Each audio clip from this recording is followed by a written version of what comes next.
Adele Marie. November 5, 1979, was an otherwise calm Monday night in the rural, wooded region of Punta Gorda, Florida.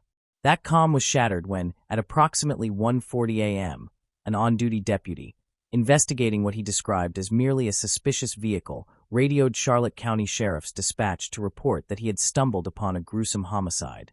The Charlotte County Sheriff's Office Road Patrol deputy, identified as John J. Greer, stated that the body had been discovered inside a local convenience shop, part of the farm store chain, situated off Highway 17 and North Washington Loop Road.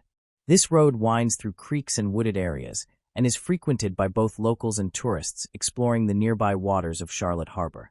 Deputy Greer reported that the perpetrator had fled with only $7.34 taken from the store's cash register. As responding officers arrived at the scene, they quickly determined the victim was a 25-year-old woman named Adele Marie Easterly, who worked as an assistant manager at the farm store. She had been shot twice with a 12-gauge shotgun, once in the back and once in the head. No shell casings were recovered. Many people connected to Adele were interviewed, and while some were briefly considered potential suspects, no evidence or information emerged that could establish any firm leads. Early suspicion even fell on the deputy, John J. Greer, because of his unsavory reputation and his residence in the area. The farm store was located just 5 miles from his home in Port Charlotte. Among fellow deputies, he had a reputation for being, as they described, creepy. Although investigators and commanders in the sheriff's office privately believed Greer might be responsible for Adele's murder, they lacked substantial proof to support their suspicions.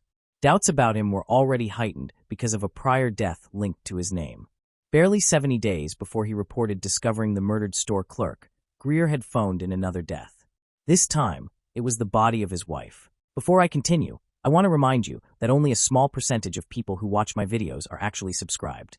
So if you enjoy my content, consider subscribing. It's free, and you can always change your mind later. Now let's move on with the video. On August 27, 1979, just 2 months earlier, Greer had contacted the sheriff's office to claim that his wife, Jackie Greer, had shot herself in their Port Charlotte home. Off duty at the time, he told responding deputies that he had been asleep when he heard a popping noise, noticed smoke coming from a closet, and then found Jackie dead inside with smoke rising from a wound in her chest. An investigation was conducted, and although detectives felt that something seemed suspicious about the incident, there was no evidence proving it was anything other than a suicide. 320 days later, another female acquaintance of Greer was discovered dead, this time inside her Ford Mustang in a wooded area of Port Charlotte. Her husband had reported her missing on September 20, 1980, and her body was located on September 29. The cause of death was ruled undetermined, though it was suspected she had overdosed on pills since empty prescription bottles were found in the car. Her body was too decomposed to determine the precise cause of death, yet no signs of trauma were observed. Investigators noted that the unnamed woman had left behind a suicide note that appeared to be authentic. In a startling development, the victim's husband informed the sheriff's department that Deputy John Greer had been following his wife around town and even visiting their home while he was on duty. He stated plainly that Greer had been trying to initiate sexual relations with his wife. It is believed that this third death connected to Greer prompted an internal inquiry into the deputy. Greer was suspended on October 3, 1980, at 10 a.m., and that same day, he resigned while officially under investigation for unspecified activities. Predictably, while Greer's pursuit of authority was briefly obstructed, the private nature of the internal investigation did not prevent him from continuing to, quote, serve the public. He later went on to work with multiple other law enforcement agencies, including police and sheriff's departments, most of them located near Florida's west coast. He was also a licensed pilot and held numerous aviation-related positions in and around Kingsport, Tennessee, during the following decades. Time passed, and no one was ever charged in the shooting of Jackie Greer, the murder of Adele Easterly, or the suspected suicide of the unnamed woman connected to Greer who was discovered in her car. In 1986, 6 years after Greer's resignation, a friend of the slain store clerk Adele provided crucial details to investigators. She explained that she had not come forward earlier because, as she put it, she was afraid of a deputy. The unnamed friend revealed to police that the 25-year-old had been romantically involved with a Charlotte County deputy who would visit her at the farm store. He frequently appeared during her night shifts, and according to her, he would bring his gun to, as he phrased it, protect her. This friend recalled that Adele had told her she discovered the deputy she was involved with was actually married, which came as a surprise to the young woman who had assumed he was single. The friend believed that when Adele was killed, she had been attempting to end the relationship with the deputy. She added that Adele was, quote, definitely afraid of him. Detectives later found out that Greer kept a double-barreled 12-gauge shotgun in his patrol vehicle, the same gauge used to kill Adele.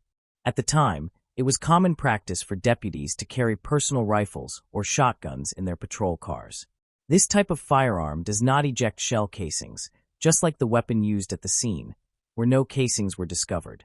The anonymous friend, sharing what she had heard from Adele, also revealed that she knew the real circumstances behind Greer's wife's death in August 1979.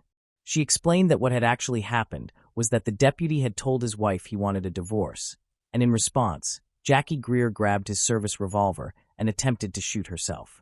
According to Adele's friend, Greer then confided to Adele that he struggled with his wife for control of the weapon, which discharged and killed her. This account contradicted the story Greer had given to deputies, in which he claimed he was asleep, heard a pop, and later discovered his wife dead in the closet with smoke still coming from the gunshot wound. Armed with this new information, in November 1986, detectives requested a crime scene specialist trained in blood spatter analysis to review Jackie Greer's death. An investigator from the Broward County Sheriff's Office examined the scene, but could not establish whether her death was suicide or homicide. However, he did determine that it could not have happened the way Greer had described, as Greer told officers that he was sleeping when he heard the gunfire. He then stated that he leapt from bed, searched for his wife, and came upon a closed closet door emitting smoke. When he opened it, he claimed he found his wife inside, already shot. Chemicals designed to detect blood were applied, and no spatter was found on the interior of the closet door. Yet, blood evidence was detected in the door jamb, proving that the closet door had been open at the time of the shooting. When detectives specifically asked Adele's friend about John Greer, she said she believed that was indeed the name of the deputy Adele had been seeing. The farm store happened to be located in a patrol zone frequently covered by Greer during the midnight shift. Investigators considered it significant to record in their report that no other deputy in that era had lost a wife to suicide or homicide. In 2009, cold case detectives highlighted the Adele Easterly case on the Charlotte County Sheriff's Unsolved Cases website, and in doing so, they deliberately revealed more details than usual in hopes that someone with knowledge of the crime might come forward. This strategy paid off, as detectives received information from a former sheriff's office explorer who claimed to have knowledge about John Greer. According to the website, the purpose of the Sheriff's Explorers program is to, quote, educate and involve the community's youth in police operations and to educate them in law enforcement functions. Cold case detectives set up an interview with the former youth explorer and discovered that she had been sexually assaulted repeatedly by Greer while he was a deputy, and that he had directly threatened to kill her. During one assault, she recalled Greer explicitly telling her to, quote, ask them dead bitches like Adele Easterly what happens when they say no to me. The explorer explained that she had been working in the dispatch center the night Adele Easterly was discovered dead at the farm store. She recounted seeing Greer drive into the sheriff's office complex and head toward the east side of the building before going inside. The east side was reserved as the sheriff's entrance, where the locker room was located, whereas the deputies usually entered from the west side. She stated that Greer entered through the east side door and that she saw him carrying what looked like a long gun. She also recalled that he appeared disheveled and noticed one of his gloves was off, with what seemed to be blood visible on his bare hand. Greer was known for wearing black gloves on duty. When he noticed her, he either gestured or ordered her to return to dispatch. She remembered that after several minutes, Greer drove from the east side to the west side of the building and then came back inside, this time appearing as though he had just showered. Cold case detectives began searching for additional victims or witnesses who could provide evidence to support criminal charges. While they interviewed multiple former employees and explorers from the sheriff's office, and while additional details obtained seemed to corroborate some of the accounts from both the victim and the explorer, no charges were ever filed, and Greer himself would not be formally questioned for more than a decade. In 2019, another woman came forward and reported that Greer had sexually assaulted her when she was a teenager working as a dispatcher at the Charlotte County Sheriff's Office back in 1979. However, after her report, little progress or further developments followed. Detectives stated they attempted to establish enough probable cause to arrest Mr. Greer. And according to the sheriff's office, once investigators gathered as much evidence and information as possible, an interview with Greer was allegedly attempted. Yet despite detectives confirming the department had knowledge of Greer's whereabouts and that he had been monitored to the greatest extent possible over the years, it was not until they discovered he had moved into an extended care facility that they finally confronted the aging former officer. Cold case detectives ultimately arrived at the elder care facility in Kingsport, Tennessee in April of 2023, where they spoke to him as he lay bedridden. The department's report recorded that Greer was confined to his bed and capable only of giving brief replies to questions. The report also noted he was unable to feed himself and scarcely able to speak. He appeared to comprehend questions, they stated, but could not maintain lengthy conversations. When directly asked if he had shot Adele Easterly and his wife, Mr. Greer, short of breath, confessed to investigators that he had killed not just one, but 2 women. Greer admitted that Adele was not his only victim, as he also acknowledged shooting his wife, Jackie Greer, at their Port Charlotte, Florida home. Cold case detectives, however, could not determine whether Greer had deliberately shot his wife Jackie or if it had been accidental, as he had once told Adele Easterly, the woman he killed 2 months afterward. It was concluded that Greer would never be physically able to face trial. Cold case detectives judged that his health was gravely compromised and that he would almost certainly remain in the care facility for the rest of his life. Based on this conclusion, they chose not to arrest Mr. Greer, reasoning that his deteriorating condition would make extradition to Florida unfeasible and that the trial itself would have been precarious, with no physical evidence and only one hearsay witness tying him to the murder. Mr. Greer died nearly a year later on March 2, 2024, at the age of 77, far older than any of his victims were permitted to live. Critics of the investigation's handling argue that, given the newly obtained confession, Greer should have been more thoroughly questioned about his wife and about the supposed suicide of the woman he pursued in 1980, especially since he was already under suspicion after admitting guilt in the death of Adele Easterly.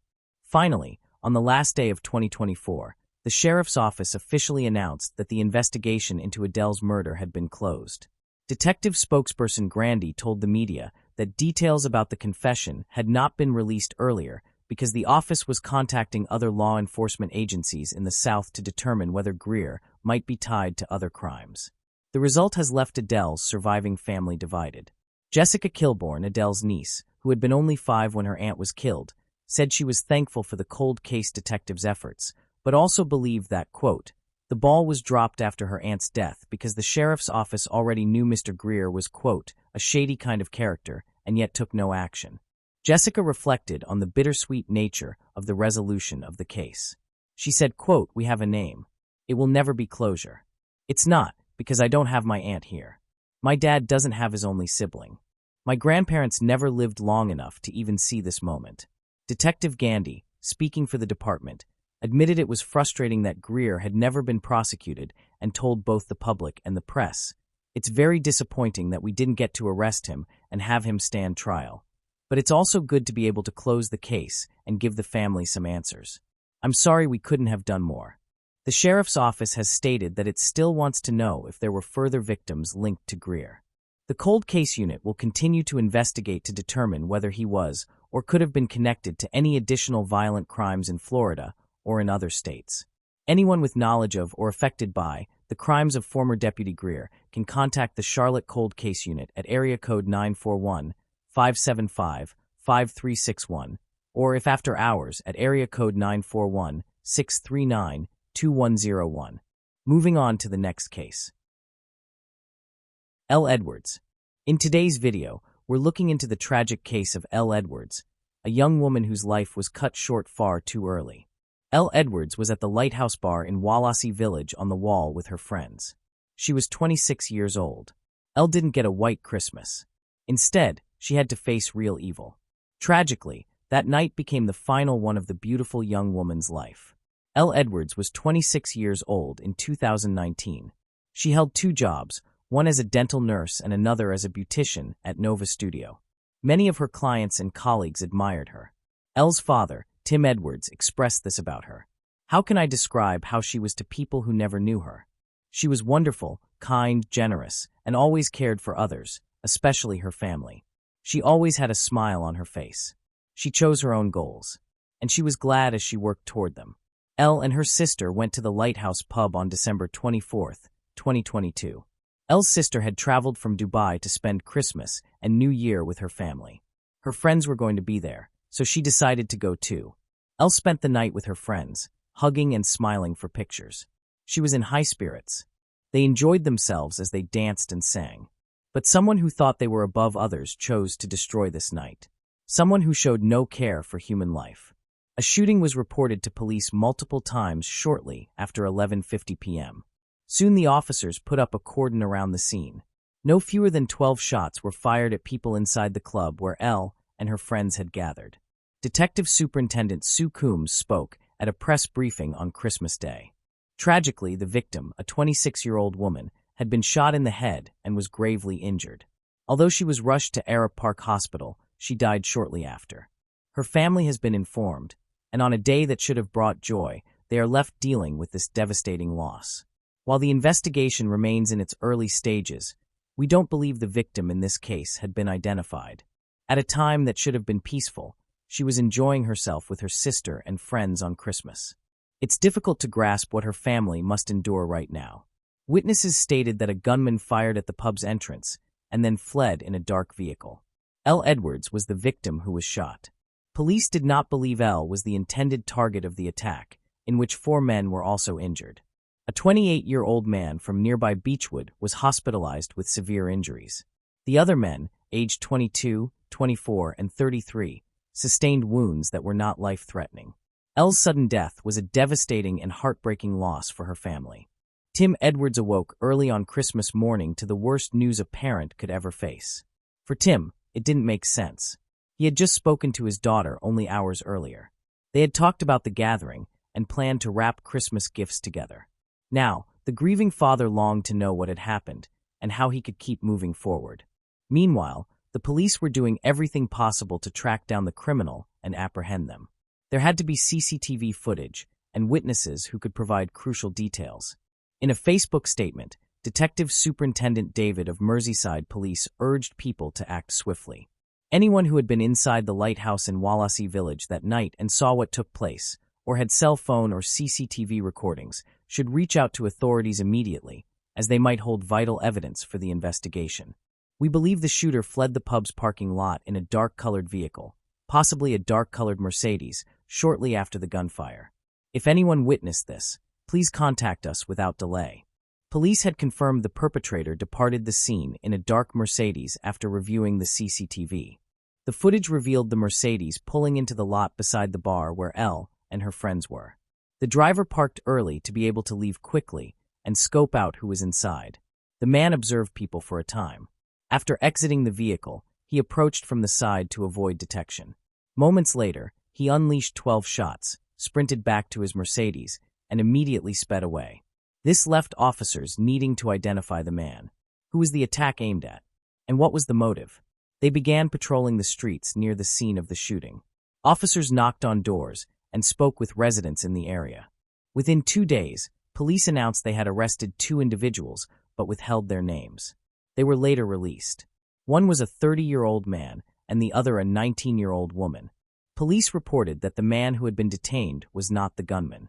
"We will not stop until we bring those responsible to justice," police spokesperson Con Critchley stated. "By that, I mean the one who pulled the trigger of the gun in such a reckless manner. We will do everything in our power to secure justice for Elle and her family, from anyone who planned, assisted, or sheltered this person, as well as from anyone still concealing information about who committed this act or where the firearm is." There were rumors that the killing happened because of a feud between 2 rival gangs in the area. Elle was an unintended victim. That much was evident. When asked whether the shooting was connected to a gang dispute, Critchley replied, "Detectives discovered that Jake Duffy and Kieran Self were the intended targets, but we will address them later." Another suspect was apprehended by police on December 29th, though he was not the one who fired shots at the people inside the Lighthouse pub. Reports stated that the man was charged with conspiracy to commit a crime. Police also located the dark Mercedes used by the offender to escape the scene, but it was not as helpful as they expected. Examine the CCTV recordings from the night of December 31st, 1 week after L's death. What you notice now is a bright flash of light. The criminal understood that police were closing in, so he set the Mercedes ablaze to destroy any potential evidence they could recover during a search. The vehicle was reduced to little more than a burned shell, but officers managed to identify its make.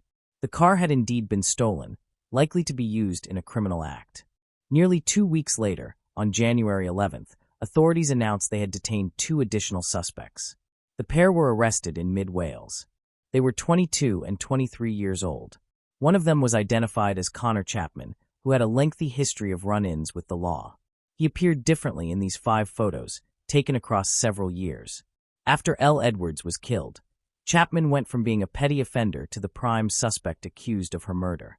These were among the offenses for which police had previously arrested him. He was charged with aggravated carjacking, issuing threats, burglary, disorderly conduct, and a high-speed pursuit that ended with him hiding in the trees and telling police he was waiting for his friend. Chapman was raised on the Woodchich estate in Birkenhead, mostly by his grandparents. He attended Woodchich High School, but left before completing his exams. His first court appearance came in 2014 at only 14 years old for theft. In 2016, he was charged for being in a restricted area while driving a stolen vehicle. Later, he violated the conditions of his release by driving without a license or insurance. Following that, in 2017, he stole a car, was caught with illegal drugs, and breached a court order forbidding him from entering certain parts of the Wirral. In 2018, he was once more arrested for possession of an unlawful drug and carrying a dangerous weapon in public. In the same year, Chapman's name first appeared in the local press after he failed to escape from police officers chasing him. Officers spotted the stolen Audi and attempted to stop it, but the driver refused. Chapman, then 18 years old, was driving at 60 miles per hour in a 30 miles per hour zone. He tried to flee but swerved into oncoming traffic and struck the curb, forcing him to abandon the vehicle and run away. When police located him hiding in nearby bushes, he told them, "I'm waiting for my friend." Chapman's lawyer explained that he had been influenced by older peers and struggled with his own health problems, including ADHD and other medical conditions. Chapman pleaded guilty to dangerous driving, aggravated vehicle taking, driving while disqualified, and breaching a criminal behavior order. He was sentenced to 8 months in a youth prison and banned from driving for 2 years and 4 months. After issuing the sentence, recorder Mary Loram told him bluntly, "You have a poor record despite your young age, and you have been given every opportunity. You show no regard for other people whatsoever. I find it notable that others with the same condition do not behave like you. They do not trouble society in the way you do." By the age of 18, he had already been convicted of 14 offenses. This suggested he had little interest in reforming his life. Unfortunately, there were no legal grounds to isolate him from society for a longer period. In January 2020, he received a 10-month prison sentence for possessing stolen property and carrying a bladed weapon in public. According to records, Merseyside police appealed to the public 5 times for assistance in locating him when he was at large. Chapman once remarked that he spent more time in prison than outside. By the time he turned 20, Chapman had 19 convictions for 43 offenses on record. He was released from custody in the summer of 2022, roughly 6 months before L. Edwards was killed. He fathered his first child while still in prison and was expecting his second daughter. He assured the court he wished to start anew and mature, but these were empty promises without substance. The reality was that Chapman belonged to a local gang. He dealt illegal drugs, broke into a house, and stole 2 electric bicycles. Yet his most horrific act was still to come. On December 24, 2022, during a conflict between organized crime groups from the Woodchich and Beechwood estates, he obtained a Scorpion submachine gun. Outside the Lighthouse pub in Wallasey, Chapman waited for Kieran Self and Jake Duffy for 3 hours. They were members of the rival gang. Just before midnight, Chapman fired 12 shots. Both Self and Duffy were seriously injured, but survived. L. Edwards was nearby when Chapman opened fire. That night, she was enjoying herself with her closest friends. She was struck twice in the head. She had no connection to Self or Duffy. She was simply present during their attack. L. Edwards' funeral took place on January 25, 2023, and many people, even those who did not know her or her family, attended. Locals stood in the rain to witness the service at 12:30 p.m. A hearse led the procession, adorned with flowers spelling out L. Her body was brought to the church in a carriage drawn by 4 white horses. Pallbearers, including her grieving father Tim, carried the coffin into the church, topped with a floral arrangement. Mourners received a message from her grandfather George, urging them to leave the church with hope. For this reason, the Lighthouse pub closed that day. Elle and her family have been deeply in our thoughts over the past weeks, and even more so now, the pub posted on Facebook. May she rest in peace. Tim announced his intention to create a fundraising organization for gun safety in his daughter's memory. There are no winners in gun crime, he said. Your life and the lives of everyone around you end the moment you pick up a gun. It's quick, senseless, and solves nothing. I want this to lead to something positive. Elle will be remembered. Her name will be used for good. Connor Chapman faced multiple charges, including the murder of L. Edwards, but he was not alone. Thomas Waring, 20, was accused of possessing a prohibited weapon and assisting an offender. Police discovered that, after the shooting at the Lighthouse pub, Chapman drove the stolen Mercedes to Barnston, Merseyside, where his longtime friend Waring lived. CCTV captured Chapman walking down the road to retrieve the weapon after it dropped to the ground. Although the gun itself was never recovered, investigators found Chapman's DNA on a bullet casing at the crime scene and on a red glove discovered at Waring's home, identical to the one worn by the gunman. At approximately 5 a.m. on Christmas morning, Chapman returned to Woodchurch, Merseyside, in a taxi. He booked it under a false name and provided a vague pickup location. Later, the men attempted to cover their crime by driving to a remote location on New Year's Eve and setting the stolen Mercedes ablaze. In July 2023, Thomas Waring was convicted on all charges and sentenced to 9 years in prison. Now let's turn to Jake Duffy and Kieran Self, the men Chapman targeted. Both survived their injuries, but their lifestyles showed they were deeply involved in crime. They were members of the Beechwood Gang. The day before Chapman's attack at the Lighthouse pub on December 23, 2022, Duffy and Self had assaulted another criminal connected to Chapman's group. By the time Chapman was awaiting sentencing in the shooting case, both men were already serving time for their own crimes. Self received 27 months for assault and 9 months for affray, to run concurrently. Duffy was sentenced to 2 years for assault and 9 months for affray, also concurrent. The court also imposed injunctions against them, details of which were made public. Chief Inspector Tom Welch explained, gang-related activity has a deeply damaging effect on communities, often carried out recklessly and without concern for others. Alongside the gang injunctions served on Duffy and Self, we continue to target serious and organized crime in Birkenhead.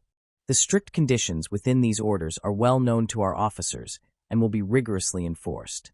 If either man breaches them, they can be arrested swiftly and returned to court, where prison is a likely outcome. We are using every legal power available to disrupt gang activity, but we cannot do this alone. We need the public to report crime in their areas, so we can work together to make our streets safer. We grow stronger with every step forward. Before the shooting, the court had already barred Chapman from being in the Lighthouse pub area. Yet he chose that very location to commit the crime that killed an innocent young woman. This raises serious questions about whether tougher restrictions and stronger strategies are needed to manage individuals who pose a high risk to society. Chapman denied all accusations. He claimed the pub's CCTV captured someone else and that he had been at home wrapping Christmas presents. But the evidence told a different story. During the 3.5-week trial, the jury heard evidence about events leading up to the crime, which were connected to a conflict between Chapman's gang from the Woodchurch estate and a rival group from the Beechwood estate. Investigators discovered that Chapman had planned to take a car ferry to Spain after committing the shooting. Police searched his grandparents' house before he could leave. Aware that law enforcement was closing in, Chapman avoided taking the ferry and instead fled to Wales, where plainclothes officers eventually arrested him. At trial, Chapman admitted that he had access to the Mercedes seen on CCTV, but claimed that he and other gang members mostly used it to trade illegal drugs. He maintained that others could use the Mercedes and denied driving it the night of the attack. He confessed to burning the car, but said it was because he believed someone in his gang had used it to shoot at someone.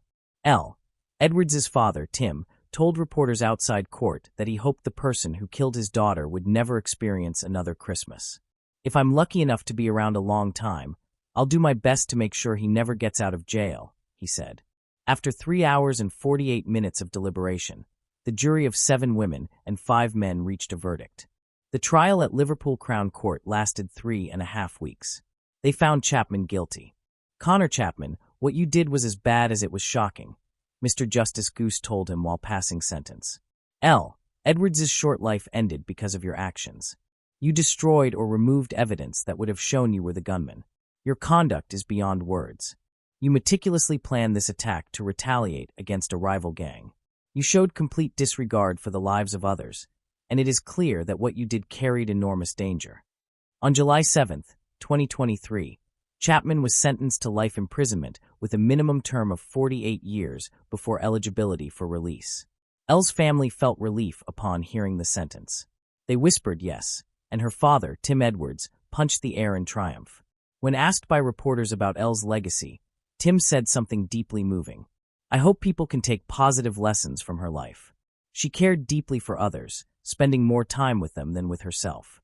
I want people to remember her for her love and the happy, carefree life she led as a 26-year-old.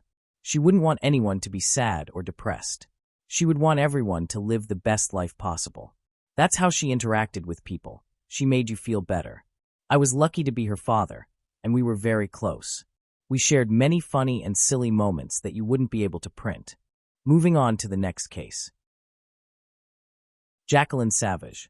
On the evening of September 10, 2012, a quiet atmosphere surrounded a small village in France, but inside one household, something life-altering was unfolding. Jacqueline Savage had endured nearly 50 years living in fear, trapped within an unending cycle of violence she could not escape. Yet that night, everything reached its breaking point. Her husband, Norbert Moreau, sat on the terrace, drinking whiskey as he had done all day. Just moments earlier, the house had resonated with his yelling, his threats, and the sound of another strike. Jacqueline had lived through this countless times before, but this time was different. Instead of waiting for the fury to subside, she went to the cabinet, retrieved a hunting rifle, and loaded it. The weight in her hands felt immense, not only from the metal itself, but from all the years of torment. She stepped onto the terrace, drew in a deep breath, and did something she had never imagined herself capable of. A gunshot broke the night. The silence that followed was overwhelming. Yet the true story, how everything led to this moment and what came after, was only beginning. Jacqueline Savage was born on December 27, 1947, in the town of Milan, France. Little is known about her childhood, but it is recorded that her mother had also been a victim of domestic violence. She grew up in a large household with 5 brothers and 2 sisters. At just 16, Jacqueline encountered Norbert Moreau, a charismatic young man only 1 month older than herself. His irresistible charm made him the center of attention among women. Yet, he chose Jacqueline, and their young romance swiftly evolved into a passionate, whirlwind love affair. Their relationship took a dramatic turn when, at 17, Jacqueline became pregnant. On June 5, 1965, despite her mother's strong objections and the unanimous disapproval of her siblings, who believed she was making a grave mistake, Jacqueline chose to marry Norbert. She was deeply in love and, like many young women her age, dreamed of building a home and raising children. Soon after, their first child, Pascal, was born. In 1966, Jacqueline gave birth to their second child, a daughter named Carol, just as Norbert left to complete his military service. During that period, Jacqueline seized the opportunity to train as a seamstress and found employment in the pharmaceutical industry before eventually moving into the textile field. For years later, the couple constructed their dream house in a picturesque village located 80 miles south of Paris. The stone and wooden home featured a large garden and a terrace, making it the ideal place to begin a new chapter. It was there that their third and fourth children, Fabian and Sylvie, were born. As time went on, Norbert's professional life suffered a setback. In 1981, he was dismissed for professional misconduct. Faced with financial difficulties, the couple started their own independent transport company. Jacqueline managed both the administrative duties and the deliveries, but since she was listed solely as a collaborator, she received no pay. By 1989, two of their children, Pascal and Fabian, had joined the family enterprise, which had expanded to include wine sales. With time, Jacqueline secured her retirement benefits, though she continued to work. As their children matured, they each followed their own paths, except for Pascal, who never married. By the time Jacqueline was 65, she had 11 grandchildren. She still resided with Norbert in their house and was actively involved in a local hunting association. Outwardly, they appeared to be a close-knit, content family. Yet beneath that image lay a grim and tragic truth, one that would soon astonish the world. On the evening of September 10, 2012, at approximately 7:30 p.m., Jacqueline retrieved a hunting rifle from the cabinet. She went down to the basement for the cartridges, then stepped out onto the terrace where Norbert sat with a glass of whiskey in hand. Without hesitation, she fired 3 bullets into his back. Afterward, Jacqueline calmly contacted emergency services. By the time assistance arrived, Norbert was already deceased. The authorities observed her as composed and collected. She explained her actions, stating that she had acted out of fear for her own life and her children's. That same morning, Norbert had made fresh threats. This time, he vowed to carry them out. According to Jacqueline, the shooting marked the end of 47 years of relentless domestic violence. The torment had not only ruined her own life, but had also left lasting wounds on their children. As she was taken into custody, Jacqueline received heartbreaking news. Just one day earlier, her only son, Pascal, had ended his life by hanging. His reasons were uncertain, but later inquiries connected his tragic death to the years of psychological torment inflicted by his father. During her first court appearance, Jacqueline described the horrors that had haunted her life since Pascal's birth. She disclosed that it was then she first witnessed Norbert's true character, his uncontrollable rage and violent eruptions. The first time he struck her was after a dinner party at a friend's home. She had been complimented on her looks and her outfit. On the way back, without warning, he hit her forcefully across the face. Stunned and bewildered, she was left speechless as he spewed insults at her. Over the years, the beatings, sexual assaults, and verbal cruelty became a part of her daily life. None of their children escaped unharmed. Pascal, in particular, bore the brunt of his father's psychological abuse.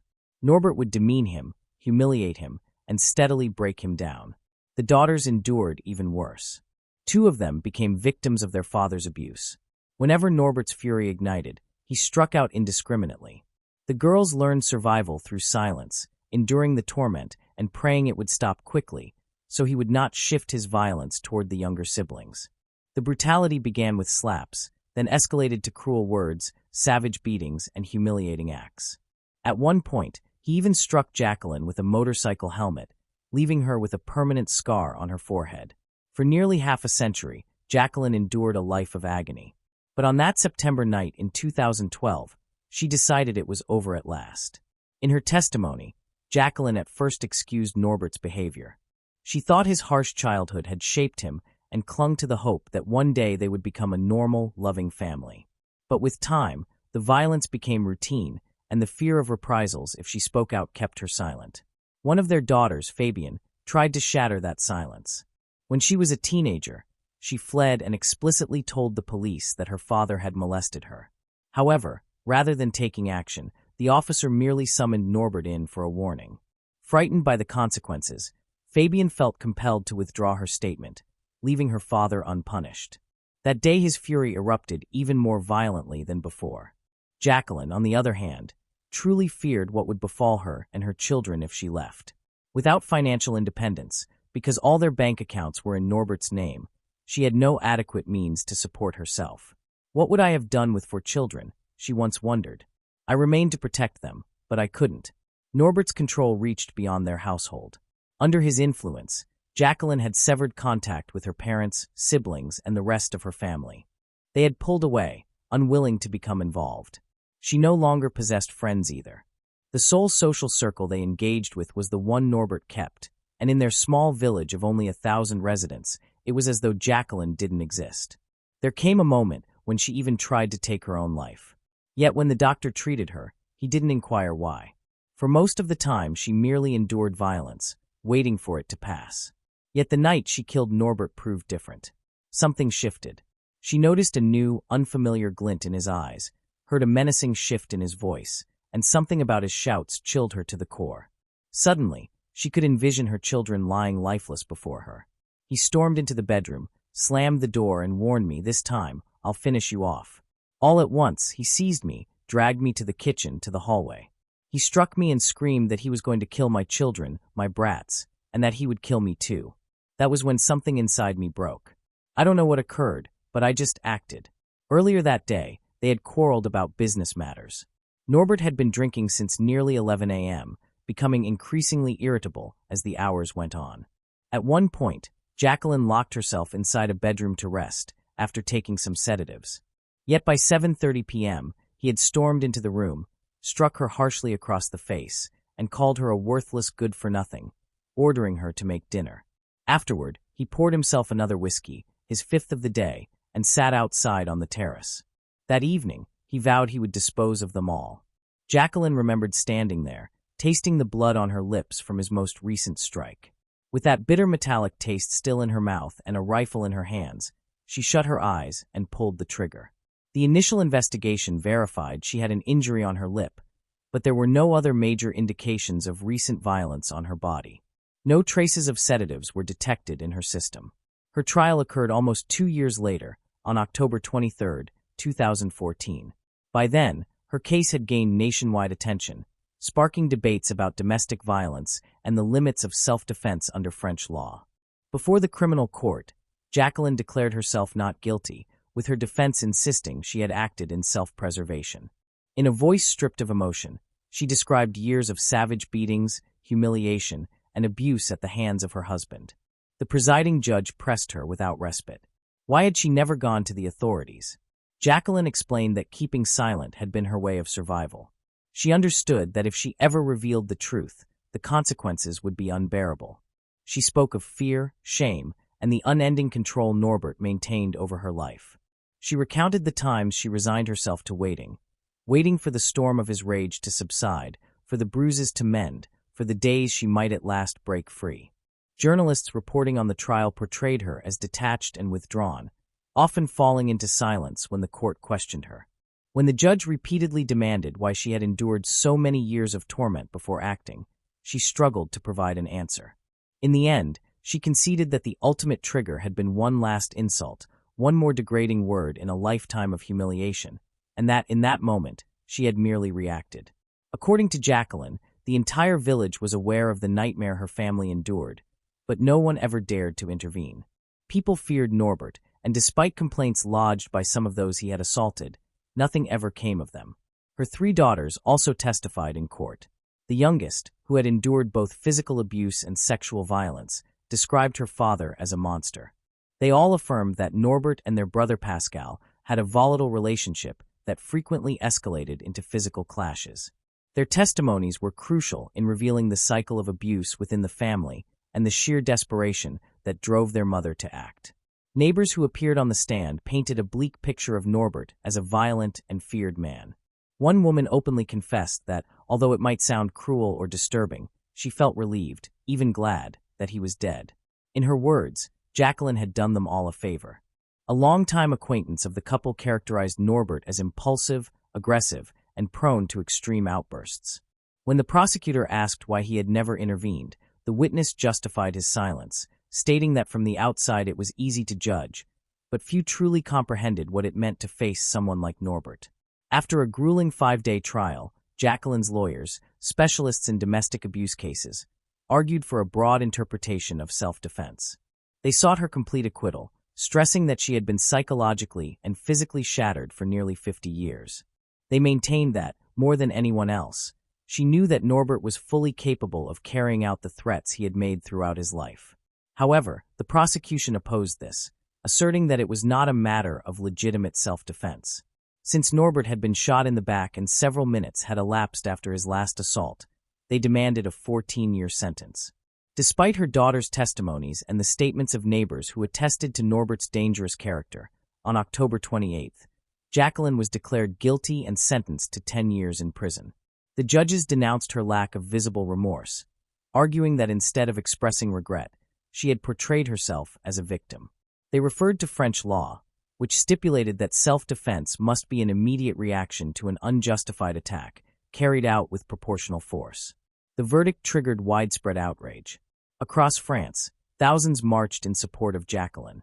Protesters denounced the court's inability to grasp the realities of domestic violence and coercive control. Following the trial, Jacqueline became an unintended emblem of the struggle against gender-based violence.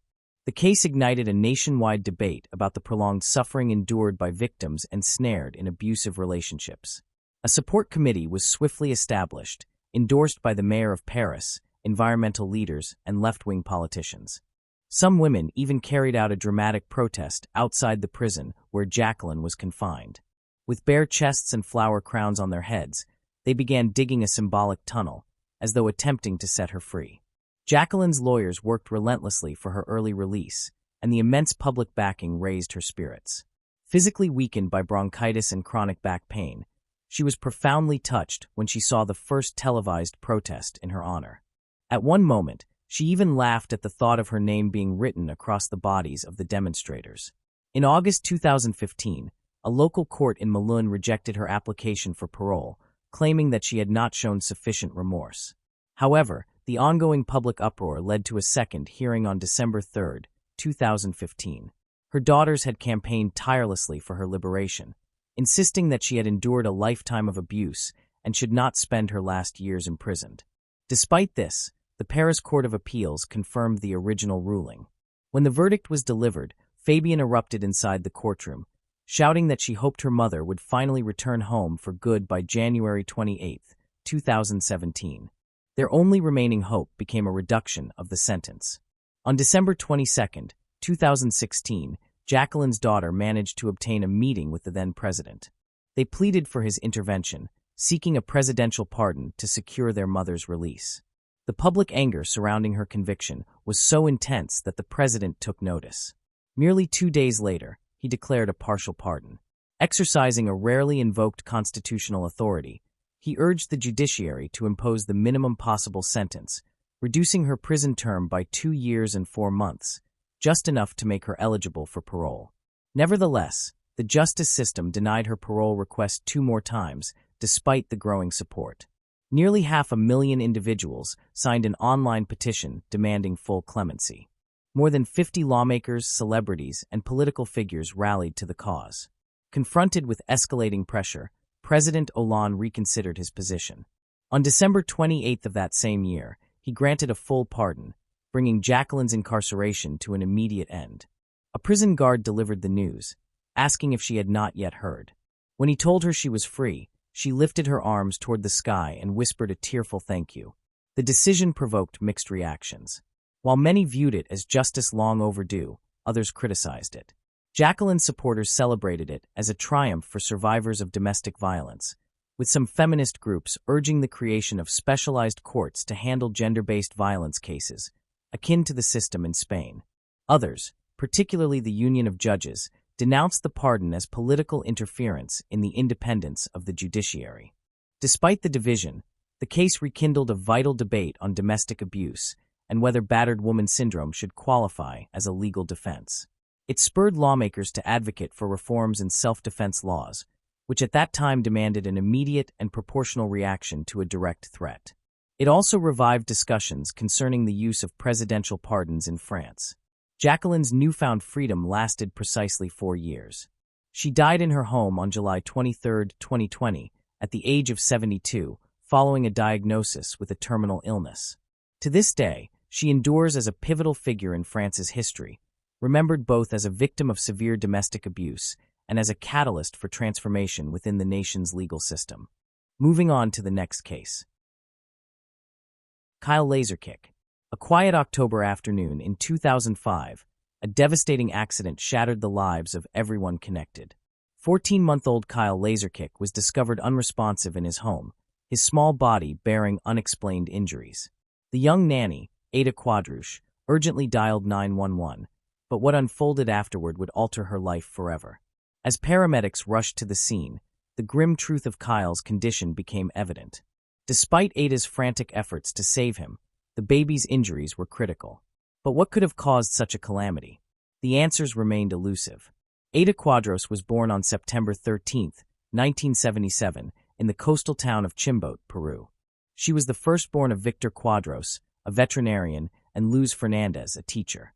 Ada was the eldest among 4 siblings and consistently excelled in academics, even winning knowledge competitions. She experienced a joyful childhood filled with aspirations for self-improvement. Ada later recalled that she spent much of her youth with one of her sisters at their grandparents' farm, cherishing the close bond with nature and animals. This period represented one of the happiest chapters of her life.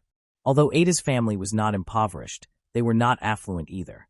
During her teenage years, she sought ways to contribute financially.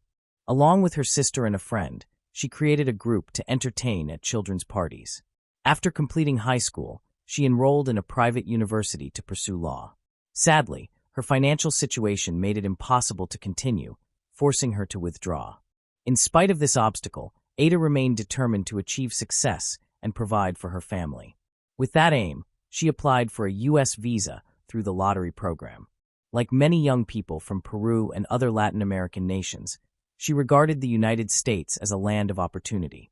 She was resolved to relocate, work diligently, earn a higher income, and open the door to a brighter future for herself and her loved ones. Her family rejoiced at her prospects. They sold some belongings and did everything possible to raise sufficient money for her journey. Her destination was Texas, where she initially intended to stay with relatives. In early 2004, she began working as a waitress in a restaurant. After some time, she joined an agency that placed nannies in private households. This was how she came into contact with the Laserkick family. The Laserkick household was composed of Father Michael, commonly called Mike, Mother Renee, their eldest daughter Alyssa, and twin boys Ryan and Kyle. Little is documented about the family's history except that they married in 2000. Soon after their wedding, Renee became pregnant with their first daughter Alyssa. Just 4 months after Alyssa's birth, Renee was expecting again, this time with twins Kyle and Ryan.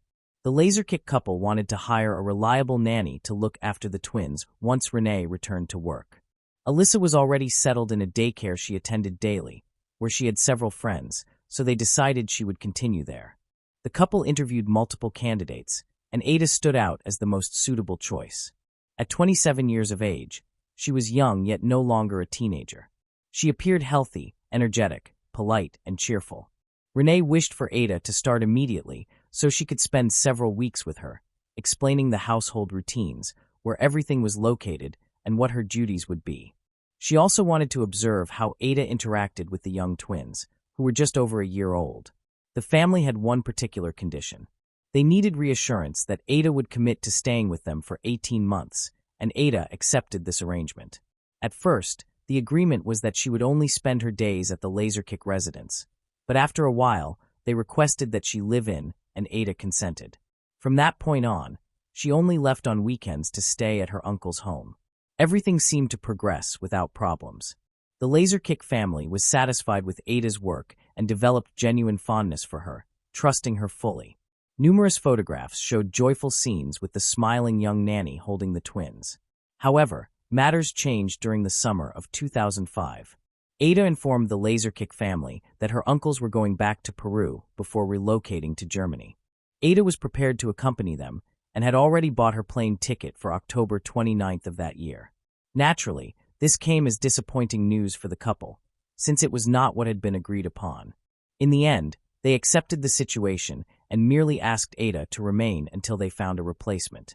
They even requested her assistance in locating and selecting her successor. Ada agreed, but from then on, she no longer stayed overnight in the Laserkick household. Instead, she began returning to her uncle's home each evening and coming back early every morning. Given the change in circumstances and Ada's upcoming departure, the Laserkick family arranged interviews with several nanny candidates for Wednesday, October 12th. During the day, Renee phoned Ada and asked her to prepare macaroni and cheese for the children. Ada complied and fed them. When Renee came home, she greeted her children, saw that they were fine, and after finishing the interviews, spent over an hour with her little ones before putting them to bed. Nothing appeared unusual. However, at 5 a.m. on Thursday, October 13th, Kyle woke up crying, which was uncommon. The twins were generally heavy sleepers and never woke up on their own. It always required someone to rouse them. Nevertheless, Renee got up, went to the twins' room, picked up Kyle, and comforted him until he fell asleep again. She then returned to bed. 2 hours later, at 7:30, Mike went into the children's room, woke them up, hugged and kissed them, and left them in Ada's care before heading to work. Renee woke shortly before 9:30 and spent some time with the twins. She changed Ryan's diaper, said goodbye to both him and Kyle, and left for work. The children were fine, with nothing unusual except for Kyle's early waking. That day, their older sister Alyssa went to daycare as usual. But events took a drastic turn around 1 p.m. when Ada dialed 911, extremely agitated, reporting that one of the children, Kyle, had stopped breathing and was turning blue. After she provided the address, the operator instructed Ada to perform CPR on the boy. Ada followed the directions while paramedics were en route. A few minutes later, they arrived at the house and assumed Kyle's care. They asked Ada what had occurred, and she, visibly distressed, explained that after lunch she had placed Kyle in his crib and gone back to get his brother. But when she returned with Ryan, Kyle began vomiting and then stopped breathing. While paramedics attended to Kyle, Ada phoned Renee to inform her of the situation, giving her a different version of events. She stated that after feeding the children, she removed Kyle from his high chair and, as usual, placed him on the playroom floor while she went to fetch his brother. But when she returned, Kyle was vomiting. She went into the kitchen to get a bowl to catch the vomit, and upon returning, saw that Kyle had fallen. She claimed she picked him up, carried him to the sink, and attempted the maneuver Renee had taught her in case one of the children stopped breathing. However, it was unsuccessful, and she also tried CPR. After the initial treatment, the paramedics transported Kyle to the nearest hospital just as Renee arrived at the house. The ambulance carrying her son had already departed, but the police were still present at the scene. Renee took Ryan, the other twin, and asked Ada to come along with them. They followed the police, who escorted them to the hospital. During the drive, Renee phoned her husband, and they met at the medical center. A few minutes later, the doctors decided to transfer Kyle by helicopter to the Dallas Children's Hospital. The laser kicks returned home, left Ada in charge of Ryan, and then headed to the Dallas Children's Hospital. Ada asked them to keep her updated about Kyle's condition.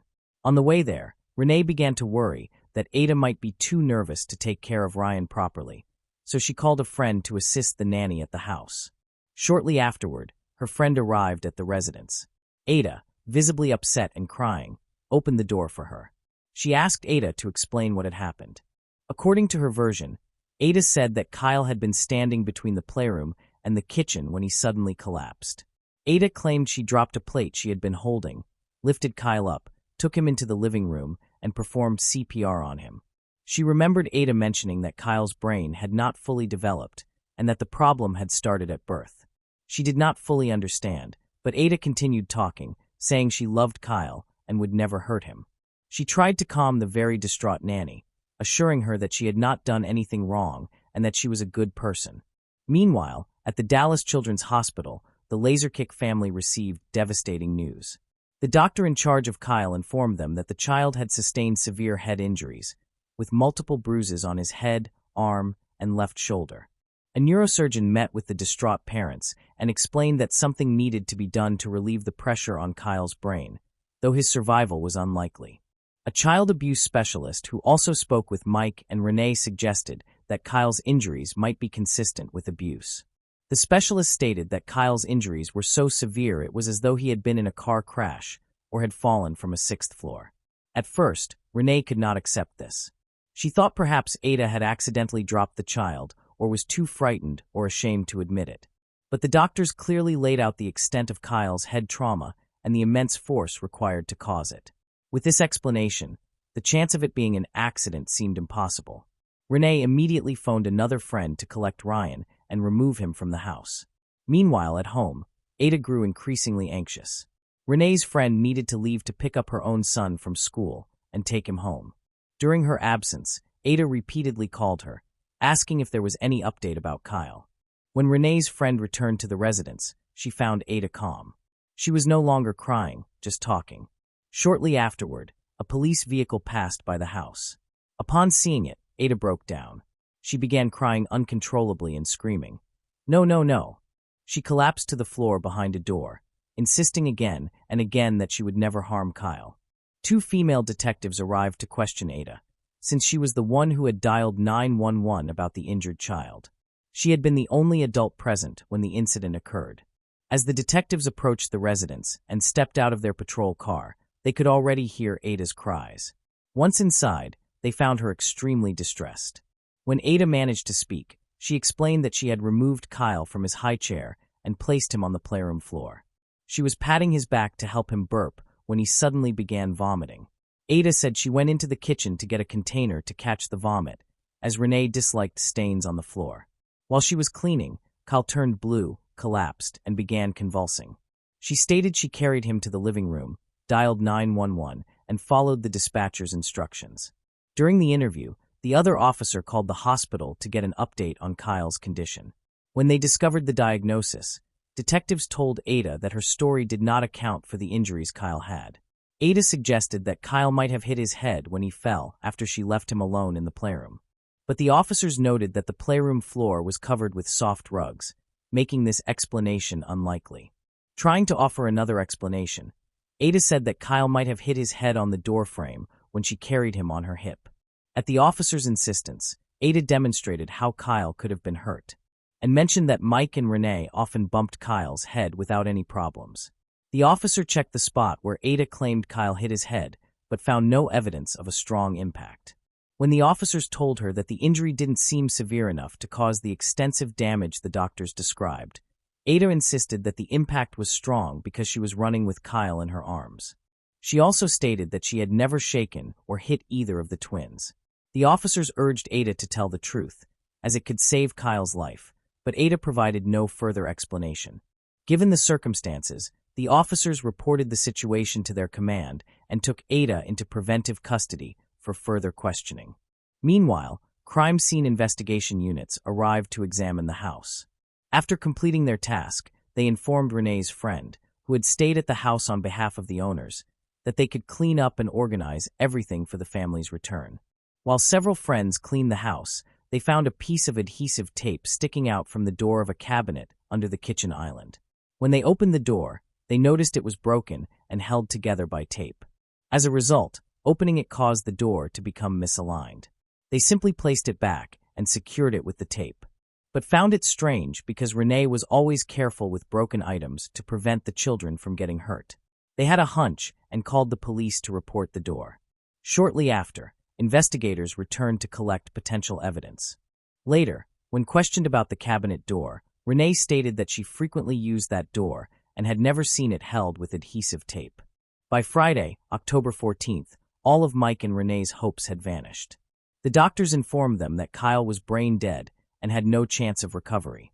Amid indescribable pain, the couple authorized the removal of life support, after which Kyle passed away. 3 days later, on October 17th, the detectives interviewed Ada in prison, where she was accused of premeditated assault on a minor.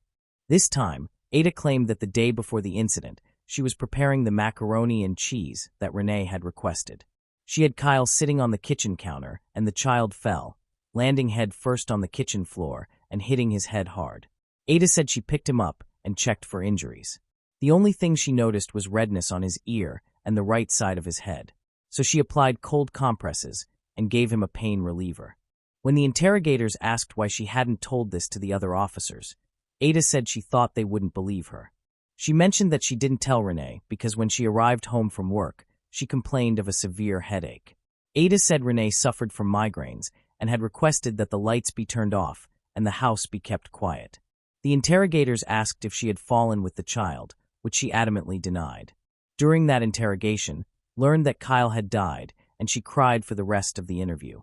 Ada was brought before the courts, where a judge charged her with aggravated homicide and set bail at $750,000, which was beyond the means of Ada or her family, so she remained in custody until the trial. At that time, the police indicated that she might be charged with premeditated actions, which could carry the death penalty. The case of Kyle's death went to trial in the second half of 2005. The doctor who examined Kyle at Dallas Children's Hospital testified that when he received Kyle, the child was already unconscious. He described multiple hematomas on the right side of Kyle's head, as well as bruises on the left side of his head and shoulder and both arms. Additionally, there were 2 small hemorrhages forming hematomas on the right temple. Kyle had 3 main areas of hematomas on his head, indicating 3 separate impacts. He added that the bruises were relatively recent, one possibly 12 to 16 hours old. Internally, Kyle had brain and retinal bleeding, indicative of severe trauma, even though there were no broken bones. The brain tissue was notably swollen, and the pressure inside Kyle's head was 90 millimeters of mercury, whereas the normal level is 20 millimeters. Based on these findings, he'd be concluded that Kyle had suffered severe traumatic events consistent with blunt force trauma, possibly from someone hitting his head against a hard object. He suggested the type of injuries could result from shaking and swinging a young child's head against a solid object, like a kitchen cabinet door. A Dallas County forensic expert testified that the autopsy revealed multiple overlapping small hematomas on Kyle's scalp, along with a couple of punctate abrasions on the right temple, separated by over a centimeter. There were also 4 or 5 pairs of similar lesions on his head. His brain showed significant hemorrhage and swelling, with retinal hemorrhages in both eyes, requiring substantial force to cause such injuries. She concluded that the cause of death was severe head injuries from blunt force trauma, agreeing that Kyle's head might have been struck multiple times against the wooden door of the kitchen cabinet.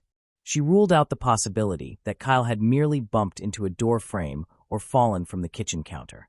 Another critical testimony came from a forensic analyst, who measured the distance between the fasteners on the broken kitchen cabinet door and found it matched the punctate abrasions on Kyle's head.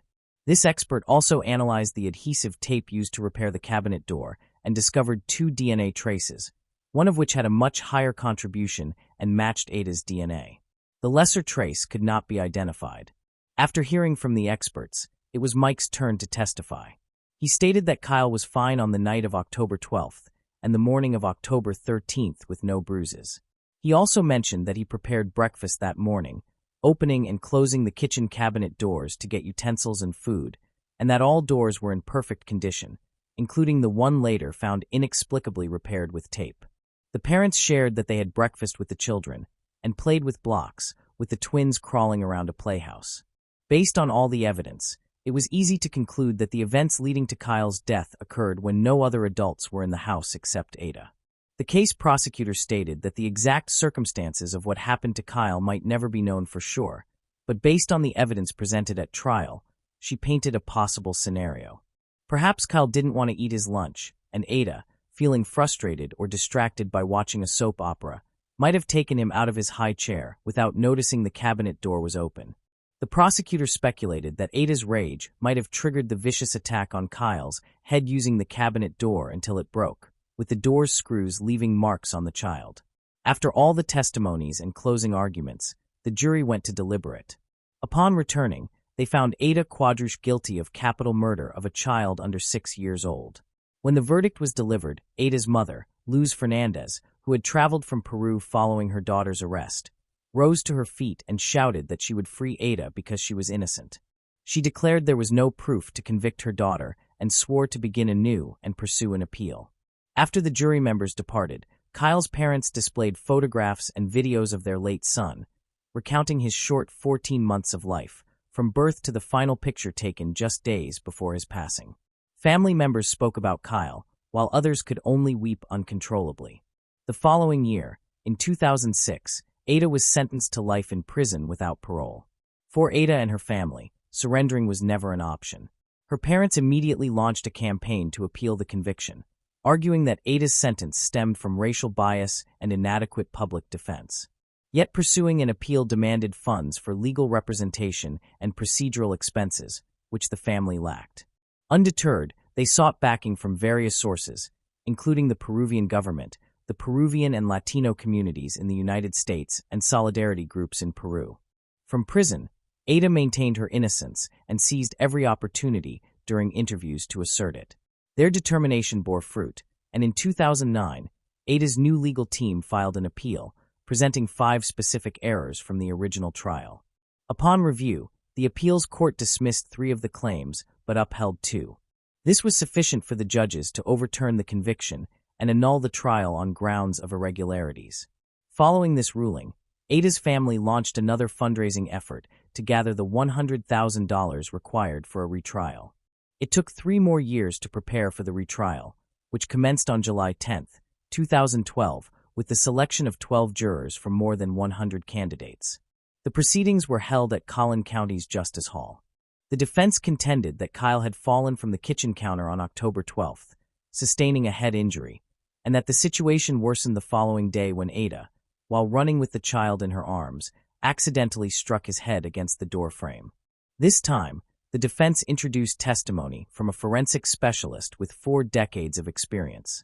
He suggested that some of Kyle's bruises might have been sustained at the hospital during catheter insertion to monitor brain swelling. The prosecution strongly disputed this testimony. David Gardner, an employee at the kitchen cabinet manufacturing company, also testified for the defense. He proposed alternative reasons for the damaged cabinet door, although he did not completely dismiss the possibility that Kyle's head might have been struck against it. A deeply emotional moment in the trial came during Mike's testimony, where he recounted Kyle's final 2 days attached to numerous tubes and machines before being removed from life support and passing away in his parents' arms. The defense insisted there was insufficient evidence to convict Ada, but the prosecution emphasized the medical findings and the many times Ada altered her story. After the sessions ended, the jury deliberated for 5 hours, even asking to replay the 911 call recordings. In the end, they once again found Ada Quadrush, at that time 33 years old, guilty of capital murder and sentenced her to life imprisonment without parole. Back in prison, Ada became part of the prison volleyball team, learned Braille, and won an art contest with a drawing of the Virgin Mary, which she auctioned to raise money for a new appeal. From her cell, Ada continues to claim her innocence, her spirit unbroken as she and her family persist in their fight for an appeal, seeking an opportunity to prove what they believe to be the truth. Moving on to the next case. Lakeith Moody. Soni Millbrook was born on February 15, 1981, in Memphis, Tennessee, USA. She was the daughter of Christine Millbrook Bennett and had 2 sisters and 3 brothers, as well as a large extended family. This close-knit environment allowed her to build a strong bond with her cousin Jenny. As she entered adolescence, Soni became a popular student at her high school. In 1998, at just 17 years old and in the 8th grade, she met a man in his 20s named Lakeith Moody, with whom she soon began a relationship. Unfortunately, Lakeith was abusive, and his violent behavior left visible marks on Soni's body. Despite their turbulent relationship, they had 4 children together, 3 girls, and a boy named after his father. In 1999, Soni's mother noticed a bruise on her daughter's chest, which Soni tearfully admitted had been caused by Lakeith. One of her friends also observed injuries, but Soni refused to report him. Lakeith was controlling and often attempted to isolate her from both friends and family. That same year, Soni moved into an apartment in the Fraser neighborhood of Memphis. One day, the apartment management notified her of a disturbance at her residence. When she arrived, she found the apartment in chaos. Furniture slashed, clothes missing, the television destroyed, food smeared on the walls, and personal hygiene products scattered everywhere, including down the staircase. Written on the mirror in red nail polish was the message, "Kiki loves you," with Kiki being Lakeith's nickname. On October 31st, 2000, Soni, her cousin Pamela, and Lakeith were at a bar called Mirage. During their time there, Lakeith slapped Soni and threw a drink in her face. Soni and Pamela left the bar and sat in the car where, according to Pamela, Soni was shaking and trembling. She asked Pamela to take her home before Lakeith arrived. Once home, Soni secured the door with locks and chains. An hour later, Lakeith showed up, yelling and pounding on the door. Pamela only managed to make him leave when she threatened to call the police. Once Soni calmed down, her cousin left her alone at the house. However, later that night, Pamela received a call informing her that Soni was in the hospital. Somehow, Lakeith had managed to get inside the home. When Soni attempted to end the relationship, he retaliated by tearing her clothes and beating her on the head, face, chest, arms, and between her thighs. She was left with bruises all over her body, a loose tooth, and even lost consciousness after Lakeith Moody choked her until she passed out. Not long after, Lakeith discovered birth control pills in Soni's apartment and assaulted her again. The following morning, Soni called Pamela, asking for a ride to the hospital due to a miscarriage. By late 2008, at the age of 27, Soni was working at a Christian academy. She was a dependable employee who always arrived on time. Therefore, whenever she missed work or requested time off, it was generally for serious reasons. On one occasion, she phoned her employer to explain she could not come in because her face was badly bruised and she did not want the children to see her in that condition. Leslie granted her the day off. When Sony returned a few days later, her bruises were so severe that the director allowed her to wear sunglasses indoors at the academy.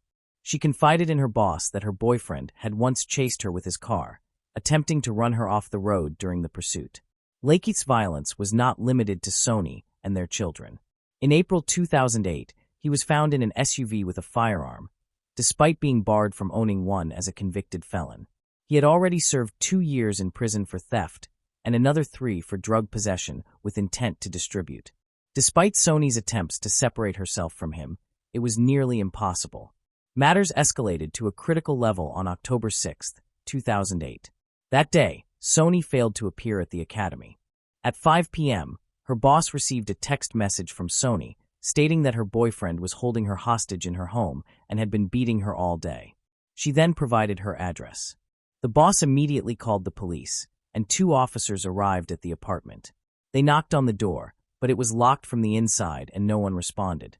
They contacted the fire department, who forced the door open. When the officers entered, they saw Lakeith leaping from an open window at the back of the apartment.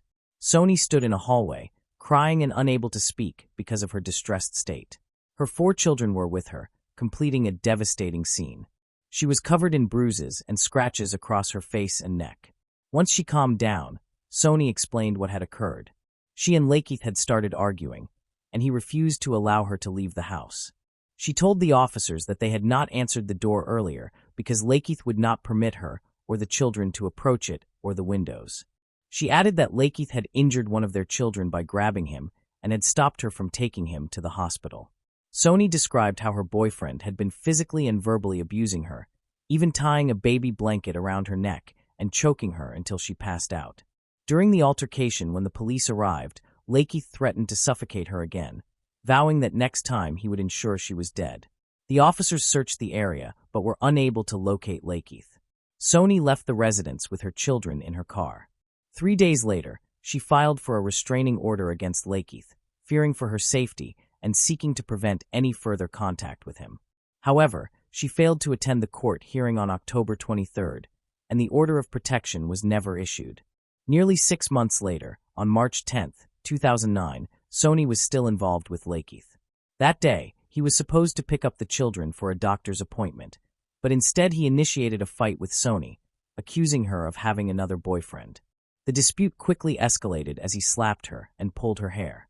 She managed to break free and ran out of the apartment while Lakeith shouted death threats after her.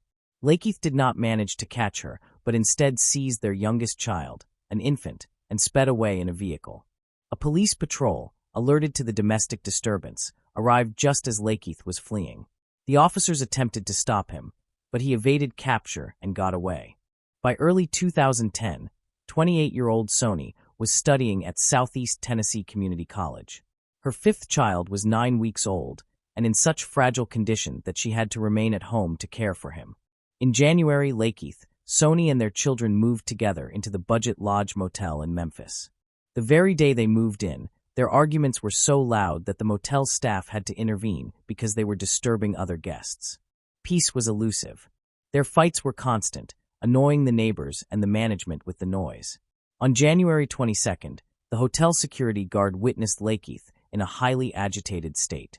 He arrived at high speed in Sony's car and began shouting at her while she stood on the second-floor balcony with the children. In the heat of the argument, he threw a bag of groceries at her. The guard approached and told him they couldn't make so much noise or throw objects, and that they needed to finish the argument inside their room. Lakeith simply told him to mind his own business. He locked the car and walked away, with the guard following him to a third-floor room not registered under anyone's name. Later, the guard asked Lakeith to hand over any hotel keys he had, and to his surprise, Lakeith had keys to 3 different rooms despite not being registered as a guest. The next day, the troubled couple moved with their children to room 222. That evening, the night manager asked Lakeith to leave, and though he complied, he soon returned. The fights continued for a few more days until the same security guard, who had repeatedly warned them, asked Lakeith to leave the property for good. The receptionist tried to calm him down as he went to the parking lot, and the guard told him not to come back that night. Lakeith got into the car and drove away. On January 26th, Sony spoke with Pamela, confiding that many things were happening in her life and that she was staying at the motel. She expressed a desire to tell Pamela something important and said she would call if she left the motel or if her boyfriend left first. The next day started normally. At 7 a.m., Sony took her younger children to daycare and her eldest to school. Around 11 a.m., the housekeeping manager knocked on Sony's door, speaking to her through the window to inform her they needed to pay or leave. He returned several times that day. On one visit, around 2:30 p.m., Lakeith answered the door. The room was dark. Lakeith told the manager that his mother was on her way to bring the money. Later, the hotel security guard checked room 222 and found it empty. Children's clothes, bags, and various items were scattered on the floor and one of the beds while the other bed was neatly made. That same day, January 27th, Sony failed to pick up her eldest daughter on time. The school secretary called Christine, the child's maternal grandmother, to come and get her. Christine tried calling Sony, but received no answer. Around 6 p.m., Christine discovered that her other grandchildren were still at daycare. Worried by the lack of response, she asked her husband to pick up the younger children from daycare while she went to the school. Convinced something was wrong, they contacted the police, who came to the house around 10:30 p.m. and filed a missing persons report.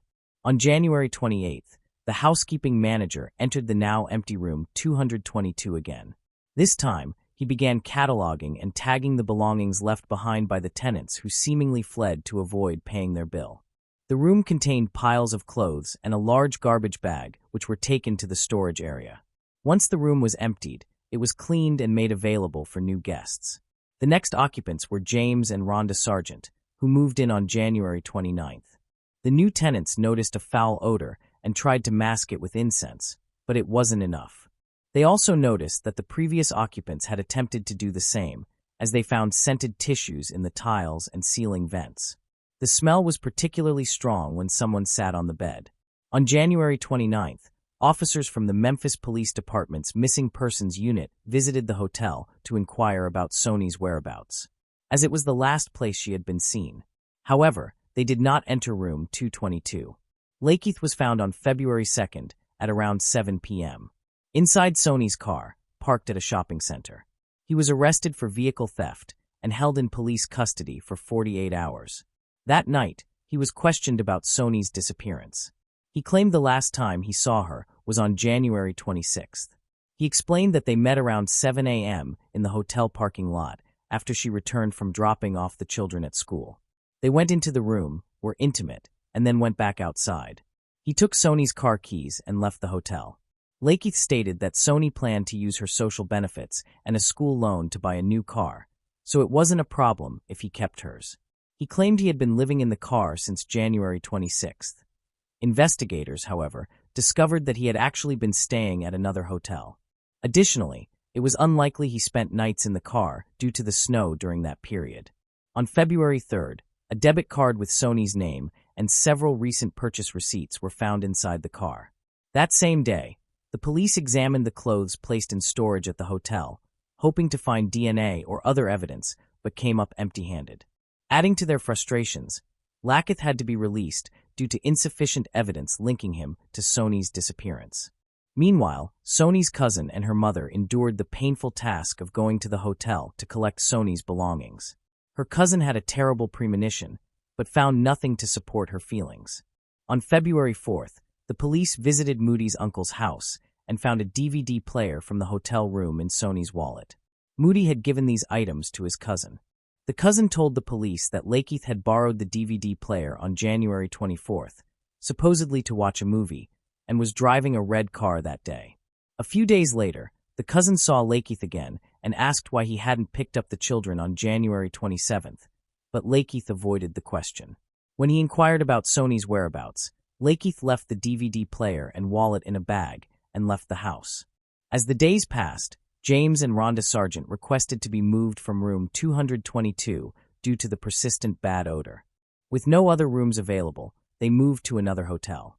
Subsequent guests in room 222 also complained about the foul smell. Despite numerous cleanings and a carpet wash in early February, the odor persisted, only slightly reduced for a few days. Soni's family, especially her children, were deeply affected by her absence. Their only hope was for Soni's safe return. On February 4th, homicide detectives visited the hotel. By then, the room had been occupied and cleaned at least 3 times. The detectives did not enter the room, but asked the staff if they noticed anything unusual. All responded negatively. On February 7th, James and Rhonda returned to the hotel, changing rooms 3 times, including spending one night in room 222. The sergeants informed the management that the room still reeked of the unpleasant odor. In March, a more thorough cleaning was carried out, included the carpets, bedding, bathroom curtains, and window drapes. To everyone's dismay, the smell not only persisted, but intensified. The manager discussed the issue with the security guard, and during their conversation, they recalled that the former tenant, Soni, had disappeared at the end of January. The guard remembered the events from that time and suggested that the manager inspect room 222 for blood or cleaning agents. 10 minutes later, the manager returned and asked the guard to accompany him. What they discovered was shocking. The 2 men entered the room, where the manager had removed the mattress from one of the beds, leaving only the frame. The lower part of the bed frame had a sort of enclosure that prevented using the space underneath as an unsightly storage area. However, lifting the box spring revealed a large empty space where anything could be hidden from view. Looking through the solid edges of the frame, they saw something unimaginable, a decomposing body. They called the police, who arrived at the scene shortly after. The bed frame had marks all over it, and there were 2 broken wooden areas. Near the head of the bed was a towel and a cloth bag between the legs of the body, which was wearing a shirt but was naked from the waist down. The forensic team's autopsy determined that the cause of death was strangulation with a coaxial cable. The cable was wrapped around the neck, went under one arm, around the chest, and ended at the back. The forensic examiner determined that it would have required at least 2 to 3 minutes of uninterrupted pressure to cause Soni's death. DNA analysis confirmed samples consistent with Soni's genetic profile and female markers, while male genetic material was also identified on 5 sections of the coaxial cable. Investigators believed Soni had already been killed before she was officially reported missing, and that Lakeith had used a cable from a DVD player he had borrowed from his cousin, an indication of premeditation. Lakeith was later located and detained, not because of the discovery of Soni's body, but on an unrelated charge of firearm possession, despite being a convicted felon. At the time, however, he was already considered a person of interest, as he was the last individual known to have been with Soni alive. During his arrest, he was once again found in possession of Soni's car and was transferred to the detention facility in Mason. On March 18th, the police announced an internal review to understand how the case had taken such an unusual course. A spokesperson admitted that while officers had been determined to resolve the case, investigative decisions had taken them in the wrong direction. He acknowledged that the circumstances were unlike anything they had previously encountered, describing the situation as one that surpassed fiction and underscoring the devastating reality of domestic violence. He also conceded that the room had been cleaned and rented out multiple times since Soni's death, which hindered the recovery of critical forensic evidence. This explanation was met with criticism. Soon after, Rhonda, one of the first tenants to stay in the room where Soni's body had been discovered, spoke publicly. She explained that if officers had asked to inspect the room during their January visit, they would have been granted access.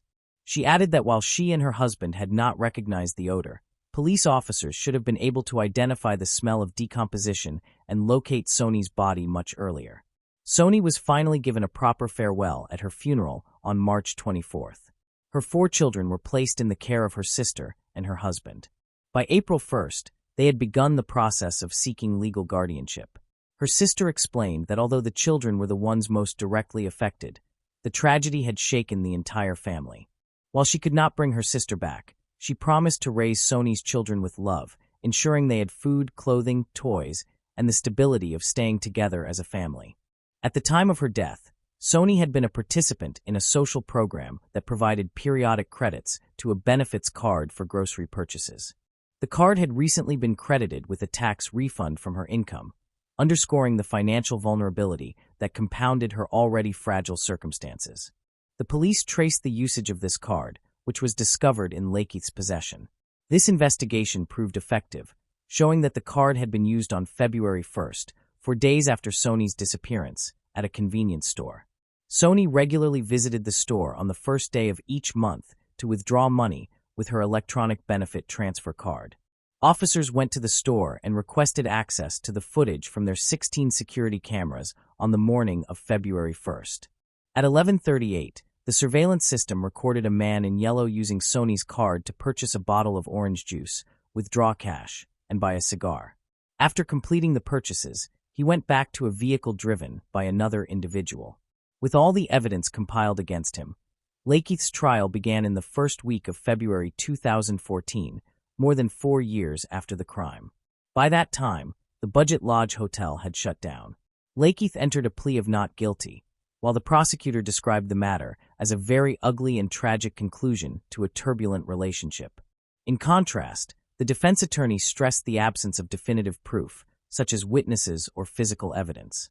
He maintained that there was no proof of premeditation, only assumptions from the prosecution. He emphasized that the police had located a fingerprint on the bed frame that did not belong to Lakeith. He proposed that someone else could have murdered Sony, since she had been involved with other men throughout the years. He asserted that his client had never previously been arrested for domestic violence against her. Moreover, he disclosed something that had not been previously publicized. Sony had moved in with Lakeith again after being forced to leave a relative's residence due to a rat infestation. On February 6th, the video depicting Lakeith using Sony's prepaid card 4 days after her death was introduced in court. The defense argued that his composed demeanor during the purchase demonstrated innocence, while the prosecution presented it as proof of a cold and merciless man unmoved by the crime he was accused of committing. On February 7, 2014, he was convicted of first-degree murder and automatically sentenced to life in prison on February 10. He appealed the judgment, insisting that the court had been wrong in considering past incidents of domestic violence and that the evidence was inadequate. On July 7, 2015, the Tennessee Court of Criminal Appeals confirmed the conviction, upholding the sentences. Moving on to the next case. Lauren Barry and Nicole Collins.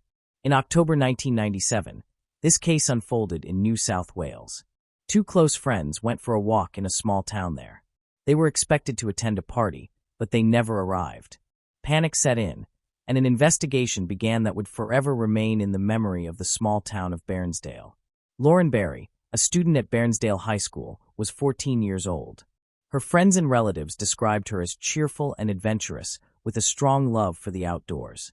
Among her many friends was Nicole Collins, aged 16. Nicole was creative and deeply devoted to her family. The girls enjoyed attending social gatherings and going camping together. Over the past few months, they had been camping frequently. Between October 4th and 6th, 1997, a long weekend was observed in New South Wales due to the Labor Day holiday. The 2 girls, along with several other boys and girls, planned another camping trip, something they had done many times before. Their parents granted them permission, and on October 3rd, Nicole's father arranged a temporary campsite near Tathrabega Road. Only about 3 kilometers away was the area where Lauren Barry and Nicole Collins lived. This location was ideal, as it allowed their parents to check in on them easily.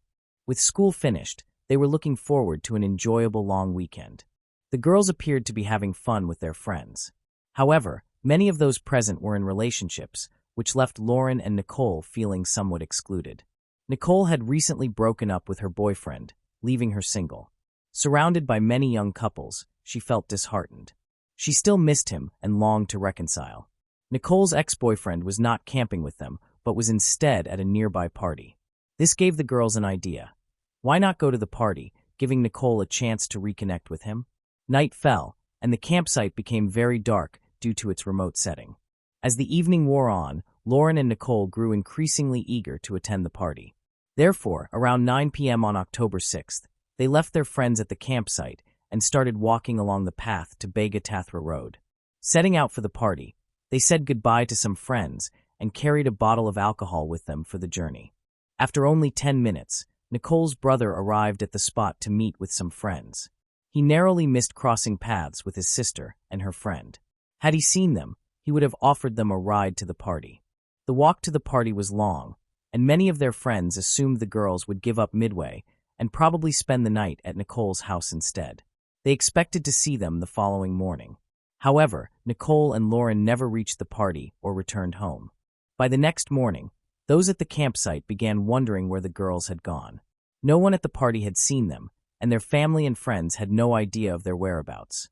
Could they have gotten lost? Unlikely, since they knew the area very well. Could they have chosen to go elsewhere? Again, unlikely, as they would have told their parents where they were headed in some way. As more time passed, it became evident that something terrible had occurred. A search effort was launched immediately.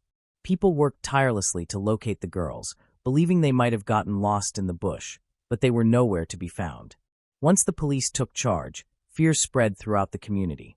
The entire surrounding area was combed thoroughly.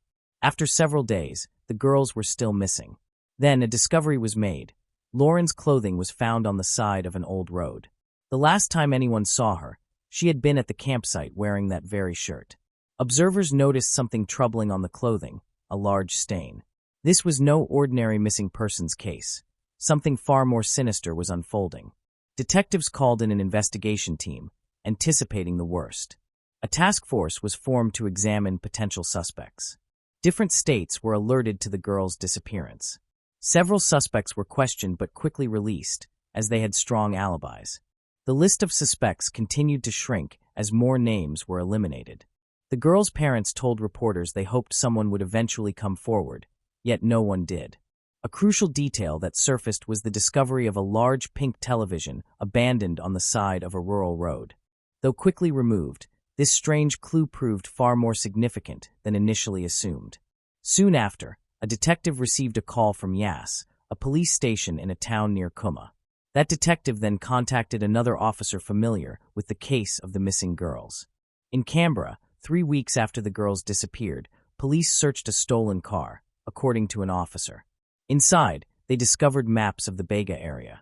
The individuals who had stolen the vehicle were apprehended and charged with theft. The officer identified the 2 men in custody as Leslie Camilleri and Lindsay Beckett. Leslie, aged 27, was a career criminal with a history of violent offenses and a controlling nature. Lindsay, a 23-year-old from New Zealand, also had a criminal record, but was described as having a low IQ and being easily influenced. He largely followed whatever Camilleri instructed him to do. Together, they had accumulated more than 220 convictions, many of them quite serious. Authorities were already very familiar with these 2 men. As time was running out and every possible suspect had to be eliminated, Lindsay Beckett was summoned for questioning by the task force. During interrogation, Lindsay was asked several questions. He claimed that he and his friend Camilleri had gone to a music event before heading to Yass and Queanbeyan on the night the girls vanished. He insisted that he only knew about the girls through newspaper reports. The detective then shifted the conversation and mentioned the pink television, asking Beckett if he knew anything about it. Up until that moment, Lindsay had been fairly calm, speaking casually with police. However, his demeanor changed when the pink TV was brought up. Detectives noticed he became visibly more tense than before, almost as if he realized he was being closely watched. The investigators began to think that the television could be a critical clue. Since there was no solid evidence, Beckett was allowed to leave, but he was not completely free. Police began pursuing the lead connected to the pink TV. A group of undercover informants operated in the area, as the 2 men were suspected of drug dealing. Detectives asked these informants to gather more intelligence. They soon learned that the men had completed a drug transaction in which the television had been part of the deal. Next, it was time to question Leslie Camilleri. He was already in custody for multiple thefts. More cunning than Beckett, Leslie quickly revealed the dynamic between them. Beckett was essentially his subordinate, carrying out instructions without question. Both men continued to deny any involvement with the missing girls, saying they only knew of the case from news reports. But when Leslie was pressed about the pink TV and whether he had been transporting it on the night the girls vanished, he froze, like a rabbit caught in headlights.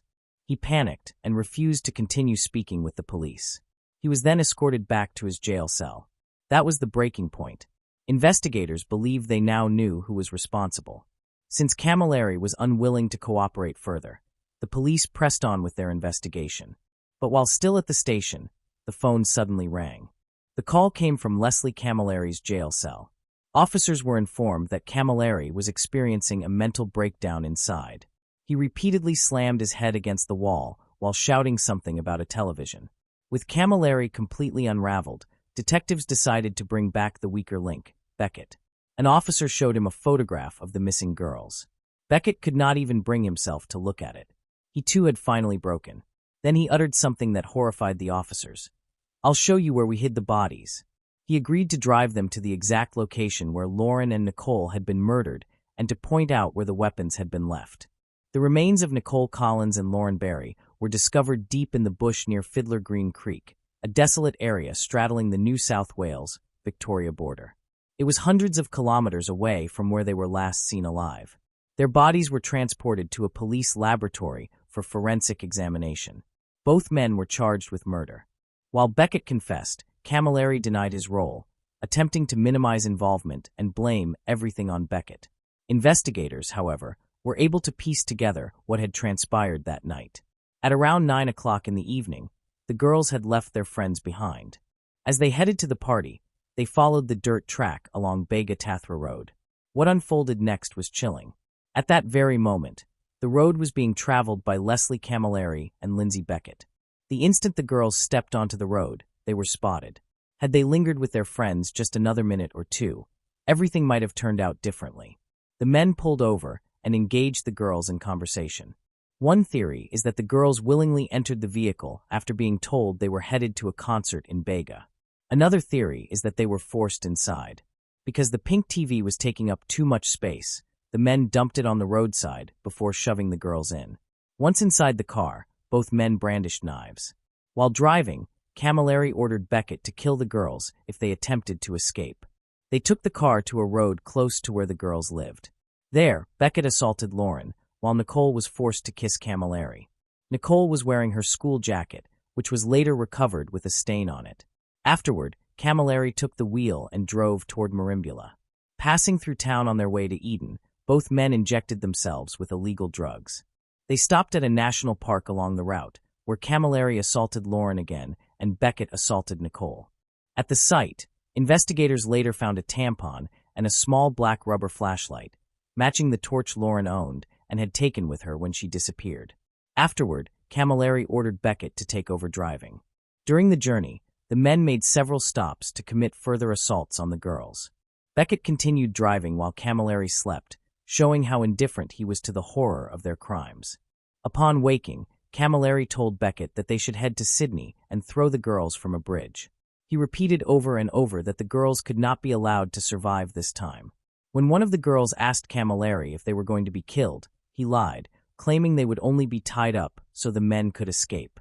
Eventually, they veered off the highway and reached Fiddler Green Creek, where they bound the girls' hands with rope.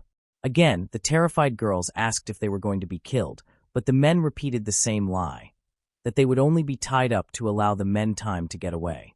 The men then forced Nicole and Lauren through dense bushland for about 100 to 200 meters until they reached the creek. The place was secluded and silent. No one could possibly hear them. At the creek, Camilleri ordered Nicole to wade into the water and wash herself to destroy DNA evidence. Lauren was told to do the same. The girls were then forced to lie face down. Camilleri ripped strips from Lauren's jeans and tied them together to fashion gags. Both girls were then gagged. He bound Lauren's hands behind her back, tied her legs together, and looped a rope around her mouth and neck. Nicole, meanwhile, was secured to a tree. Camilleri then pulled Beckett aside and ordered him to kill Nicole where she was tied and then drown Lauren. Beckett later admitted he protested, but Camilleri threatened to kill him if he refused. Camilleri ordered Beckett to do as instructed and walked back to the car to wait. Beckett obeyed. He dragged Lauren into the water with the ropes and attempted to drown her. During the struggle, she splashed water onto his knee, soaking him. Enraged, he pulled out his knife and stabbed her in the neck. Nicole witnessed everything. She saw her best friend die. "You're going to kill me, aren't you?" Nicole said as Beckett ran up the slope toward her after Lauren stopped moving. He slashed her throat 3 times, ordering her to be quiet. He kicked her repeatedly, pressed his foot down on her as she bled, then stabbed her once in the chest. After Nicole was dead, he gathered the ropes and gags and rushed back to the car, covered in blood. Camilleri asked, "Did you do it?" Beckett replied that he had. Camilleri then asked him repeatedly, "Did you see the demon?" The meaning of this was unclear. Camilleri got behind the wheel, and they drove to Canberra, where they burned their clothes, ropes, and gags. They then went to a shopping center, bought fresh clothing, and afterward drove to Lake Burley Griffin, tossing their 2 knives into separate parts of the lake. Later, police recovered one of the knives. From there, the men returned to Yass, where they lived. They took Camilleri's car to a car wash and spent at least 6 hours scrubbing it clean. They later attempted to retrieve the pink TV, but by then a young couple had already picked it up, unaware of its horrifying connection. Eventually, the couple came forward and handed the TV over to police. Investigators discovered that the TV had been purchased from a second-hand store, passed on to someone else, and eventually given to the killers as payment. Its serial number matched records that tied it directly to the suspects, providing further proof of their guilt. Afterward, the girls were declared missing. A few weeks later, both men were arrested. Once the bodies were recovered, Beckett confessed to his actions. Following his statement, Camilleri was questioned as well, but he denied any involvement in the murders. He admitted he had been in the car with the girls, but claimed he never harmed them. According to his version, Beckett had pumped him full of drugs, causing him to pass out. He said that when he woke, Beckett was driving the car along the road between Bega and the coast. He said Beckett pulled over and spoke to 2 girls. The girls entered the back seat after Beckett took the TV out of the car and placed it on the roadside. He then claimed he blacked out again and, upon waking, saw Beckett covered in blood. The police, however, did not believe him. For context, Camilleri was the dominant one between them. When Beckett stayed at his house, Camilleri forced him to sleep outdoors like a dog. Beckett was someone who followed orders. He was wicked, but he always did as his leader instructed. The police already knew this, but they required stronger evidence, which they now possessed. It had already been reported that a jacket belonging to one of the girls was recovered. Semen was found on the jacket. DNA testing was conducted, and the results confirmed it was Camilleri's. His claim of being asleep the entire time was proven false, which was highly damaging. Following this, a woman came forward. The 2 men had picked her up in Canberra a few weeks prior to killing Lauren and Nicole. They violated her in the same manner as they later did with the 2 girls, taking her down the same dirt tracks.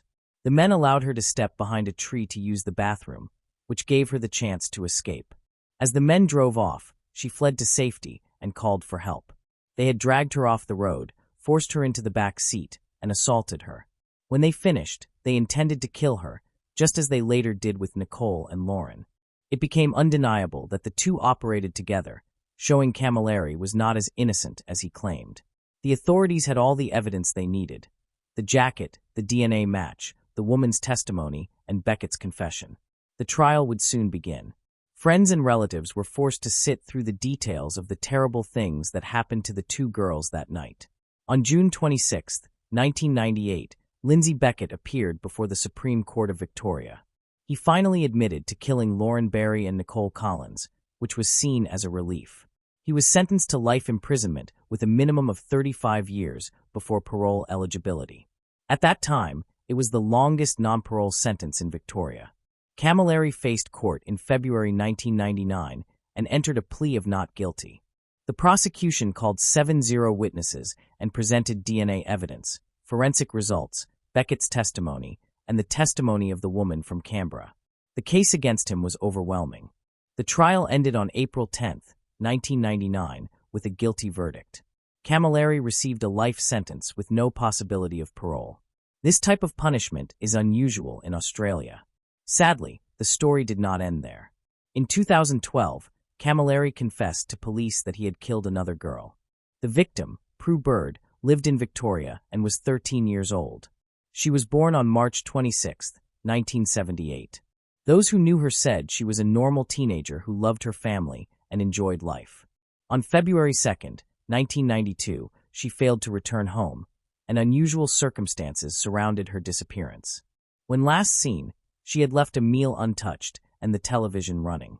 For 2 decades, her fate remained unknown. Then in 2012, Leslie Camilleri admitted responsibility for her death.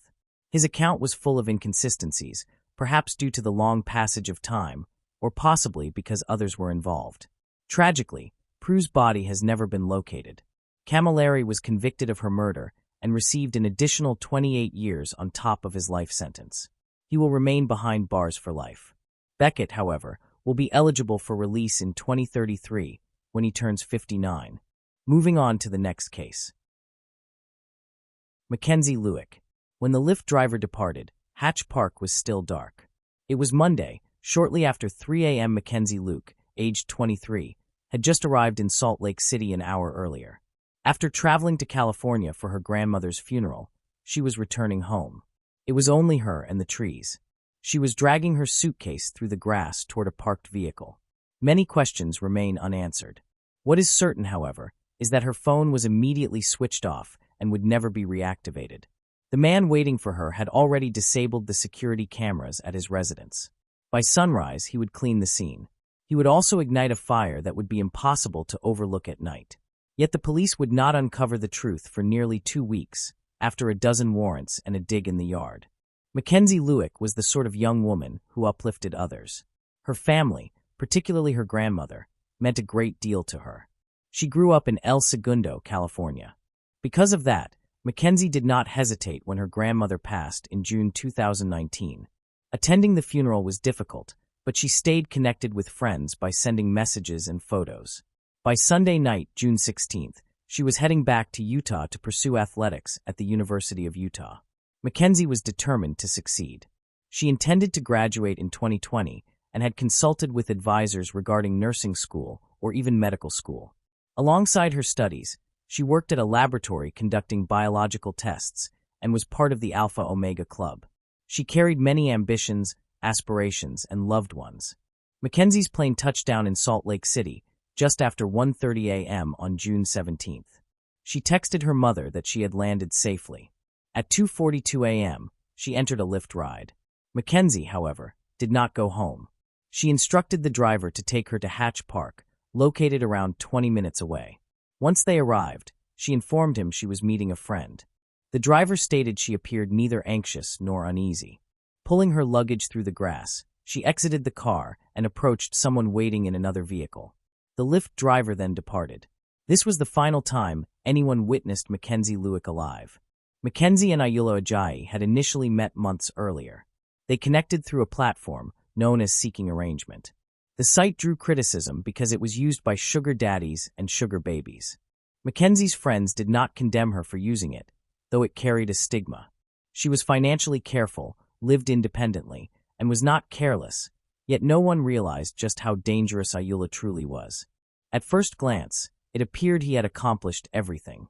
He was born in Nigeria but resided in the United States and held a green card. He had been employed in IT for reputable companies. He had even served briefly in the Army National Guard. Yet behind closed doors, warning signs existed. At Utah State College, Ayoola was expelled in 2012 for violating his visa, along with a theft investigation. He was permitted to return in 2015. This time also did not last long. He enrolled in computer science, but never graduated. In 2018, he self-published a book. It was titled Forge Identity and centered on a boy entangled in a world of violent crime. Within the story, 2 characters were burned after being killed. However, circumstances deteriorated further. There was also a room. 2 months before Mackenzie disappeared, a contractor came forward with a chilling account. Ajayi had requested him to construct a hidden room beneath his front entrance that would block all sound. He insisted it be completed urgently. He specified it could not contain windows. Hooks were to be fixed onto the walls. A digital fingerprint lock was to be installed on the door. When questioned about its purpose, he merely claimed it was for concealing his drinking from his Mormon girlfriend. Fortunately, the contractor refused the project, sensing something was wrong with the request. Later, Ayoola's housekeeper would verify that the entire residence was rigged for surveillance, particularly the bedroom. Mackenzie remained unaware of any of this.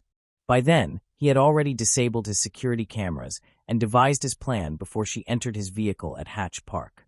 Mackenzie's family had not heard from her since June 17th, when she texted her mother around 2 a.m. Initially, they assumed she was occupied, but concern rose when she failed to attend a wedding she intended to go back to California for, missed a midterm exam, and did not feed her cat. Serious alarm began to build. Her friends also grew worried. In those first days, Kennedy Stoner, a close friend and sorority sister, spoke publicly. She mentioned Mackenzie was deeply saddened by her grandmother's death. Still, she emphasized that such an absence was highly uncharacteristic. Her family remained very close to her. Kennedy told reporters that Mackenzie would not simply vanish. Police commenced their investigation. After Mackenzie landed at Salt Lake City International Airport, they tracked her movements. Surveillance footage showed her retrieving a brown suitcase at baggage claim.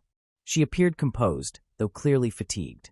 Then the Lyft driver who had picked her up informed investigators that he dropped her at Hatch Park, where she willingly entered another vehicle. He explained that she did not appear distressed and was not signaling for help. Police determined her final text, sent to Ayoola Ajayi, was delivered at 2:58 a.m. 1 minute later, her phone powered down. Authorities quickly focused on Ayoola. His account was inconsistent. He claimed no involvement with Mackenzie, yet their phone records indicated otherwise. When the warrant was executed on June 26, officers initiated a complete search of Ajayi's residence. They arrived with K-9 units, forensic teams, and excavation equipment. The case shifted from a missing person inquiry to something far grimmer once they discovered what they did. A neighbor living beside Ajayi reported strange burned objects in her yard. After she contacted police, they came to her property. Body cam footage captured what followed. Behind Ajayi's shed, officers uncovered a freshly disturbed patch of soil. Soon, the ground exposed evidence no one wished to uncover. There were bloodied tissues, fractured bones, scorched clothing, and something far more horrifying, what appeared to be part of a human skull, still with hair attached. Elsewhere in the house, they recovered Mackenzie's charred possessions, including her student identification card. A red gas container was also located. Testing confirmed the body, remains found in the yard, belonged to Mackenzie Lewick.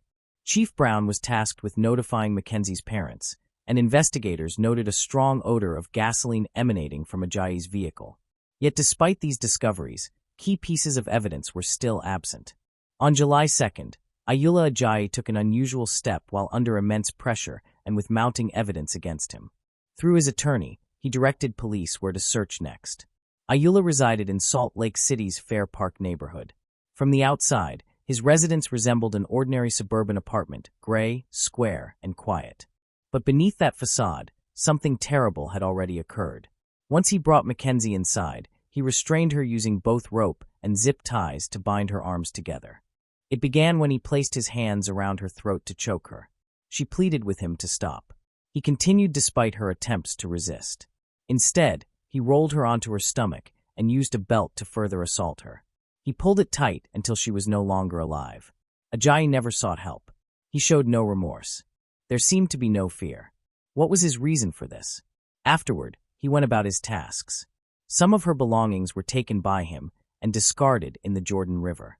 Next, he dug a shallow grave in his backyard and buried her. The following day, he returned to the site. This time he brought gasoline. Later, neighbors recalled the pungent chemical odor. One reported seeing him holding a red gas can over a fire pit. Ultimately, police discovered this same gas can inside his vehicle. Receipts showed he had purchased it only hours after Mackenzie vanished. Logan Canyon is recognized for its winding trails and roads. People go there to escape, to heal, to breathe deeply, and to walk. But on July 3, 2019, rescuers entered Logan Canyon after being directed there by Ajayi. They were roughly 85 miles north of Salt Lake City when, within a clearing in the trees off a dirt road, they located another shallow grave. It was nearly concealed by foliage and branches. When they excavated, more of what he had buried the second time was uncovered. Additional burned remains were left behind. Her arms remained bound behind her back with zip ties. More fragments of clothing, consistent with those found in the backyard, were also recovered. It was evident Mackenzie had been relocated, burned once more, and then left in silence. Based on Ajayi's phone records, he had been present there on June 25th. That was merely one day after police had first arrived at his doorstep. He may have been afraid because, instead of confessing, he exhumed her body and drove nearly 90 miles north to conceal it again. What Ajayi failed to realize was that every mile left evidence. His digital trail, surveillance recordings, and gas purchase receipts. His lies unraveled more quickly than he could cover them. The case proceeded to court with Mackenzie at its center. On October 7, 2020, Ayoola Ajayi appeared before the judge and admitted his guilt. He was convicted of aggravated murder and desecration of a human body. At last, he revealed everything. He further confessed to raping another woman he had met on a dating app in 2018. She came forward after reading about Mackenzie's case in the media. The evidence against him was overwhelming, extending beyond physical proof. His entire past had led to this point. The terrifying scheme had been in motion long before Mackenzie even boarded her flight. It was premeditation at its worst. Prosecutors had considered pursuing the death penalty, but his guilty plea spared him that outcome.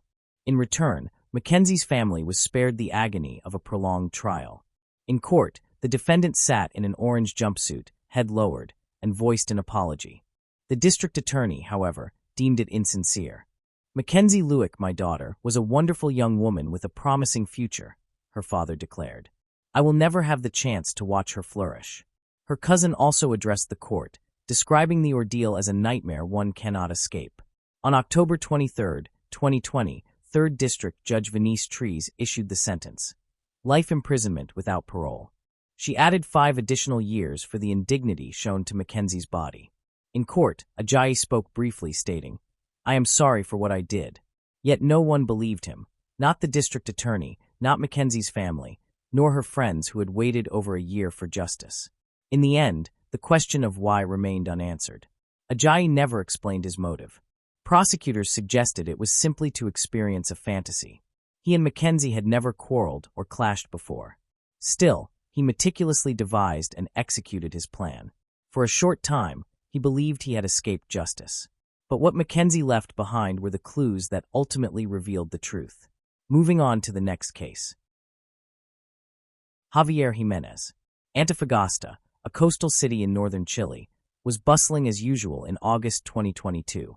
Among its vibrant community was a rising social media star named Javiera Jimenez, whose energy was infectious both online and in person. At just 23 years old, she had built a lively presence. But Javiera's bright light was extinguished on August 26, 2022. She vanished without a trace, leaving behind unanswered questions for her family, friends, and investigators. That morning, Javiera told her family she was heading out on a trip to Calama, a mining town in the middle of the desert.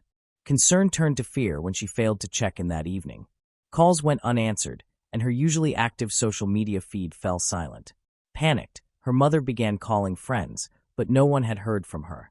As days passed, the mystery deepened. Local news outlets picked up the story, and Javiera's fans flooded social media with hashtags demanding answers. The investigation began with a police report filed on August 26, 2022.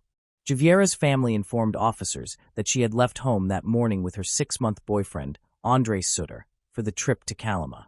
The reason for the trip remained unclear.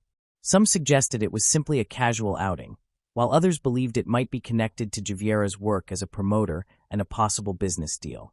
Detectives from the Antofagasta branch of the Policia de Investigations began reconstructing her final hours. Witnesses recalled that she appeared cheerful that morning, though somewhat preoccupied. A friend remembered Javiera mentioning she was excited for the trip, but didn't explain further. Police also questioned neighbors and vendors to see if anyone had noticed her or Sutter before they left town. Several people reported seeing a white pickup truck, later confirmed to belong to Sutter, near the house where Javiera had been staying. Andres Sutter was quickly identified as the last person seen with Javiera. Some people referred to Sutter as Wada. He was 23 years old, from Calama, and did not hold a steady job. Before I continue, I want to remind you that only a small percentage of people who watch my videos are actually subscribed. So if you enjoy my content, consider subscribing. It's free, and you can always change your mind later. Now let's move on with the video, which immediately raised suspicions for Javiera's family.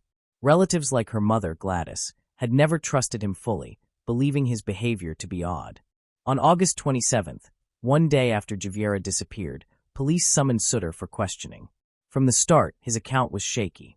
He claimed that he and Javiera drove to Calama in his truck, but along the way, a bag fell out. According to him, this sparked an argument. He said he left Javiera by the roadside near the city entrance while he went back to retrieve the bag. When he returned, she was gone. Sutter told police he assumed she had either wandered off or been taken by someone. Officers immediately found his version of events suspicious. Why would he abandon her in such a remote area? Why didn't he call her right away? Even Gladys rejected his explanation, telling reporters she doubted him because he never asked her or anyone else where Javiera was.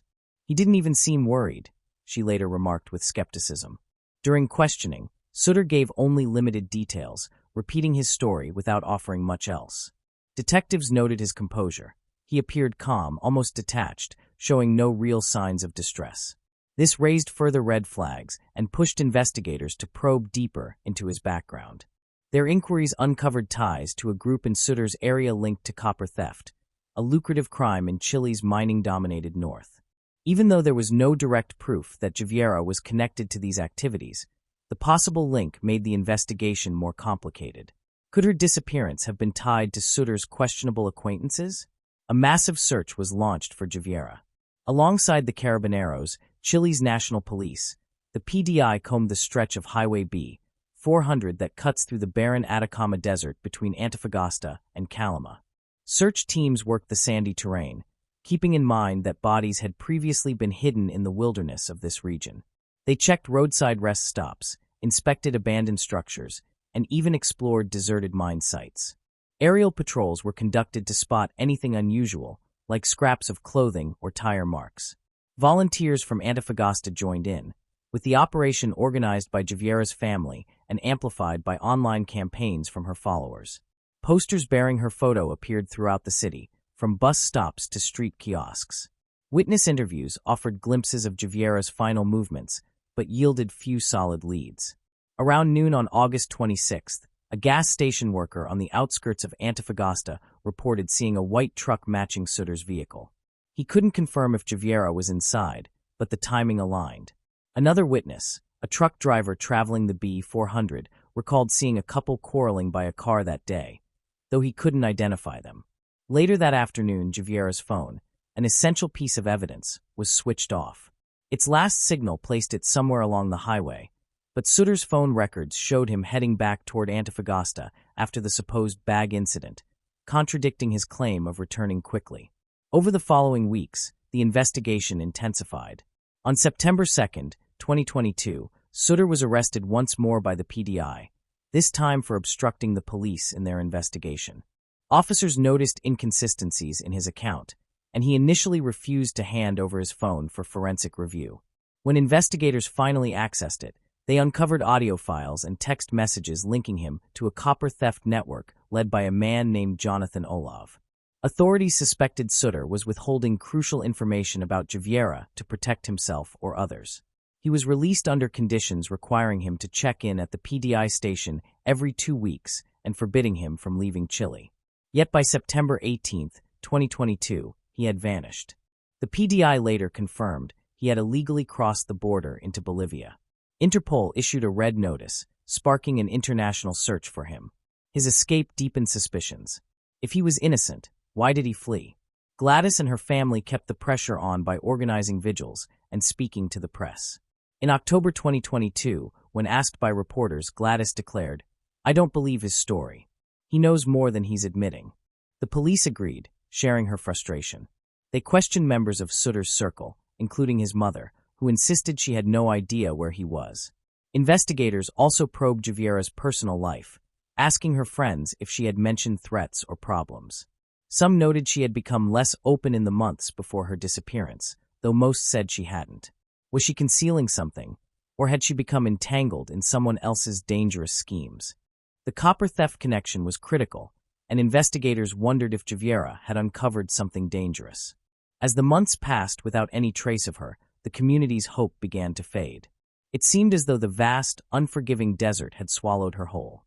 Still, the police refused to give up. They pursued leads into Bolivia, where rumors placed Sutter in Santa Cruz. Locals and social media users kept sharing details about Gladys's daughter, urging anyone with knowledge to speak up. The PDI worked closely with Bolivian authorities to track Sutter's movements. Piece by piece, the clues circled back to that grim day on Highway B, 400 and the man who drove away, leaving Javiera behind. What had really happened on that desolate stretch? And what was Sutter running from? By November 2022, the search had extended well beyond the Antofagasta, Kalama route. Teams scoured remote areas and revisited old leads. Forensic evidence, especially data from Sutter's phone, revealed unusual activity after the supposed suitcase incident. Investigators also reviewed security camera footage along Highway B-400, hoping to trace his white pickup truck. Then came a breakthrough. A miner reported disturbed ground near an abandoned mining road. On November 12, 2022, he told police he had seen tire tracks and what looked like freshly dug soil off a dirt road near Sierra Gorda, roughly 60 kilometers from Kalama. It wasn't much, but in a case with so few clues, it was enough to push the investigation forward. On November 15, 2022, the PDI returned to the site with forensic specialists and cadaver dogs. The location was desolate, marked only by rocky outcrops and rusting mining equipment. The kind of place where the desert could swallow its secrets for decades. After hours of painstaking excavation, the team made a grim discovery. A shallow grave, barely a meter deep, contained human remains. As the body was carefully unearthed, fragments of clothing surfaced, a black top, jeans, and a bracelet with a distinctive pattern. Later, Javiera's mother confirmed it as her daughter's. Every detail, soil samples, disturbed earth, and items buried nearby, was catalogued for forensic analysis. It was a heartbreaking turning point. 81 days had passed since Javiera vanished, and now her body was on its way to the Servicio Medico Legal in Antofagasta for identification and autopsy. Decomposition, after nearly 3 months in the Atacama, made the process slow and difficult. On November 20, 2022, DNA analysis using samples from Gladys confirmed what the family dreaded most. The remains were Javiera's. Their faint hope that she might be alive was crushed. Gladys described the moment as feeling like a knife piercing her heart, but vowed to keep pursuing justice. With this confirmation, the investigation shifted from a missing person case to a homicide. The autopsy, completed on November 22, 2022, revealed key details. Javiera had suffered extensive injuries. Most damning was a gunshot wound to the chest, with the bullet still lodged in her ribcage. This single piece of evidence transformed the case into a full-scale murder probe, raising urgent questions about who pulled the trigger and why. It was determined that the cause of death was homicide, resulting from massive internal bleeding caused by the gunshot wound. The forensic report noted the absence of prolonged struggle marks, suggesting the act occurred swiftly. Traces of sand and mineral dust embedded in her clothing matched the Sierra Gorda location, indicating she was likely killed and buried there shortly after disappearing. The lack of defensive wounds raised troubling questions. Had she been ambushed? Additionally, blood residue was found in her hair during the autopsy, though no skull fractures were present. This suggested she may have endured a light blow to the head before being fatally shot. Attention shifted back to Sutter's truck, which had been confiscated after his escape to Bolivia. In early December 2022, forensic testing uncovered blood in the truck bed, later confirmed through DNA analysis to belong to Javiera. The volume was significant, implying she had been transported after sustaining injuries. Investigators concluded Sutter likely drove her body to the burial site, an assumption reinforced by tire tracks near the grave that matched his vehicle. Soil samples collected from the truck's wheels contained the same mineral composition as Sierra Gorda's terrain, cementing the forensic link. This breakthrough escalated the urgency of the case. The PDI intensified their pursuit of Sutter, coordinating with Bolivian authorities through Interpol. At the same time, they re-interviewed key witnesses, including friends who had seen Javiera with Sutter on August 26. One recalled a heated argument between the pair just days earlier, a telling sign that the relationship was under mounting strain. The police looked into whether this tension had anything to do with Sutter's ties to a copper theft ring led by Jonathan Olive, a person who had come up in old cases. Messages that were taken from Sutter's phone before his flight showed that he was very angry when he found out that Javier and Olive might be dating. Was this a reason? The PDI didn't close this case, but instead focused on hard proof and avoided guesswork. The community's reaction was strong. Hundreds of people came together to remember Javiera at vigils that sprung up all over Antofagasta. The PDI had to give answers because Gladys became a loud supporter and went on the local news to demand that they be held responsible. With the discovery site blocked off, it became a hub for investigators who kept looking for more evidence, like a weapon or more personal things. But the desert was harsh and wind had blown away a lot of the proof on the ground. Sutter was caught by Bolivian police in Santa Cruz's Barrio Autonomia on January 4, 2024, after being on the run for almost 16 months. The arrest, which was revealed by Eduardo del Castillo, Bolivia's Minister of Government, was a big step forward thanks to a tip from Gladys's constant pleas for help on social media. On January 5, 2024, Sutter was sent back to Chile. His life showed that he was a young man who had a lot of problems. Andrés Sutter Area, better known as Wada, was born in Calama, a mining hub 200 kilometers from Antofagasta. She grew up in an area where copper theft was a big business in the criminal world. Court records show that Sutter was involved in 2 violent heists in 2022. In May, he and 5 others, wearing military-style gear and carrying guns, stole copper cathodes worth 60 million Chilean pesos from a Ferrocarriles and Antofagasta, Bolivia train. In July, they went after a truck on Ruta Cheno Norte, carrying 250 million Chilean pesos worth of copper. The total loss was about $350,000 US. He was willing to use violence in these crimes, as he and his crew beat and held workers during the thefts. There was more to Sutter's relationship with Javiera than just love. Their relationship, which began in early 2022 and lasted 6 months, was tense. Especially after Javiera found out about his criminal actions. Another layer came to light. Sutter is said to have attacked Olav, paralyzing him out of anger over a rumored affair with Javiera. Sutter went to court on January 6, 2024 after being extradited. The court charged him with killing Javier Jimenez and 2 counts of stealing with violence. During the trial, Sutter was described as defiant, and Gladys noted that he showed no remorse for his actions. His own words, however, were shocking. Sutter admitted to burying Javiera's body in the desert, but insisted her death was an accident and that he was not responsible. He even provided the exact coordinates of the Sierra Gorda site where her body was discovered. His lawyer, Victor Contreras, portrayed this as substantial cooperation, almost like a get-out-of-jail-free move. Contreras, known for defending drug traffickers, argued that Sutter was not the killer and suggested someone else was involved, though he offered no evidence. When pressed by investigators, Sutter repeated his version. After a fight over a dropped bag, he left Javiera on the B400 highway, and when he returned, she was already dead.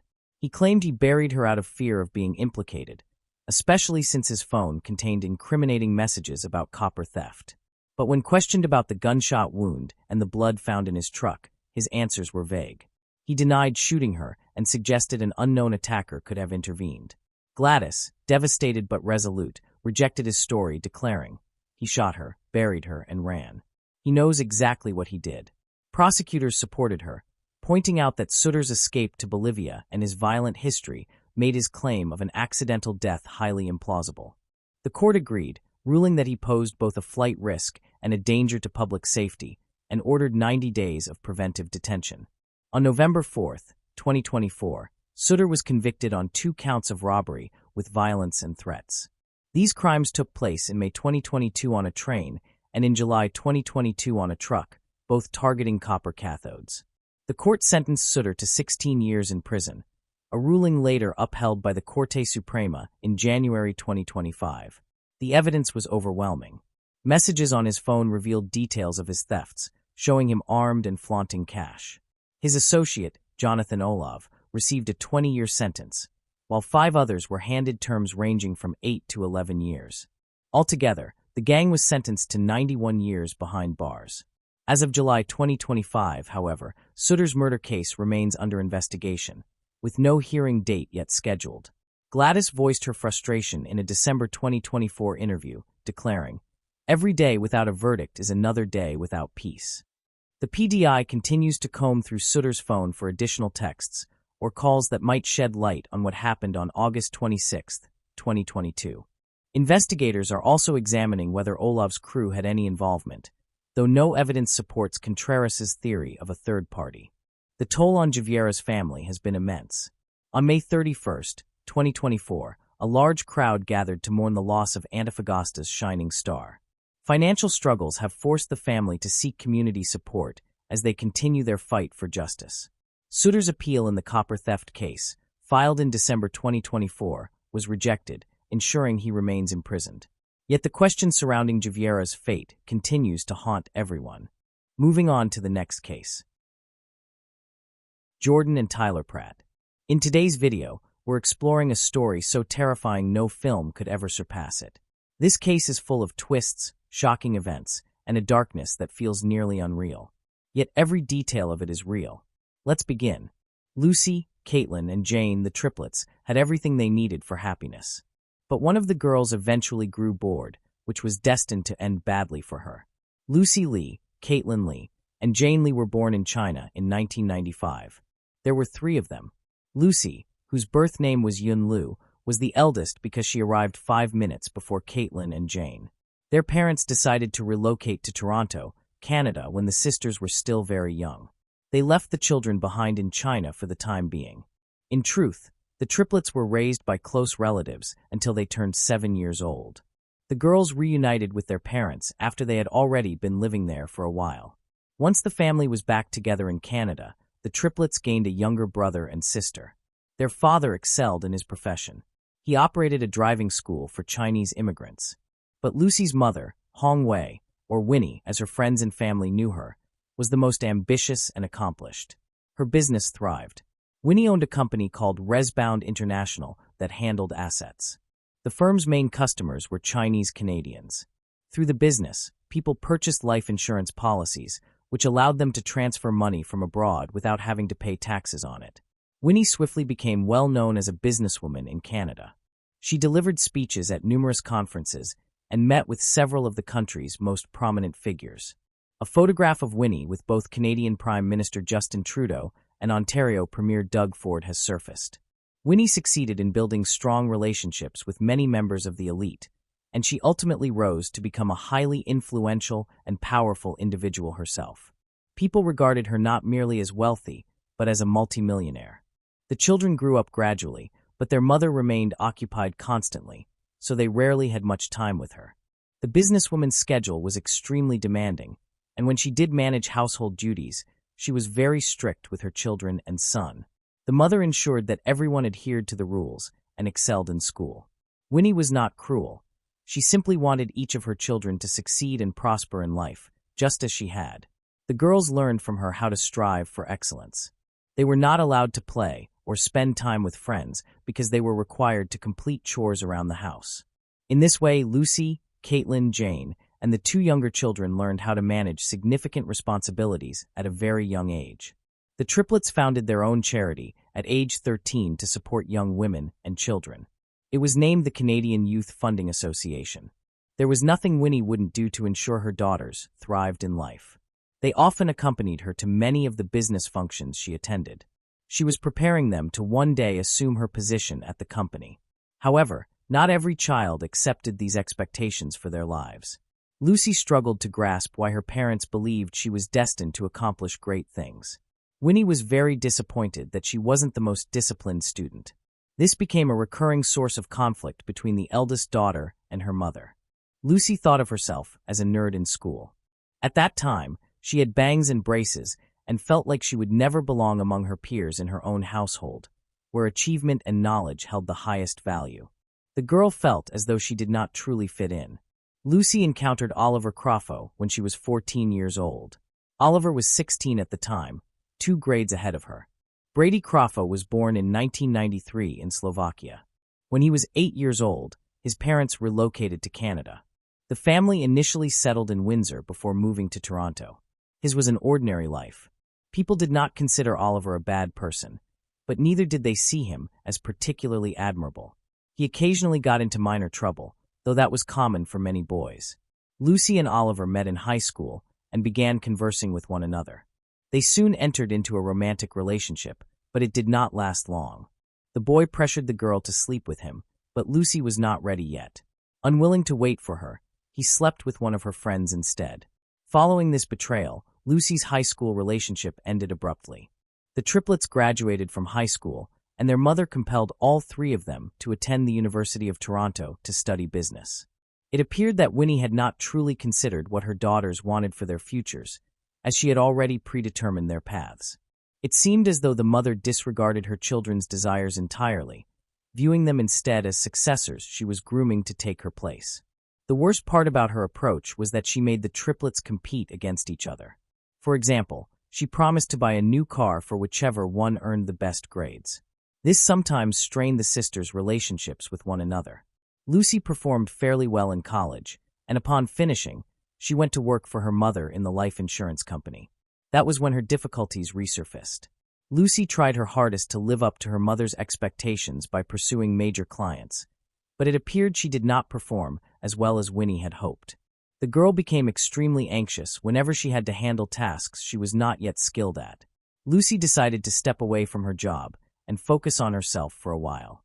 She requested 2 years off from work to travel, explore new experiences, and figure out what she truly wanted in life.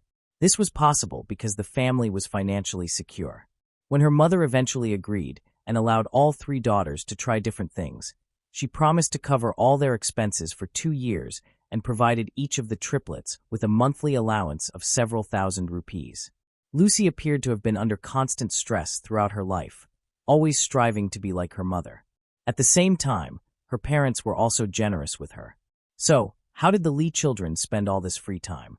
All 3 chose to become influencers on social media, shaping people's opinions and behaviors through their posts. They created accounts on several platforms under the name Mia Triplets and began sharing a variety of content. The sisters largely saw themselves as role models. They often appeared in photographs wearing underwear and swimsuits. Frequently, they shared pictures with the hashtag ***triplets, which became their signature. The triplets' social media profiles grew larger and more recognized. They amassed 60,000 followers on TikTok and another 40,000 on a separate platform. Although they were not exactly celebrities, they still had a significant following. As the triplets' popularity increased, businesses began reaching out to them with collaboration offers. The sisters received free products and were asked to promote them. They earned between $500 and $1,000 for each post. Thanks to this new lifestyle, one of the sisters, Caitlin, entered beauty pageants such as Miss Toronto, Miss Canada, Miss Intercontinental Canada, and others. She won multiple awards and even achieved second place. Caitlin Lee's rise to fame boosted the triplets' visibility on social media.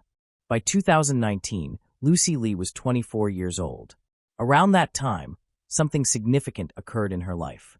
Oliver Crawford, the same boy she had briefly dated in high school, reappeared. He was 26 years old now. What had he been doing during those 10 years? After finishing high school, Crawford attempted to pursue a modeling career. His photos appeared on various modeling agency websites at that time. However, Oliver had spent most of the years since he last saw Lucy behind bars. In 2012, when he was 19 years old, Oliver went out drinking with his friend David and David's girlfriend. They mixed different types of alcohol and became heavily intoxicated, unable to think clearly. Around 2 a.m., the girl left them, but the 2 young men continued drinking heavily. When Oliver finally stepped outside into the fresh air, he chose to drive. However, it turned out that his blood alcohol level was several times above the legal limit. Oliver got behind the wheel, and David, his friend, took the passenger seat. They were both heavily intoxicated without fully realizing what he was doing. Carafa entered the highway and sped dangerously fast. His speed remained too high until something blocked his path. The young man, impaired by alcohol, lost control. At full force, he veered off the road and struck a pole. The crash was severe. The noise, like a plane explosion, was heard by many. The car was nearly split in half. David's seatbelt ripped away from its attachment, which was disastrous. The passenger was thrown from the vehicle and struck a light pole. The boy died instantly as his skull was crushed. Because of his friend's negligence and recklessness, David lost his life. Meanwhile, Oliver miraculously survived the horrific crash, alive and mostly unscathed. He sustained only minor injuries, even though officials later remarked that no one should have survived that collision. He admitted he was in serious trouble and expected prison time since someone had died because of him when he finally realized what had occurred. That is exactly what happened. Carafa was arrested and charged with causing death while driving under the influence. His parents had already returned to Slovakia by then and were required to post his bail. Oliver received a 15-year driving ban and in 2014, a 5-year prison term. Yet incarceration did not change the troubled youth. He continually got into trouble, smuggling items and associating with shady people. Oliver kept being denied parole due to his behavior, so he served the entire sentence. The parole board described Carafa as a young man who believed society's rules did not apply to him and who had an unhealthy sense of entitlement. So Oliver attempted to restart his life in 2019. After completing his sentence, he sought to reconnect with people from his past through social media and stumbled across the triplets' page by chance. He instantly recognized Lucy as his former high school girlfriend. She now appeared stylish and attractive. With her modeling career, Carafa was eager to contact her. When Oliver sent Lucy a message, she was delighted. He still aspired to become a model, something they both shared. He appeared and seemed even more handsome and appealing than during their school years. After considering it, she quickly agreed to go on a date. By their second outing, the young pair's relationship advanced rapidly, and Lucy moved in with Oliver. Winnie, Lucy's mother, was displeased with this decision because she strongly disliked the young man. She believed he was a negative influence on her daughter and was convinced Oliver would lead Lucy down the wrong path. The mother was correct, considering what was to come as a consequence of Lucy's choice. Winnie stopped providing Lucy with financial support. She had been giving the triplets several $1,000s monthly to cover expenses. She stated that Lucy could manage without assistance since she was now living with her boyfriend. At first, Lucy struggled with this change, even though she and her sisters earned money from social media advertisements that had to be divided 3 ways. She was accustomed to a luxurious lifestyle and never having to sacrifice anything. However, the issue was quickly resolved when Oliver began earning significant amounts and could support his girlfriend's needs. The only problem was that he obtained the money through dishonest means. Carafa launched numerous shady ventures after leaving prison. He was determined to become an entrepreneur, a powerful businessman, and a multimillionaire. Over time, he engaged in various schemes, including selling weighted blankets and transporting cars for social media advertisement shoots. Oliver was willing to do anything to acquire wealth, and he succeeded. Their new residence was a 2-bedroom apartment in Toronto, ready soon. Since Oliver had lost his license and was banned from driving for 15 years, Lucy was required to chauffeur him. She helped him transport the cars he dealt with and drove him to all his business appointments. Lucy became involved in every one of her boyfriend's business dealings. People suspected that all of these operations were unlawful. Most likely, Carafa smuggled the foreign vehicles he imported and exported. He dismantled them for parts, transported them, and sold them at a substantial profit. It is often said that if one is not caught, one is not considered a thief. By the spring of 2020, when the pandemic began, Lucy and Oliver had been together for a year. With the world in lockdown, the couple spent much time alone at home. But then Oliver decided it would be enjoyable to travel to Slovakia to visit his parents and afterward tour across Europe, despite the ongoing pandemic. Naturally, he wanted Lucy to accompany him to meet his family. They purchased plane tickets, arrived at the airport, and attempted to board. But due to pandemic restrictions, only Carafa was permitted to return to Slovakia because he possessed dual citizenship. Lucy, however, could not since she was not a Slovak citizen. At the airport, officials informed them that Lucy could board the plane only if she were married to Oliver. Any sensible person would have complied with the rules and canceled the trip. Lucy and Oliver, however, were not sensible. They decided to get married online right there at the airport. During the lockdown, many processes, including marriage documentation, were handled through Zoom. Entering marriage at the airport solely to catch a flight, without prior discussion, was reckless and dangerous. Yet Lucy and Oliver went through with it. They spent several months afterward traveling across Europe. By the end of the summer, they returned to Canada. At that time, Carafa was making plans to expand his business. This was how he encountered Tyler Pratt, with whom he was eager to collaborate. Oliver perceived major opportunities in Tyler and wanted to exploit them, but their dealings did not proceed smoothly with their new acquaintance. Tyler had been born in British Columbia and raised in a large family. He had previously been married and had 2 children. Officially, Tyler played hockey. He was also an entrepreneur like Oliver, running a diamond production company and a supplement business. In reality, however, he was trafficking illegal drugs on a private scale. He was not a small-time dealer, but a significant figure. Pratt oversaw the importation of massive quantities of white powder from abroad and distributed them to lower-level sellers. As a result, he accumulated substantial wealth. Reports claimed he could sell drugs worth $1 million in just one day. Tyler was very wealthy. In 2020, Pratt separated from his wife, though he continued to maintain contact with his children. Despite his criminal activity, people said he was a devoted father. He never missed a vacation or his children's birthdays. He devoted much attention to them and spent all his free time with them. In 2020, Tyler met a woman named Jordan Romano. He was around 40 years old then. She was raised in Ontario and encountered Pratt when she was about 25. For work, the woman performed exotic dance. Their relationship advanced rapidly. Soon, Jordan left her job because her boyfriend covered all her needs. The couple lived extravagantly with designer clothing, luxury cars, lavish vacations, and other expensive pleasures. Jordan and Tyler chose to start a life together in the summer of 2020. They got engaged and planned to get married soon so they could start a real family. Tyler's main goal was to stop the criminal business, live an honest life, and turn into a law-abiding businessman. Jordan said that they just wanted to be a normal couple and get away from the bad things that come with selling drugs. But everyone has to pay for their sins at some point. And in July 2020, Pratt and Oliver Carafa were brought together by fate. Someone suggested that Tyler get in touch with Oliver when he was looking for an honest businessman among his friends to put his money in. The men planned to meet for a business dinner to learn more about each other. Carafa was a lovely person who could get people to agree with her. He talked to his new friend all night about his big plans, reassured him that his business was legal, and bragged about his accomplishments. After dinner, Oliver asked Tyler if he would like to put money into one of his new businesses. In fact, Pratt was very pleased by how far the young man had come in such a short time.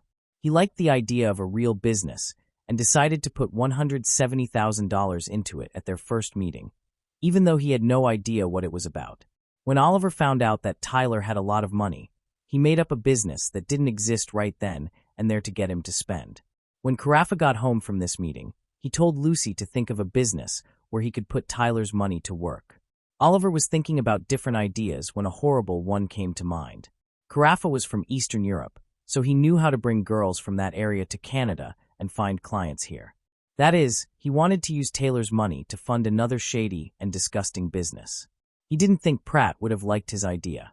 Olive told his wife what was on his mind. Luckily, Lucy was smart enough to tell her husband that this was the worst idea he had ever had and stop him from going ahead with it. Finally, Carafa chose to open a company that sold masks, goggles, and gloves for personal protection. These items were very popular during the pandemic. Everything that hospital workers and regular people used during the lockdown. Oliver planned to make a lot of money by getting these popular items at a low price and then selling them for a lot more than they were worth. Carafa took his idea to Tyler and told him all the good things that would happen with the new business. It made Tyler very happy, and she thought Oliver had found gold. Pratt already thought of Carafa as his new business partner and best friend. In fact, things were not so bright. Lucy and Jordan also became friends and spent a lot of time together.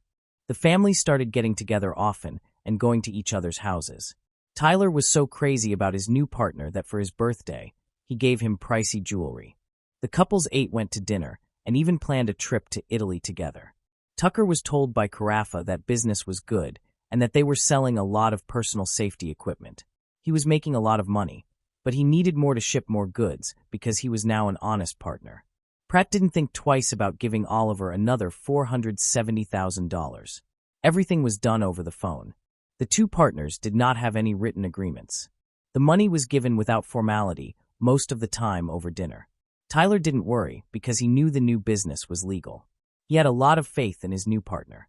However, nobody knew where the money went. Oliver was doing something that not even Lucy knew about. It was all she could think about. All the money was going to buying safety gear that was then sent to Europe. After a few months, Taylor began to ask things. That person asked where his share was and when he would get his money back. Oliver told his partner that the money was in Europe and would be hard to get back. It will take some time. He showed me bank records from accounts in Europe. There were 12 million in one of them. To get Tyler to agree, Carafa told him that 3 million of that money was promised for Pratt. This gave the owner some peace of mind. It would have been fine if Oliver's partner hadn't shown him fake accounts. His bank accounts did not have $12 million in them. It's still not clear where the $640,000 that Taylor gave went. Another thing that is unknown is whether the business of personal safety equipment ever existed. At least the news didn't talk about it. Oliver lost all that money at some point. That much is certain. Or maybe it was just a scam from the start. Tyler brought up the subject of profits again, no matter what happened to the money. He asked for the $3 million that Carafa had promised him. Olive didn't have that much cash, though. He was at a loss for what to do and turned to Lucy for help. To his wife, he told her that he had lost the money Pratt had given him for the business and didn't know what to do. Lucy suggested that they buy time and made a $1.5 million check out to Taylor. It was planned that this money would be taken out of Lucy's mother's bank account. The woman told her husband that Winnie would not even notice the money was stolen. Lucy thought that the fake check would make Tyler feel better and give them time to decide what to do next. As it turned out, the check was never cashed. The next step was another con. Lucy's mom, Winnie, ran an insurance business, and Lucy had worked there long enough to know how it all worked. Lucy told Pratt that her mother's business could help her get an insurance policy so that she could send money from Europe to Canada without having to pay taxes on it. Tyler and Jordan agreed to buy an insurance policy for $1.5 million, but they didn't know they were being lied to again. In fact, Lucy lied to get insurance money and kept the money her friends gave her. Lucy made things worse instead of getting out of the mess Oliver had made. It's not clear what these people wanted or what they were thinking. It was February 2021. After giving money away and not getting anything back, Taylor had had enough. He bought Lucy the insurance policy to try to get the money from Europe sent to him faster, but he still hadn't seen a dime. He saw that Oliver and Lucy were taking their time for some reason. He told his partner that things would get really bad if he didn't get the money by March 1st. Oliver became scared because he knew Tyler was doing something wrong and thought he might still be connected to dangerous people. Carafa asked Lucy for help once more. They really thought about how to get out of there for a long time. They didn't have enough cash to pay Tyler. That's when Lucy and Oliver decided they had to end it for good. After that, things got even worse. Just one day before the due date on February 28, 2021, Carafa asked his partner and fiancé to come to a business meeting. It was said that they had a new business idea to properly grow marijuana. Oliver had even found a big building in an industrial park that would be perfect for putting his great idea into action. He drew up a business plan and told Taylor they could make a lot more money. Carafa said he had already made plans with a real estate agent, so he asked his partner to come to the meeting with him so they could talk about it together. Pratt was interested and didn't know it was all a lie. There was no agent or business plan, so he agreed to meet with them. Carafa actually lied to Tyler about the warehouse visit and did it for a much worse reason. In the morning, Oliver paid cash for a car from a friend. A white Audi Q5 was seen, and the car was not publicly linked to Carafa. Then Lucy got a SIM card that was registered to a friend of hers to hide their tracks even more. A few days before the date, Oliver and Lucy sent each other several texts in which they talked about Tyler and his fiancée Jordan. They also talked about the specifics of the evil plan they were going to carry out on the last day of winter in their letters. They tried to encrypt their messages too. So, on February 28th, Oliver sent Tyler a message with the borrowed SIM card to let him know that he and Lucy were only 10 minutes away from the building. While this was going on, Carafa and Lee drove the white Audi to the empty hangar, turned the building around, and hid the car in a small dead end. Lucy, who was driving, wore a light-colored wig to hide her identity in case the car was caught on tape by accident. Soon after, Tyler and his fiancée, Jordan Romano, drove up to the warehouse in their Range Rover and parked behind the building where they were meant to meet the real estate agent. And that's when the scary things began to happen. When Taylor got out of his car, he was confused because his partner had come in a strange car and his wife Lucy was wearing a blonde wig for some reason. Carafa told Pratt about the real estate agent they were going to meet. While the guys talked near their cars, Lucy and Jordan got into the Range Rover and tried to talk to her to take her mind off of things. Tyler's fiancée was also a little confused. She thought they would quickly look at the rental place and then eat together at a restaurant. Jordan had the right clothes on for the event. She wore a light brown jumper and well-known brand heels. But Lucy didn't look like herself. She usually dressed very stylishly and glammily, and she wore expensive clothes all the time to show off her wealth. Now she was wearing old leggings and a strange wig. Everything about her looked fishy, and Jordan couldn't shake the feeling that something was off. Romano just recently found out that Taylor and she are going to have a baby. She was 13 weeks along now. Their friends knew this. So what happened next was even scarier. Lucy stopped talking in the middle of a sentence, opened the Range Rover's door, and jumped out onto the street. At that very moment, Jordan looked up at the guys and saw Oliver pointing a gun right at Tyler's face. Joking around with Lucy kept Jordan's attention, but her husband had already taken out a gun and was holding Pratt at gunpoint. Olive aimed the gun at the pregnant lady and pulled the trigger several times before she could do anything. The car was hit by the first 2 shots that didn't make it. Jordan put her car in drive right away and tried to get away from the scene. Oliver then shot a 3rd time. It's too bad that this shot hit its mark. It hit her on the left side of the chest. Everything took only seconds to happen. When Oliver did what he did, Tyler, who was only a few meters away, didn't even have time to respond. When the man found out that his friend and partner had just killed his pregnant fiancée, he charged at him. But Oliver was able to turn around and start pulling the trigger without looking. 5 or 6 times he shot at Tyler. Several bullets hit him in the arms, and one just missed his head.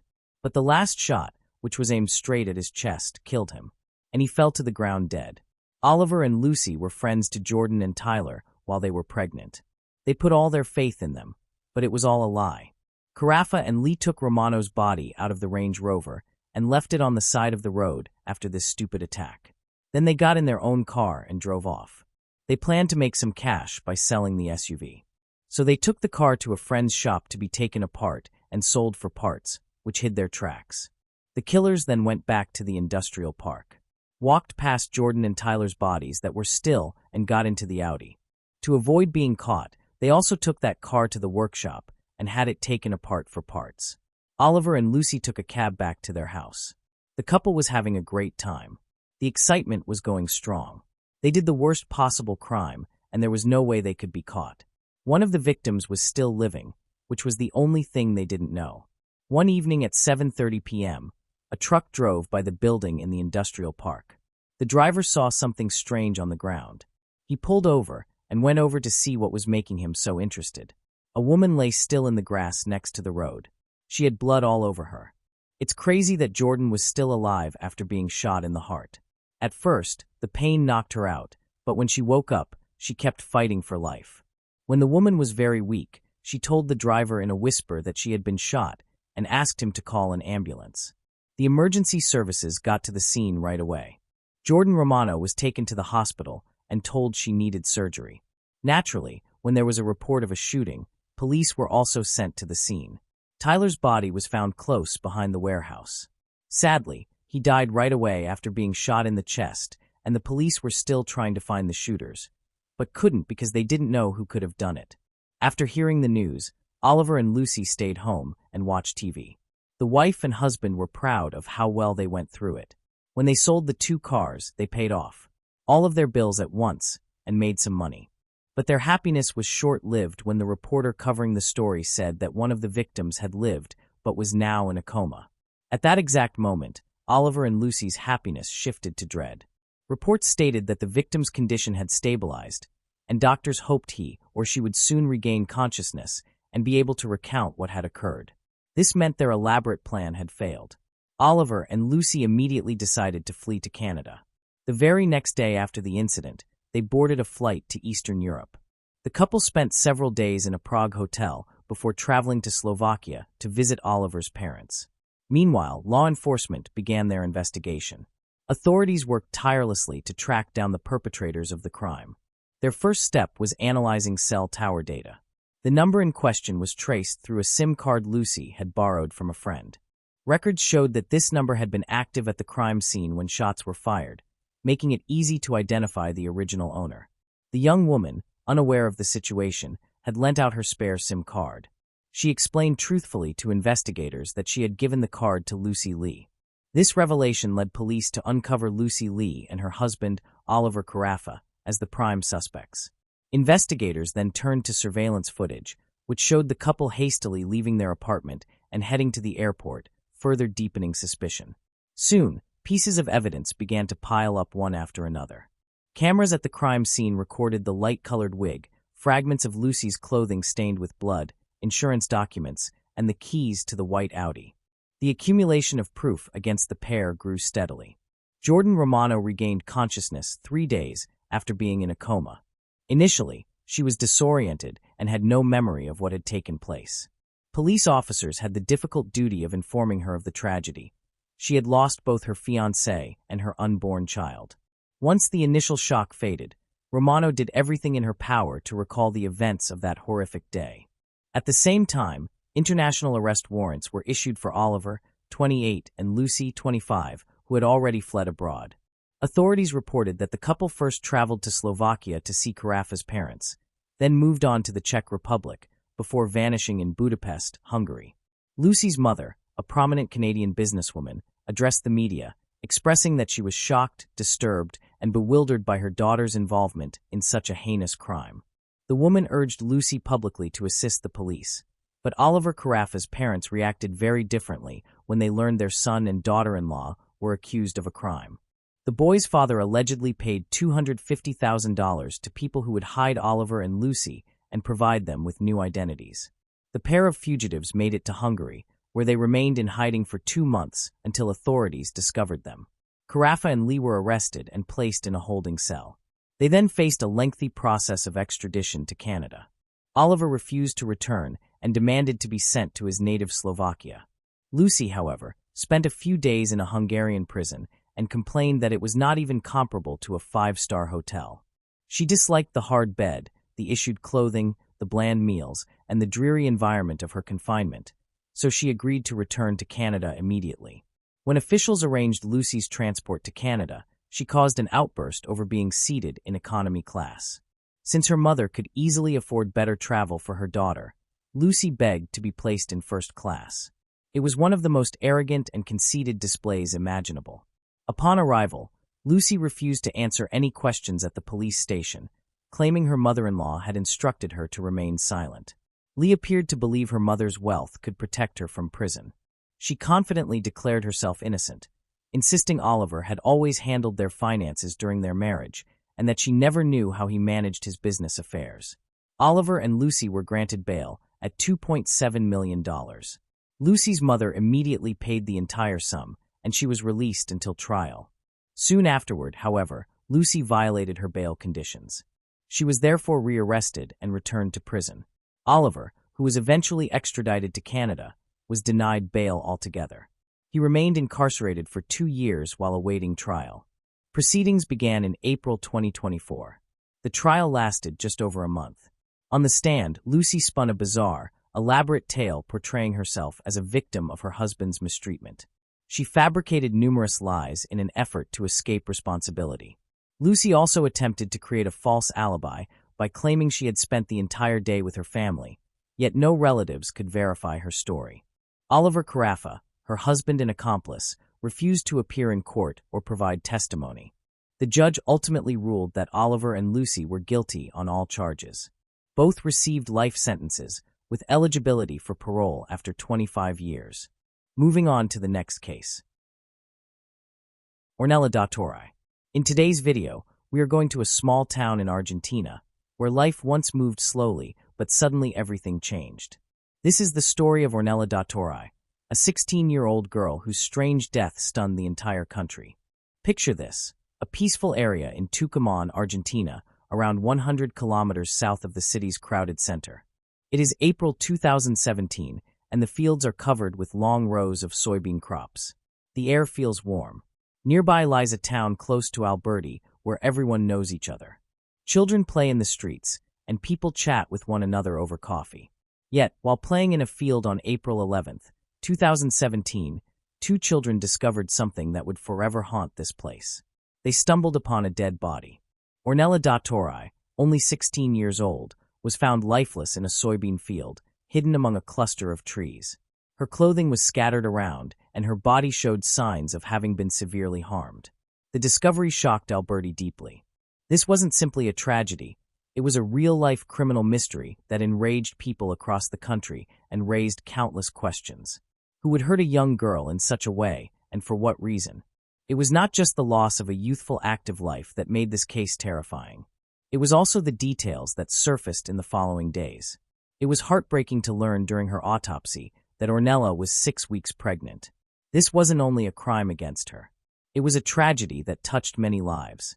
The police began reconstructing how she had died by combing the field for evidence, speaking with neighbors, and asking the question that comes up in every true crime story. Who was Ornella with that day? Did she have any dangerous people around her? Was there someone nearby who intended to harm her? One thing was certain. This was not a random incident. The police were determined to uncover the entire truth. Ornella had last been seen alive on April 10, 2017, so someone either knew her or encountered her. But to understand this heartbreaking puzzle, we need to know more about Ornella than just a name in the headlines. She was someone with dreams, difficulties, and a life that was far from easy. She had been born in Salta, Argentina, and spent much of her childhood there with her mother, sisters, and maternal grandparents. Family members said she was a girl always in motion, never able to stay still for long. She was like a tornado, her sister Augustina Prey explained. In a conversation, she described her as the sort of person who might suggest baking a dessert one moment and then dash off on her bike to the plaza the next. Everywhere she went, she made friends, and her warm nature drew people to her. Ornella's life was not always simple, though. 2 years before her death, she made the significant decision to leave Salta and relocate to Tucumán to live with her father. It wasn't only about wanting a change of scenery, but also connected to her complicated family background. Ornella's childhood had been difficult due to family conflicts that placed her under court supervision. Her aunt, Maria da Torre, mentioned that Ornella had even requested a restraining order against her mother, showing how deep the issues between them truly were. People rarely spoke about these family struggles, but they influenced Ornella's life and drove her to begin again with her father in Alberti. The situation with her father, however, made matters even more complex. He had only recently been released from prison, though little was known about his time behind bars. What is certain is that he returned to Ornella's life at the same time she moved to Tucumán. Living with him gave Ornella a stronger sense of independence, but she also had to adapt to a new environment. Neighbors in Alberti noticed that Ornella often did not spend nights at home. She would stay with friends or simply wander around town, something people found unusual, though it matched her free-spirited character. Despite her troubles, Ornella looked ahead to a fresh start. She was 6 weeks pregnant when she passed away, though her family in Salta had not known that fact. It highlighted how much of her life in Tucumán was lived independently. Yet, Ornella's freedom carried its own risks. Investigators grew interested in her because she frequently spent the night away from home. Who was she with at those times? Some people claimed she had a boyfriend. Did she truly have one? Or was she merely staying with friends? Police began examining her circle of friends and relatives to find anyone who might have known more about her final days. They interviewed her neighbors, friends, and father to piece together her habits and social ties. Investigators realized Ornella's life extended far beyond what had happened in that soybean field. It also involved the people she knew, the choices she made, and any secrets she might have kept. She lived on her own terms, but what was the cost? Her family relationships were strained, and she often stayed away from home overnight. To understand, we must return to the moment that changed everything, when Ornella's body was discovered in a quiet soybean field, and the horrific details that surfaced at the crime scene and during the autopsy. Naranjo Esquina is a rural area located about 2 kilometers east of Juan Bautista Alberti and around 100 kilometers south of Tucumán City. It was Tuesday, April 11, 2017. The location is remote, set on a flat, open plain with soybean fields and scattered trees. It lies far from any cities. A dirt path runs through the crops, leading to a small bridge that crosses Route 38. Nearby, there is a modest neighborhood, but no houses close enough to notice what might occur there. Children sometimes come to play, chasing one another between the rows of plants, unaware of the darker sides of life. That is precisely what unfolded that day. Around noon, 2 young children were playing in the fields, something quite common for kids in Alberti. Near a cluster of trees off the main road, they came across something unusual. A body lay there. At first, it might have resembled a bundle of clothes or discarded items, but as they approached, the reality struck them hard. Ornella appeared to be lying face up in the soil, with parts of her body concealed by the soybean plants. Their game came to an abrupt end, and the children ran off to get help. Someone nearby understood what was happening and alerted the police. Soon after, officers from the Alberti precinct sped toward Naranjo Esquina, their sirens piercing the still countryside. Upon arrival, police encountered a scene both sorrowful and perplexing. Ornella was nearly unclothed, with her garments pulled down around her waist, leaving her lower body exposed. Her face and body bore cuts, bruises, and other signs suggesting a struggle had taken place. Investigators' attention quickly fell on 2 bricks placed across her neck, a disturbing sight. These stones were not random debris. They seemed deliberately positioned, possibly used as weapons or to weigh her down.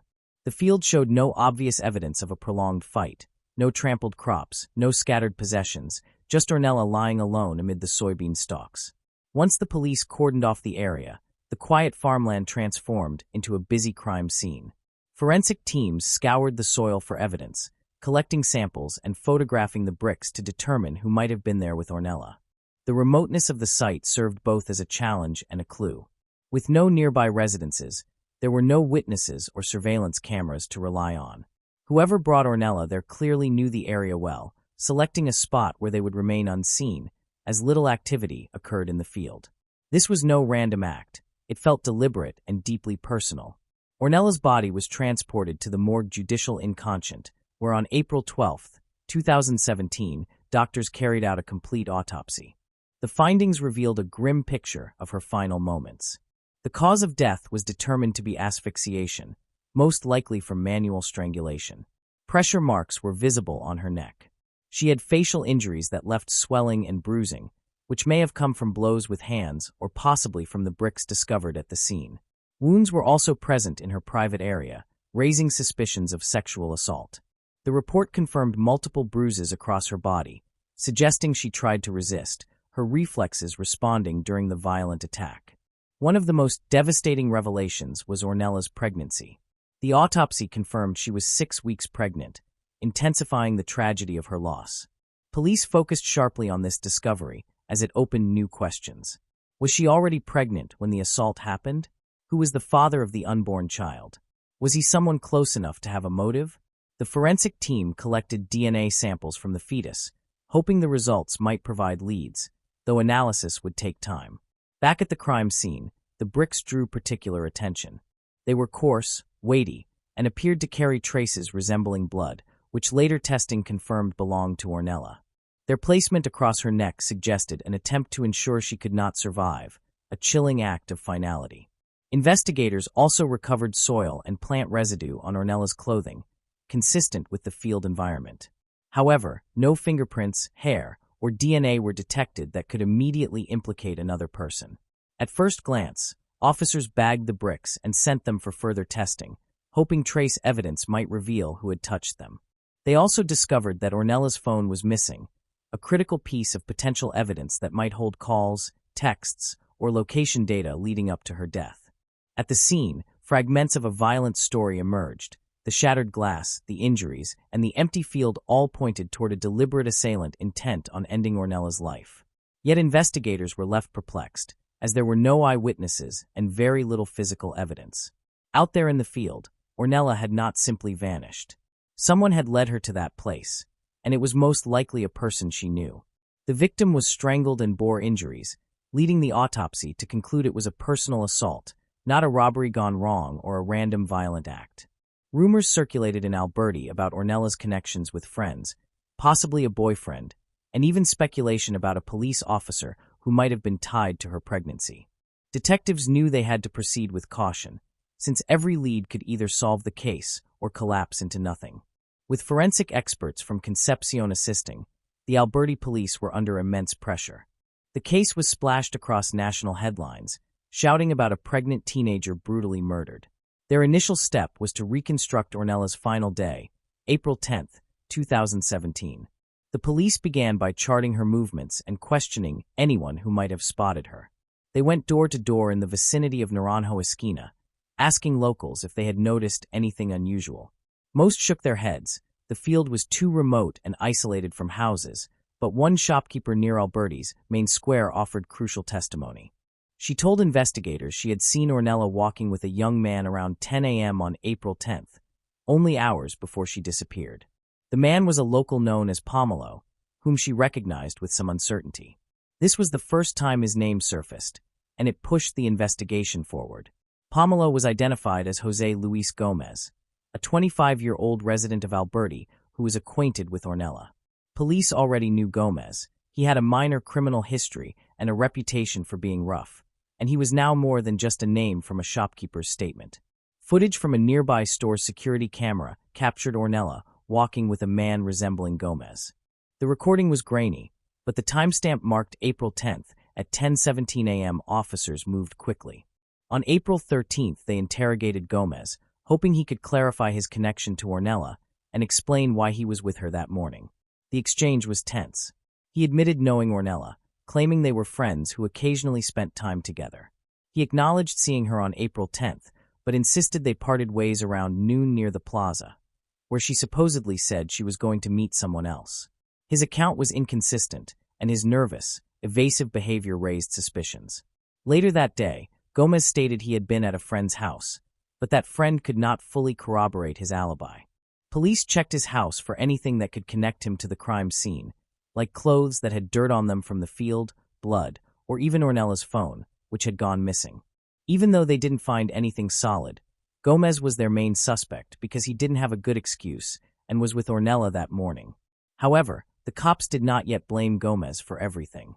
This kind of true crime story usually has more than one layer, and the investigators knew they shouldn't rule out other options. It was hard to figure out what was going on in Ornella's life because her relationships was so complicated. Talks about a police officer in Alberti led to one tip.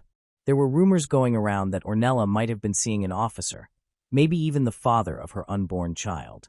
The police looked into this in secret by talking to cops at the Alberti precinct and seeing what their plans were for April 10th. Even though there was no solid proof, the rumor made things more interesting by implying that someone in power might be involved. A man Ornella had been seeing, who was only known as Facundo, was another possible suspect. At first, Ornella's friends told the cops that she had talked about a boyfriend, someone she was excited about but didn't tell anyone else about. On April 14th, Facundo was asked some questions. He said he dated Ornella for a short time, but that they broke up weeks before she died. People who worked with him on April 10th confirmed that he was at work in a nearby town, which backed up his story. They kept an eye on him, though, because they thought jealousy or a secret fight might have played a part. Investigators talked to people close to Ornella to get a better idea of what was going on. They talked to her father, who had just gotten out of jail and was living with her. In Tucumán, he was heartbroken and said Ornella was what kept him going. When he was asked why she stayed out so late, she said she often spent time with friends and didn't come home until the next morning. He couldn't think of anyone who would want to hurt her, but he did say that she had been quieter before April 10th, as if she had something on her mind. The picture that Ornella's friends painted was similar. A close friend, Abigail Lever, told police that Ornella was always smiling and moving, but she had seen a change. She didn't talk about the guy, because she was happy about the baby. Abigail said that Sophia, another friend, said she saw Ornella fight with a man near the park a week ago, but couldn't name him. Sophia remembered. It wasn't loud, but she looked upset. The way Ornella was feeling and the fact that she kept her pregnancy a secret were both small signs that she might have been dealing with a personal problem that led her to that field. When the cops got a tip from a local teen on April 15th, the investigation took a big turn. The teen heard a talk about Ornella while at a party near the plaza on April 10th. The kid said that some guys were talking about Pomelo and how he was mad at Ornella over something personal. The teen didn't know much about it, but one of the guys said he saw Gomez that afternoon near Route 38. This was very important because it put Gomez closer to the crime scene at a time when he said he was somewhere else. The cops went even further with Gomez and interviewed him again. They showed him the security video and the teens this time. Even though Gomez stuck to his story, he made a mistake when he said he had been near Route 38 to meet a friend. He later admitted he was wrong. The police detained him on April 16th and charged him with suspicion of murder because of the mismatch. People in Alberti were furious when Gomez was arrested.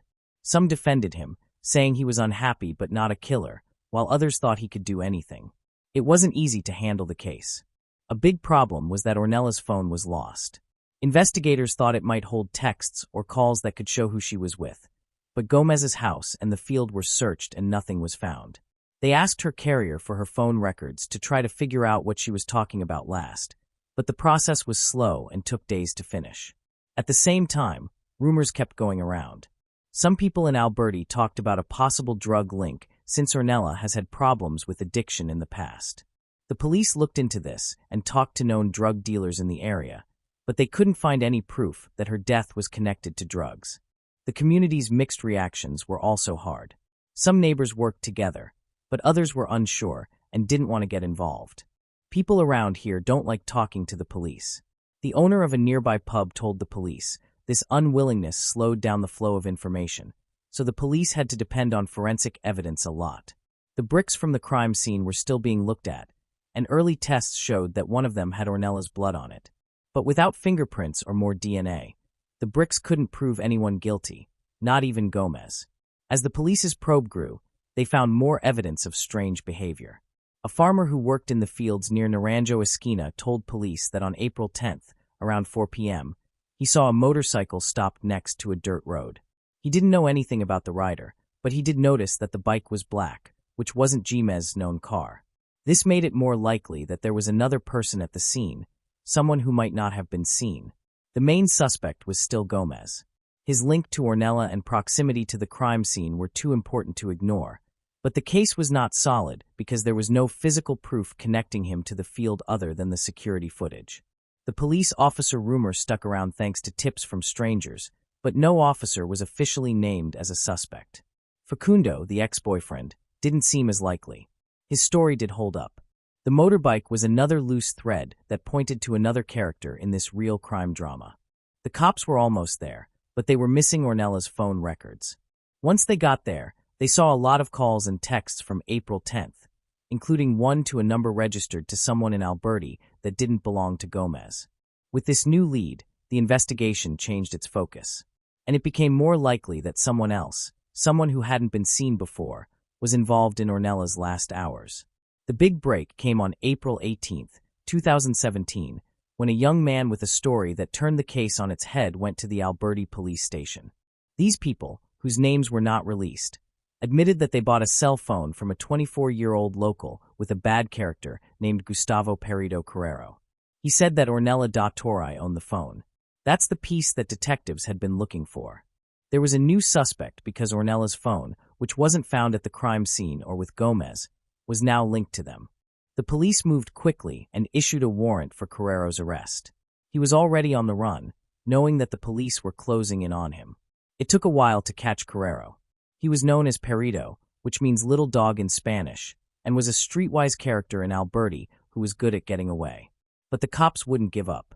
On April 20th, they found him hiding in the country, outside of Alberta, after getting a tip from a neighbor. When police officers circled Carrero, he didn't fight back, but he was cold and almost defiant. He was taken to the station in handcuffs and asked questions that would reveal all of his carefully planned lies. When Ornella's phone was found, it wasn't just a clue. It was a surprise that put the investigation on Carrero instead of Gomez. And what did the people of Alberta know about Gustavo Perito Carrero? You knew him, but you wouldn't want to cross him. Carrero was born and raised in Tucumán.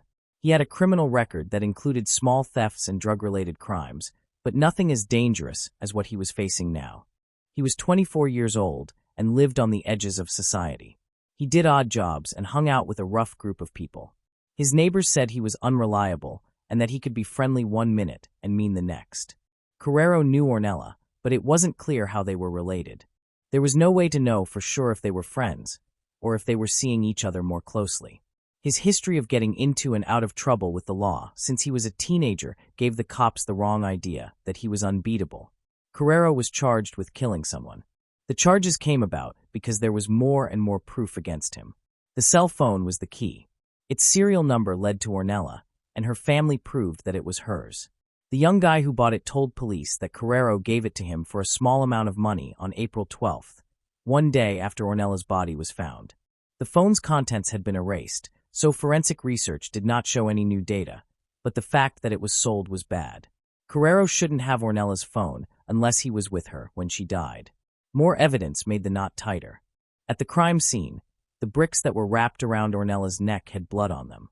No fingerprints were found, but soil samples from Carrero's shoes that were taken during his arrest matched the makeup of the soybean field. Investigators also found a jacket with light blood stains in Carrero's hiding place. The jacket was later proven to be Ornella's through DNA testing. Together, these real links and the phone made a strong case. But Carrero's own words were what made his hole deeper. Carrero tried to make up a story to avoid being linked to the crime when he was questioned. And he said Ornella gave him her phone to sell. He also said she was still alive and well when he last saw her. He said Ornella asked me to sell the phone for her because she needed cash quickly. I did it. I gave her the money and she left, he said. Ornella's family and friends said she'd never give up her phone, which was her only way to stay in touch with people, and the timing didn't make sense. The police pushed him and showed him the mistakes. Why did he wipe the phone clean if Ornella gave it to him?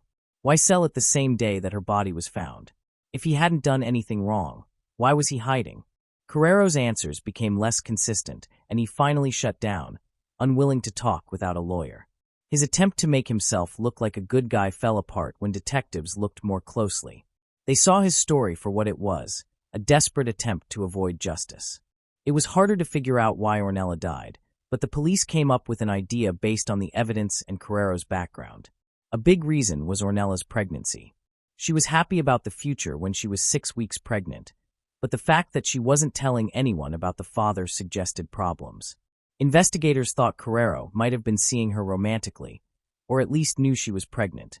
The prosecution afterwards said that Carrero, out of jealousy or fear of being responsible, lied to get Ornella to the isolated field where they got into a fight that turned violent. The fact that she was strangled, hit with a hard object, and had bricks put around her neck suggested that the crime was not planned ahead of time. The cops thought Carrero did what he did in a fit of anger, which could have been caused by a fight over the pregnancy or Ornella's rejection. What about the first suspect, José Luis Gimez? Ince Carrero was in jail. Gimez was freed, and his only part was as a witness who had been with Ornella earlier that day, April 10th. The police officer rumors died down because there wasn't enough proof, and the motorbike sighting near the field was still not explained, which could have been a chance. It had been more than 15 months since Ornella's body was found in that soybean field when the trial began in December 2018. It was very painful for her family to wait because they had been grieving and demanding justice for months. Carrero was charged with murder, enhanced by femicide and sex s******, which was based on the autopsy results of strangulation, blunt force injuries, and possibly assault. The prosecution's case was strong and clear. Gustavo Carrero killed Ornella because he wanted to hurt her personally because she was pregnant. As an example, they said that Carrero tricked Ornella into going to the lonely pitch on April 10, 2017, by saying something else. When things got physical, he choked her and hit her with bricks to make sure she died. Then he ran away and sold her phone to hide his tracks. Their case was built around the facts. The bricks found across Ornella's neck, which had blood on them, were shown by the prosecutors. Even though no fingerprints were found, the unique makeup of the dust from Carrero's shoes led investigators to believe that he was at the scene of the crime. DNA tests proved that the bloody jacket that was found in his hiding place belonged to Ornella. This was a key piece of evidence that linked him directly to the crime. The worst piece of proof was the cell phone. It was bought by Carrero on April 12th, and its serial number matched Ornella's. The prosecution disproved his claim that Ornella asked him to sell it by pointing out that her family said she could not live without her phone and that he sold it a day after her body was found, which didn't make sense. DNA proof was very important, but was not easy to use. Samples from Ornella's body were taken for the autopsy. These samples included fluids that showed signs of sexual. The prosecutor said that DNA from Carrero matched DNA found on Ornella. Still, DNA from the fetus was tested. It didn't directly link Carrero to the crime, but it did lead to a lot of questions about who the baby's father was, which became the main focus of the trial. Neighbors agreed that she was thrilled about the baby, but the prosecution highlighted that she was hiding the father's identity. From the start of the investigation, there were rumors that the father was a police officer, and these persisted throughout the trial. The presiding judge initiated a review against the Alberti police, requesting an inquiry into whether an officer had any involvement with Ornella or her pregnancy. This decision stunned the courtroom and raised suspicions about whether the police had overlooked a crucial lead or even shielded one of their own. However, no officer was ever formally charged. The judge's review sent a warning that no one was untouchable. Carrero's lawyer directed his defense team in an effort to dismantle the prosecution's case. They argued that the evidence was insufficient to prove guilt beyond a reasonable doubt because it lacked clarity. The defense maintained that Carrero was made a scapegoat due to his criminal background and negative reputation in Alberti. They challenged the DNA evidence, claiming the samples connected to the assault were inconclusive and suggesting the blood on Carrero's jacket might have come from prior contact with Ornella rather than the crime itself. The defense adhered to Carrero's explanation over the phone, that Ornella had given him the jacket to sell and he had no reason to suspect she was in danger. They presented a witness, a friend of Carrero, who testified to having seen Ornella alive on April 10th after her encounter with Carrero. Yet the testimony was weak and conflicted with the timeline revealed by security footage. The defense also disputed the soil evidence, asserting that the field's composition was typical for Alberti and that many locals could carry similar traces on their shoes. They requested a lesser charge, such as simple homicide, on the grounds that there was insufficient proof of intent or femicide. The defense attempted to redirect suspicion by pointing toward other potential suspects, including the rumored police officer. They contended that the investigation had been hurried and unfairly targeted Carrero to appease public opinion, overlooking clues that might have led to a more plausible suspect. This argument failed to gain traction because the judge was already investigating the police, and it was difficult to dismiss the evidence against Carrero as fabricated. The defense worked to plant doubt, but the prosecution's firm case left them little ground. The verdict was delivered on December 14, 2018. Gustavo Carrero was convicted of murder with femicide and sexual assault as aggravating elements. He received a life sentence without the chance of release.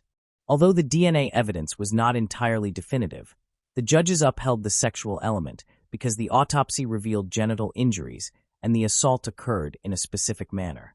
The prosecution secured the verdict by pushing hard to frame Ornella's case as a symbol in the struggle against femicide in Argentina. For Ornella's family, the ruling was both a relief and a burden. The trial was excruciating as they were forced to relive graphic evidence and testimony about Ornella's death repeatedly. Her family remained distressed that the identity of the baby's father was never determined, believing that the truth was still unresolved. This unanswered thread made the case even more complex. It was not solely about one man's crime. The inquiry into allegations that a police officer fathered Ornella Daughtery's unborn child began during Gustavo Carrero's trial and remains largely unresolved based on the information available. In December 2018, during the proceedings, the presiding judge ordered an internal investigation into the Alberti police to establish whether an officer had a relationship with Ornella and whether that connection played a role in her death. This move stemmed from persistent community rumors and testimony from a neighbor who claimed to have seen Ornella with a police officer. Such complications are common in investigations in small towns like Alberti, where personal ties often blur accountability. According to credible sources, the father of Ornella Daughtery's unborn child has never been officially identified, and as of April 2025, no confirmation exists. The absence of a definitive answer regarding paternity leaves doubts about the thoroughness of the investigation. That brings to a close the story of Ornella Daughtery. Moving on to the next case. Phoenix Spencer Horn. In today's video, we explore the shocking and deeply unsettling case of a murderous postman who carried out an unthinkable act, then spent days living with the headless body of his lover before the horrifying truth was revealed. This is Phoenix Spencer Horn. She was 21 years old, intelligent, kind, and loved as she should have been. Opposite her, this is Ewan Methvin. He was 27 years old, intense, reserved, and carried an evil within him that no one expected. This young couple shared a small flat that appeared ordinary to anyone passing through a quiet town in Scotland, not far from Glasgow. From what I saw on social media, they seemed happy. In many of their videos, they were talking, eating, and planning their life together. Behind closed doors, however, something far worse was happening. What began as a loving relationship slowly turned into one that was dangerous, controlling, and suffocating. Phoenix Spencer Horn always stood by her boyfriend with love and forgiveness. She held on to hope that he might change eventually, but the reality was that she did not recognize how damaged and dangerous he truly was. To be fair, you cannot really blame her. Some may have thought Ewan was slightly odd and awkward, but nobody believed he could kill someone, much less his own partner. Then on a cold November night in 2024, he did the unimaginable. What Ewan did to her body and to himself in the hours after killing her is what makes this case distinct. And let's just say, it will horrify you entirely. East Kilbride was Scotland's first official new town, built in 1947 to ease overcrowding in Glasgow after the war. It was designed as a carefully planned community with green neighborhoods, roundabouts, and well-organized shopping centers. It stood as a model of modern life intended to make the future brighter and better. According to many, that vision remains alive, and East Kilbride, now home to over 75,000 residents, is still considered a family-friendly town. Yet like many communities founded on ideals, it carries dark sides. As a note, did you know East Kilbride became nationally known in 2005 when police discovered Vicky Hamilton's body buried in a back garden? She had been murdered by Peter Tobin, later exposed as one of the UK's most prolific serial killers. The case of Vicky Hamilton left residents of the town feeling unsafe. In the decades that followed, East Kilbride saw a gradual but consistent increase in domestic and drug-related violence, reflecting a trend common in many post-industrial areas of the country. This is also where Phoenix Spencer Horn, aged 21, and her partner, 27-year-old Ewan Methven, lived.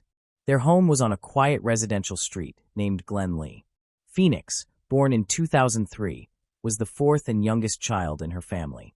She grew up in the small town of Straven in South Lanarkshire, Scotland, where her family resided. They were close, loving, and steady, with parents who ensured all of their children succeeded in school. Her parents, Alison and Graham, raised their children with strong values. Phoenix, standing out from an early age, seemed to care deeply for everyone around her. Not only was she outwardly beautiful, but her spirit was equally radiant. She was bright, kind-hearted, and quietly compassionate. She was the sort of person who always stepped in to help anyone facing difficulties. At Straven Academy, she was known for the same qualities that defined her at home. She was kind, humorous, and possessed a rare ability to understand others' feelings. Teachers remembered her as diligent and someone who made others feel noticed. After finishing high school, Phoenix threw herself into work and adult life. She got a job at the nearby Straven Hotel in a cafe, where she served coffee and other drinks with ease. And I must mention coffee. She made it seem effortless. Both her co-workers and managers admired her, as did her customers. Well, let's just say they adored her. Phoenix's life outside of work was sweet and uncomplicated. She placed her family first, loved music, enjoyed long countryside walks, and did many of the same things most young adults do today. She often posted videos on TikTok, filled with moments of joy, eating ice cream with friends, snapping selfies in golden hour light, and goofing around with her brothers. At this stage, she was balancing her jobs, enjoying her independence, and laying plans for her future. This is when she met Ewan Methven, the man who would later become her boyfriend. At first glance, he appeared quiet and gentle. He was someone who said little in public, but seemed more thoughtful and tender when alone. For those of you in the US and Australia, that might sound like a typical British man. Yet, even by our standards, he was unusually reserved. Ewan Methven was 27 years old when this story took place. He grew up in Straven, which is close to East Kilbride. He lived with his family there and attended schools in the area. As he got older, he became a postman for Royal Mail. It was a steady and dependable job that he carried out well, according to many reports. People who knew Ewan casually thought he was sociable and well-liked, though somewhat shy. Yet he also had another side that few had seen. Some neighbors recalled that he could be angry at times and that his eyes would seem lifeless when he was unwell. This was even more noticeable for those who had seen his social media pages earlier. Between the ages of 14 and 18, he posted a series of troubling messages online. These messages carried a violent tone, angry and extremely sexist toward women. In one post, he said, "You always have that one person you choke to smash out of." In another, he wrote, "It's kill or be killed."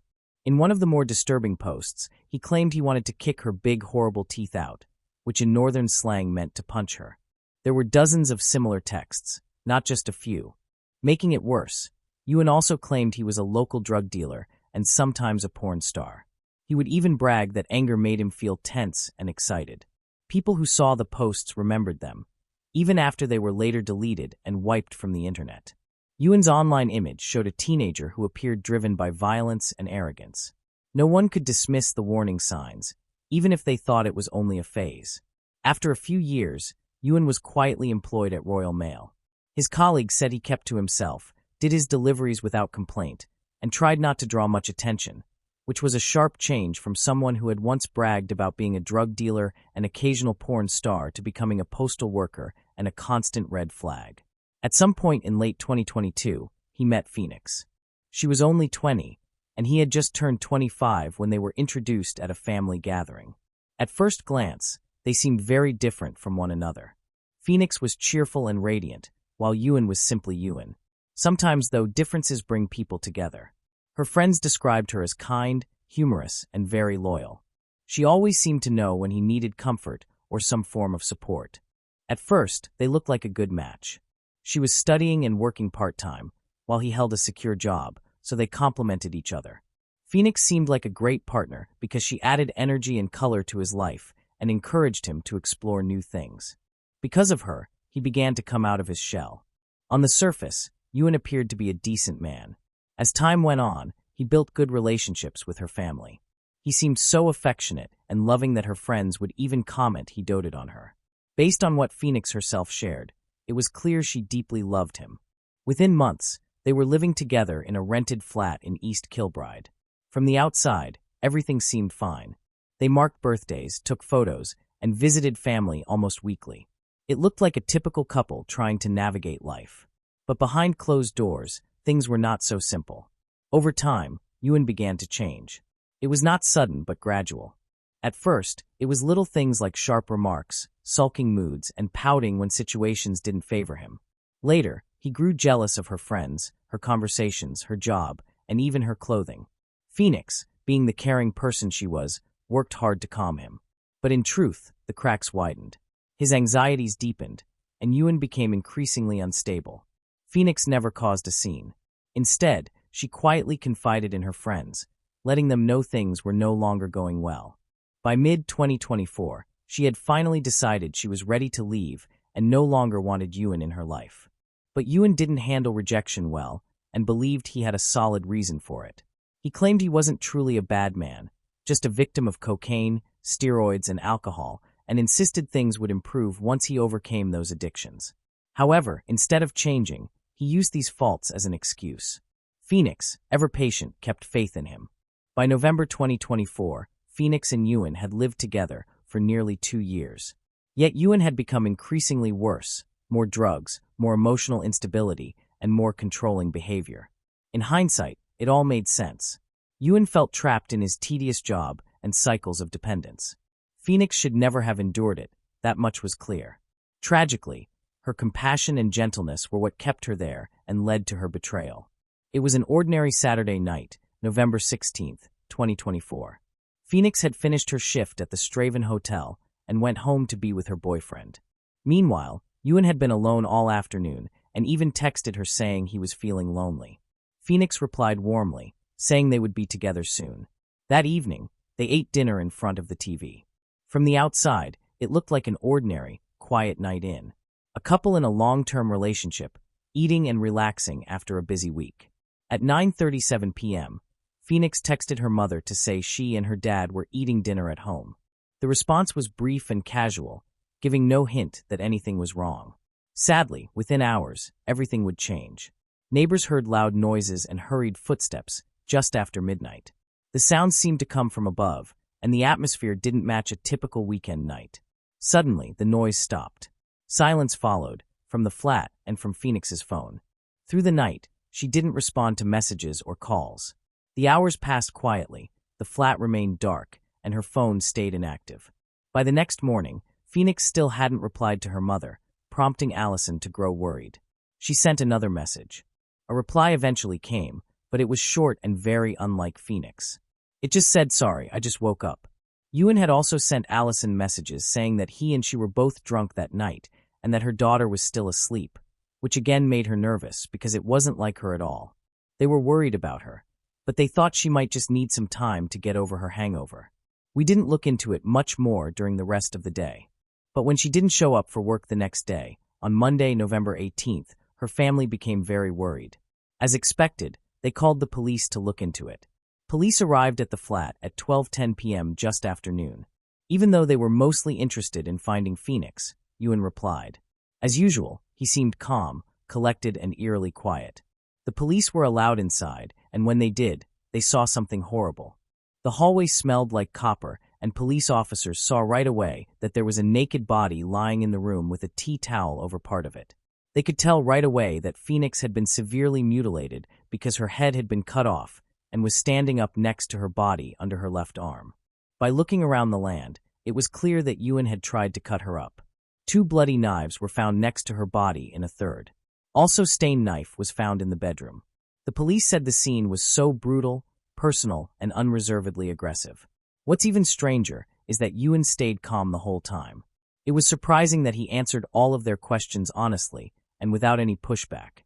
Because he couldn't stay in the flat with a full body, he told them straight out that he tried to cut her up when they asked him why he did it. All the detectives were terrified by this chilling flatness. That was said without any fear or regret. The worst thing was that Ewan didn't seem to care. He even told a cop, "Guess this is what my next 25 years will look like."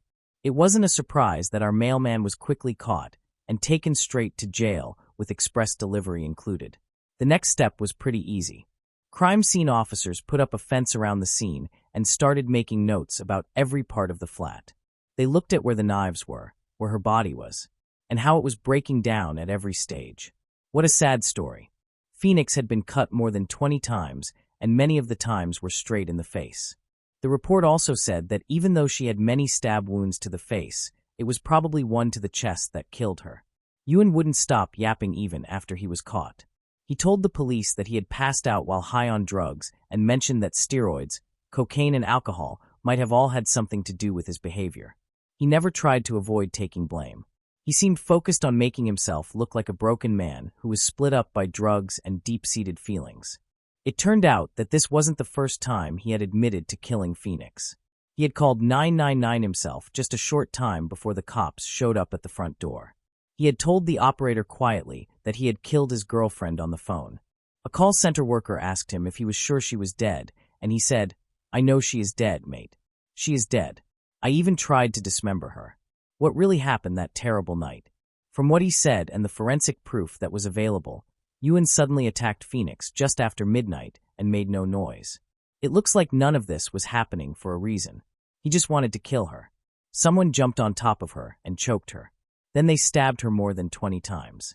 At 12:13 a.m., a neighbor who was downstairs said they heard a big bang, and then several footsteps coming from above. It was too late by that time. Phoenix was no longer there. What happened next was almost too unbelievable to believe. Now that he was alone in the apartment, Ewan put her body in the bathtub, got 3 knives from the kitchen, and then, the most horrifying thing of all, cut off her head. By morning, they could no longer recognize the place they had once called home. After that, there was only the sound of Ewan pacing the flat to break the silence. Not a single person screamed for help, called 911, or said they were sorry. At this point, it was just a creepy room with a killer who was left to do what he had done. When her family started to worry, Ewan texted her mother as if nothing was wrong while pretending to be her. A few meters away, her dead body lay on the floor, unable to do anything. Ewan's behavior got even worse over the course of that Sunday, which is strange because you'd think it would stop at murder. But really, it got a lot worse because between 8 a.m., between 7 p.m., and midnight he watched adult videos on her phone. That's right, I said it more than 170 times, not just once or twice. He watched hundreds of these videos over the next 10 hours while his girlfriend's body lay on the floor next to him. I mean, I really don't think you could be more disgusting. Crossovers like that, at that level of energy, are really scary.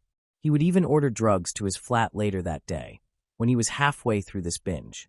He would then keep going with it. Later, he was caught on camera driving Phoenix's red Vauxhall Corsa around town. At least once, he was seen leaving the flat. This meant that he probably went to find a local drug dealer and look for ways to get rid of the proof. In any case, it was clear that he was planning his actions to get over her death, while also trying to get high all at once. At the same time, worry was building quickly in the family. People who worked at Straven Hotel called Phoenix's parents when she didn't show up for work the next day. That's when they finally had enough. Allison called the cops because she was already suspicious of what was going on.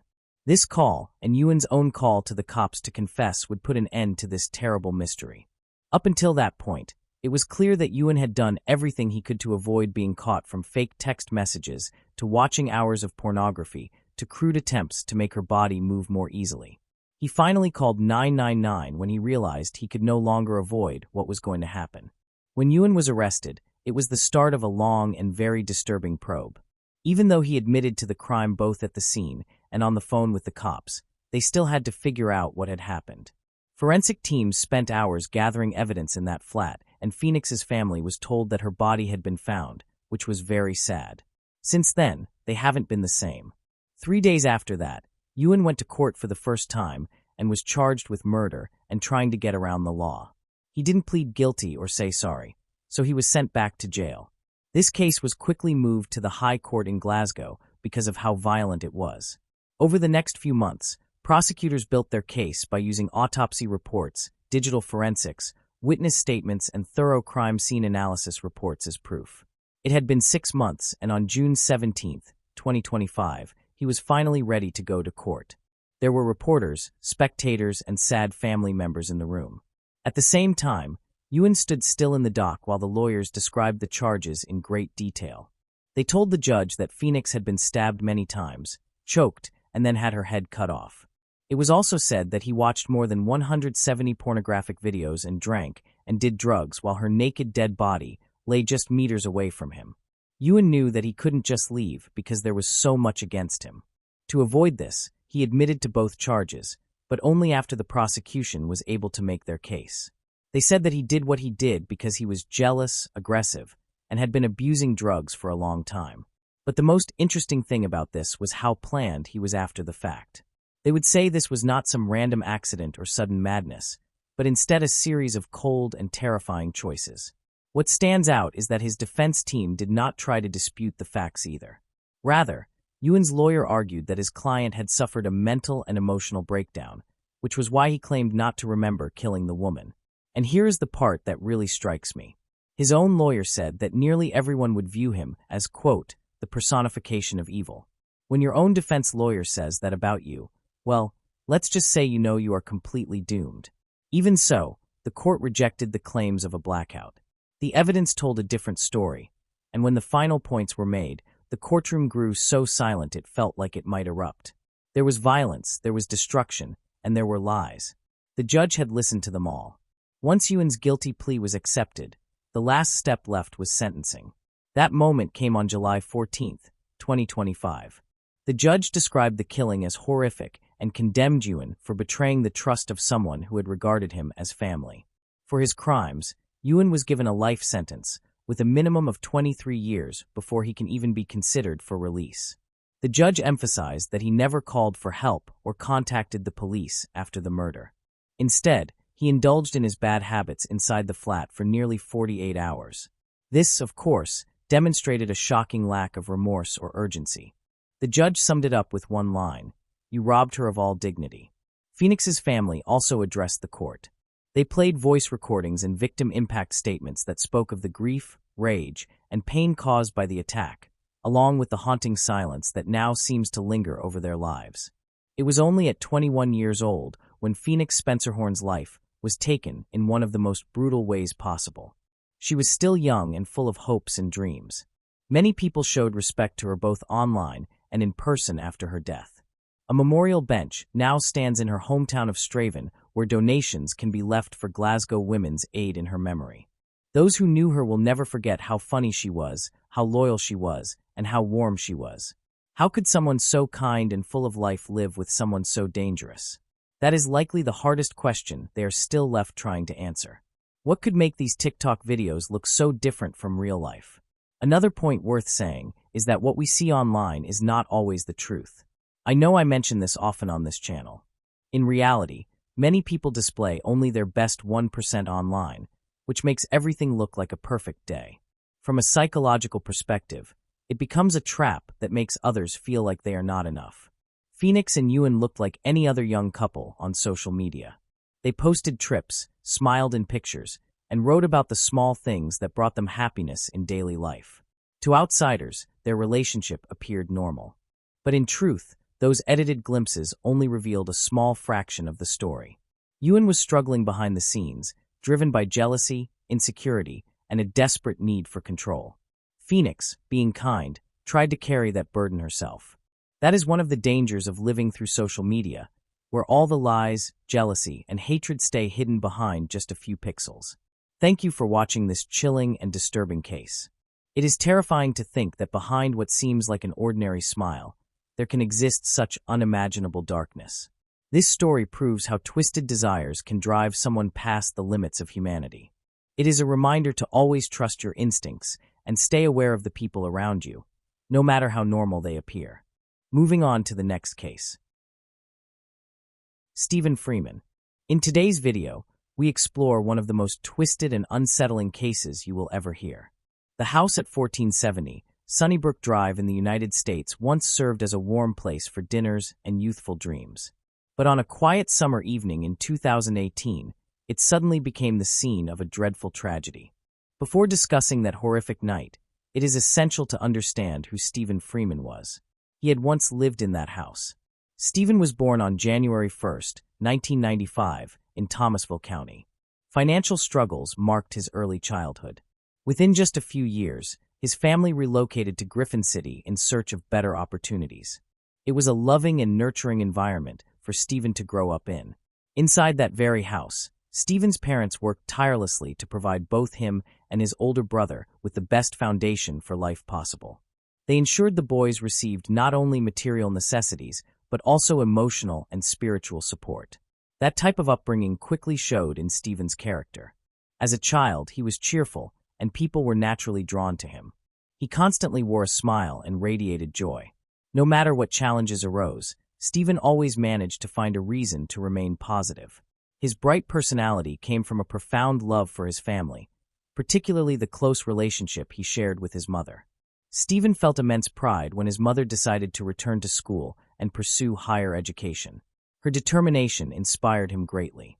On the day she received her diploma, Stephen wrote her a heartfelt letter, expressing how proud he was and thanking her for everything she had done for him and his brother. Not long afterward, Stephen formed another significant bond. Mary Catherine Higdon, a friend 1 year older than him, came into his life. They first met in high school and quickly became close due to shared interests and a mutual love for the outdoors. Mary Catherine enjoyed camping, often venturing into the woods overnight with Stephen and his close circle of friends. Their connection was not only based on similar hobbies, her confidence and openness also played a vital part.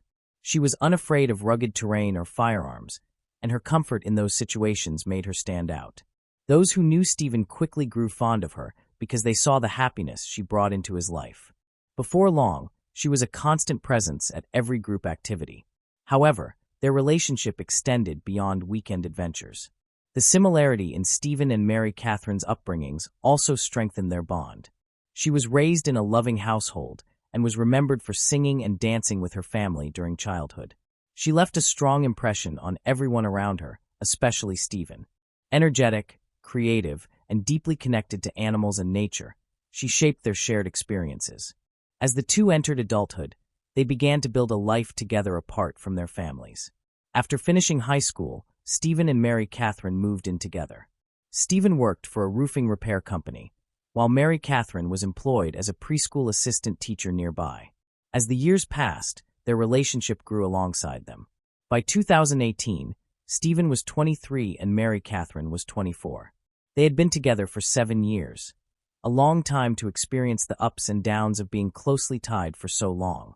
Like many couples, they argued at times. Some disagreements escalated into major conflicts, even leading to a brief separation. Yet, it always felt as though nothing could truly break them. They repeatedly found their way back to one another, with each challenge only deepening their commitment.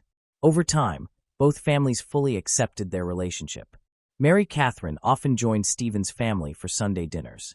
That closeness extended into strong family bonds. Stephen's mother cared deeply for Mary Catherine and treated her like a daughter. During holidays, both families would gather together, creating joyful celebrations.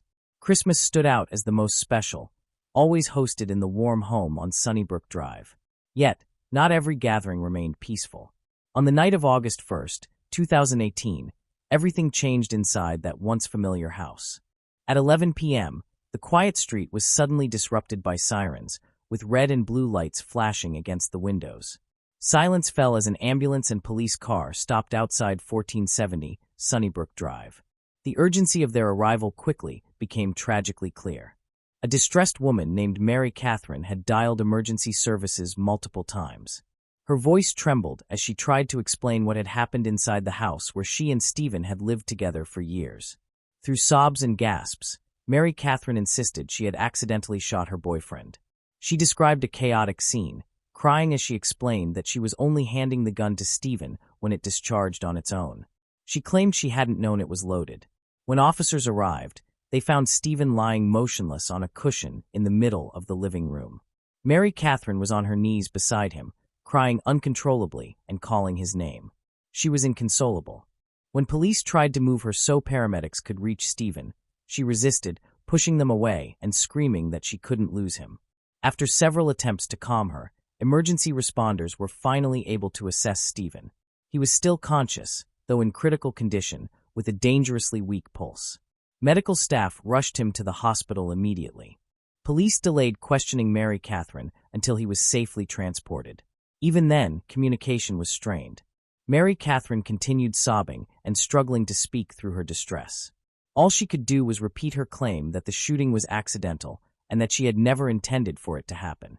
She emphasized that she hadn't even aimed the gun at Stephen, but that it had gone off unexpectedly. The bullet struck his upper chest, causing severe injury near the neck. Paramedics attempted to control the bleeding immediately, but the amount of blood already lost was too severe. The hospital declared Stephen dead just before midnight. While Mary Catherine remained in shock, detectives at the scene began observing that her account did not align. There were several physical indications suggesting that something else might have occurred prior to the gunfire. At the same time, the kitchen appeared disorganized. Pieces of food were scattered across the counters and the tiled floor. Several chairs were out of position, and numerous items had fallen off the shelves and lay spread around. It gave the impression of a heated quarrel, potentially involving physical confrontation before the shooting.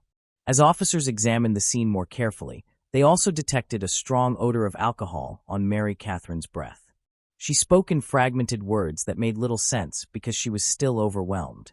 Because of the circumstances, the police decided to bring her to the station for further questioning. She did not resist and left the premises silently with them. Inside the interrogation room, Mary Catherine repeated that the entire incident had been a tragic mishap. She made it clear that she had no intention of harming Stephen in any manner. He had been the most important individual in her life for years, and she insisted there was no possible reason she would deliberately injure him. To reinforce her statement, she explained to police that both she and the victim had always enjoyed guns and shooting activities together. She said they had acquired numerous firearms, though they consistently kept them secured in safety mode and never preloaded them in advance. Mary Catherine emphasized that she was stunned to discover the gun had discharged at all. However, as the interrogation continued, her version of when the weapon fired began to shift. She now asserted that the gun discharged when she tossed it toward Stephen. Observers noted this alteration. Her revised account contrasted with her initial statement at the crime scene, where she had claimed she was merely handing the weapon to him in a regular manner. At present, she alleged that she had thrown it at him. Because of this inconsistency, investigators were forced to reevaluate the case. They recognized that Mary Catherine was accustomed to being around firearms. She worked at a local preschool, but also held a secondary position at a nearby gun shop. Furthermore, Mary Catherine was not merely comfortable with weapons. She had undergone proper training in their use. She claimed that her knowledge of firearms was even superior to Stephen's. As an employee at a gun retail store, she was required to understand every safety regulation regarding the handling and storing of weapons. Consequently, detectives, many of whom had spent years studying firearm safety, found her version increasingly implausible. For someone with official training and employment at a gun store, hurling a loaded weapon across a room was not only reckless but intentional. It endangered both herself and the individual across from her. To them, it was not a frightened impulse. It represented a blatant violation of fundamental safety practices that every firearm user is expected to respect. Based on this assessment, detectives altered their approach. One directly confronted Mary Catherine, telling her plainly that her story was not credible. She was accused of fabricating events, and the inconsistencies were addressed point by point. There was considerable disorder within the kitchen. She smelled strongly of alcohol, and she had already contradicted herself earlier. The tension was instantly apparent. Though the questions became increasingly intense, Mary Catherine broke down sobbing. For investigators, this became the dramatic turning point when she confessed to pulling the trigger in anger. In an unusual twist, her admission coincided with a technical malfunction in the interrogation room. The audio system ceased functioning, though the video kept recording. As a result, the recording failed to capture anything Mary Catherine actually said, including her acknowledgement of firing the gun. It was evident that investigators were frustrated that such a vital piece of evidence would be inadmissible in court. Nevertheless, the investigation proceeded. After being apprehended, Mary Catherine was formally charged with murder. Prosecutors believed sufficient evidence existed to proceed with the case. Alongside physical evidence and an apparent motive, the prosecution relied heavily on her conflicting statements. Based on these elements, investigators concluded Mary Catherine had knowingly pulled the trigger. She worked daily with firearms and often discussed them with expertise. For authorities, her actions that evening were not a temporary lapse in judgment. They were a deliberate decision. Doubts arose concerning the weapon itself. The oil residue inside suggested it had been prepared beforehand rather than carelessly left after a tragic accident. The fact that she had gone to the effort of preparing dinner that night supported their view. Because of her affection, she had cooked Stephen's preferred dish, grilled beef. But within mere minutes, circumstances spiraled out of control. A gunshot rang out, food scattered throughout the kitchen, and Stephen Freeman was gone forever. As the inquiry expanded, a dedicated team reached out to the couple's closest relatives and friends to provide insight into their relationship. Everyone was stunned by Stephen's death, and nearly all expressed the same caution. They could not comprehend that this had occurred, and it was even harder for them to accept Mary Catherine's explanation, given that she was the sole witness to the events. These were not the first occasions Stephen's friends had heard him report that Mary Catherine had pointed a gun at her partner. Over the course of their relationship, she had done this more than once, leaving those around them increasingly alarmed about the growing instability of their relationship. Initially, it appeared that life together was relatively peaceful. They shared a love for nature, enjoyed camping, cared for pets, and developed their bond. Yet matters began unraveling after only a few years. Mary Catherine yelled more frequently, lost her temper rapidly, and often became enraged over trivial issues. These episodes made Stephen feel as if he were suffocating. To regain calm, he often needed to leave the apartment. At one point, he even attempted to block Mary Catherine's number, but she continued calling relentlessly, making it difficult for him to escape the constant strain. This was not only reported by Stephen. Later, one of his co-workers revealed that Mary Catherine had phoned Stephen nearly 30 times before his shift had even started. What was more disturbing was that this was not an isolated occurrence. It happened almost daily. Within the same period, on April 21, 2018, 3 months prior to his death, Stephen texted a friend. In that message, he described Mary Catherine screaming while holding a firearm and running through their apartment, threatening to shoot both of them. The pattern persisted. About 1 month later, Stephen messaged the same friend again to reveal that Mary Catherine had disengaged the gun's safety and racked the slide directly in front of him. She had aimed weapons at him before, but this time felt significantly different. His eyes reflected more than mere anger or fear. What he witnessed convinced him she was genuinely ready to fire. Recognizing the escalating danger, Stephen ended the troubled relationship and relocated to a different city. A supportive friend offered him temporary shelter. Stephen intended to pack his belongings while Mary Catherine was at work so that he could leave without confrontation. His planned departure was set for August 3rd. However, numerous warning signs existed in their relationship before he had the chance to leave. Stephen had never reported Mary Catherine's threats to authorities previously. Yet during their investigation, officers discovered they had been called to the couple's apartment 5 times within a single year. In some instances, the calls concerned loud disputes and domestic disturbances. Still, Stephen and Mary Catherine exchanged affectionate texts on July 30th, only 2 days before the shooting. They expressed love for one another and wished each other well. But on July 31st, the following day, everything was altered. Stephen had to leave his apartment and stay with a friend for a time because of a fight that turned very bad. All contact with Mary Catherine was cut off. He did not respond to any of her calls or messages. Stephen told his mother clearly that he would never return to that place again. The following day, August 1st, Mary Catherine tried again to reach Stephen. When he did not reply, she prepared dinner herself, hoping that this simple act would bring him back home. Stephen still said nothing and did not return to the apartment. She became angry and called Stephen's mother to ask where he was. During that call, she learned he had stayed the night with a friend named Thomas. Mary Catherine would not accept what was happening, so she got into her car and drove to find him. While driving, she saw Thomas's car with Stephen sitting in the back seat. She pulled up next to it, rolled down her window, and asked if he was coming home.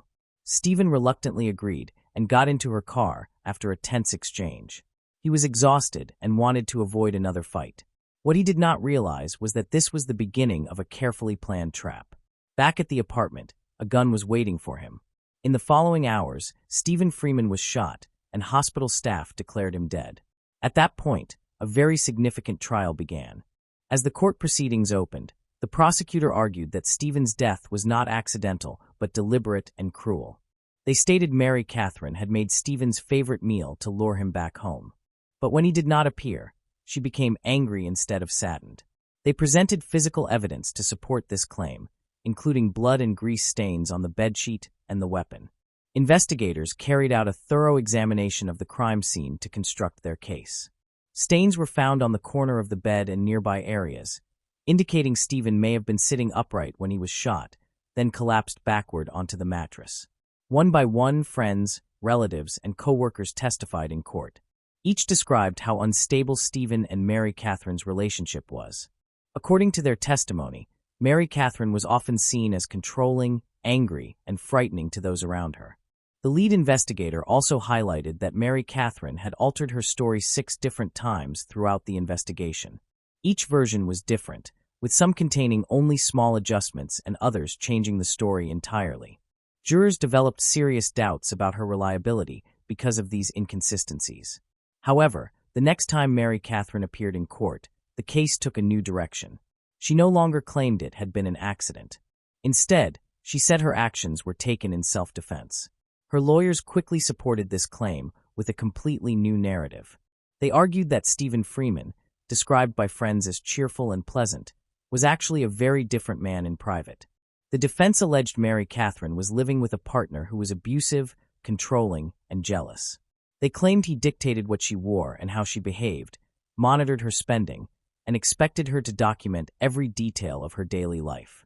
Mary Catherine also stated that Stephen struck her on the back of the head and kicked her off the bed, making her hit her head against a doorframe. She said Stephen had sent her 63 pages of angry, offensive, and threatening texts a year earlier, which her defense presented as evidence. These messages, discovered on one of her old phones, were from a short breakup period. This, she said, was why she chose to defend herself in court. Through tears, she described her life with Stephen as an endless cycle of fear, stress, and exhaustion, a living nightmare. She claimed it was her duty every morning to arrange his clothes and shoes exactly the way he liked them. She also testified that Stephen was not allowed to use the bathroom until she had cleaned and prepared it. Mary Catherine told the judge Stephen frequently accused her of cheating, which led to heated arguments that escalated. To support this account, her lawyer presented several text messages they said came from Stephen. In one, he threatened to come home and punish her if she brought up his private life again. That night, he messaged her that he missed her and would return. He added that he would take her to what he called the Red Room. Mary Catherine testified that the Red Room was not an actual place, but a phrase he used to describe nights when he allegedly beat and restrained her in different rooms of the house. She cried as she said Stephen forced her to have sex twice, even though she made it clear she did not consent. Despite her refusals, he continued. She stated that one of those incidents occurred shortly after they came back from a trip to Disneyland. According to her, Stephen told her that because he had spent a large amount of money on the trip, she owed him and must do as he wished, even though she resisted. He then forced her despite her protests. Mary Catherine testified that what occurred on August 1st was not due to anger, but fear that had built up over time. That night, she told Stephen she no longer wanted to be with him. She described his response as explosive. He struck her and threw the meal she had prepared. Mary Catherine said that was the moment she pulled out the gun and told him to leave the apartment. When asked to recount the final moments before Stephen was shot, she said he charged at her, was struck instantly, and then asked her to call for help. She maintained that she never intended to harm or kill him, as everything happened so suddenly. But detectives grew doubtful. In all her earlier interrogations, Mary Catherine had never once mentioned Stephen attacking or harming her. That omission became a critical point in the prosecution's argument. They emphasized that Mary Catherine had never reported abuse during her initial cooperation with police. No medical evidence existed to show she had been injured, and no police reports corroborated her claims of violence. In response to the prosecutor's questions, Mary Catherine said she once believed she was to blame for her boyfriend's aggression. She explained to the judge that she had lied about their relationship before out of shame. But this explanation was challenged when the prosecution presented an unexpected piece of evidence.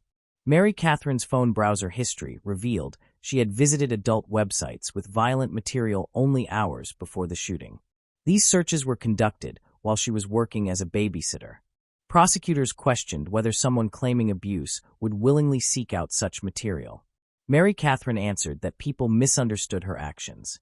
She insisted she visited those sites not out of personal interest, but to satisfy Stephen's desires. The defense shifted focus, presenting patterns typical of individuals in violent relationships to support their claim she had been abused. An expert witness testified her behavior aligned with symptoms of battered woman syndrome. The prosecution, however, countered that Mary Catherine showed no definitive psychological signs of trauma. Even after these arguments, prosecutors remained unconvinced about Mary Catherine's conduct on the day of the shooting. The defense pointed out she had said she wanted to end the relationship, but also noted she repeatedly called Stephen that day. She cooked his favorite dinner, then went to a friend's apartment to persuade him to return when he stayed away. They argued these actions were reconciliatory, not hostile. One of the key pieces of evidence, the police interrogation tape of Mary Catherine, could not be used in court because its audio was missing. Although it was believed she confessed on the recording, her precise words could not be verified. Additionally, there were serious problems with the handling of the gun.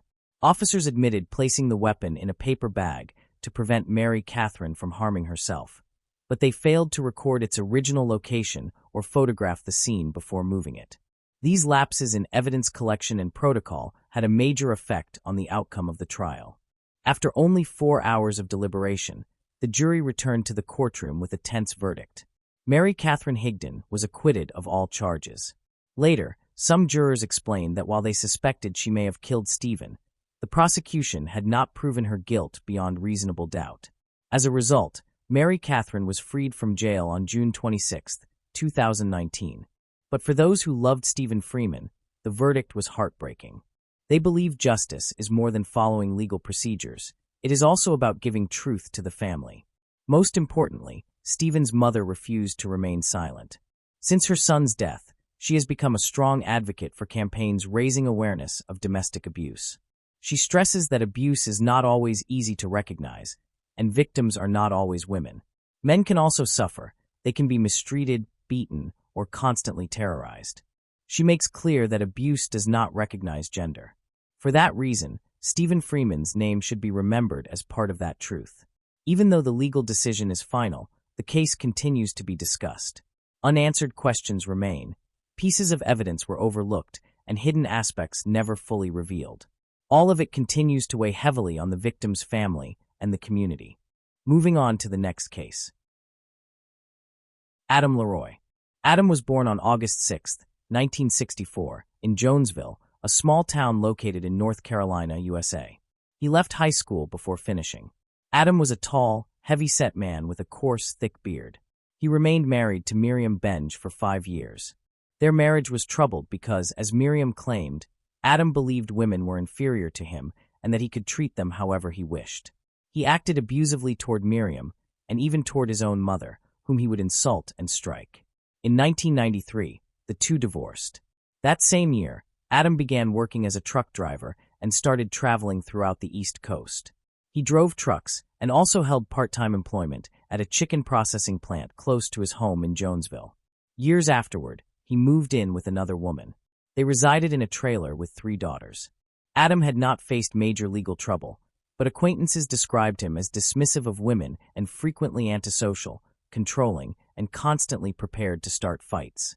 A former colleague traveled with Adam in his truck for nearly a month during the late 90s, crossing much of the country. His co-worker finally refused to continue working with him because of Adam's unending negativity, quarrelsome behavior, and disrespect toward women.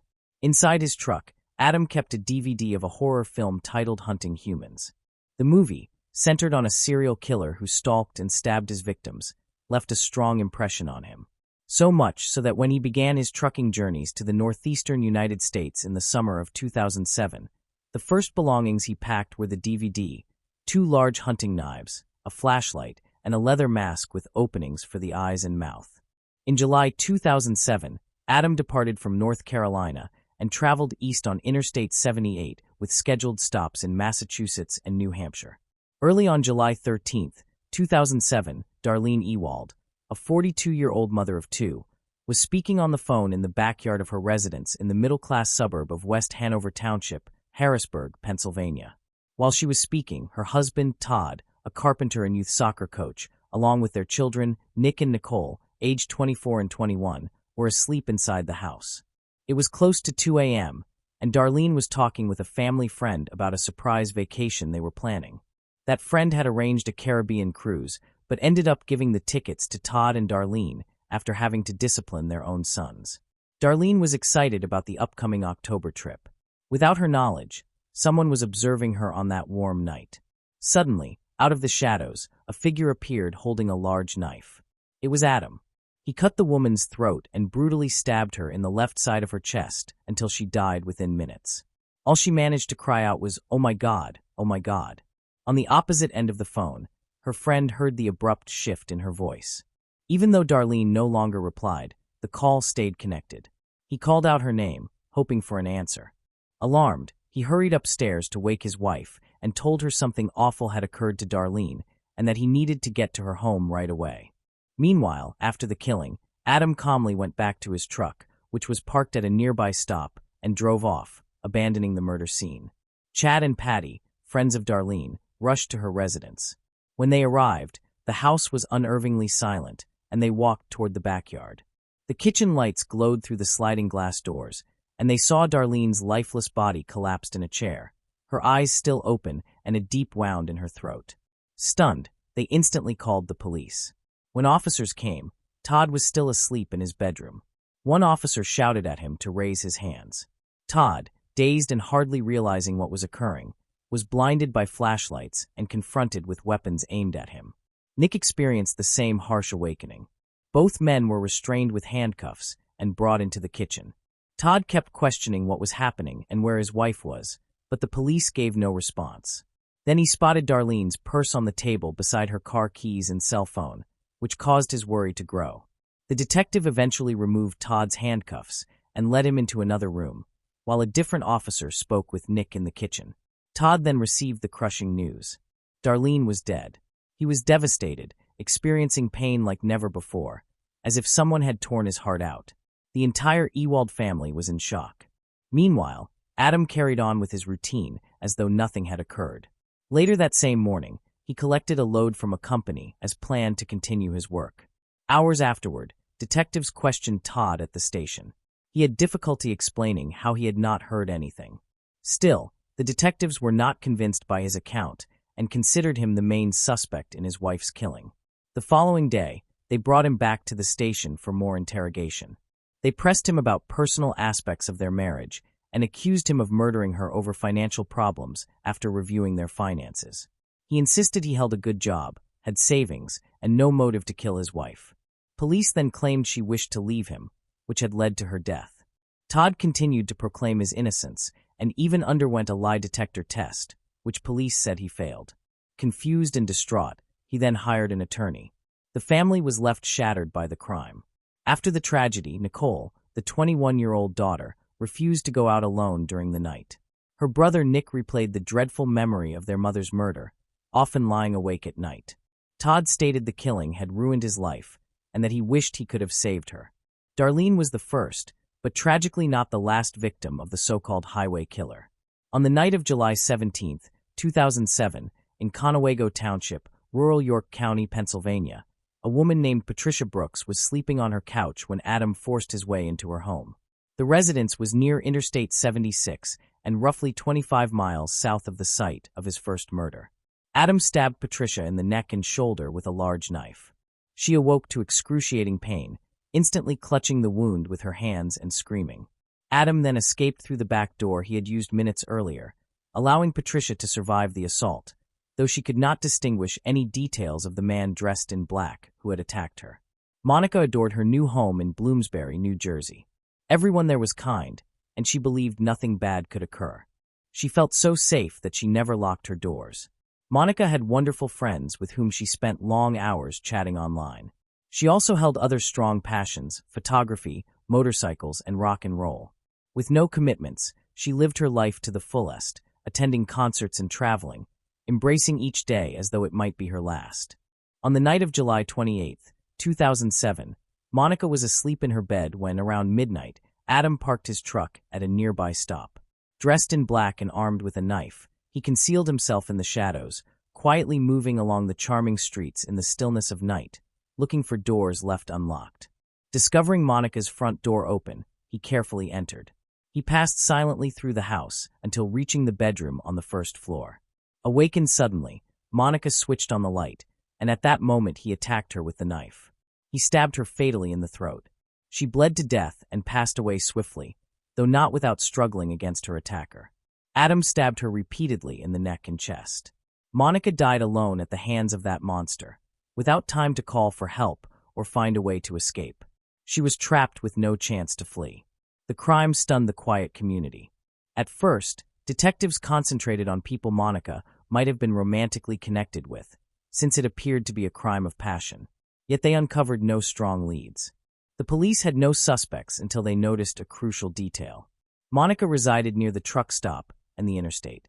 They chose to reach out to the FBI, which had begun coordinating investigations of similar crimes happening along interstate highways throughout the nation. The federal agency suspected there could be one or several serial killers, possibly a truck driver who used the highways to randomly choose his victims, follow them, murder them, and then escape. Less than 24 hours after Monica's killing, a new wave of horror emerged in Chelmsford, a town in Massachusetts. Adam continued his journey north, parking his truck at a rest stop. At about 11 p.m. on July 29, 2007, in an apartment complex, a woman noticed a man hiding in the bushes and called the police. By the time the officers arrived, the man had disappeared. But only a few hours later, security agents received a desperate 911 call. A man was attempting to break into the home of a woman living in a mobile home park. She explained that her daughter thought she had seen someone staring at their house, so she stepped outside to investigate. There, she confronted a figure dressed entirely in black, wearing a mask, resembling a ninja. The man turned around, followed her, and pounded on the door. She was terrified. The police reached the location within minutes, but once again, the suspect had disappeared. About 90 minutes later, around 4:30 a.m., Adam arrived at the residence of Kevin and Jeannie McDonough, situated approximately 2 miles from the trailer park and right off the highway. Kevin, a 49-year-old utility line contractor, and his wife, a 47-year-old administrative clerk, lived in a 4-bedroom home in Chelmsford, a town ranked as one of the best places to live in the United States in 2007. Their 2 children, Shay, 15, and Ryan, 19, also lived in the house. Adam tested the back door and found it unlocked. Shay had left it that way around midnight, believing her brother was still out, unaware that Ryan had decided to stay at a friend's place that night. Thus, Adam entered the home effortlessly. The family's dog, a black Labrador mix named Bosco, was outside and never barked, later sparking suspicions that he might have been drugged by the intruder. That warm night, everyone in the town slept soundly. Shay had moved into the guest room because it had air conditioning and was right beside her parents' bedroom, making it cooler for her to rest. Suddenly, she felt a large hand covering her mouth and nose. It was Adam, wearing a mask with holes for the eyes and mouth. In his other hand, he gripped a large hunting knife. She was unable to breathe and could hardly see in the darkened room. At first, she thought it was her brother coming home late, but then she heard an unfamiliar voice threatening to kill her and making noises. Adam pulled down the sheets that covered her, and that's when she panicked. She, a swimmer with strong legs, began kicking vigorously against the wall adjoining her parents' room. What happened next, in moments of desperation in the quiet Massachusetts neighborhood, was both a complete nightmare and an incredible story of heroism. She's frantic kicks and a muffled groan woke her parents, who thought she was having a nightmare. But when they entered the room, they saw the huge intruder, initially just a large black silhouette to them. Adam, who was 5.9 feet tall and weighed 245 pounds, was confronted by Kevin, who weighed 160 kilograms and was 5.6 feet tall. Kevin lunged at the intruder, grabbing his wrists, throwing him to the ground and pinning him down. He shouted, demanding to know who he was, while Jeannie tried to wrestle the knife away. Suddenly, Adam burst with adrenaline and stood up with Kevin on his back. Kevin held on and wrapped his arm around Adam's neck. Then, both men crashed against a wall. With his back against the wall, Kevin squeezed the criminal's trachea as hard as he could. Meanwhile, Jeannie managed to take the knife away, but severely cut both her hands in the process. By then, Shay had run out and was calling 911 on her cell phone. She told the operator that a tall, burly man had entered her room and threatened her life, and that her parents had caught him. Jeannie and Kevin fought hard to defend themselves, struggling for their lives while waiting for the police. Sometimes, people freeze in situations like these, but the McDonald's undoubtedly summoned incredible strength and managed to subdue Adam, who was much larger than them, even wresting the knife from him. The officers arrived at the house in 4 minutes and saw Adam subdued by the family. Kevin had applied a powerful headlock that immobilized him. One of the officers warned the intruder not to move, or he'd shoot him in the head, while Kevin calmly brushed himself off and asked the police to remove that scum from his home. As the police patted him down, they found evidence that alarmed them. A couple of knives, larger military-style household knives, and a belt from which sheaths for the blades hung. They also discovered a flashlight used for strangling, a ninja star, a hood, and a terrifying leather mask with cut-out eyes and mouth. Meanwhile, in Adam's truck, they found what appeared to be trophies or souvenirs from previous victims in several DVDs, including one from the movie Hunting Humans. After the incident, life slowly returned to normal for the family. Started seeing a therapist to help manage the terror she sometimes felt, but she still had problems sleeping alone. In fact, their dog Bosco began to sleep by her side every night. Whenever she saw a shadow, Shay would still get up, but she was grateful to be alive and often remembered how her parents fought for her. They didn't consider themselves superheroes, just parents who acted instinctively to protect their daughter. The FBI was handling a database of about 80,000 unresolved violent crimes across the United States. They had started gathering information on serial killings and assaults near major highways. By 2007, they had recorded more than 500 murders with similar characteristics over the past 30 years, but they were concerned there might be more hidden cases. Approximately 200 suspects had been identified, most of them truckers. With their investigations, the FBI had helped state police with baffling crimes that remained unsolved and also connected cases that were sometimes half a country apart. Often, suspects use distance as a smoke screen to cover their tracks. When they dispose of a body and move 2 or 3 states away, they know it will be difficult to be identified. The first thing the FBI does when it receives a case is to look for specific characteristics they can investigate. For example, if someone is strangled, the search focuses on all strangling cases. After receiving calls from the police in Massachusetts and New Jersey about unresolved stabbing cases, an FBI analyst determined they were very similar and not far from major highways. This prompted them to put officers from both states in contact. Soon they began linking Adam to his other crimes. Investigators learned that the criminal had been in Bloomsbury the night Monica Massaro died, at a truck stop less than a mile from her house. A receipt found in his truck led them to that lead. In August 2007, a New Jersey police investigator decided to go to Massachusetts to question Adam about Monica's murder. For over an hour, the detective conversed amiably with Adam, just trying to gain his trust. Then, He directly asked if Adam had attacked anyone in New Jersey. Adam then asked if there was the death penalty in that state. The detective replied that no one had been executed there for years. Adam smirked and said, "That's why I haven't done anything there. What I've done is what I've done, and I haven't done anything wrong." Then Adam admitted to killing Monica and recounted the crime in detail, showing no remorse and demonstrating extreme cruelty. Initially, Adam claimed he was merely a struggling trucker trying to provide for his family of 5. He said he had been sidelined by a back injury, which affected his finances and required him to take medication for various conditions, including hallucinations and diabetes. He asserted that his original intention had been only to steal some money. He attempted to justify his actions by claiming he had lost everything, including his family. At the same time, he insisted that he respected the law and treated people the way he wished to be treated. He claimed that when he entered Monica's house and found her asleep, he covered her mouth, but she resisted, and during the struggle, she accidentally rolled onto the knife and bled to death. He then stated that he tried to conceal the crime by stabbing her multiple times to make it appear like a sexual assault. Detectives found his version of accidental death difficult to believe. Adam insisted he had not intended to kill her and that he had used his knives as a means of intimidation in case he was discovered. He also denied deriving any sexual gratification from the murders. Nearly a month after his arrest in Massachusetts, Adam was formally charged with Monica's murder. In most cases, DNA has become one of the most precise tools for individual identification, employed by thousands of laboratories. It is used first for the identification of biological traces in criminal investigations of various offenses, second for identifying human remains and missing persons, and third for biological research, including paternity and other kinship relations. In Adam's case, DNA was also crucial in linking him to his crimes. Weeks after the interrogation in which he confessed to killing Monica, investigators received the analysis of the knives recovered in Massachusetts. One of the knives had blood on it. DNA testing confirmed it belonged to Monica, as did a necklace found among Adam's possessions in his truck. He had also discarded some gloves while fleeing Patricia's house. Further testing revealed that the gloves contained DNA from both Adam and Monica.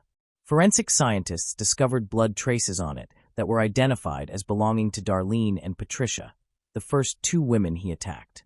Legal proceedings against the highway killer then commenced. In December 2007, Adam was sentenced to 25 to 30 years after pleading guilty to the attempted murder of Shay. He admitted guilt to 9 of the 10 charges he faced, which included breaking and entering, armed assault in a dwelling, assault with intent to murder, and assault and battery with a dangerous weapon. He denied only the charge of attempting to rape a minor. When the judge asked him whether he had committed all that the McDonough family accused him of, the burly, bearded man, with his arms chained at his waist, simply replied, "Almost everything." Shay, who was 16 at the time, did not attend court on the day of sentencing, but her parents were present. Jeannie, her mother, told Adam that one day he would have to answer for his deeds, not only in a court of law. Adam's next trial occurred in October 2008 in New Jersey, where he pleaded guilty to Monica's murder and received a sentence of 50 years. Finally, in June 2010 in Pennsylvania, Adam pleaded guilty to 2 additional crimes to avoid the death penalty. He was sentenced to between 10 and 20 years for the attempted murder of Patricia and received a life sentence for Darlene's murder. Members of Darlene's family addressed the judge before sentencing, expressing a mixture of grief and anger. Todd, Darlene's husband, stated that what occurred was the result of a senseless and unnecessary act by a coward. Adam, dressed in an orange and white prison uniform, had his hands shackled. He appeared different from the man who had been arrested. He had lost a significant amount of weight, and his hair and beard were trimmed short. He showed no emotion when receiving his sentence and waived his right to speak, claiming he had nothing to say, as he had stated during the trial. Meanwhile, Nick, Darlene's 25-year-old son at the time of the trial, asked the judge to review the investigation and sentence his mother's killer to death. He told reporters outside the courthouse that he wished Adam were dead, but the prosecution had opted not to pursue the death penalty, as such executions are uncommon in Pennsylvania. Adam Leroy is serving his sentences in a maximum security prison with 2,000 beds. Authorities have speculated about whether Adam might have been involved in other killings, given the extensive routes truckers travel, but this has not been confirmed. Even Adam himself has declined to comment to police on this speculation. One such case took place in the town where Adam resided and involved the murder of a police officer who was shot 7 times in October 1996, with his body discovered in his patrol car after he had pulled over a truck reported stolen. Although the method of this crime differs considerably from Adam's, a composite sketch of the suspect, created with witness assistance, bears a resemblance to the highway killer. In 2011, Jeannie McDonough published a book recounting how an ordinary family ended the criminal campaign of a serial killer. It began as a personal diary in which she tried to process the whirlwind of emotions she experienced after rescuing her daughter from Adam and coping with the guilt and sorrow for his other victims. She then started researching more about the women who had fallen prey to the criminal. She attended multiple trials in New Jersey and Pennsylvania and began exchanging letters with relatives and friends of the victims. All of this is chronicled in the book. Over time, Shay moved in with friends and began working as a nanny, while her parents had to contend with the urge to be overprotective of their daughter. They also installed an advanced home security system. Adam's case brings attention back to motiveless killers. He was arguably an aggressive man, yet with no prior criminal record, who at the age of 43 suddenly embarked on a 17-day killing spree, targeting 4 women who had no connection to him or to one another. They merely lived in homes near major roads and had the misfortune of leaving their doors unlocked. The highways became his hunting ground, where he selected victims randomly, focusing only on those who could not defend themselves or pose any threat to him. Moving on to the next case. Isla Reynolds. Isla Reynolds was born on April 4, 2010, in Waterville, a city in the state of Maine, United States.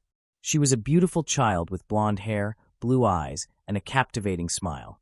She adored music and dancing along to the beat of her favorite songs. Her parents, Trista Reynolds and Justin DiPietro, were not a couple but had known one another for a long time. They had a brief romantic relationship in the summer of 2009, which resulted in Trista becoming pregnant. The news came as a particular shock to Justin, who had no intention of having a child with Trista and even questioned whether he was the father. When Trista gave birth to Isla, the likeness to Justin was unmistakable, yet he continued to refuse to acknowledge her as his daughter. A paternity test conducted in July 2010 finally compelled him to accept his role as her father.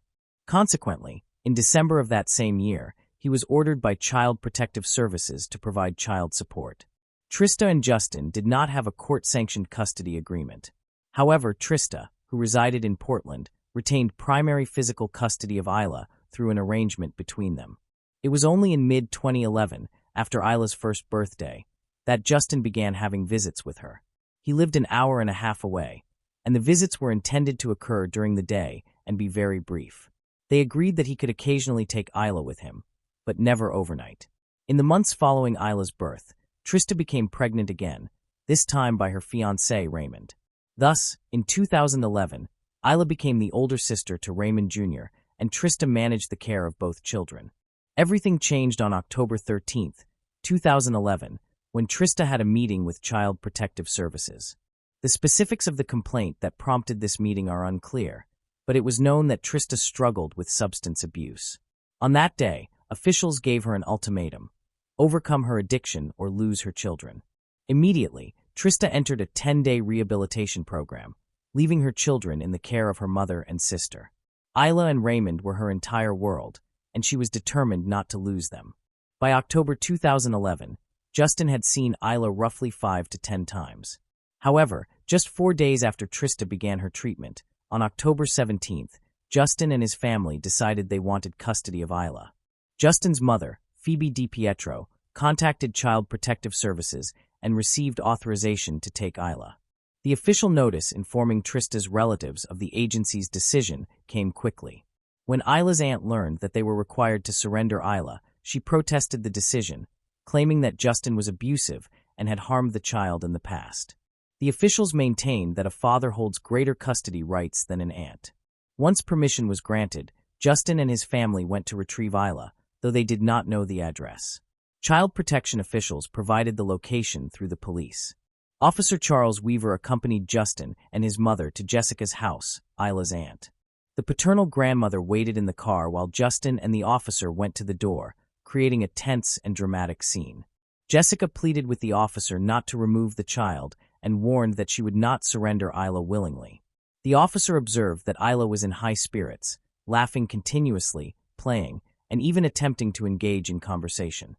To illustrate her point, Jessica, Trista's sister, asked the officer to watch how Isla's behavior changed when Justin arrived. At that moment, he had just approached, and upon seeing him, Isla immediately began to cry and tried to pull away. Despite this, the officer took the child and handed her over to her father. Isla struggled and screamed, even attempting to bite the officer as she was placed into Justin's arms. Isla's aunt informed Officer Charles that Isla was terrified of her father and that they should not take the child away. Charles explained that if it were his choice, he would not allow Isla to go with Justin, but it was not his decision to make. He was there to carry out the directive from Child Protective Services.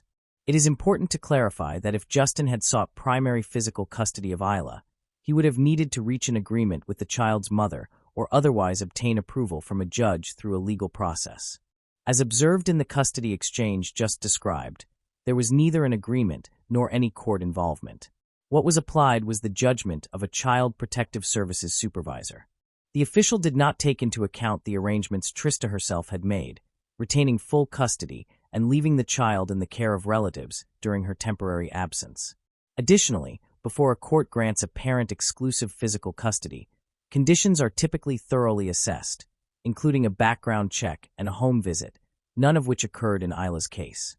In essence, custody procedures require that the child's best interest prevail, but reportedly, no report was found to justify the decision that was made. In analyses published regarding Isla's case, it was believed that only the presence of imminent danger to the child's safety could outweigh the stability and continuity provided by remaining with her maternal relatives. In this sense, it might be assumed that Child Protective Services officials considered the child to be at risk. If that were the case, it is not justifiable that the measure was applied only to Isla and not to her younger brother, Raymond. The father took the girl to his childhood home in Waterville, where he lived with his 47-year-old mother, Phoebe, his 24-year-old sister, Alicia, and her daughter, Gabriella, who, like Isla, was an infant. At that time, Justin, 25, occupied the partially finished basement, a single large room, while the remainder of the family lived upstairs. During Trista's time in rehabilitation, she called Justin daily to speak with Isla and ensure that everything was all right. In these calls, she noticed no warning signs. On October 20th, 2011, coinciding with the 8th day of Trista's treatment, a meeting was held to discuss Isla's case. It was attended by members of Child Protective Services, 2 doctors, Trista and her sister Jessica, who were accompanied by a lawyer, and Justin, who participated by phone. This meeting resulted in an agreement. Isla would be returned to her mother on October 22, 2011, once Trista completed her addiction recovery program. It was also agreed that Justin would bring Isla to the treatment center on the 21st for a visit. Everything was proceeding well for Trista, but the situation would soon change. None of the agreements were honored. Desperate to regain her daughter, Trista repeatedly contacted Child Protective Services to enforce the agreement made in their presence. When she could not achieve results with Child Protective Services, she sought a temporary arrangement with Justin. He would continue to keep the child while she had regular visits. On November 12, 2011, Justin took the girl to an emergency room. After conducting the necessary examinations, doctors determined that the little girl had a broken bone in one of her joints, specifically in the joint that connects the elbow to the upper arm. Justin informed the doctor that the accident had occurred the previous night, on November 11th. According to his account, it was raining, and he slipped and fell on her while holding Isla in his arms on the porch. He added that, although she had cried, she did not appear to be injured, and it was not until the following morning that it became clear she required urgent medical attention. By the next Monday, the orthopedist determined that surgery would likely not be necessary and that the injury would probably heal on its own. A week later, on November 26th, during her 3rd medical appointment to assess the child's progress, the specialist stated that everything was proceeding as expected. Trista was present at this consultation to closely monitor her daughter's recovery, never imagining that it would be the last time she would hold her in her arms. From that moment, the situation began to spiral, with Trista growing weary of disputes over custody, visitations, and even her right to speak to Isla on the phone. the mother decided to take action. On December 15, 2011, she filed papers in court to initiate legal proceedings to obtain full physical custody of Isla.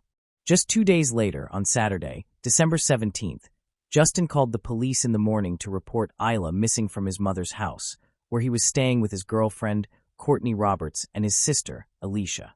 He told the authorities that they had put the 20-month-old girl to bed the night before, and when they awoke, she was gone. Early that morning, Trista had begun a car trip to a coastal city in Maine, about 50 miles from the Canadian border, to visit her boyfriend, Raymond, who had recently entered a correctional facility after being convicted of arson. She was dozing in the passenger seat while her father-in-law, Robert Fortier, drove. Robert received a call from Trista's father, informing him that Isla was missing. The news left him stunned, and he searched for a safe place to stop the car and wake Trista. Still groggy, she heard her father's voice and gradually realized that her baby's whereabouts were unknown. Desperate, Trista changed her route to meet the police who were searching for her young daughter. The journey lasted an hour and a half, but to Trista, it felt like an eternity. Throughout the trip, she frantically called Justin to learn what had happened, terrified by his lack of response. Even upon arriving at the police station, both Trista and her fiancé's father gave statements. About 30 minutes later, Trista's father joined them at the police headquarters, angry and deeply distressed. As it turned out, Justin had called 911 that morning at 8:49 a.m. to report Isla's disappearance. He stated that the last time anyone had seen Isla was the previous night around 10 p.m., when his sister, Alicia, checked on her before going to bed. On Saturday morning, they discovered she was missing from her crib, though he did not specify the exact time during the call. Justin's theory was that the child had been kidnapped by an unknown intruder. News of Isla's disappearance spread rapidly, and authorities immediately launched an operation. Police chiefs addressed the media, stating that the case was being aggressively investigated and that their priority was to find Isla at all costs. The police then proceeded to search the house for any evidence that could lead them to her. To support the operation, the family stayed with friends. At the same time, a command center was set up to coordinate the search. On the second day, Sunday, December 18th, search dogs were deployed, and the area surrounding the house where Isla was last seen was thoroughly searched. Trista's home was also meticulously examined, during which the distraught woman had to remain with her mother and younger son in a motel. Trista's father found it extremely difficult to sit idle, as Isla was the apple of his eye. On the third day, Monday, December 19th, the FBI was called in to assist with the search. By that time, 75 personnel from various agencies were involved in the operation. The Maine State Police seized 2 vehicles from the DiPietro residence. One of them, a 1996 Ford Explorer, belonged to Justin. The other, a 4-door silver sedan, was owned by Justin's girlfriend Courtney, who was also present on the night of the disappearance. From day one, local newspapers echoed the news the following morning. Headlines in print media were already covering the story, and 72 hours later, Trista could be seen in interviews with different local news outlets. She did not hesitate to point towards Justin. By the end of the first week, the Today Show, one of the most successful morning news programs in the United States, highlighted the news. There, Trista insisted that her daughter's father was the only one who could answer her questions, as he was the last to see her alive. On the evening of the 4th day, Justin made his first statement to the media. He appeared calm, as if the disappearance hadn't occurred while the child was under his care. He claimed to have no idea what happened to Isla, and stated he wouldn't make accusations or insinuations until the police determined who was responsible for the disappearance. He also announced that he and his family would do everything possible to aid the investigation and secure his daughter's return. During his statement, Justin acknowledged that Isla was under his exclusive custody at the time of her disappearance, but he lied, stating that this was achieved through an agreement with the mother. Moreover, he added that Trista was incapable of taking care of the child. As days passed, the search efforts widened. The FBI's Child Abduction Rapid Deployment Team canvassed the neighborhood, knocking on every door. They repeatedly interviewed neighbors, hoping to uncover some revealing details. The police emphasized the significant effort underway, seeing only commitment and energy from the 75 officers dedicated to resolving the case. Until the 10th day after Justin's complaint, it was estimated that 5,000 hours of work had been invested in the search and 330 leads were being followed. The operation also involved around 50 civilian volunteers from the Search and Rescue Association. A reward of $30,000 was offered to anyone who could provide a lead that would help in recovering Isla. Trista remained steadfast in her efforts to find her beloved daughter. The grieving mother was determined in her fight to keep everyone focused on the case. She worked with allies and support groups to organize vigils, marches, and events in memory of Isla. News cameras were always present, and she, along with other spokespeople, offered new topics to journalists to keep the story on the front page and in the nation's mind.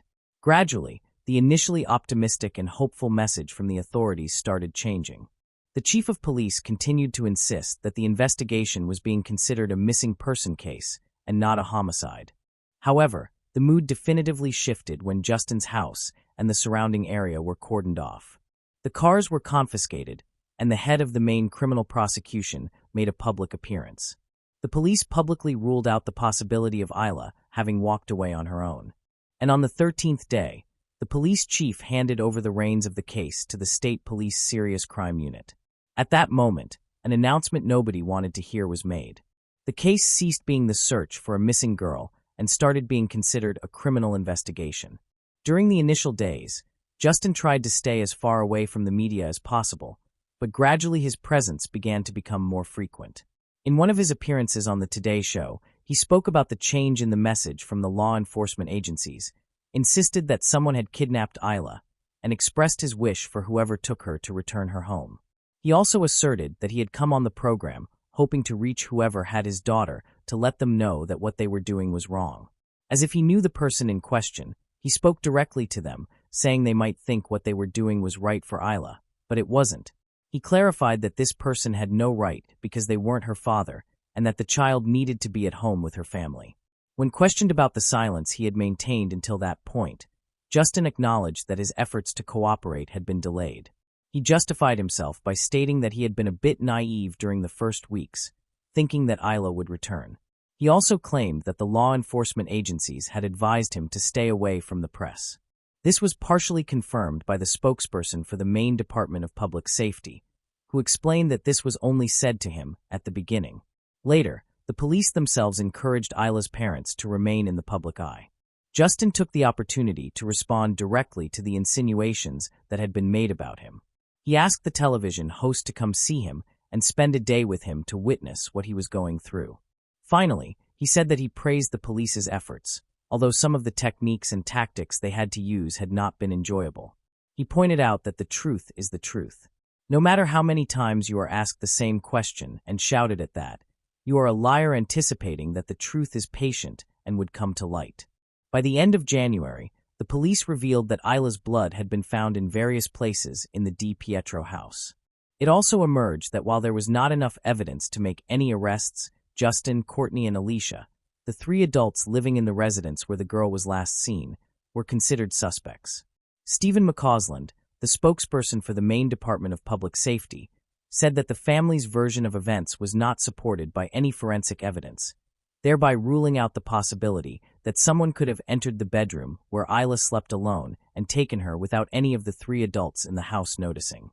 6 months after Isla's disappearance was reported on May 30th, 2012, the police said that it was unlikely that the little girl was alive. Trista's family allowed journalists into their home as they watched the press conference where this news was announced. Trista immediately broke into tears.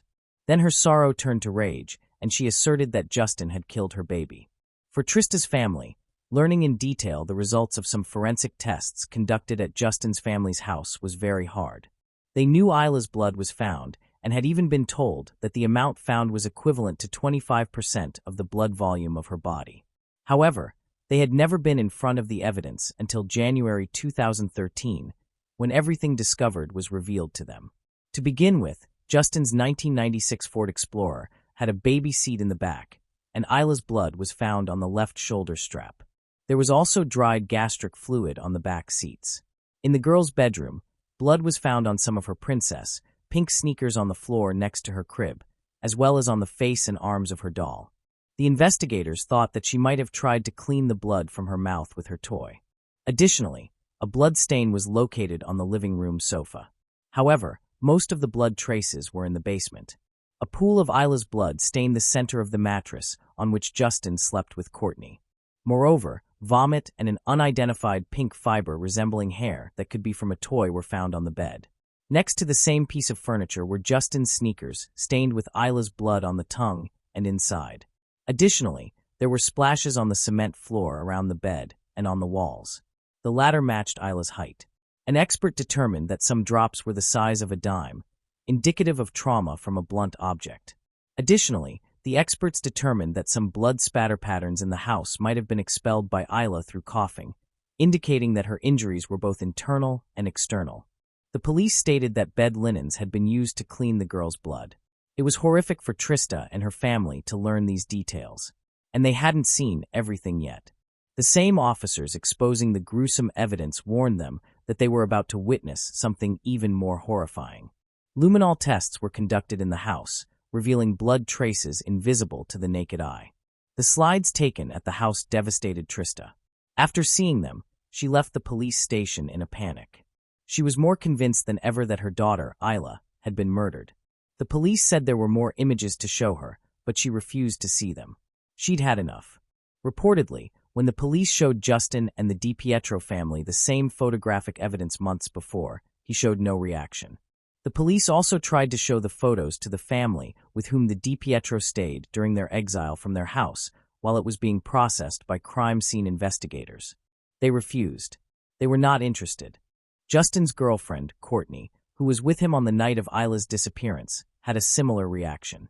Confronted with the compelling police findings, Trista told the press, amid her unbearable pain and sense of helplessness, that Justin, Alicia, and Courtney were still walking the streets as if nothing had happened. 8 months after receiving the dramatic report in September 2013, Trista wrote a scathing letter to the press detailing the evidence and photos she had been shown. She was exhausted from waiting and, with or without law enforcement's approval, sought to reignite public interest in the case. In the spring of 2016, a team of journalists visited Justin's mother's house. Alicia, Isla's aunt, answered the door, and the reporters asked about the blood evidence. She explained that Isla was lactose intolerant and had been vomiting. However, a quick internet search indicated that common symptoms of lactose intolerance include gas, bloating, abdominal pain, and diarrhea.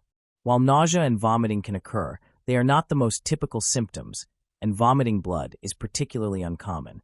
In 2017, at Trista's request, a judge officially declared Isla legally dead. The magistrate ruled that the death had occurred around December 17, 2011, the date she was reported missing by her father, Justin. With that determination, Trista and her lawyers filed a wrongful death lawsuit against Justin, alleging that he caused Isla's death through intentional unlawful acts and subjected her to pain, fear, terror, and physical injuries prior to her death. At the time the lawsuit was filed, Justin remained missing. It was later revealed that he and his lawyers denied any wrongdoing and dismissed the lawsuit as baseless. In response, Trista held a press conference in which she addressed her deceased daughter's father directly, questioning whether he had any conscience. Earlier in 2023, a judge approved Trista's petition to include Phoebe and Alicia in the wrongful death lawsuit. The 3 defendants are facing civil lawsuits for wrongful death, conscious pain and suffering, and unlawful interference with the body of a deceased person. Additionally, Justin faces a charge for violating a parent's duty to care for a minor child. Both Trista and her lawyer were aware that they would not receive any financial compensation from Justin. That was not the purpose of the lawsuit. Their goal was to uncover information and reveal the truth. There were numerous unusual circumstances surrounding Isla's disappearance. For instance, investigators informed Trista of something astonishing about the morning Isla went missing. Before calling 911, Justin had driven to Portland and back. He claimed he believed Trista had taken Isla and that he was searching for her, yet he never contacted her or any of her family members. However, during that lengthy trip, he did call a friend who had sold him a $25,000 life insurance policy for Isla just weeks earlier. The peculiar aspect was that Justin stayed at this friend's house while detectives were actively investigating the disappearance. This behavior was remarkable, given that Justin had largely stayed absent from his daughter's life during Trista's 9-month pregnancy and for most of the child's life. Trista also reported receiving strange messages from Justin in the week following the day he took Isla. He expressed fear that someone might attempt to kidnap her or take her away. The last time he sent similar messages was around December 11th, 6 days before the disappearance was reported. Yet when Isla vanished, those same messages took on a threatening and perplexing tone. Trista said she had always wondered what those words truly meant. Moving on to the next case. Jerry Cassidy. Sherry Miller, who used sex, deceit, and internet chat to arrange a brutal crime, was taken into custody in February 2000. This act is frequently described as the first internet-related murder in the United States. On December 22, 2000, Sherry Miller, an ordinary American mother of 3, was convicted of second-degree murder and conspiracy to commit first-degree premeditated murder. She maintained her innocence for almost 17 years before admitting guilt in 2016. "I have destroyed many lives. It is time to end the lies and reveal the truth," Sherry Miller declares before admitting guilt. Bruce and Sherry were both born and raised in Flint, Michigan, a poor city that had once been a crucial piece of the Midwest automotive industry. Sherry Paulette Keithley Miller was born on October 13, 1971, and according to her, she experienced a very harsh childhood. The girl was raised without a father.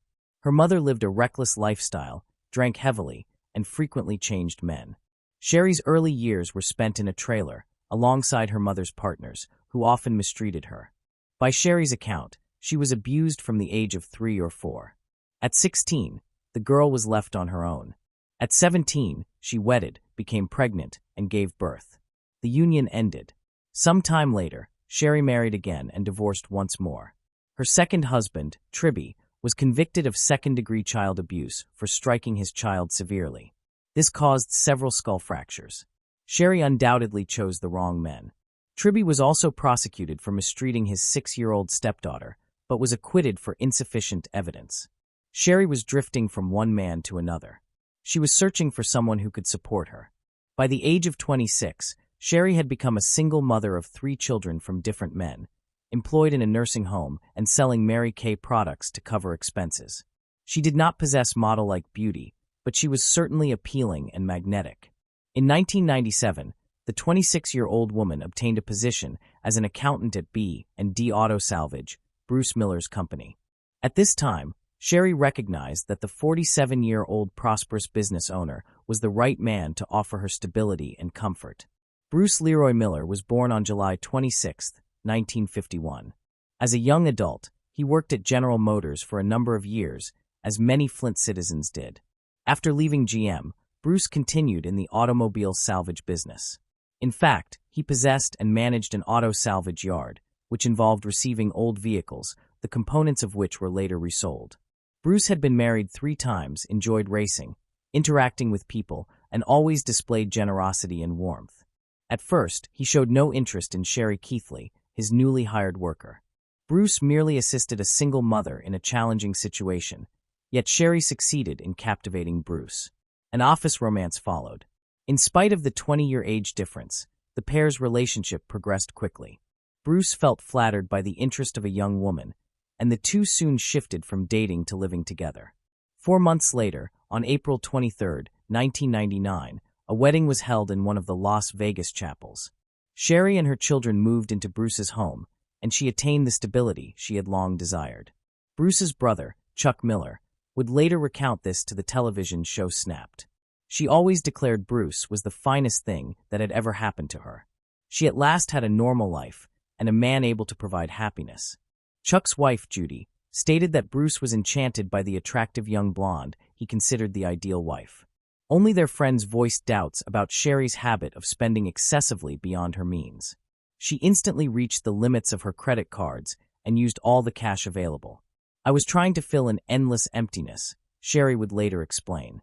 Despite his friends' concerns, her diligent husband was unbothered and ignored his wife's financial habits. Regardless, Sherry also worked. She was a Mary Kay cosmetics saleswoman, which allowed her to promote products to clients at home or while traveling nationwide. To assist her in monitoring her accounts, her husband even purchased a computer for her. It was this very purchase that became the decisive turning point. Sherry Miller unintentionally came across adult chat rooms on the internet while selecting a vacation spot using her home computer. In 1999, social media did not exist, and sending text messages was not widespread.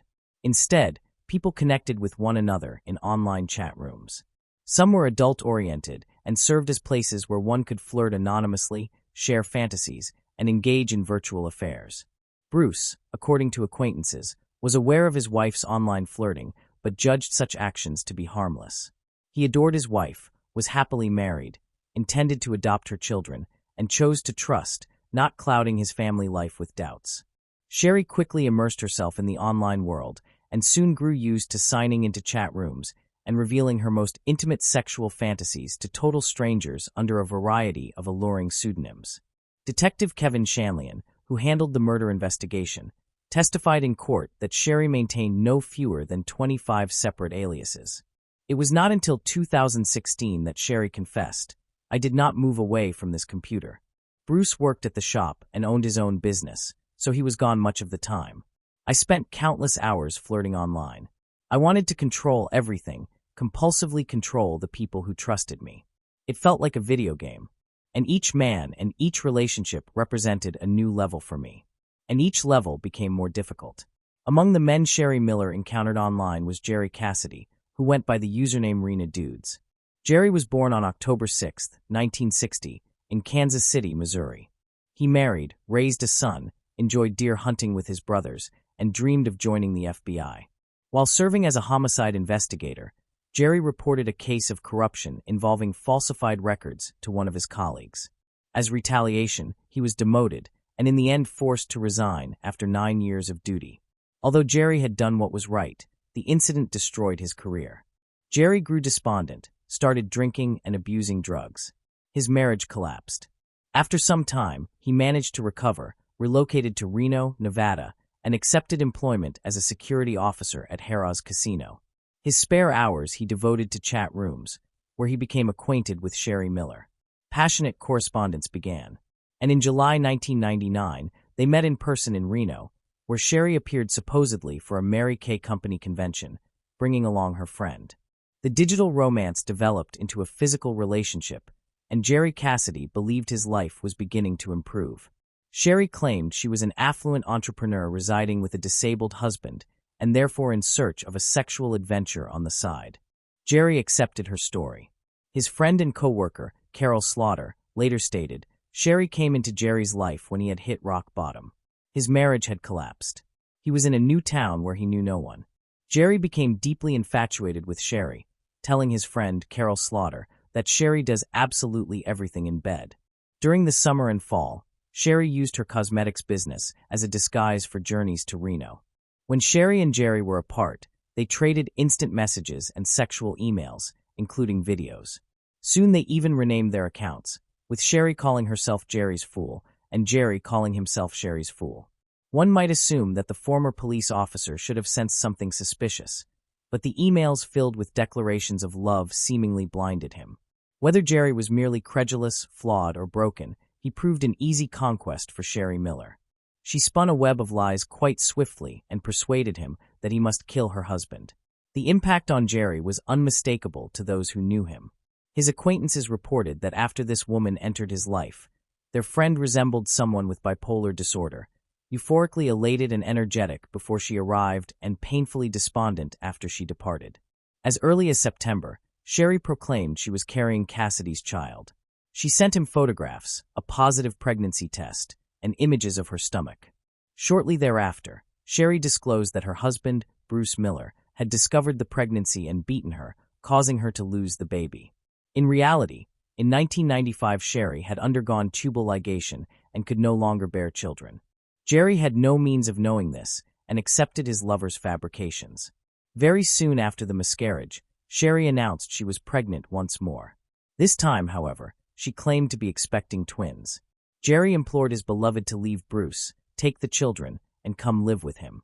Sherry explained she could not because Bruce had mob ties and would not let them go for nothing. Allegedly, she feared for her life and for Jerry's. The young woman kept traveling to Reno. At one point, Jerry was detained for public intoxication and disorderly conduct at the casino. There was a pause in their online exchanges during his arrest. When Jerry was released, he resolved not to expose Sherry to further danger from her husband, Bruce, and returned to Missouri to attempt to reconnect with his family. The pair maintained their relationship online. Sherry forwarded images of ultrasounds and photos of her expanding abdomen. "I just puffed my stomach out." Jerry wanted to believe it so fervently that he would have no doubt he could see the pregnancy even if it were not there, Miller would later say. Soon, on November 5, 1999, Jerry Cassidy received an email, apparently from Bruce Miller, stating that he knew everything and would not allow the bastards to be born. A worried Jerry tried to reach Sherry. Hours later, she messaged him herself, saying she had to leave for a few days and would text him later. The following day, Jerry received a note from Bruce and learned that he had forced his wife to have an abortion. Attached to the message were photographs of a bruised Sherry. "I remember standing in front of the mirror, trying to draw bruises on my stomach," Sherry would later recount. Jerry had reached a tipping point. His children, not one, but two twins at once, had been killed by Bruce Miller. He was again devastated and full of anger. He blamed Bruce for the deaths of his 3 children and the abuse of the woman he loved. After reconnecting with Sherry the next day, November 8th, Jerry said he couldn't go on like this. He would kill her husband. The couple set about devising a plan to kill him. They worked out routes, parking spots, and even the best place and time to get to the dump.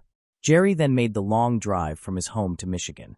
That same evening, as Bruce planned to leave work, he received a call from Sherry and, following the plan, asked if he could pick up a pizza on his way home.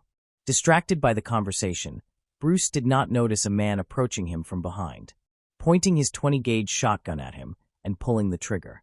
After committing the crime, Jerry went home and Sherry began the next part of the plan.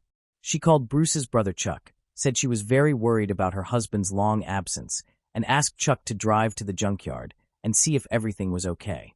When Chuck got there, he found his brother dead on the floor in a pool of blood. He had been shot in the chest with a shotgun at close range. According to eyewitnesses, when Sherry learned of Bruce's death, she began screaming and crying. The crime scene was quickly discovered, but no trace or evidence of the suspect remained. Detectives learned that Bruce carried large amounts of cash, and they initially thought his death may have been the result of a botched robbery, as the dead man's wallet was missing. John Hutchinson, a friend and employee of Bruce's who had recently borrowed $2,000 from him, came under suspicion. Police questioned Hutchinson, searched his home, and confiscated weapons. John adamantly denied involvement. The search was inconclusive, and despite the fact that Hutchinson failed a polygraph test, he was eventually released. A theory of murder due to falsification of vehicle identification numbers was considered. However, none of the options did not give any leads, and soon the case was closed. Meanwhile, according to Bruce's sister, Judy Miller, Sherry's behavior did not fit most people's idea of a grieving spouse. 2 days after the death of her supposedly beloved husband, she was already dancing in a bar in Otisville, Michigan, and looked happy. 2 weeks later, she had a boyfriend, and it wasn't Jerry Cassidy, but a local delivery boy named Jeff Foster. The goal was accomplished. It was like Sherry had passed a level in a video game, and the former lover was no longer interesting. Jerry thought that after the murder, he would be with the woman he loved. After all, he killed for her, but that didn't happen. She began to distance herself, and a month after the murder, she moved her new boyfriend, Jeff Foster, into the house she used to share with her husband and completely severed her relationship with Jerry, leaving him devastated. It was probably at this point that Cassidy realized he had murdered an innocent man in cold blood, and guilt overwhelmed him. He turned from a lover to an investigator and realized that all the charges were fabricated by Sherry herself. 3 months later, on February 11, 2000, Jerry shot himself in his Odessa, Missouri apartment with a .22 caliber rifle. Moving on to the next case. John Berry. In a small town in America named Bristol, Tennessee, John Berry was born on August 26, 1983. She was cheerful and sociable, having many friends and enjoying going to parties. During her school years, she was also a member of the local cheerleading squad. After graduating high school, Johnia enrolled at East Tennessee State University to study criminology and psychology. While at college, she met Jason White, and they started dating, eventually becoming engaged shortly before they graduated. In the latter part of 2004, when she was 21 years old, Jonia decided to pursue a master's degree in psychology. This made her temporarily relocate to Knoxville, another city, for her education. While pursuing her studies, she worked part-time at a children's learning center and realized her passion for assisting children. Her fiancé, Jason, continued his education in another state, working towards becoming a lawyer. Although they were separated by distance, they kept in contact and prepared for their marriage. In Knoxville, Jonia first stayed at the apartment of her friend Jason Amami. They had attended college together and later both moved to Knoxville. They shared a 2-bedroom apartment, and Jason allowed Jonia to live there until she could arrange her own place. Jonia held 2 part-time jobs, one in a jewelry shop and another at a children's hospital. On Sunday night, December 5th, after finishing her shift at the store, Jonia went to the shopping mall to buy Christmas gifts. When she returned home, she wrapped presents for the kids at the learning center, spoke with her neighbor, and afterward went into her room. She also had a phone call with her fiancé before going to sleep. At about 4 a.m., Jason Amami heard a woman screaming. He assumed Jonia was experiencing a nightmare, so he entered her room. However, instead of that, he encountered an intruder holding a knife. The intruder assaulted Jason, and a struggle followed. Eventually, Jason succeeded in pushing the assailant away and escaped from the apartment. He ran to the closest convenience store, located nearly a kilometer away, to seek assistance. When the clerk noticed Jason, who was covered with blood, they immediately called 911. Jason explained to the police what had taken place when they arrived. The officers went to their apartment and discovered Jonia in the corridor that linked 5 apartments. She was still alive, though barely conscious. When they questioned her about the assailant, she was only able to provide faint hints. The police searched the entire building and the nearby surroundings, but they were unable to locate the attacker. They quickly transported Jonia to the closest hospital, but even though the doctors tried everything, they could not save her. The doctor reported that she had sustained over 20 stab wounds, making survival almost impossible. Regarding Jason, he had 8 injuries caused by the attacker, but only one was severe. He received medical attention, and his life was not at risk. Meanwhile, detectives began examining the crime scene. They discovered blood in the hallway, indicating that Jonia had attempted to seek help from her neighbors, but nobody had opened their doors. Right beside Jonia's room, they located the murder weapon, which was revealed to be a kitchen knife that belonged to Jason. The attacker had used the weapon with such force that it became bent and damaged. Investigators also found blood near the back entrance of the apartment and on the stairway leading down to the street. Since Jason and Jonia had exited through the front door, detectives believed the most plausible explanation was that the killer had escaped out the back door. Inside Jason's room, they uncovered another piece of evidence, a partial footprint, possibly left by the assailant while pursuing Jason and attacking him. Because of the savage manner in which Jonia had been killed, the police believed the motive was personal. Initially, the detectives began looking into Jonia's fiancé, even though he was more than 1,000 kilometers from Knoxville. However, all his relatives and friends affirmed that Jonia and her fiancé had a loving relationship and that he had no reason to commit such a vicious act. He learned of Jonia's death when his mother telephoned him at 10 in the morning. He stated that upon hearing the news, he collapsed and needed a long time to recover. He was unable to handle anything, so he asked his neighbor for help in booking a flight ticket and packing his luggage. The investigators thoroughly examined his alibi and confirmed that he could not possibly have traveled to Knoxville and returned by morning. Therefore, they eliminated him as a suspect and instead directed their focus toward Jonia's neighbor. Unlike the victim's fiancé, this neighbor had no firm alibi and had been inside the apartment with her, leading to suspicions that he might have been the offender. Jonia's friends and relatives also doubted him. Some suspected he could be the actual killer, while others blamed him for abandoning the apartment and leaving Jonia behind. This suspicion was so strong that the victim's parents refused to let him attend her funeral. Soon after Jason was discharged from the hospital, investigators began interrogating him. He maintained his original story. He heard screams, saw an unknown man, and was attacked. After he managed to push the assailant away, Jason ran to the front door and out onto the street, attempting to get help from the neighbors. He believed Jonia had also escaped the apartment since he no longer heard her screaming. Yet, the police were reluctant to accept this account. What first triggered doubt about Jason were his injuries. 7 out of the 8 wounds were only minor, and the last one on his right arm might have been sustained either while defending himself or while being struck. Furthermore, investigators did not find any evidence of forced entry into the apartment, indicating that the perpetrator could have already been inside. Jason claimed he had taken out the garbage through the back door that evening, but could not recall whether he had locked it afterward. Detectives pressed him further, focusing closely on which exit he had used to reach the street. Jason maintained he had gone through the front door, but police suspected he was lying. If Jason had, in fact, left through the back door, that would account for the bloodstains near the door and on the stairway, intensifying suspicions against him. In addition, the police accused him of consuming and selling illegal substances and of showing aggression whenever deprived of them. The young man denied all these accusations, but investigators kept presenting various charges against him. After several hours at the station, detectives suggested that he undergo a polygraph test. To their surprise, Jason consented. Investigators brought in a specialist who posed leading questions. At the conclusion of the examination, they told him that he had failed, implying that he was lying. Hearing this, Jason became deeply distressed, yelling that he had no involvement in the murder, that his life was in danger, and that the true criminal was still free. The detectives, however, remained skeptical.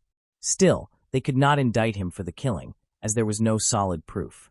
They had to wait for forensic experts to finish analyzing the limited evidence collected from the apartment, and soon an unforeseen revelation appeared. While examining the knife, the murder weapon, they detected 3 DNA profiles, those belonging to the victim, to Jason, and to an unidentified male. Moreover, the unidentified man's DNA was located in Jonia's room, on the handle of the back door, and on the stairway that the killer had used to flee to the street. Furthermore, they discovered a fingerprint on the knife handle smeared with the victim's blood that did not correspond to Jason's fingerprint. These findings caused the police to question whether Jason was the killer. The evidence strongly suggested that another individual had been inside the apartment that night. However, when they ran the DNA sample through the databases, no matches were found. Even though investigators had dismissed Jason as a suspect, the general public still doubted him, accusing him of abandoning his girlfriend and running away instead of defending her. In addition, Jason began suffering from post-traumatic stress disorder. Soon, a significant revelation emerged. It was shown that the polygraph examiner had misread the results, and there had been no proof Jason was lying. Moreover, no solid evidence linked the young man to drugs. The accusations had been used as pressure, but what was more crucial was that the seriousness of Jason's injuries had been misjudged at first. In truth, Jason had sustained severe damage to his neck and lung, with little prospect of a full recovery.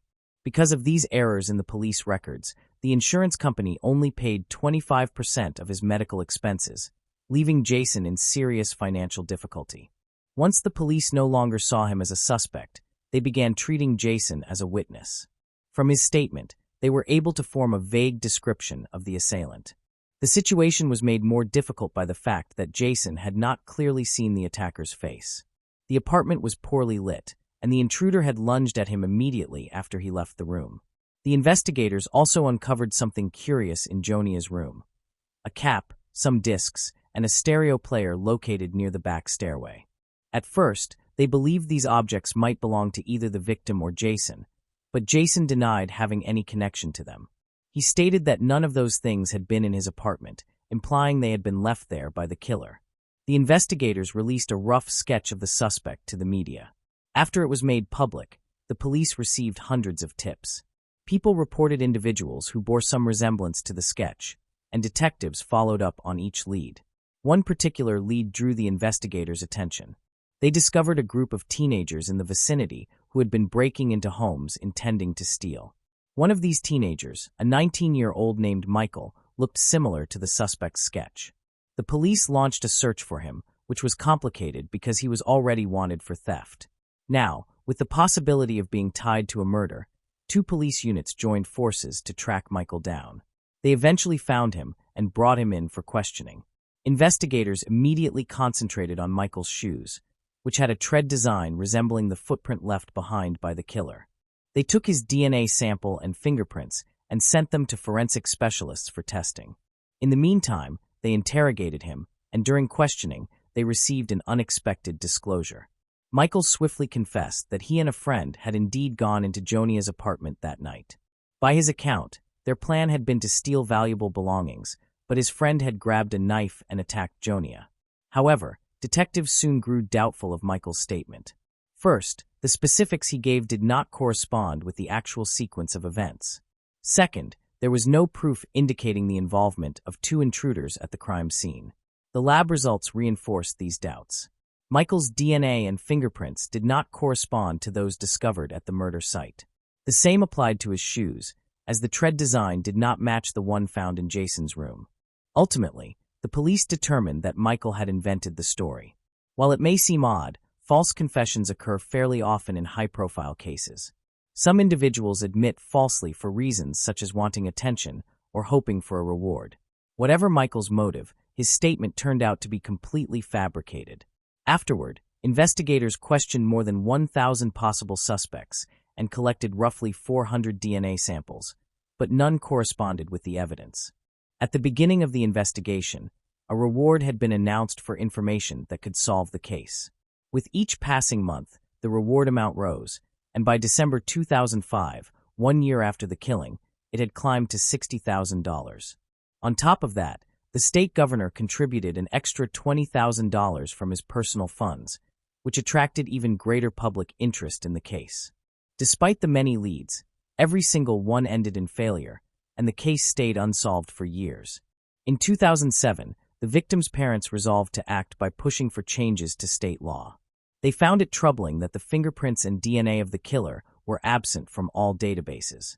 Given the savagery of the crime, the parents refused to accept that it had been the offender's first act. They later learned that, under Tennessee law, fingerprints and DNA samples were only taken from convicted offenders. Jonia's parents were determined to change that. They took an active part in drafting a new statute that required the collection of such samples from anyone arrested for violent crimes. Authorities backed the proposal, and the law went into effect in May 2007. 2 months afterward, a major development occurred in the case. Police arrested Taylor Lee Olson, a 22-year-old, for breaching the conditions of his probation. Olson had an extensive record of criminal behavior, mostly involving theft, check fraud, and car theft. He had also been arrested numerous times in the past. Strangely, his fingerprints and DNA had never been gathered, despite his history of repeated encounters with the law. Olson resided with his girlfriend and their newborn child, yet his unlawful activities continued. It was revealed that Olson had already drawn the investigators' attention 5 months earlier when they received a tip suggesting his potential role in the murder. However, for reasons that remain unclear, the police did not obtain DNA samples for analysis at that stage. Nevertheless, after his new arrest for violating probation, they finally chose to question him regarding Jonia's case. Olson ultimately admitted his role in the killing and voluntarily submitted a DNA sample. When the forensic results returned, Taylor's DNA was found to be an exact match with the sample recovered from the victim's apartment. Following this, they also collected his fingerprints, which matched the print on the murder weapon. Olson was then taken into custody, and detectives began interrogating him. Initially, Olson pleaded not guilty, but he eventually chose to admit his actions. Taylor stated that on that night, he had planned to steal Jonia's car and had entered her apartment through the back door to search for the car keys. When he went into her room, she awoke and began screaming. In reaction, Olson seized a kitchen knife and stabbed her numerous times. Still, he insisted that he had not intended to kill anyone and that everything had happened by accident. Detectives doubted the accuracy of certain details and leaned toward the conclusion that Taylor had premeditated the murder. It was possible he had been stalking the victim beforehand, an idea indirectly supported by reports from Jonia's friends that someone had been following her in a vehicle. At the time, there had been no proof to confirm this, but following Olson's arrest, it seemed increasingly plausible. Regardless, there was little question about his guilt. His DNA and fingerprints were found on the murder weapon, strongly linking him to the crime. Olson's trial was scheduled to begin in mid-2008, and by then, he had already hired an attorney. Apparently, his lawyer advised him to withdraw his confession, and Taylor provided a new account of events to detectives. He now claimed that he had entered Jonia's apartment along with a friend named Noah Cox. In this revised version, Olson said that when he went into Jonia's room to take the car keys, she supposedly woke up, grabbed a knife, and stabbed him several times. Olson then ran out through the back door while his friend went into Jonia's room, disarmed her, and killed her. This new story raised doubts among the police. They found no DNA or fingerprints from any other person at the scene, making it seem highly unlikely that someone else was involved. Detectives waited for the trial to begin, but it never took place. On March 28, 2008, Taylor Olson ended his life in his prison cell. Next to him, several suicide notes were discovered, addressed to his family, Jonia's relatives, and the police. In the note directed to the detectives, he once again claimed that his friend Noah Cox was the true killer and also expressed remorse to Jonia's family, as well as his own. Detectives continued to maintain that Olson was guilty of the murder and repeatedly questioned Noah. However, they found no evidence implicating him. Jonia's parents also remained unconvinced, believing Olson was lying. In their opinion, if Taylor had truly been innocent, he would not have taken his own life. It seemed far more probable that he simply did not want to spend the rest of his years in prison. Furthermore, for several months after his original confession, Olson had consistently asserted that he had entered the apartment alone and that no one else had been with him. His sudden alteration of the story to shift blame onto his friend created even greater suspicion. Moving on to the next case. Nava Alimlek. Nava Alimlek was the younger daughter of Makhlouf and Maisel Alimlek. She left her parents' home in Bat Yam on March 20, 1982, to visit a friend's house, located about 300 meters away. She left a note for her parents containing the following message. To Mom and Dad and the whole family, I'm going to Tali. Don't worry. I'll be back home. I love you very much. Her 19-year-old sister was the last person to see her alive. Nava Alimlek was born on March 20, 1970, in Bat Yam, Israel, as the youngest child of Makhlouf and Maisel Alimlek. They already had 3 older children. Josie was the eldest, followed by Jacob. Ifrit was the eldest daughter, and when Nava was born, she became the favorite of her siblings. Makhlouf and Maisel were distant relatives. Maisel was sent to Israel at the age of 14 following the abduction of 2 family members by Arabs. To immigrate without her parents, she added 4 years to her age. Makhlouf's mother and sister accompanied her. The love between Makhlouf and Maisel developed very quickly. After marrying, they lived under difficult conditions in Jerusalem, experiencing days without work, bread, or vegetables. The couple recalled their hardships but emphasized the prevailing fraternity, neighborly love, and mutual assistance during that period.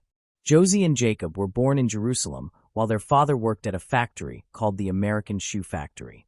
The factory's closure led him to relocate to Bat Yam, limiting his visits to the family to weekends. Eventually, the family joined him, settling in Bat Yam, and after some time, Efrat and Nava were born. Like her siblings, Nava attended the school on the same street where they lived. She was in the 3rd grade when she met one of her favorite teachers, a sports teacher and assistant principal. He described Nava's bright, joyful eyes and her talent in sports, particularly volleyball, and encouraged her to consider a career in sports, as she genuinely enjoyed every physical activity. Nava consistently excelled academically and socially at school. She was highly regarded by her peers and teachers, who described her as responsible, diligent, and excelling not only in sports but also in academic subjects. Another teacher described her as a brilliant girl who was meticulous in her writing and who adorned her notebooks beautifully. Nava was well-behaved, kept her parents informed about her activities, and despite being at an age prone to mischief, was not adventurous. Nava and her siblings came from a loving and supportive family and reciprocated this support and trust by striving to be above-average students, endearing themselves to all their teachers. In the summer of 1981, Nava and her family spent time at a hotel in Eilat, where the then Israeli Prime Minister also arrived as part of his busy 1981 electoral campaign. Nava's charismatic presence caught his attention, and he requested a photograph with her. Being the youngest in the family, her siblings were extremely caring and affectionate toward her. Her relatives described her as a joyful individual whose presence was strongly felt both inside and outside the family home. On March 20, 1982, a sunny Saturday, Nava's interaction with her parents was completely normal. Breaking his routine, Jacob, her older brother, who was already married unlike on every other Shabbat, chose to stay with his wife instead of visiting his parents. By noon, the married couple retired to their bedroom. Nava went out. She left a note for her parents containing the following message. To Mom and Dad and the whole family, I'm going to Tali. Don't worry. I'll be back home. I love you very much. Nava. Nava was deeply rooted in her Jewish traditions and family. She eagerly awaited her bat mitzvah, significant for her spiritual and communal responsibilities in Judaism, but had to wait as she was only 11 years and 3 months old. That Saturday, dressed in red trousers and a matching shirt, Nava was seen by her sister, Efrat, who was across the street with friends. Shortly afterward, Efrat thought she heard Nava calling out, but saw nothing when she turned around. Upon reaching home, Efrat informed her mother that Nava was meeting Tali. However, concern arose when Tali called, stating that Nava had not arrived. Alarmed, the parents immediately reported Nava's disappearance to the police, who initiated investigations that night.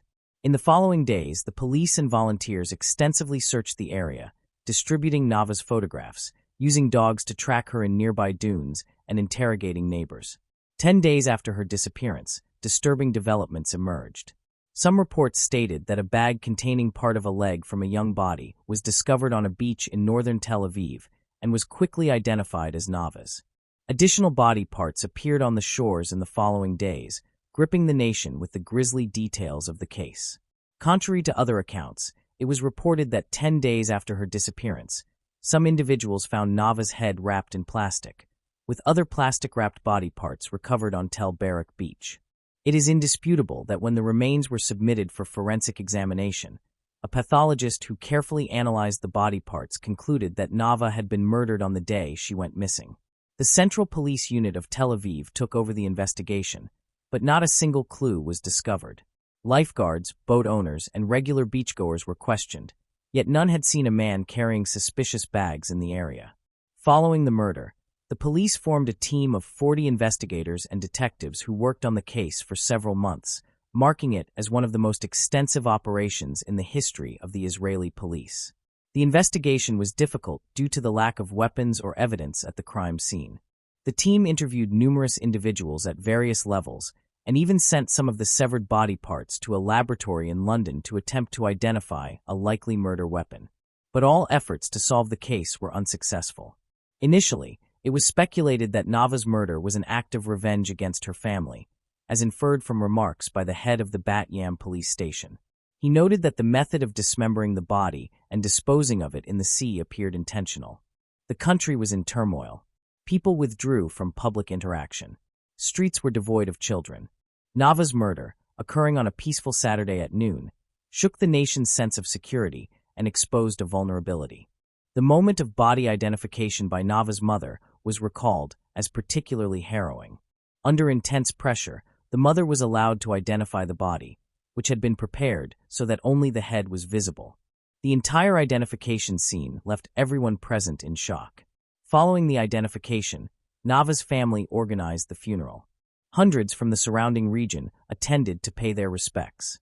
Investigators believed that the killer could not have acted alone due to the mutilation and the movement of the body without being noticed. The commander of the Tel Aviv Police District stated that the investigation team was one of the largest ever assembled, involving multiple specialists. Intense efforts produced no results, causing public distress and leading to curfews for children. In 1982, the police concentrated on sexual offenders, but every lead appeared to be a dead end. Police cadaver dogs, which had detected the scent of clothes Nava Elimelech had worn, led investigators to the home of David Levy, a Bat Yam resident who lived near the Elimelech family home and who had at one time worked with Elimelech's father. In his home, authorities found photographs of Elimelech and her friends. A police search was conducted, but no evidence linking him to the murder was found. However, Levy was discovered to have taken nude photographs of female students at Gordon Elementary School. He was subsequently convicted of pedophilia and imprisoned. An Arab resident from Gaza was also detained, but later released due to lack of evidence. Despite numerous theories, including the involvement of a nationalist terrorist organization, doubts persisted, and after many leads, arrests, and releases, the case went cold. In 1998, police arrested brothers Yehuda and Amos Shalef as suspects in the killing after Yehuda's ex-wife claimed he had confessed to committing the murder to her. Yehuda's home was searched, and his yard was excavated, but no evidence was found. The brothers were ultimately released due to lack of evidence. Nava's mother, Maisel, expressed her continued hope for justice, feeling her daughter's presence despite the passage of years. Criminologist Avi Davidovich theorized that Nava was likely a victim of a serial killer, citing other similar disappearances between 1974 and 1994. He believed it was probable that all the murders had been committed by the same individual. He maintained that the police would have had a better chance of solving the case if they had connected it with the other incidents at the time. However, he also stated that they should not be blamed because the police back then did not possess the level of experience that today's police have.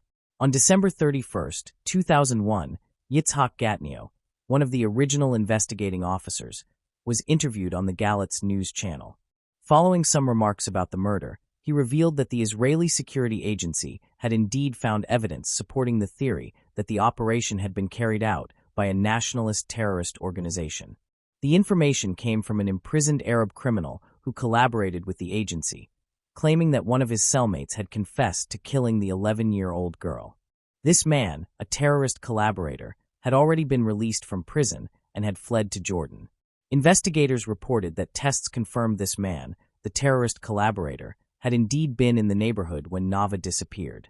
He was not investigated at the time, and as far as Yitzhak knew, the man had died in Jordan. In September 2010, the police commissioner received a letter reminding him that the 1982 murder of Nava remained unsolved. The letter emphasized the ongoing pain of the Elimelech family, their grief compounded by knowing that the horrific murder had not been resolved by Israeli police.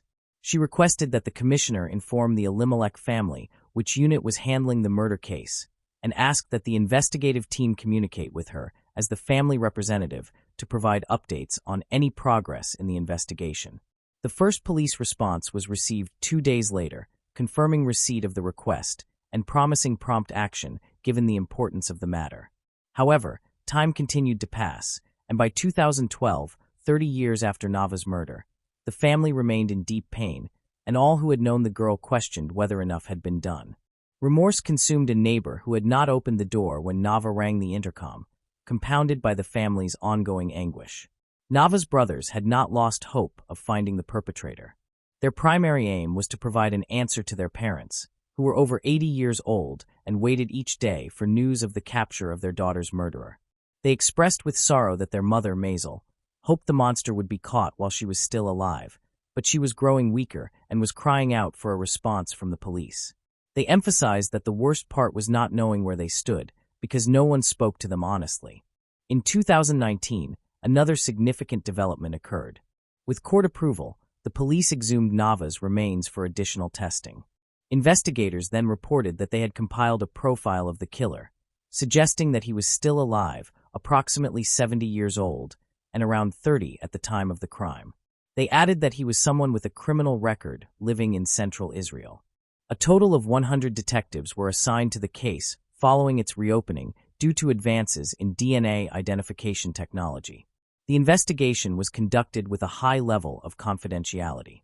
On August 29, Amos Shilov, previously a person of interest in the case, appeared for questioning regarding the crime. However, the reason for his summons was unclear, as he was not considered a suspect. Upon arriving at the station, he declared that the summoning was complete nonsense. His lawyer conveyed the impression that the police were clueless and were merely redoing an investigation that had previously yielded nothing. He added that the exhumation of the body appeared unnecessary and that the police were attempting to cover their mistakes by all means possible. In the 4 weeks following Nava's body being exhumed, the autopsy was conducted. However, it did not provide any information that could advance the investigation, as the remains were in very poor condition. During that time in August 2019, the police returned to Nava's parents the earrings she had been wearing when she was killed, but did not disclose when or where they had been found. One of her brothers stated at that time that there was no new information apart from the earrings, which nonetheless gave them hope, because the police said that once the investigation concluded, they would provide the family with all the answers. Currently, the case remains open, and no new information has been disclosed due to a gag order restricting the publication of any details. The police provided only brief information, stating that the exhumation of the body had recently taken place in coordination with Nava's family. They also mentioned that the investigation was being overseen by the Tel Aviv District Attorney's Office. In 2019, Maisel, Nava's 90-year-old mother, told the Israeli media that the family had agreed to do everything possible to uncover the truth and identify the person who committed this atrocity. She added that she would give her life and whatever was necessary to find the individual who took her 11-year-old daughter away. She also emphasized that she had no idea who her daughter's killer could be, but believed that the friend Nava had gone to visit, and the friend's mother did know, yet were unwilling to tell the truth. It is true that Tali and all her other friends were investigated, and although she was repeatedly interrogated, no evidence was found linking her to the events. An investigator who was part of the Bat Yam police at the time of the crime stated that a large team of agents worked exclusively with the family and friends to follow every lead, no matter how small, and found nothing implicating Tali. Therefore, he did not believe she had any involvement in the murder. Nava's sister stated that they had agreed to open her grave because the mystery of her murder haunted them daily, while their elderly and ill parents continued to fight undaunted, waiting for an answer and resolution. One of Nava's brothers mentioned in an interview that the police had informed the family that, with the new technology available, progress could be made in the case. He affirmed that they were still holding on to hope because his sister had been a kind-hearted little girl, and one terrible day their world had collapsed with her disappearance and death. Suspects, searches, investigation teams, special research teams, significance, conjecture, speculation, and zero results. The killer or killers have not been discovered to this day. Moving on to the next case. Sophie Lionnet. 2 days before her death, a camera captured a visibly emaciated and hollow-eyed Sophie Lionnet seated near a fireplace. The 21-year-old au pair had been systematically starved and tortured for weeks by her London host family. In the final photo, she appears frail and aged. Shortly afterward, her employers beat her to death and attempted to burn her body. The motive behind this extreme violence remains one of the most disturbing elements of the case. Sophie Lionnet was born on January 7, 1996, in a small town in eastern France with a population of just over 60,000. Her parents, Catherine and Patrick Lionnet, separated during her childhood. Catherine later remarried, but both parents stayed in the same town, allowing Sophie to remain close to each of them. Known for her kindness and compassion, she had a strong affinity for animals and children. She enjoyed horse riding, ice skating, music, and films, and she created independent documentaries on social issues such as climate change and animal rights. Despite being shy and introverted, Sophie's love for children led her to pursue a childcare course after high school. However, limited local job opportunities prompted her, at 19, to consider becoming an au pair. Encouraged by a cousin, she saw it as a way to combine childcare with language learning and travel. In 2015, Sophie Lionnet connected with Sabrina Couder and Wissam Medouni, a French couple living in the upscale Southfields neighborhood on Wimbledon Park Road, London. They were seeking a French-speaking au pair for their 2 children. Sophie applied, was promptly hired, and by January 2016, shortly after her 20th birthday, she left her hometown for London, unaware of the nightmare ahead. There, she met her employers, Sabrina, born in 1983, and Wissam, born in 1978. The two, of Algerian descent, had met in France when Sabrina was 18, working at a crepe stand at a fair. Wissam, 5 years older, became infatuated with her immediately. Though she showed little interest at first, he persistently pursued her, drawn to her striking appearance and magnetic personality. Despite her manipulative and volatile behavior, they entered a deeply dysfunctional relationship that would span 17 years. In 2004, at age 22, Sabrina moved to London in search of better prospects. She initially worked as an au pair and aimed to establish a career in the fashion industry. Wissam soon followed. With a background in economics from the University of Paris, he secured a position at the London branch of a French bank. They remained unmarried. Their relationship was unstable, marked by repeated breakups and reconciliations, with Sabrina dominating the dynamic. She was frequently unfaithful, often leaving Wissam for other men, only to return, and he consistently accepted her back without resistance. Around 2008, Sabrina had her first child, but the child's name, age, and paternity remain unclear. During her years in London, Sabrina worked in various jobs while trying to enter the fashion and cosmetics industry. Sabrina Couder's turning point came in 2011 when she became involved in a pyramid sales scheme linked to a telecommunications company and met Mark Walton at a bank in Notting Hill. Mark, a former member of the Irish boy band Boyzone, quickly became romantically involved with her. Their relationship introduced Sabrina to the celebrity world, leading to jobs as a makeup artist for high-profile clients. She later ventured into fashion design and songwriting. The relationship lasted 2 years, during which she allegedly had a second child in the United States, reportedly fathered by Mark. He later described her as pathologically jealous, accusing him of affairs with male sex workers and secretly placing surveillance cameras to monitor him. After the breakup, Sabrina returned to London and resumed her relationship with Wissam Madouni, who readily accepted her back. With Wissam working in finance and Sabrina finding success in fashion and cosmetics, they maintained a comfortable lifestyle in a wealthy area of London. However, their relationship remained deeply dysfunctional. Though married through a traditional Muslim ceremony, Sabrina frequently mocked their union, referring to Wissam as a friend or relative while continuing to pursue other men. Their home life was unstable, marked by frequent shouting and Sabrina's constant criticism. Still, the couple stayed together, trapped in a cycle of conflict. Neighbors viewed them as antisocial and unusual. Sabrina maintained a glamorous appearance, but the couple's behavior drew complaints. They regularly left garbage outside for days, blocked driveways, and failed to pay rent on time. Sabrina remained obsessed with her ex, Mark Walton, accusing him of outlandish and false acts, including sexually abusing a fictitious cat, using black magic, and hiring a helicopter to spy on her. Police received over 30 complaints from Sabrina about Mark, all of which were baseless. Her harassment escalated to the point that she was issued a formal warning for creating a fake social media profile to accuse him of child abuse.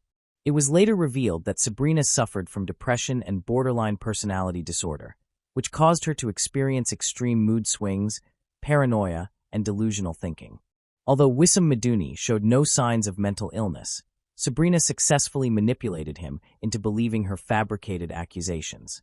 Into this volatile and chaotic environment stepped Sophie Lionnet, young, idealistic, and unaware that her pursuit of a better life would soon descend into horror. At first, her experience as an au pair appeared positive. The children liked her, the work was manageable, and she earned €50 a week. She connected with other nannies nearby and, during phone calls, told her mother she was happy. She even bonded with Sabrina, sharing tea and conversation. Sabrina, enthusiastic about beauty and styling, once gave Sophie a makeover. But the calm was short-lived. Sabrina's abusive behavior soon emerged. It began with verbal outbursts, screaming and insults over minor mistakes such as tripping, breaking a dish, or being late with meals. This quickly escalated into physical violence, including slapping and pulling Sophie's hair. The attacks were sudden and unpredictable. Passive and non-confrontational by nature, Sophie was unequipped to respond. She had never experienced such aggression and responded with silence, isolation, and attempts to appease. But nothing she did was enough. Sabrina had already fixated on her as a target. The abuse intensified. Food was withheld, causing Sophie to lose weight rapidly. As her body weakened, her mental state deteriorated. Eventually, the couple confiscated her passport and stopped paying her altogether. Sophie Lionnet was effectively imprisoned, trapped in a home where she endured constant psychological and physical abuse.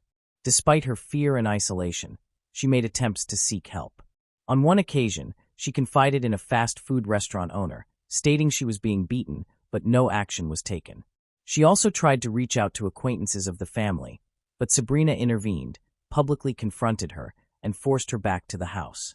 A local fish and chip shop owner later recalled seeing Sophie alone in his establishment, visibly distressed. When asked what was wrong, she quietly said her mother was ill. Due to her shy demeanor and limited English, Sophie rarely spoke to strangers, which further hindered her ability to get help. She had communicated with her family about possibly returning home earlier than expected, and while her parents sensed tension, they were unaware of the severity of her situation. Overwhelmed by fear and emotionally manipulated, Sophie became paralyzed, unable to escape. The abuse continued for nearly a year, steadily worsening. By April 2017, 15 months into her employment, her mother, Catherine, noticed a change in Sophie's voice during a call. She sounded tired and unhappy, expressing a desire to return home. On August 8th, Sophie called again, crying and confused, asking for £40 to buy a ticket. Her family sent the money, and she booked her return for September 18, 2017. But she would never make that journey. Sabrina's paranoid delusions and obsession with Mark intertwined with the abuse towards Sophie. She began to believe that Sophie and Mark were plotting against her, accusing the nanny of sleeping with him and being a child abuser. She also claimed Sophie was spying for Mark, planning to help him enter their home to drug and sexually assault her, Wisam, and the children. These accusations were baseless, but Sabrina convinced Wisam they were true. Initially, Wisam would look the other way when Sabrina yelled at or hit Sophie, but he eventually started actively participating in the abuse. Sabrina told Sophie she could only leave if she admitted to working for Mark, but Sophie refused to acknowledge this.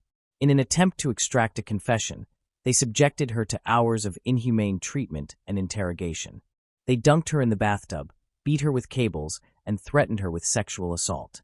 These sessions were recorded on their cell phones, resulting in 8 hours of footage. Brutal duo finally broke Sophie, who confessed to an affair with Mark, a man she had never met and who had been living in Los Angeles since 2015. Sophie believed that telling Sabrina what she wanted to hear would secure her release, but it did not. In fact, her nightmare intensified. On September 19, 2017, after nearly 2 years of working for the couple, 21-year-old Sophie was savagely beaten in the bathroom, resulting in her death.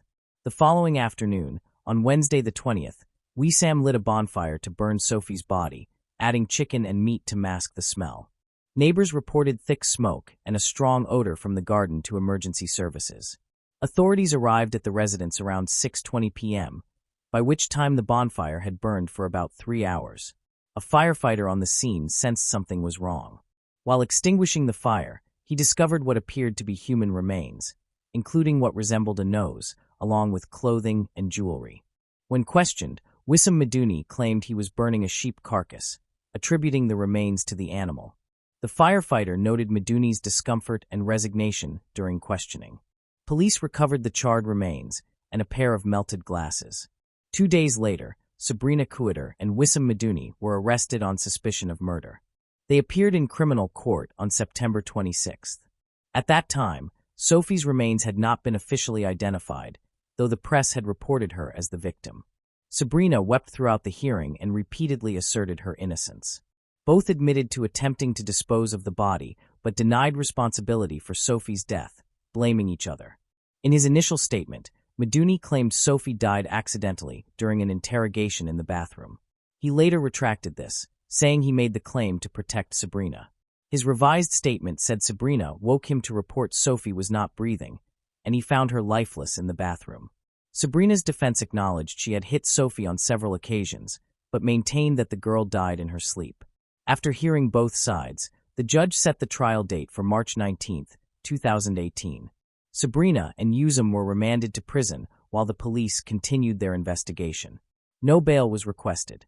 According to the pathologist involved in the investigation, the body was so severely burned that determining the victim's sex and age was initially impossible. On October 3, 2 weeks after the incident, DNA tests confirmed the remains were those of Sophie. The autopsy revealed that at the time of her death, she had a broken jaw, a fractured sternum, and 5 broken ribs, injuries sustained within the last 36 hours of her life. Due to the extensive burns, the exact cause of death could not be determined. However, it was established that she might have died from a head injury, neck constriction, or drowning. The trial began on March 19, 2018. Sophie's parents traveled to London with financial support from the French government to attend the hearings in person. The prosecutor Richard Horwell argued before the jury that the couple had killed Sophie out of vengeance, aiming to punish a man the young French woman had never met. He described Sabrina's accusations against Sophie as pure delusional fantasy and characterized Wissam as a weak, submissive, and docile man.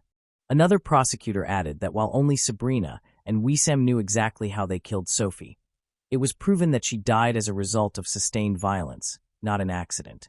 The forensic psychologist testified that Sophie had been horrifically interrogated for at least 12 days, as evidenced by videos found on the couple's cell phones. She also stated that Sabrina admitted to having sex near the body of her victim, claiming Wissam forced her, which demonstrated severe dissociation and a lack of remorse. The jury was shown several videos of the interrogations.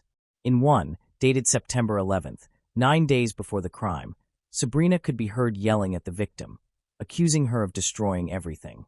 She also prayed aloud, asking God not to make her touch Sophie, saying she didn't want to dirty her hands. Another recording from September 18th, 2017, shortly before Sophie's death, showed her making a confession. The footage revealed her emaciated and broken state, and the prosecution argued that this confession was not given voluntarily. Richard Horwell described the actions of the accused as a campaign of intimidation, martyrdom, and violence that completely destroyed young Sophie. He stated that the couple's plan was to dispose of the body, claim the nanny had returned to France, and deny any involvement in her disappearance. Sabrina was identified as the mastermind behind the plot due to her obsessive fixation on Mark. Wiseman, initially a follower, became a willing accomplice in the crime. Mark, contacted by the London police on September 21st, flew from Los Angeles to testify against Sabrina. During his testimony, he explained that he and Sabrina had been in a relationship for 2 years. He admitted to being deeply in love, but described Sabrina as highly volatile and unpredictable. Mark recounted her frequent fits of rage in public scenes, regardless of location. During the trial, it was revealed Sabrina had previously employed nannies but consistently dismissed them, suspecting theft and flirtation with Mark. The musician confirmed he first learned of Sophie when London police contacted him after the crime. Sabrina's defense used Wissam Madouni's initial statement against him, highlighting his admission that he struck Sophie's face, causing her to hit the tiles, lose consciousness, and slip underwater. Her lawyer added that Madouni attempted to revive Sophie after realizing she was unresponsive, but failed. At sentencing, a letter from Sabrina to Sophie and her family was read aloud. Sabrina expressed that she and Sophie had shared both good times and sorrows until tragedy struck. She said she thought about Sophie daily, feeling sadness and shock over her absence. Sabrina described the situation as a terrible nightmare she wished to wake from, living with regret and sorrow. She concluded with a hope for Sophie's peaceful rest with God. Seeking leniency, Sabrina's lawyer argued her actions stemmed from delusions and personality disorders, causing an irrational fear that Sophie was conspiring with Mark against her and her family. The judge acknowledged the couple shared a psychosis, with Sabrina as the primary sufferer, but ruled this did not excuse the brutal abuse and murder. The prosecution convinced the jury of their guilt. On May 24, 2018, after a 2-month trial and 6 days of deliberation, Sabrina Couder and Wissam Madouni were convicted of Sophie Lionet's murder. Sabrina Couder and Wissam Madouni were sentenced to life imprisonment with a minimum term of 30 years. The judge declared that both had inflicted unbearable suffering on Sophie, forcing her to believe she would drown if she did not provide the information they demanded. He emphasized Sabrina's motive was to cause pain to Sophie and Mark without justification, and was convinced the accused knew their interrogation methods were unlawful and abusive. The judge noted Sophie's deteriorated condition at the time of her death. Upon hearing the verdict, Sabrina broke down in tears, while Madouni remained motionless, staring at his lap. Sophie's parents addressed the killers. Catherine said no God would forgive them, and Patrick said they had not only taken his daughter's life, but also stolen his own. On June 2, 2018, nearly 9 months after Sophie's death, her body was returned to her home country. A private family gathering was held at a funeral chapel before her service. On June 6, her funeral took place at St. Denis Cathedral, attended by over 150 people. Her father described Sophie as loving and fond of children and animals, expressing heartbreak over her suffering. Her aunt called her sweet and gentle, someone who loved everyone and enjoyed making others happy. Approximately 16 days after the verdict, Madouni's defense appealed, citing a supposed note from the jury expressing doubt about his intentions during the events from September 18 to 21, 2017. They also argued the minimum sentence was excessive. Sabrina's lawyer filed a similar appeal. Both appeals were rejected in January 2019. Moving on to the next case. Veronica Silva.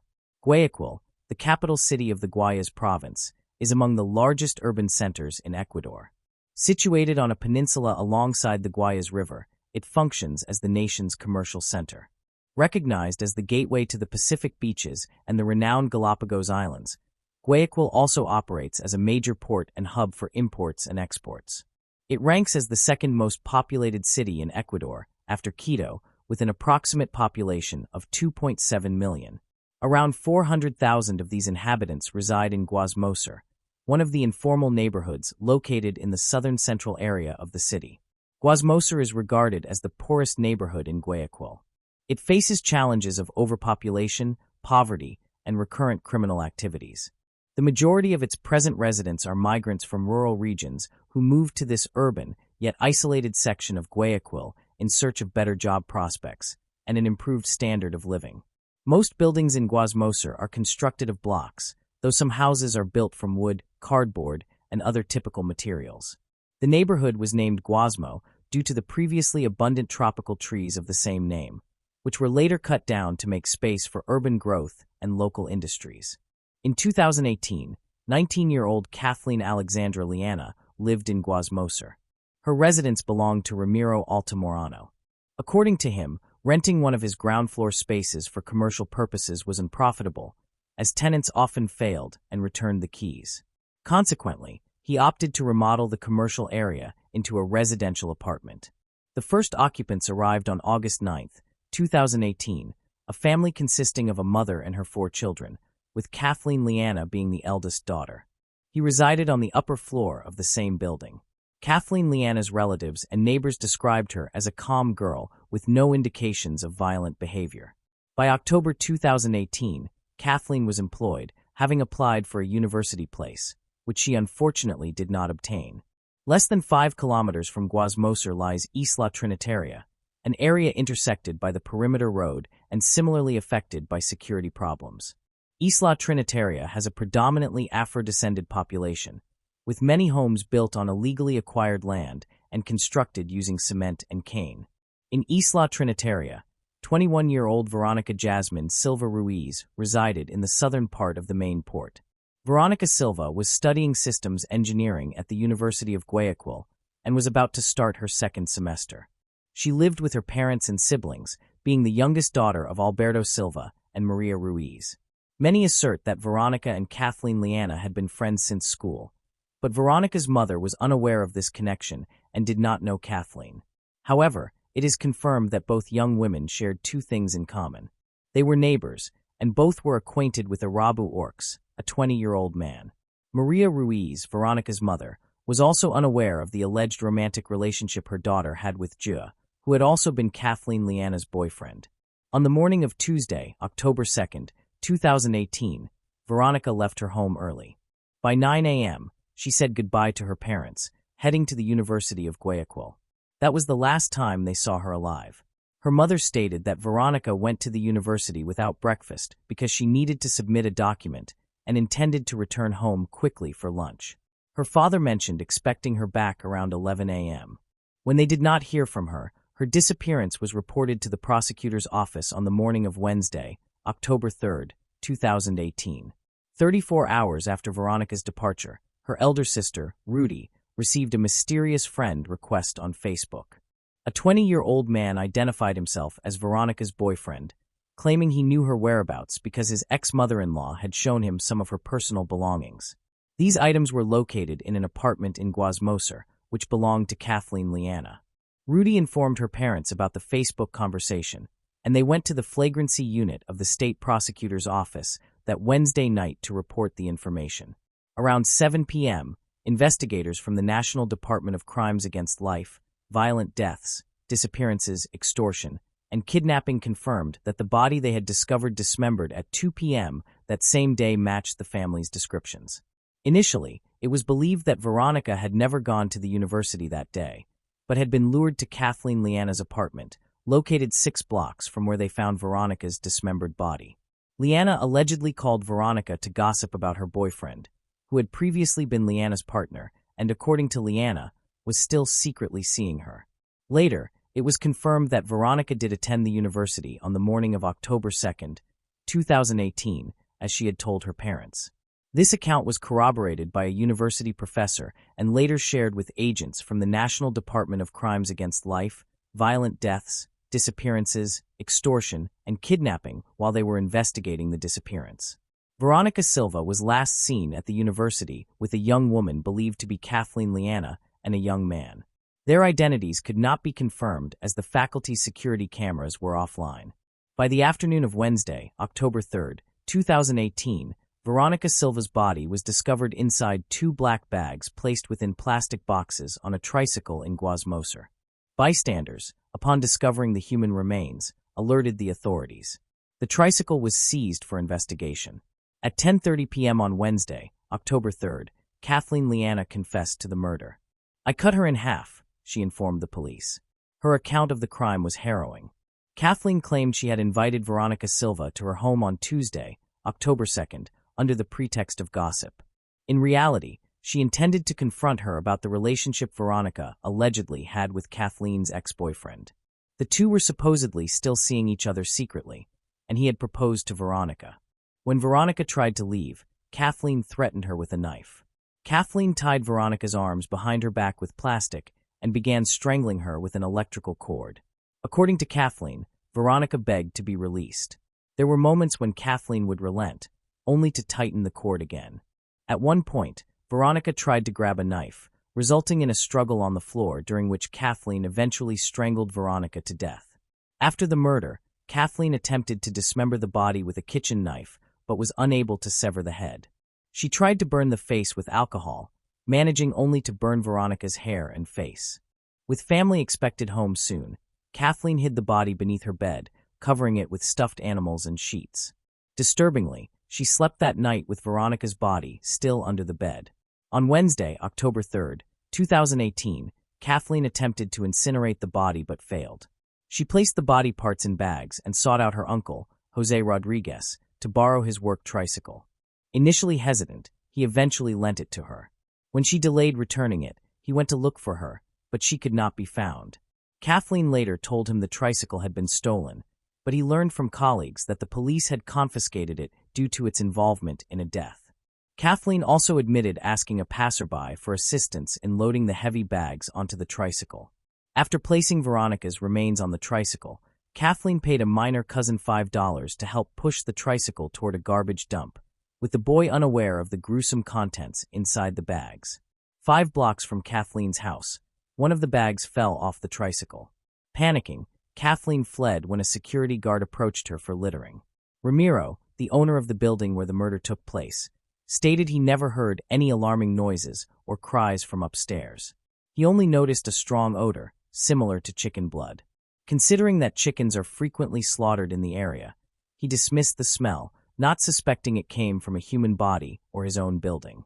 In fact, he even considered confronting them about a potential spill, but his wife advised against it. That night, more than 10 police officers raided her house. Upon surrendering to the police, Kathleen Leanna claimed she had acted alone. However, investigators suspected there might be other accomplices.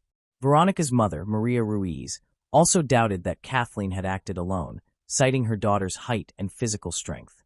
Based on Kathleen's account, the primary theory presented by the National Department of Crimes Against Life, violent deaths, disappearances, extortion, and kidnapping was that of a crime of passion fueled by jealousy. Specifically, it was believed to involve a presumed love triangle including Veronica Silva, Kathleen Leanna, and Hare Alexander. Notably, Veronica's mother had never heard of these individuals before. Later, Kathleen changed her story, implicating Hare in the crime.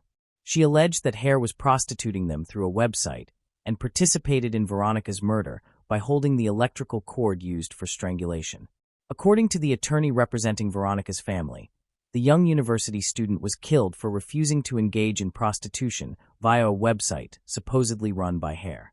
In September 2019, Kathleen Leanna was sentenced to 34 years and 8 months in prison for the murder and dismemberment of Veronica Silva in October 2018.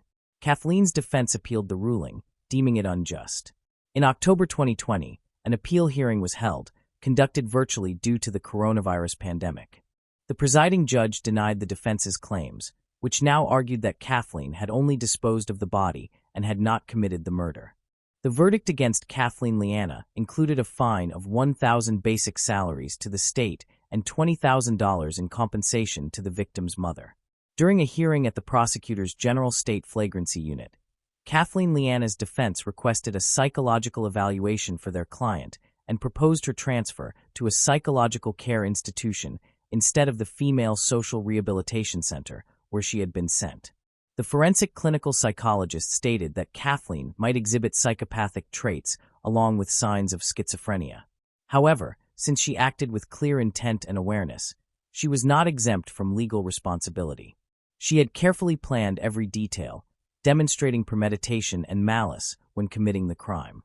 Before becoming the center of attention, Hare told the public prosecutor's office that he had known Kathleen Leanna for 3 years and had been in a romantic relationship with her for 2 years. He mentioned ending the relationship due to her possessive behavior, recalling an instance when she threatened him with scissors, warning him not to message any female friends. Hare also reported that on Wednesday, October 3, 2018, Kathleen called him asking if he had a machete. When he asked about its purpose, she claimed it was to clear some shrubs outside her house. Later that afternoon, he received a message from Kathleen saying she needed to leave because someone was trying to kill her. This was the account Hare shared with the public prosecutor before becoming a prime suspect himself. Not long after, the police sought him out for questioning. Veronica Silva's mother acknowledged that, while nothing could bring her daughter back, she took solace in knowing that her daughter's killer would face a significant sentence for the heinous act. To her, justice had been served. She stressed the importance of apprehending Hare, who was still at large and whom she believed also had a role in her daughter's murder. On October 6, 2018, Veronica Silva's funeral took place. Her head was adorned with a white lace crown, making her appear like a sleeping maiden. During the ceremony, the song Amor Eterno by Juan Gabriel played. Her mother was inconsolable, speaking to Veronica through the glass of the casket, pleading for her to look back. Maria's grief was profound, screaming as she refused to let go of her daughter. It was a loss she would never overcome, one that would scar her life forever. Maria repeatedly expressed that her daughter, a calm and peaceful young woman, did not deserve such a brutal, horrific end. After all, who does? In September 2021, the National Police confirmed the arrest of Jair Alexander Borges-Bastidas, believed to be the second individual involved in the murder of his girlfriend. Moving on to the next case. Ariadna Lopez. In today's video, we examine a disturbing true crime case where a single piece of CCTV footage became the crucial key in solving the mystery. On October 31, 2022, the body of Ariadna Lopez was discovered along the roadside in Moros, Mexico. She was 27 years old. At first, it appeared to be merely another tragic accident, or one more case, destined to be forgotten in a country where criminals often go unpunished. Authorities claimed there were no indications of abuse and concluded she had died from intoxication. But something about it did not seem right. What had Ariadna done? Why did she leave Mexico City only hours earlier after spending time with friends? And why did the official account collapse so rapidly? Major flaws within the system emerged, revealed through a disputed autopsy, a second forensic report offering a completely different conclusion, and 2 state governments pointing blame at each other. Before her tragic death, Ariadna Lopez had lived a life filled with both aspirations and hardships. She was 27 years old when she vanished. Her childhood was spent in impoverished neighborhoods of eastern Mexico City. Everyone called her Ari, as she was the youngest of 5 siblings. Her mother had passed away from cancer a few years earlier, and she struggled in her relationships with her father and older half-siblings. When she eventually exhausted her safe living options, her family effectively forced her out. Friends described her as always cheerful and lively, constantly dancing, singing, and enjoying classic rock and comedy. She adored her 7-year-old son and dreamed of improving their lives by relocating to Cancun in the Caribbean. Ariadna took on various jobs in Mexico City to provide for her child. First, she worked as a beautician and later as a waitress at a 60s rock bar in the Condesa neighborhood. There, she encountered many different types of people, some of whom were wealthy and influential. She lost her restaurant job during the COVID-19 pandemic, but afterward she opened a small nail salon. To her, it was more than employment. Before I continue, I want to remind you that only a small percentage of people who watch my videos are actually subscribed. So if you enjoy my content, consider subscribing. It's free, and you can always change your mind later. Now let's move on with the video. It was the means to maintain independence and manage her finances. Running the business was Ariadna's way of expressing her determination to stand on her own. She operated the salon using the skills she had developed and the contacts she had built. It provided her with renewed purpose and stable earnings. Around this period, a new man entered her life, and she quickly grew close to him. She felt emotionally secure and comfortable in their relationship, which was unlike how she had felt for a long time. She cared for her son, managed her business, and nurtured this new relationship. Ariadne continued moving her life forward. The rhythm of her daily routine gave her happiness, though it was not without challenges. Even as things appeared to improve, trouble was already emerging. Through mutual acquaintances, Ariadne met Vanessa Flores. Their first meeting was at a party attended by Ariadne and her circle. Vanessa immediately stood out because she was young, attractive, and quick to make friends. She came across as someone who left a strong first impression, warm, relaxed, and sociable. But for those who knew her more closely, another side appeared. Beneath the surface, she was reckless, unreliable, and rarely true to her word. Then there was Rodel Astudillo. Rodel, in his mid-30s, was frequently seen alongside Vanessa. He was a wealthy businessman with a taste for luxury. Always hosting and taking charge, he projected an extravagant lifestyle that drew attention. Young women were drawn to him because of his wealth, his wide network, and his promises of better opportunities. Yet something about him always felt off. Rumors circulated about his connections to influential figures, including some questionable ones, though no solid proof existed. He never discussed his business publicly, and if anyone pressed him with too many questions, he would quickly redirect the conversation. He carried a composed, commanding presence that could either put someone at ease or make them uneasy. Vanessa and Rodel were a pair that people found both fascinating and peculiar. For Ariadne, meeting them marked the beginning of a story no one could have anticipated, one that would ultimately end in silence. Although Ariadne was intelligent, practical, and strongly independent, she did not immediately recognize how her new acquaintances differed from those she normally knew. Vanessa enjoyed boasting about her connections, especially her relationship with Rodel. She was constantly striving to leave a positive impression. She presented him as someone with significant power, capable of resolving any issue. Gradually, Ariadne began spending more time with both of them. Among the two, Vanessa seemed especially drawn to her. She went out of her way to win Ariadne's trust by offering compliments, opportunities, and a sense of belonging in a world that felt new and thrilling. Rodel took an instant interest in Ariadne after Vanessa told him about her. When they first met, he came across as charming, well-kept, and attentive. He made the effort to ask questions, listen closely, and speak with assurance. He had the ability to make anyone feel significant, and Ariadne was no exception, though something more complicated lay beneath that polished exterior. Vanessa played a major role in bringing them closer together. She often invited Ariadne to intimate gatherings, dinners, and parties where Rodel would be present. Everything seemed relaxed and ordinary. People joked, played music, and chatted. It all felt effortless. Over time, Ariadne started to feel like part of their circle. But not everyone approved. Some of her close friends expressed their concerns privately. They warned her to be cautious, insisting that Vanessa and Rodel were not truly what they appeared to be. There were whispers that Rodel carried a bad reputation and that Vanessa was unpredictable. Yet to Ariadne, this posed no concern. She dismissed it as idle chatter. She believed befriending Vanessa was refreshing, offering a break from the pressures of motherhood and running her business.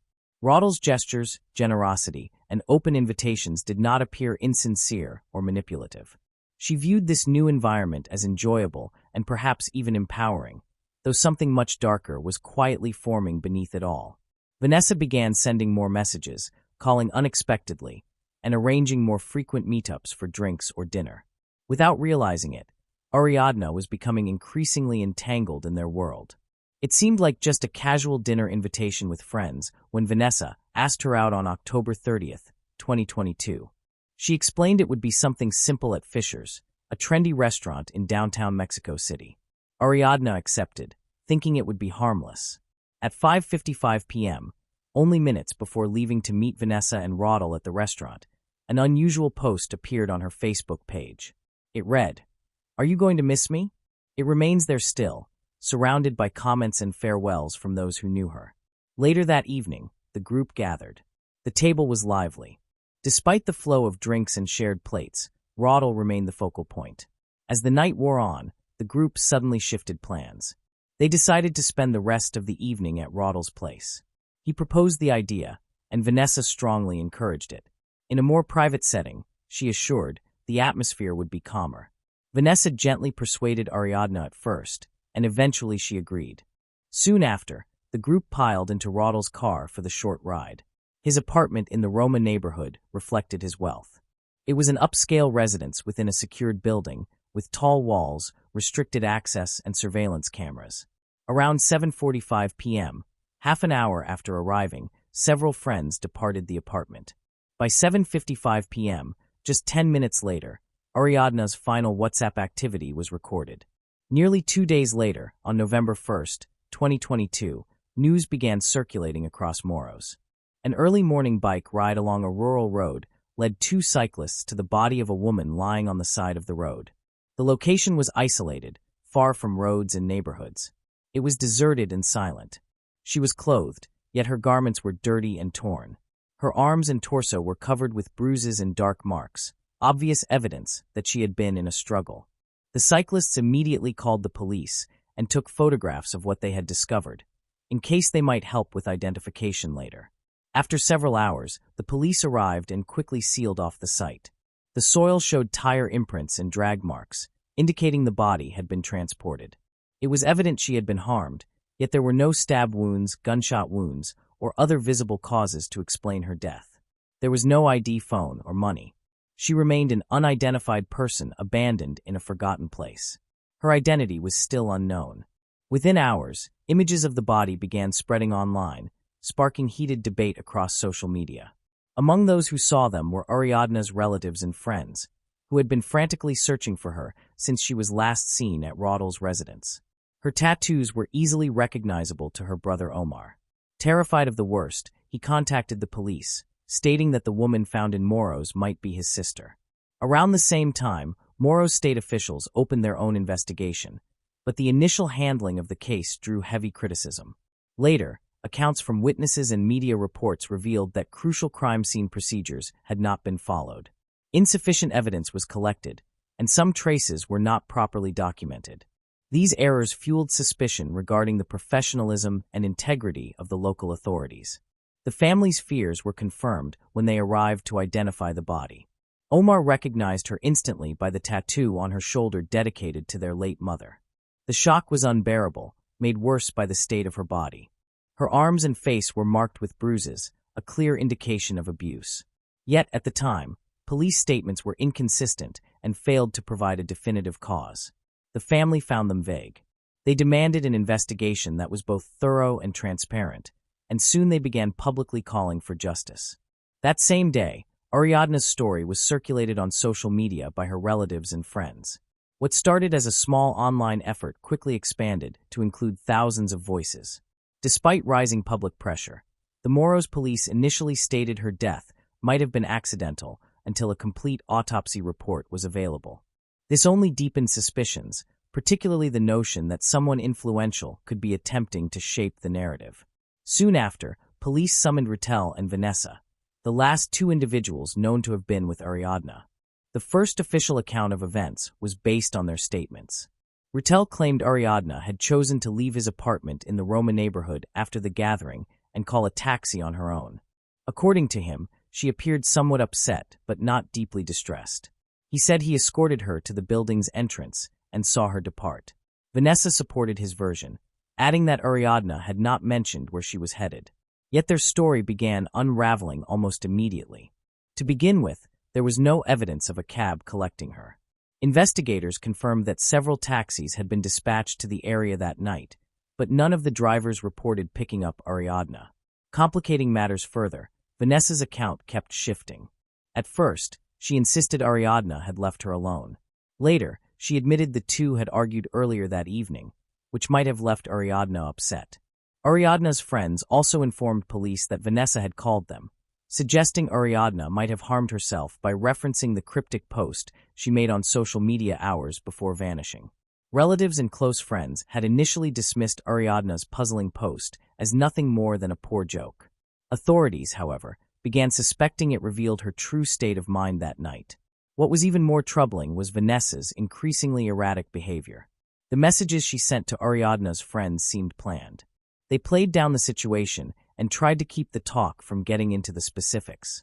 She even said in one message that she was afraid of being accused, but she didn't say why. The police saw this as a red flag. It looked like she might be hiding something important. In the beginning of the study, things were not very clear.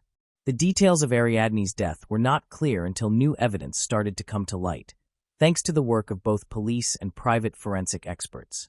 After 2 autopsies, surveillance video and text messages from the suspects' phones were found to be telling a different story. The first autopsy that was done in Morelos found that Ariadne had died of lung aspiration, which caused her to suffocate. The report said that food and booze in her airways could have killed her, but her family said that wasn't true right away. They pointed out the bruises she had on her face, arms, and legs that were barely mentioned in the first report. When Ariadne's body was taken to Mexico City for a second independent autopsy, the case took a big turn for the better. The family had asked for it because they didn't believe the Morelos prosecutor's first story that she had choked on her own puke after drinking all night. What the new forensic team found told a very different story. The exam showed that she had a lot of direct force injuries, including serious damage to her head that could not have been caused by an accident. On her face, arms, and legs, dark bruises and cuts were discovered. Many of them looked like defense wounds, which means she may have tried to defend herself during an attack. There were signs of violence on these marks, not from a fall or a medical event. The second autopsy found that Ariadne's death was caused by a physical attack, not being drunk. This important discovery completely disproved the first story that the Morelos officials told. It changed the case from a suicide to a murder, which prosecutors would soon change to a femicide under Mexican law. After that, there was no turning back. The story of an unintentional death was changed to unquestionable proof of violence. For the first time, Ariadne's family had strong proof that what happened to her wasn't an accident, but a crime that needed to be punished. Then one of the most important pieces of information came in: security footage from Raudel's apartment building's parking garage. In a video clip taken the next morning after the party, Raudel can be seen bringing Ariadne's dead body to his car. From a different view, we can see him putting her in the car and driving off of the building. It was no longer a guess what would happen. A picture schedule was now part of the investigation. It would help figure out what Ratel and Vanessa had been saying from the beginning. The surveillance video changed everything because it proved beyond a doubt that Ratel was involved in taking Ariadne's body away and hiding it. When Ratel and Vanessa's phones were taken by police, the digital trail showed even more. Text messages between them showed that they were working hard to make their stories match up for the cops and to explain things to Ariadne's friends. When Vanessa told Ratel that she was worried about the pressure from the victim's family, he reassured her, "Everything is under control." In one conversation, he even told her how to answer questions without making people suspicious. While this was going on, Vanessa kept telling Ariadne's friends that she was emotionally unstable, and that she might have hurt herself even though there was no proof of this. She said Ariadne didn't want to go home because she was fighting with her flatmate. Then she said it was possible that Ariadne's phone had just run out of power. This story was very different from what Ariadne's friends told police. They said she was happy, social, and full of plans for the future. They also said she didn't seem depressed or like she was hurting herself. The couple went to Ariadne's wake on November 3rd. Ratel told the press a story about what happened that the police later proved to be false. Vanessa wrote to her boyfriend that night to tell him that words alone wouldn't be enough to show that Ariadne got out of the building alive. They needed a video or something. Once they were ready, they made a social media post with a picture of them with Vanessa. At this point, there was a lot of proof. Blood from Ariadne was found in the flat while it was being searched. It was clear from the second autopsy, the security video, and the found text messages that the body had been killed. Ariadne's death was not an accident, and she did not just leave Rotel's house. This woman had been harmed, and her body had been hidden on purpose. These results were the most important parts of the criminal case against both individuals. Vanessa was the first person who was grabbed. Her arrest got a lot of attention from the public, and cameras were there to record every moment. Vanessa claimed that she had nothing to do with Ariadne's death. When she was first being questioned, she said she didn't remember what happened after the event because she went to bed early the night of the event. She later tried to say that she couldn't remember things because she was drunk. But when police looked at her story against phone records, surveillance footage, and comments from witnesses, they found big problems that couldn't be ignored. The story Vanessa had been saying did not match up at all with the phone records. Through messages, it was clear that she knew exactly what had happened that night and had talked to Roddle about it. Investigators also found that she had deleted pictures, messages, and other data that could have been important evidence. This was done on purpose to hide the fact that she had helped cover up the crime.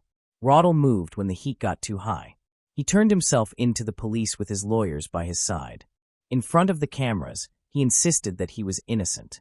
He said he had never hurt Ariadne.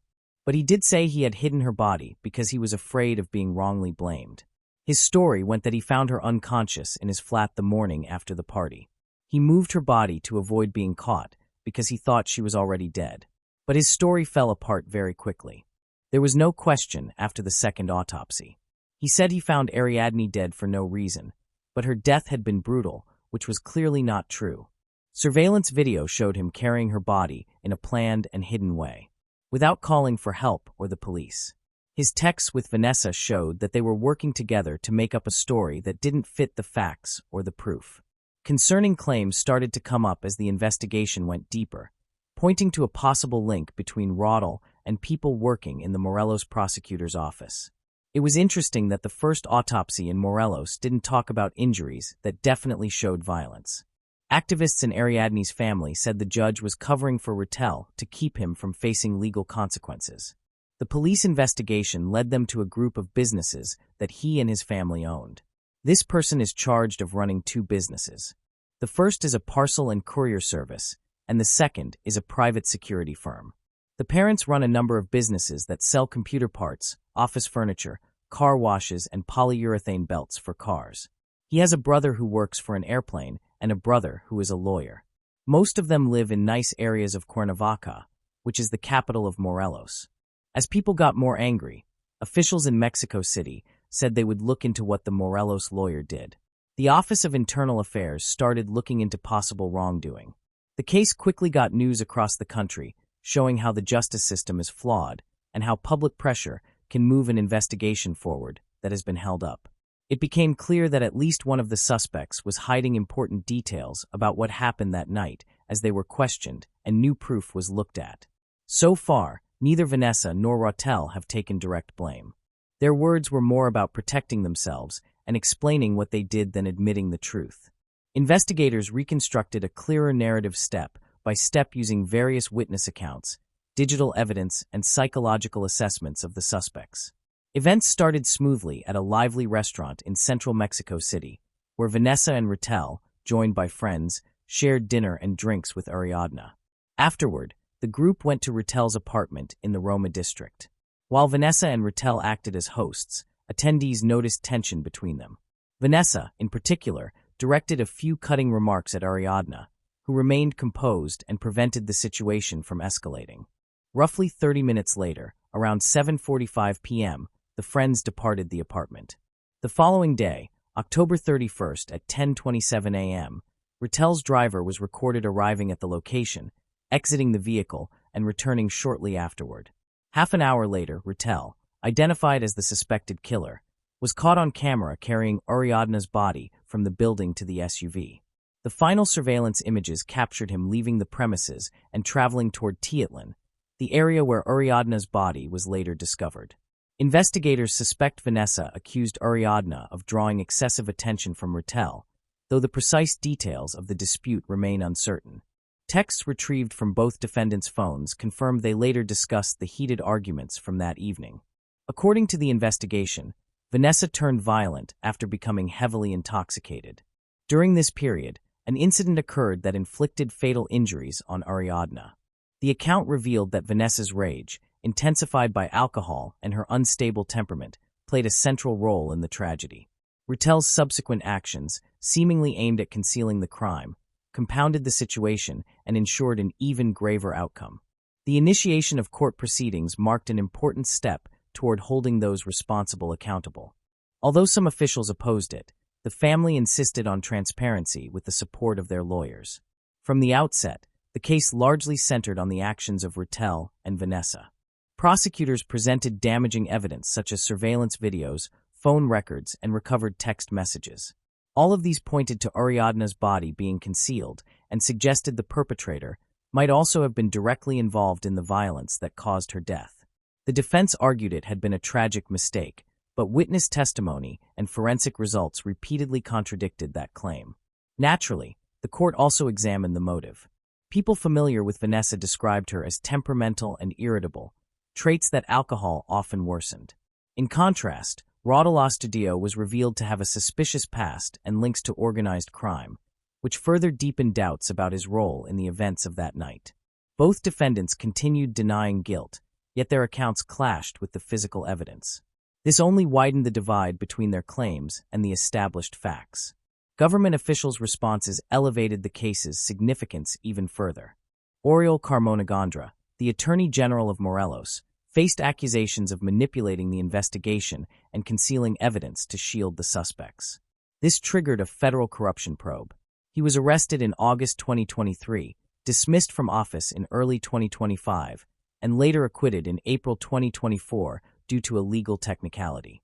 Despite his dismissal, public pressure played a crucial role in exposing what many viewed as an institutional cover-up. A final ruling has yet to be issued.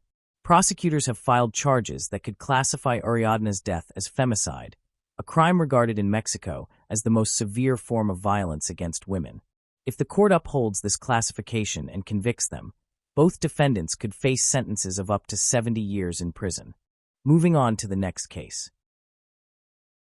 Brittany Zimmerman. Planning a wedding can be one of the most stressful but also thrilling moments of a person's life. It marks the start of life with someone you imagine growing old with. It represents a fresh beginning of what is hoped to be forever.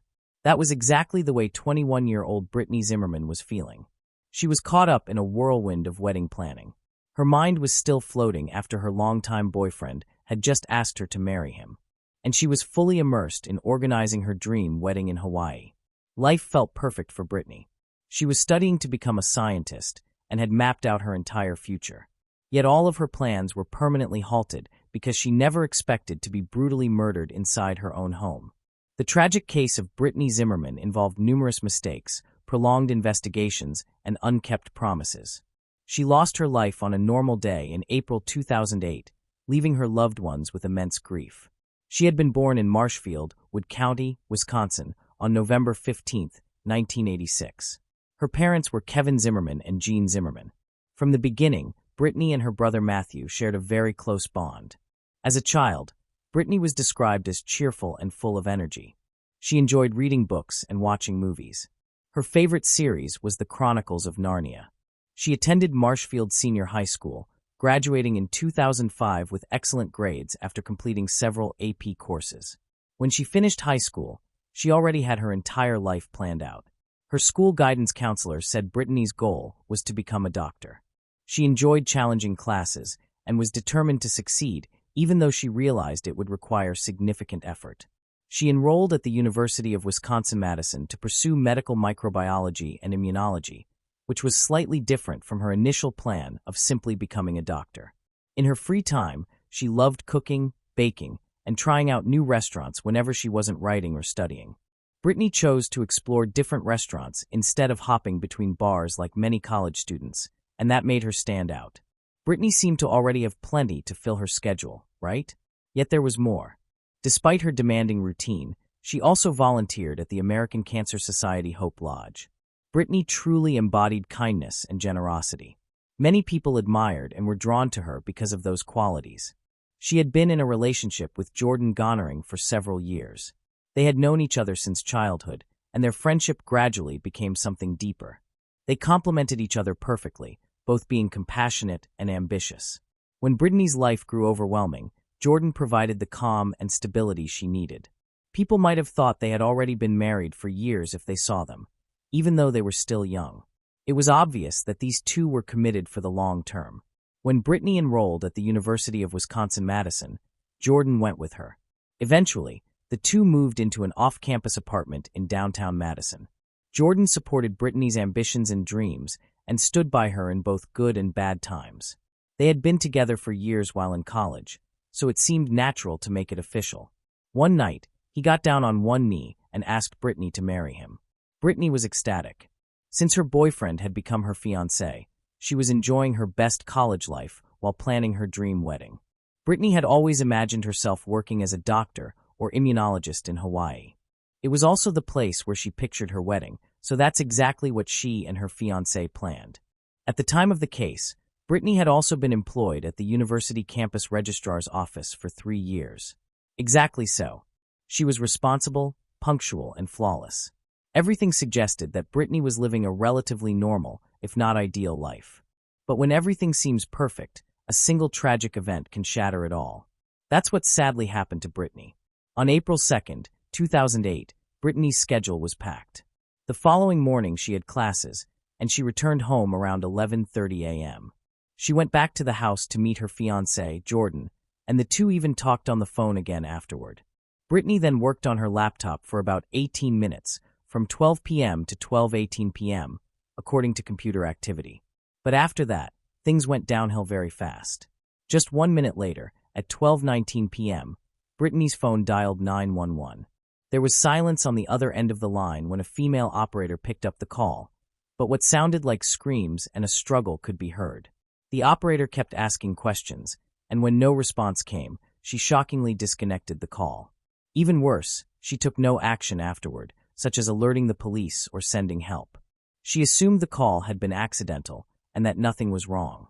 But that assumption was far from true. Meanwhile, Jordan went to class and returned home just before 1 p.m. that same day. He froze in his tracks when he noticed the lock on the security door was broken. Brittany had always been extremely cautious about her safety. That was one thing about her. She always locked the door carefully and double-checked the locks before settling in. So to Jordan, this was both strange and frightening. As dread coursed through Jordan's body and mind, he stepped inside and called out for Brittany. Nearing the bedroom, he was struck with disbelief at what he saw. Brittany, just 21 years old, was lying motionless on the floor next to the bed. Overwhelmed with grief, Jordan dialed 911. That was when police and emergency services finally arrived on the scene. Upon arrival, the officers saw a devastated Jordan begging them to save Brittany. He was heard repeating again and again, "She's the nicest person ever." Why would they do that? Jordan had to face the unbearable sight of his fiancée, the woman he had planned to spend forever with, in such a horrific state and in their own home. It was heartbreaking. Only hours earlier, Brittany had been alive, healthy, and happy, but now she was gone forever. The room was in disarray. It was clear that Brittany had fought hard against her attacker, but in the end, she lost and her life was taken. Because the door lock was broken, the police first assumed it was a burglary, but nothing of real value had been taken. Detectives also found it odd that thieves would target college students. It didn't make sense, since most students barely had enough money to get by, let alone possessions worth stealing. For context, at that time in Madison, Wisconsin, there had been issues with homeless individuals breaking into homes to take things, even though the area was generally considered safe. So, had someone broken into Brittany's home? And if so, why hadn't they stolen anything? That was the central question. Determined to uncover the truth, detectives began collecting evidence. They used swabs around the scene and gathered multiple fingerprints, footprints, and DNA samples, though many went unidentified. As part of the investigation, the police did everything possible to piece together the case, but it was going to be a long and difficult process that required questioning hundreds of transient individuals. At that time, Wisconsin communities were very generous toward the homeless. People often left their doors unlocked so they could come inside, and they organized numerous fundraisers and food drives to support them. While these efforts were compassionate, many worried that not every homeless person could be trusted, as some had histories of crime and weren't afraid to repeat it. Though heartbreaking, the belief spread that Brittany may have been attacked while trying to help someone in need. People were also furious with the Madison County Police Department because there had been 3 other unsolved murders in the same area that closely resembled Brittany's case. Many feared that a serial killer was at large and that the police were failing to do their job in solving these crimes. Another major source of outrage was the brief 911 call Brittany made. The call was placed most likely right before or during her attack, which is chilling.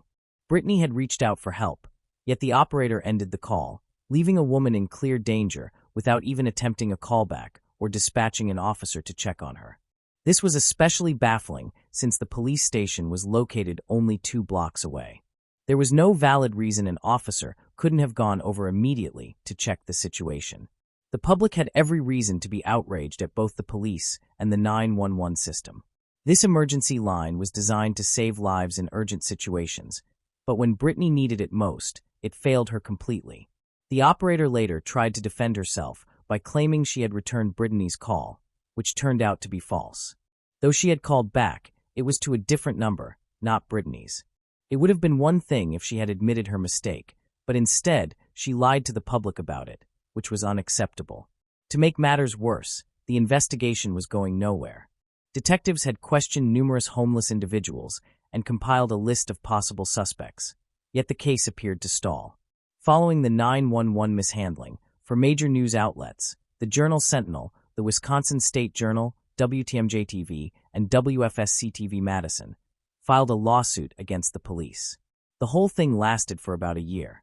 In 2009, not even the call that Brittany made to 911 had been made public. However, a transcript of the call was included in court papers. But this transcript was just a list of the sounds of the fight and screams that could be heard. We know about this call and what happened in the first place because of these court papers. A few people were already on the police's mind at this point. Some of the suspects were guys like Thomas Cosgrove, Jeffrey D. Ball, Chauncey Mack, and others. They were all homeless and thought to be violent. Some of them were caught breaking into homes and public places. The people there seemed very shady and had weapons on them. Even though they were all checked and DNA was taken, none of them could be linked to the crime scene. They weren't the ones who killed Brittany, even though they had a past of bad behavior and violent crimes. The study slowed down for a few more months until someone gave them a tip. It was a small step forward in Brittany's very complicated case. The person who gave the information said that a man was seen in the area where Brittany was struck. David A. Call was his name, and he did a lot of terrible things. To begin, he was an addict and had several DUIs. He was also found guilty of pushing himself on a woman. Even worse, the police questioned him almost 6 times about Brittany's attack and never found any evidence against him. There were people in the area who saw him around the time Brittany was attacked, but it looked like he was just asking people for money to fix his flat tire. But he really meant to use that money to feed his addiction even more. At that point, the only information the police had about David was from a few people who saw him in the same area. But there is nothing bad about being in a place where a horrible murder happened. It's just wrong place, wrong time. Now keep in mind that this is 2008, even though the police had a lot of DNA proof. DNA technology wasn't as good back then as it is now. This only meant that Brittany's family and friends had to wait with the cops. The Zimmerman family was in a lot of pain as time went by, and they were afraid they would never find the person who killed their daughter so violently. That is, until 2014, 6 years after Brittany's sad death, when there was finally a DNA match. In 2014, a piece of male DNA was found on Brittany's shirt sleeve, and it matched someone. Even scarier was the fact that the person it matched with was someone the cops had already talked to a few times. No one else but David Cale's DNA was in it. There was a lot of work in the investigation 6 years after Brittany's death. It's funny that David wasn't hanging out in the streets anymore at this point. He was in jail because he had been convicted of drunk driving 1,000,000 times, but there was something wrong. His DNA didn't match perfectly. An incomplete DNA match wasn't enough to convict David of Brittany's murder because it had been so long since the attack that killed her. For the trial to go well, David had to basically admit. But did David do that? Of course not, but someone else did come forward.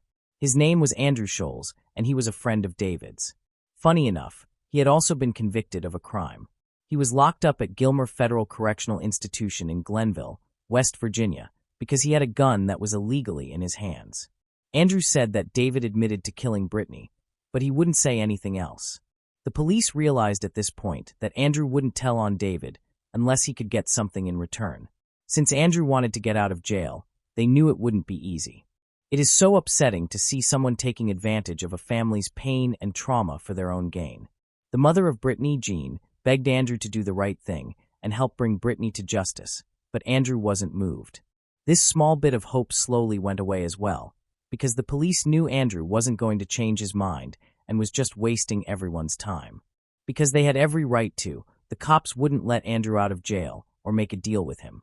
In the end, his plan didn't work out. No matter what, he was stuck in jail. And good job to the detectives for not giving up on this case. Andrew had been out on parole since 2015, but he died in a motorbike accident in August 2017. This meant that the Zimmerman family would no longer hear from him. David, on the other hand, was playing his sick game of cat and mouse with the cops.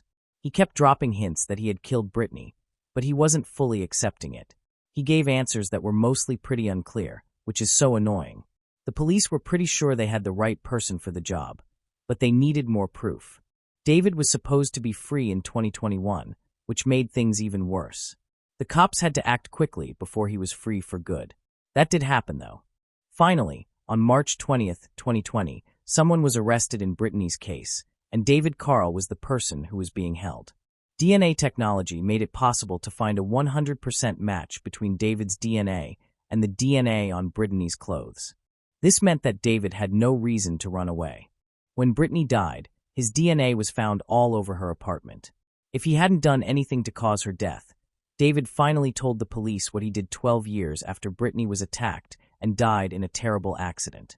David said that he was in the area getting money from people door to door. At one point, he even broke into a woman's house because the door wasn't locked.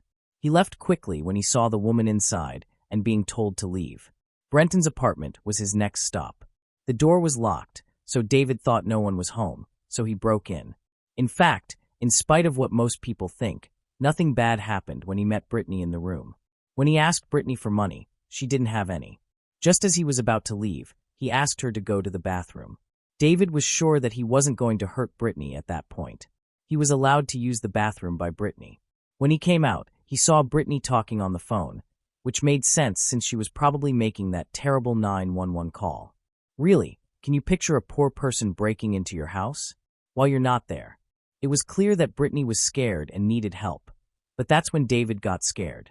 He didn't want to go to jail again for another crime, so he killed Brittany. He beat her up so badly that Brittany dropped the phone, which is why she couldn't call 911 for help. He then took her to her bedroom and killed her with his naked hands and a kitchen knife he stole from Brittany's kitchen, which is so horrible. David did the unthinkable and then simply walked out of the flat. Yet there is another heartbreaking detail that makes the 911 operator's failure even more infuriating. Remember that Jordan discovered Brittany lying dead on the floor beside the bed, but David claimed he had left her on the bed. This suggests she may have tried to crawl out of the bedroom for help while she was still alive.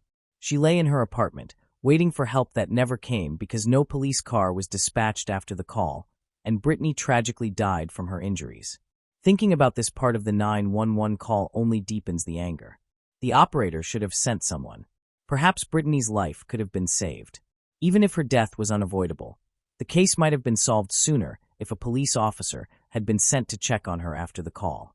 At the time, David was 56 years old. He initially pleaded not guilty despite confessing, but in 2023, he changed his plea to guilty after what he described as months of soul-searching. For once in his life, David chose to do the right thing. But this man deserves no praise. Remember, he caused all of this pain. He was ultimately sentenced to life in prison without the possibility of parole for the first-degree murder of 21-year-old Brittany Zimmerman. After the sentencing, Brittany's family summed it up perfectly. David Carl is nothing more than a worthless piece of skin and a killer, said Jean. The Zimmerman family will spend the rest of their lives without their daughter. Each time they think of Brittany, emotions overwhelm them, knowing she will never graduate college despite her years of hard work. She will never marry Jordan, the love of her life, nor build a future, become a doctor, save lives, or raise children. The Zimmerman family is deeply hurt, yet Brittany's parents and loved ones have found a form of peace, knowing the one responsible will never be captured. To keep Brittany's memory alive in people's thoughts and hearts, the Zimmerman family has carried out many good deeds. In Marshfield, a dog walk-in fundraiser called Paws for Brittany was created in her honor. It raised funds for the Marshfield Area Pet Shelter, MAPS, and was intended to reflect what Brittany herself would have wanted if she were still here. Though she could not personally fulfill these dreams, her family and friends continue to spread the love she carried for everyone, especially animals. In addition, students from Marshfield High School pursuing medicine at the University of Wisconsin-Madison are eligible for the Brittany Zimmerman Memorial Scholarship. This stands as a meaningful way to remember Brittany and everything she represented. Moving on to the next case. Chen Xiaofeng. When Chen Xiaofeng's body was discovered in an arcade of a shopping mall in the summer of 2018, it was not merely the finding of a murder victim. It was the loss of a young woman many people recognized from their phones. A dancer, instructor, and social media celebrity with 500,000 followers, she appeared to have everything working in her favor. As bystanders recorded the scene, treating her death like another viral spectacle, no one could grasp who might have done this to her or for what reason. The reality, however, was that beyond the facade of online stardom, there was far more to her life than what appeared on the internet: the struggles, the anxieties, and the painful truth unseen by others. This is the chilling account of Chen Xiaofeng. Picture gaining 500,000 followers on social media with your dance clips going viral, brands overflowing your DMs, and living the lifestyle countless teenagers fantasize about. That is precisely what occurred for Chen Xiaofeng in 2018. Yet behind her carefully crafted TikTok profile, the 22-year-old dance instructor was facing an unthinkable nightmare. While her fans viewed her smiling and dancing through their screens, no one realized she was trapped within a cycle of dominance and mistreatment. The world could not foresee that this rising star would be savagely killed in broad daylight inside a shopping mall arcade. Chen Xiaofeng's story is not simply another true crime narrative. It stands as a haunting warning of the dangers when the polished, perfect existence displayed online conceals a much darker truth. Born in 1996, into a wealthy household that owned a factory in Sichuan, Xiaofeng's childhood was surrounded by comfort and possibilities. With an elder brother who always protected her, she grew into a gentle and caring character who won the affection of everyone she encountered. Remembered for her kindness, she carried a deep fondness for animals, and her compassion was always extended to those in need. In Chinese tradition, names possess profound meaning, often regarded as prophetic. Her parents selected the name Xiaofeng, which represented skill and artistry, a name that would prove fitting as she matured into a gifted dancer. From an early age, she dedicated herself to dance, exploring every form she encountered. She entered many competitions, securing numerous awards, and soon displayed a natural talent for instructing others. Even while still a student, she supported younger dancers, patiently leading them and refining their techniques. The happiness she felt from seeing them progress nurtured her aspiration of teaching. At only 19 years old, Xiaofeng achieved her dream of becoming a certified dance instructor. Her youth and energy made her especially beloved by her little pupils, generally around 4 or 5 years old. Proud of their daughter's success, her parents assisted her in obtaining an apartment in the city near her place of work. Xiaofeng's teaching career thrived, and she infused her classes with a distinctive energy, combining technical mastery with sincere concern for her students' progress. Her co-workers respected how naturally she bonded with the children, and her lessons were always filled with joy and growth. She was fulfilling her dream, earning her own income, and establishing a reputation as a dedicated teacher. Yet, in early 2017, Xiaofeng's life drastically shifted when she encountered Wu Yidong, a 26-year-old man who would become her first partner. The irony of their names later carried tragedy. While Xiaofeng's name signified skill and talent, Wu's name represented steadiness and safety, qualities he would eventually manipulate for his personal advantage. Though they had studied at the same school years apart, their lives had not intersected until Wu noticed her in a bar one night. Despite being admired by many potential admirers, Xiaofeng had never seriously been involved with anyone before Wu, and her lack of experience would later prove ruinous. She did not possess the awareness to see the warning signs in their relationship from the beginning. Wu's conduct raised concerns among Xiaofeng's relatives and friends. He was jobless and showed no intention of working, insisting that he was too proud to labor for others and make them wealthy. He condescendingly mocked those who held jobs, considering himself above the system he rejected. Though he claimed to own a clothing shop, there was no proof validating that statement.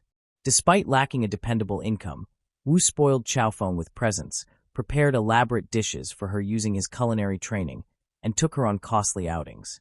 His early pursuit followed the familiar tactic of manipulation called love bombing, where he smothered her with exaggerated devotion, gifts, and endless avowals that he could not survive without her. For Xiaofeng, experiencing her first romance, the intensity of his attention seemed loving rather than alarming. She had no way to recognize this was the onset of an abusive cycle. Love bombing is usually followed by two harmful stages: devaluation and discard. In the devaluation stage, the abuser starts destroying the pedestal on which they had placed their victim. Wu's affectionate displays soon turned into harsh insults, violent jealousy, and restrictive monitoring of Xiaofeng. He insisted on knowing her location at all times, exploding with fury if she failed to answer his messages quickly. The same man who once showered her with compliments now criticized everything she did, creating a confusing and stressful atmosphere where Xiaofeng felt as if she was always treading on eggshells. When Xiaofeng reached her limit and attempted to leave, Wu reverted to love bombing, sending weeping videos pleading for forgiveness, only to continue the once she returned. This back-and-forth pattern is typical of narcissistic mistreatment, designed to keep the victim destabilized and doubting their own decisions. Wu shifted between treating Xiaofeng as his treasured possession and releasing his fury upon her, establishing a toxic cycle of extreme highs and crushing lows, making it even harder for her to break free. In August 2017, only a few months into their relationship, Xiaofeng's carefully maintained separation between Wu and her family fell apart. Her parents paid an unexpected visit to her apartment while she was working, only to discover Wu asleep in her bed. Rather than welcoming them, Wu simply slammed the bedroom door and kept sleeping for another 2 hours, clearly annoyed that they had disturbed his valuable rest. This became the first impression he made on them. By then, Wu was already residing with Xiaofeng, just 3 months into their relationship. She had attempted to conceal him from her family because she realized his conduct was questionable. Her relatives had seen through him immediately, but they gently expressed it. Xiaofeng, being a tender-hearted person, wanted to believe in the good within people and could not convince herself that Wu might truly be bad.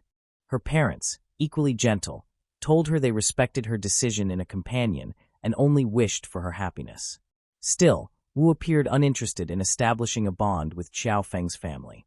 Instead, he was eager for her to meet his own parents, arranging a visit for the Lunar New Year festivities in February 2018. During the holiday, Wu's parents presented Xiaofeng with a red envelope containing more than 10,000 yuan, the equivalent of an entire month's pay, a generous gesture symbolizing their blessings for the year ahead. This revealed how much Wu's parents wanted to leave a favorable impression on her, appreciating that their son had found someone as talented and kind as Xiaofeng. Yet soon after this warm acceptance into his household, Wu's conduct towards Xiaofeng grew more violent. One morning, following an intense dispute, he pursued her down the street as she was preparing for work, forced her to halt her car, and demanded both her phone and car keys. Terrified, she obeyed, and Wu fled with them, leaving her abandoned and shaken. Imagine being robbed by your own partner. Xiaofeng had to contact her elder brother and pursue Wu to recover her possessions. That was the first occasion Wu encountered Xiaofeng's older brother. At this stage, one might assume Xiaofeng would have chosen to end things with Wu. He had turned into a cruel, parasitic presence, taking from her without giving anything back. He even started joining her on school trips with her dance pupils. Wu possessed no life apart from Xiaofeng. His whole existence centered on monitoring her every action and draining her strength. Yet even with this, Xiaofeng continued returning to him repeatedly. Wu would regain Xiaofeng's affection after each episode using additional manipulative ploys. After every outburst, he would send her sentimental videos of himself weeping and begging forgiveness, insisting he could not live without her and that his life lacked meaning without her love. Since this was her first romance, Xiaofeng lacked the background to recognize these manipulative strategies for what they truly were. Instead, she became ensnared in a cycle of abuse, where powerful intervals of love bombing followed every violent eruption. She kept believing he would transform, just as he vowed in his dramatic apology recordings, and being the compassionate person she was, she trusted there was goodness in him that would eventually appear through her patience and empathy. Gradually, however, Xiaofeng started to accept this was merely false hope. In April of that year, she uncovered Wu's gambling habit. He had accumulated massive debts, adding financial chaos to the increasing reasons she needed to end the relationship. Still, leaving grew steadily harder as his actions became more restrictive and unpredictable. The situation struck its lowest point in May 2018, when Xiaofeng's social media fame began to rise. Wu uploaded a clip of her dancing beside a lake on Douyin, featuring a popular song and graceful hand motions set against the picturesque scenery. The video went viral immediately, gaining 1.8 million likes. What should have been a moment of joy became the beginning of another nightmare. Wu perceived the viral triumph as a money-making chance and seized complete control of the matter. Between May 26th and June 26th, Wu compelled Xiaofeng to create 59 separate videos, each uploaded to his account. He devoted hours to studying trending sounds and dances, securing brand partnerships without her approval, and pocketing all of the earnings from her work. Xiaofeng made it clear to Wu that she did not want to become an influencer. She cherished her peaceful life teaching dance and feared how her online visibility could harm her career. Nevertheless, Wu dismissed her worries and would simply notify her of new brand partnerships he had accepted, leaving her with no option but to perform. The account rapidly expanded to nearly 500,000 followers, yet Xiaofeng had no authority over any of it. Wu handled every element of the account, approved all collaborations, and kept every profit. He would tell her, "We've secured more brand deals, so you must film," leaving her feeling cornered and helpless. All across China, young people observed her rise with envy and admiration, crowding her comment sections with messages such as, "You are so lucky and living the dream." They saw a graceful dancer who had apparently mastered the algorithm, going viral and earning money merely by doing what she loved. They imagined her collecting payments from brand deals, delighting in her sudden fame, and experiencing the perfect influencer lifestyle. Yet behind every flawlessly arranged video stood a terrified young woman compelled to perform at command while her abuser seized every cent she earned. Xiaofeng's story exposes the sinister side of social media, how we never truly understand what lies behind those immaculate posts, the polished smiles, and the seemingly effortless accomplishments. As her online presence increased, so did Wu's control over her existence. He began monitoring her activities more intensely and turned increasingly violent when she resisted recording content.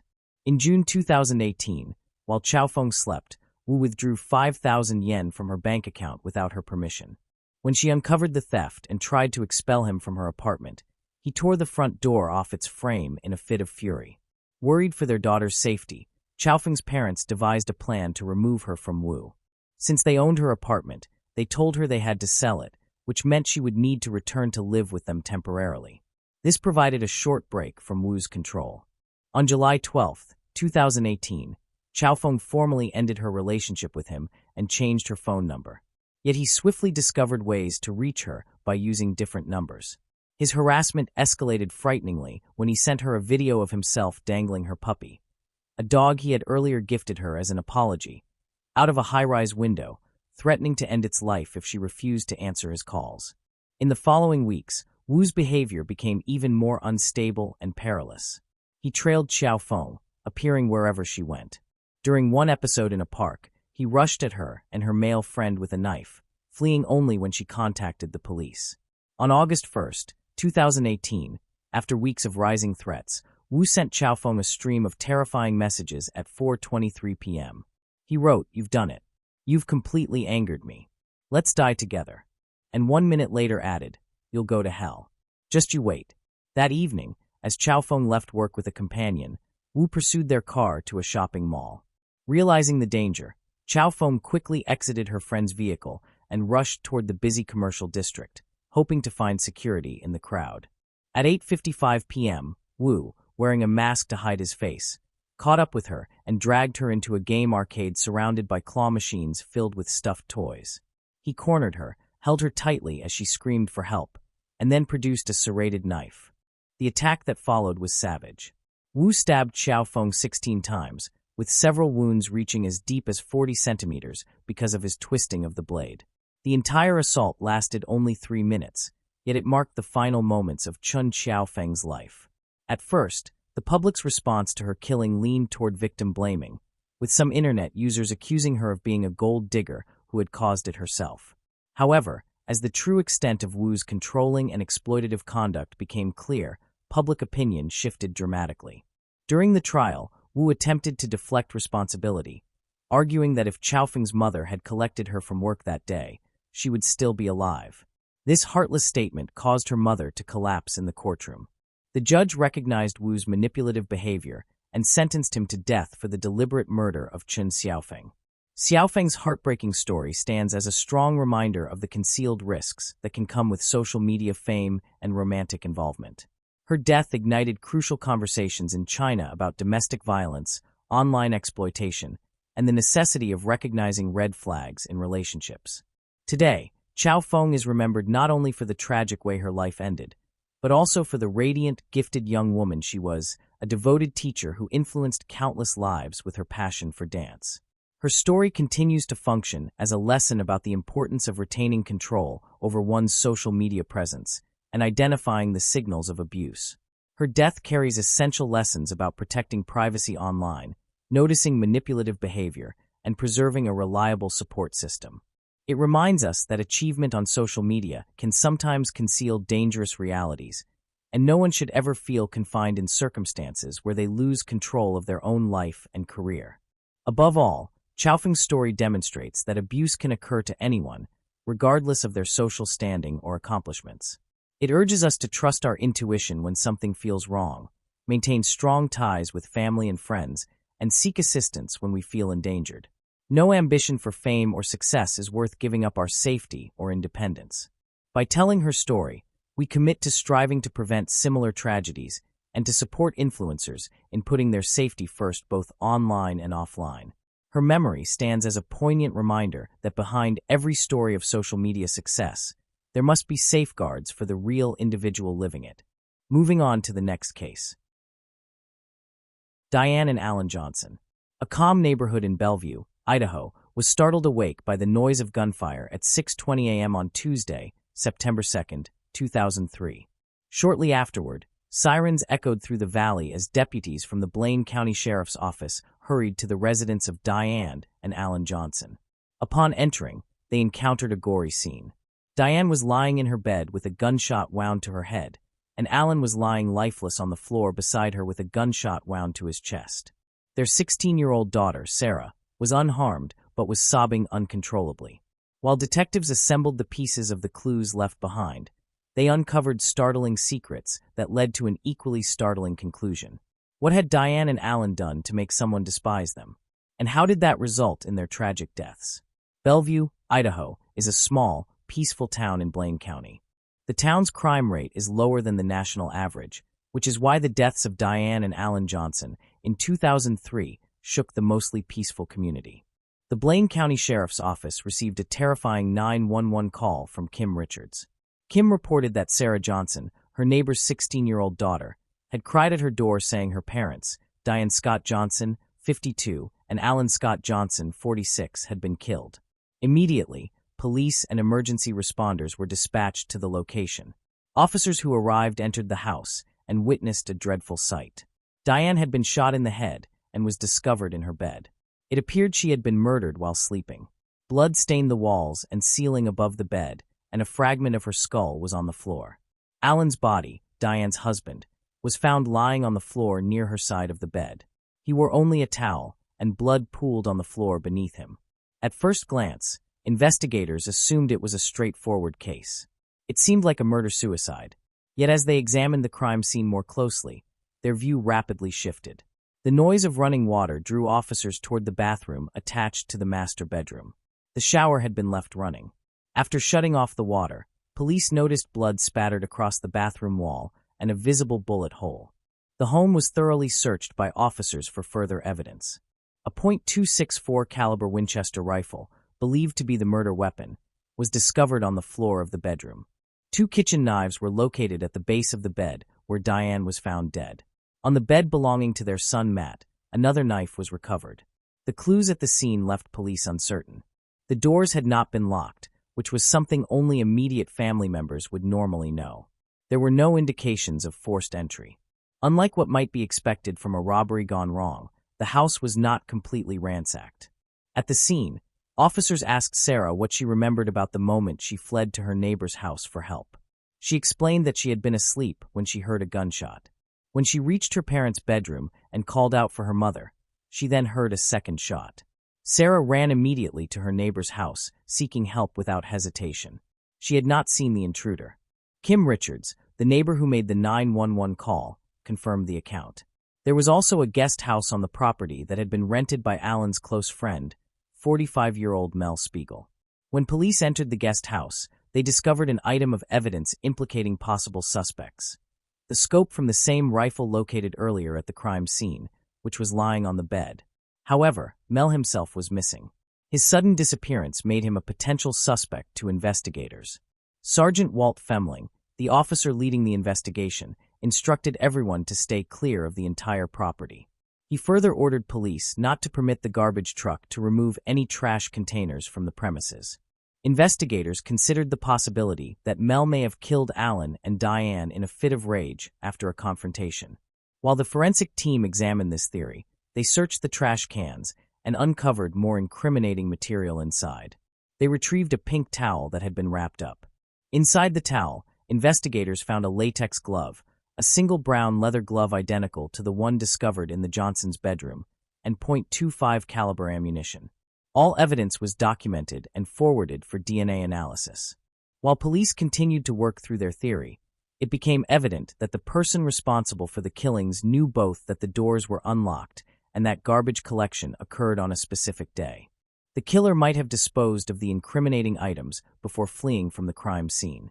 Detectives decided it was time to track down Mel Spiegel. Only a few hours after the double homicide, sheriff's deputies learned that Mel Spiegel had been located in Boise, Idaho. Mel consented to speak with investigators, and they arranged to meet him at the Boise Police Department. Detectives questioned Mel regarding his whereabouts that morning. Mel explained that he had spent the weekend with his family and intended to return to Bellevue in a week. When officers contacted Mel's relatives, they corroborated his account. Investigators also questioned him about his relationship with Alan and Diane. He told police that he had rented the guest house from the couple for many years and maintained a warm and friendly relationship with them. When questioned about the firearm used in the murders, Mel admitted that it belonged to him, but claimed he had stored it in his closet before leaving for Boise that weekend. Investigators then asked Mel to identify anyone he believed might have been hostile toward the couple. Mel explained that Alan and Diane had been increasingly concerned about their daughter, Sarah. Her new boyfriend was Bruno Santos, a 19-year-old young man. Mel had heard that Bruno was living in the country illegally and was earning money by selling drugs. For police, this seemed somewhat far-fetched, but Mel advised them to speak with other relatives. That is precisely what the investigators did, and they started piecing together the history of the Johnson family. The couple had first met in the early 1980s. Before her relationship with Alan, Diane had been involved with someone else and had a son named Matt, who was only 2 years old. Alan accepted Matt as his own child after marrying Diane in 1983. In time, they had a daughter, Sarah Marie Johnson. They moved into a beautiful home in the tranquil town of Bellevue, Idaho. On January 25, 1987, Alan and Diane became co-owners of a gardening business in Bellevue. Diane also worked as a tax collector. Together, they built a wonderful home for their 2 children and seemed to be a devoted family. They were also well known throughout the neighborhood, as Alan enjoyed trap shooting, a pastime many in the community shared. By 2003, outsiders believed that everything appeared normal. Matt, who was 22 years old at that time, was attending the University of Idaho in Moscow, Idaho. At school, Sarah excelled academically and also played on her volleyball team. Alan cherished her deeply as well.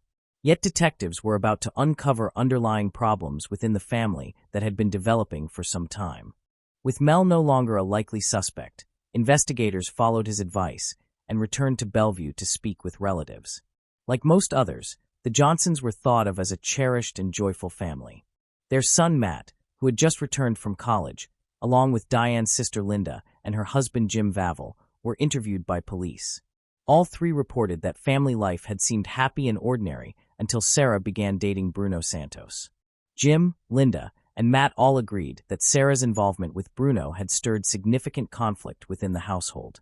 Tensions in the family had escalated during the months leading up to the killings, but Sarah, being a teenage girl, naturally defied her parents' restrictions. Sarah refused to obey her parents when they told her she was not allowed to see Bruno anymore.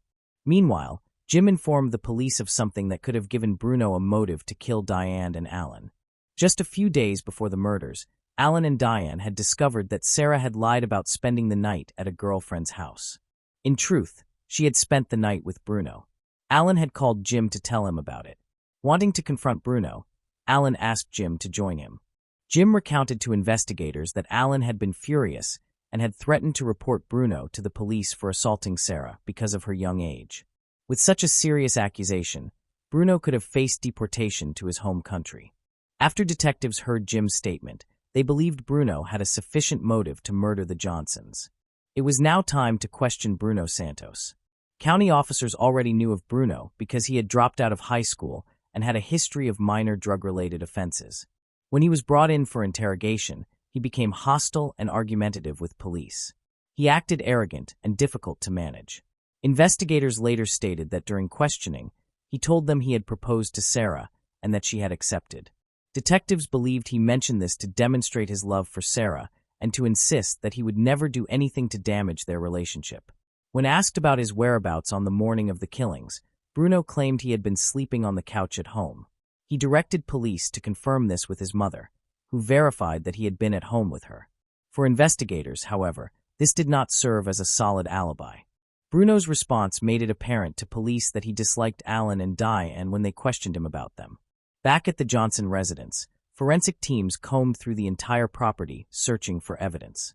They used ultraviolet light in every room to detect blood or other traces that might indicate how the killer had escaped. During the search of Sarah's room, they discovered blood and bone fragments on the wall. This discovery made the shooting appear even more unusual. The blood and bone were sent to the laboratory for testing. Because of this evidence, investigators began doubting whether Sarah was being truthful about what she had claimed to have seen that morning. While searching her room, police also located a brown leather glove, providing still more incriminating evidence. The same glove that had been discovered in the trash was linked to a key for the guest house, though it had not been used. In Sarah's room, .264 caliber shells were also uncovered. Tissue was found stuck to one of the unused shells, which may have come from the killer's glove while attempting to conceal evidence. This, too, was forwarded to detectives for analysis. At this point, investigators suspected Bruno might have murdered Sarah's parents and then gone to her in order to dispose of the incriminating material. Police served a search warrant on Bruno and his mother, allowing them to collect evidence from their residence. His shoes and all clothing worn that day were seized for testing. His fingerprints were also taken and compared to those recovered at the crime scene. Bruno was transported to the hospital, where officers obtained a DNA sample for analysis. Additionally, hair samples and scrapings from his hands were collected as evidence. Bruno was now considered the primary suspect in the murders of Alan and Diane Johnson.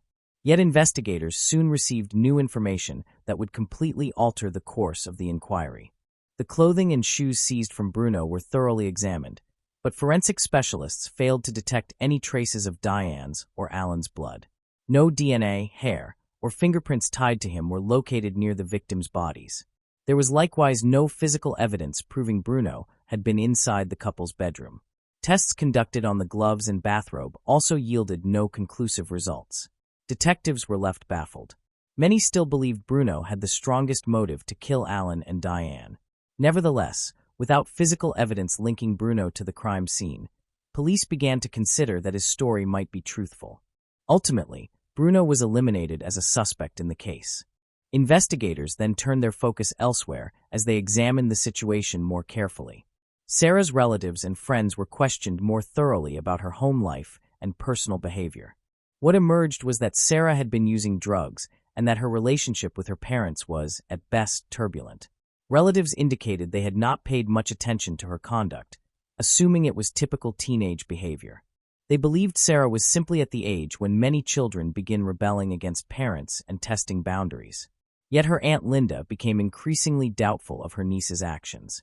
She told police that Sarah was not exhibiting the normal stages of grief. Cindy said Sarah was more interested in going back to school and hanging out with her friends than in taking time to deal with the deaths of both her parents. The police then talked to some of Sarah's friends and asked them about how she had been acting since her parents died. All of them agreed that Sarah didn't seem to care about the killings. Also, they told the police that she seemed more interested in getting her nails painted. One thing that stood out to them was that Sarah cared more about Bruno after he was found guilty. They thought it was strange that Sarah was worried about the person she thought killed her parents instead of angry. The investigators didn't want to believe where their thoughts were taking them, because it was too bad to think about. However, they had no choice but to look into Sarah as a possible lead. Johnson's house was still a crime scene, and now Sarah's room was being looked at as a second possible location. At this point, investigators at the scene were wondering how the blood had spread so far. Someone who knows a lot about guns was called to the house to look more closely at the spatter pattern. Based on how the gun experts saw it, both bedroom doors were open at the time of the shooting, going from Alan and Diane's room to Sarah's. Also, plumbers were called to the scene because one of the bathroom toilets was stated to be clogged. A shower cap seemed to be the cause of the clog.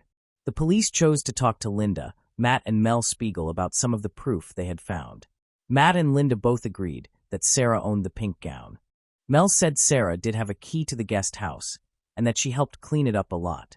He also told the police that Sarah knew about the gun that was kept in the room. Now investigators had to connect Sarah to all the evidence. But that would be hard because witnesses said Sarah didn't have any blood on her when she ran to a neighbor's house to beg for help the morning of the mass killings. And forensics experts agreed with this because they used luminol to look for blood on Sarah's clothes and didn't find any. The clothes Sarah had been wearing in the morning were taken away by investigators and tested. At the same time, police wanted to talk to Sarah again, to see if her story had changed since they last saw her. Sarah was called in for another interview by the police. She had been with her uncle and aunt. There were some small problems with Sarah's story. The detectives found that she had changed her story at least 5 times. That she was asleep and woke up to the sound of a gunshot is what some have said. She said in another that she was awake when she heard the first blast. She changed her story again and said she was outside her parents' bedroom when the second shot was fired.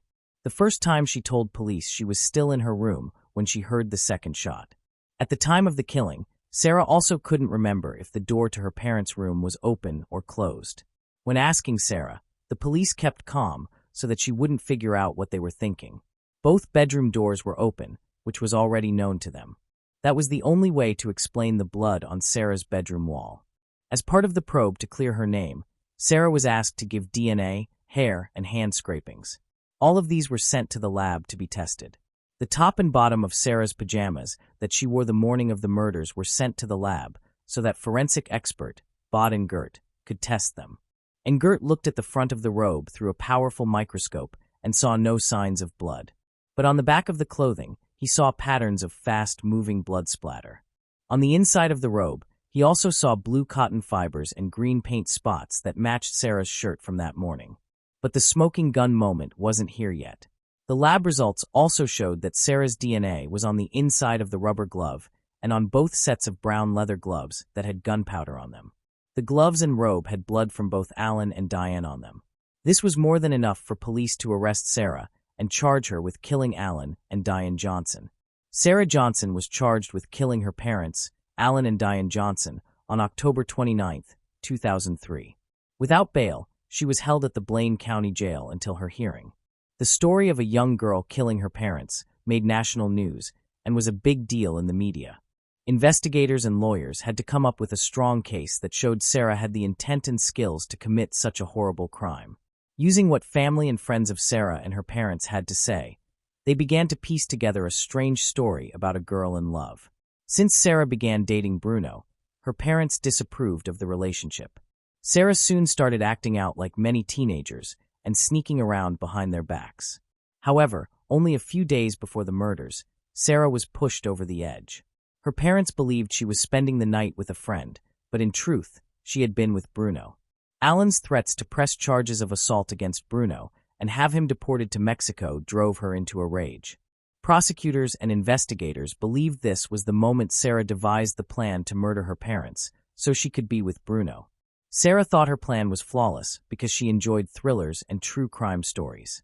On the morning of the murders, she rose early and went to the guest house to retrieve the gun. She dressed herself in rubber gloves, leather gloves, a shower cap to keep blood off her hair, and wore her bathrobe backward to protect her clothing. Sarah then entered her parents' bedroom. She shot Diane in the head while she was asleep, just as Alan entered the shower. When Alan called out, Sarah shot him in the chest as he stepped out of the bathroom. After killing her parents, she staged the scene by placing knives in their bed to make it appear as though an intruder had committed the crime. She then placed the incriminating evidence into trash bags and discarded them, believing the garbage would be collected before police discovered anything. But her plan failed. She had not accounted for the evidence that would be discovered in her room or the shower cap that became lodged in the pipes. There was overwhelming evidence against Sarah, and the time for her trial arrived. 2 years after the murders, in February 2005, 18-year-old Sarah Johnson stood trial for the deaths of her parents. Her defense attorneys argued she was innocent and that the killings had been carried out by an intruder. The prosecution, however, was fully prepared. They presented the court with the physical evidence recovered from the crime scene, along with testimony from Sarah's relatives and friends describing her unusual behavior following the deaths of her parents. The most damaging testimony came from Bruno Santos. Not only did he attempt to clear himself of suspicion during the trial, but he also provided the jury with insight into Sarah's mental state before the killings. In court, Bruno testified that he and Sarah had agreed to marry. Sarah had even told him that they could live happily with only each other in a large, beautiful home. Bruno also testified before the judge that Sarah frequently spoke about how much she despised her father and intended to kill him. After 5 weeks of listening to arguments, reviewing evidence, and learning details from the crime scene, the jury reached its verdict. On March 16, 2005, Sarah, then 18 years old, was convicted of 2 counts of first-degree murder. She was sentenced to life imprisonment without the possibility of parole at the Pocatello Women's Correctional Center in Idaho. Since her conviction, Sarah has made several attempts to have her life sentence reduced, but all of her petitions have been denied, and she remains incarcerated. Following Sarah's sentencing, her surviving relatives publicly expressed their feelings about her actions. The family was left shattered by the deaths of Alan and Diane. Most people believed Sarah was guilty and deserved punishment. Matt, her brother, stated that Sarah showed no remorse for killing their parents. He suggested that if given another chance, she would kill again in order to escape capture. During Sarah's sentencing, Diane's mother, Pat Dishman, addressed her directly. Her grandmother told her that, although the family still loved her, her actions had destroyed them. Lynn Morrell, Alan's sister, described Sarah as spoiled and disturbed, saying she was capable of killing again. She urged the judge to ensure Sarah would never be released from prison, even if the possibility arose. This concludes the case. The turns in this story were truly astonishing, with every revelation proving more shocking than the last. It demonstrates that real life can often be far stranger than anything we can imagine. Moving on to the next case. Hildur. This is the crime that shocked the world's most peaceful country. Don't just take my word for it. Iceland is ranked as the most peaceful nation on Earth with an exceptionally low crime rate, according to the 2025 Global Peace Index. That is exactly why this case is so disturbing. No one could have anticipated the level of brutality displayed that day. The killer also left behind subtle traces. Looking back, the details that once seemed insignificant were actually breadcrumbs leading to something much darker. Let me take you back to 2010. It is August 15th in Reykjavik, Iceland, and a 23-year-old woman named Hildur is about to make a life-changing discovery. The night before had been, in a way, eventful. That morning, she went to her fiancé's home. The pair were well known in the area and shared a close relationship. Using her key to enter, she came upon a sight at the top of the stairs that would haunt her forever. Her fiancé, 37-year-old Hannes Thor Helgason, lay completely naked and covered in blood. His body bore 19 stab wounds and deep cuts. Many first responders agreed it was the most horrific crime scene they had ever encountered, though certain details remained puzzling. But let's rewind. How did events build up to this? The evening before, Saturday, August 14th, had started out as nothing unusual. Hildur was taken by Hannes to Voger for a family gathering. Around 2 in the morning, Hannes dropped Hildur off in downtown Reykjavik so she could continue her night out with some friends. Hildur stayed out and went bar hopping with her group, visiting several spots, including the popular Café Amsterdam, while Hannes drove home, wanting only to sleep. This is where things began to turn strange. The next morning, Hildur had no memory of what had happened. At 11 a.m., she woke up in an unfamiliar place.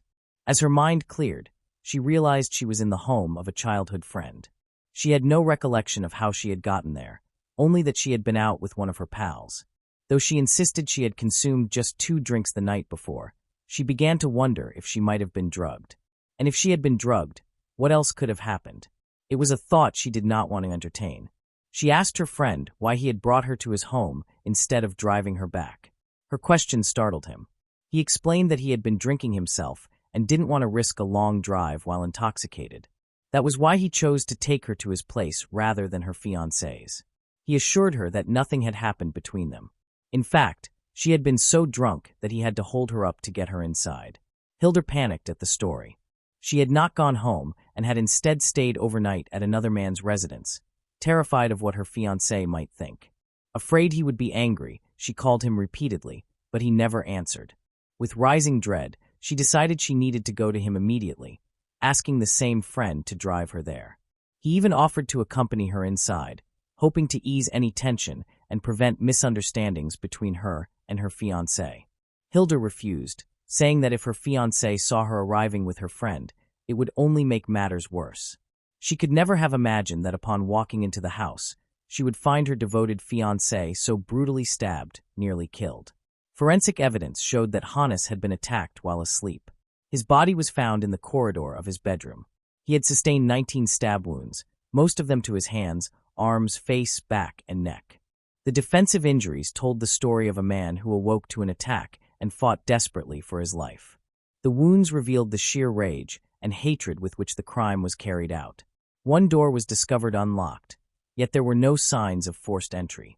Investigators believed no one else had been in the house at the time, and the perpetrator most likely entered through that unlocked door. When the news spread, Iceland was left in shock. The investigation involved over 40 police officers, and every major media outlet covered what would become one of the most dramatic cases in the nation's history. The pressing question was, who could have done this? To find answers, police began delving into Hannes' past. On the surface, he seemed like a highly successful man. He owned several KFC restaurants in Lithuania and served as managing director of his father's confectionery company, Goa. By all accounts, he was well-liked. No one had a bad word to say about him, and many described him as a genuinely kind person, always willing to lend a hand to friends from all walks of life. However, investigators soon uncovered that not everyone close to Hannes was as clean as he seemed. The first suspect surfaced quickly. Hannes was said to be afraid of a debt collector. In a small country like Iceland, debt collection often became personal, and this man was known for being aggressive. Another name emerged as well, a man with whom Hannes had a major financial dispute and a heated argument tied to an international business deal. Then there were his ties to Lithuania. He had recently returned from there, where he had a child from a previous relationship. Because he lived in Iceland, he rarely had time to see his own son. Interest deepened when reports surfaced that one of his Lithuanian business associates had recently been arrested for drug possession. Suddenly, the case seemed much bigger. This was no random stabbing. Could Hannes have been caught up in something far more dangerous, such as drug cartels? Speculation ran wild as Icelandic media struggled to find solid details. News outlets circulated a wide variety of claims, much of it guesswork. While many thought the case was stalling, police were in fact working quietly and relentlessly behind the scenes, combing through all of Hannes' phone and computer data around the clock. At the crime scene, one piece of evidence stood out: a bloody shoe print found by the forensic team near Hannes' bed. After photographing it, they sent it abroad for testing. On August 25th, a call came in from German police. They identified the shoe print as belonging to an Adidas Baroque sneaker, a model of which only a small number were available in Iceland. Moreover, this specific pair had been purchased locally. Then came the killer's familiarity with the property. Investigators believed the perpetrator knew Hannes' house and the layout of the bedroom. It seemed likely they had been inside before. The profile of the murderer was then revised to someone with a close personal connection to Hannes. At this stage, they discovered a YouTube video. By 2010, YouTube had only been around for 5 years. It seemed almost unthinkable that someone would post evidence of their obsession online before committing such a brutal act. Yet the video had been uploaded by someone very familiar to Hilda, Hannes' fiancé, more than a year before the murder. It was her childhood friend, Gunnar runner Sigurd Thorson, the very same friend at whose house she had woken up without memory, and the one who drove her home that night. I'll repeat for you what Gunnar said in that video. "Hello, Hilda is the subject of this video. Hilda is a girl I've been spending almost every weekend with, and she is unquestionably the most remarkable person I've ever met. I say that with some difficulty because I'm really shy. Now that I've put this love confession online, it may sound a little sweet, but keep listening. Simply being with her brought me immense joy. That was all I needed. And because I think I've fallen in love with you, this is for you. I know this will probably be hard for you. You seem to have had trouble with men before.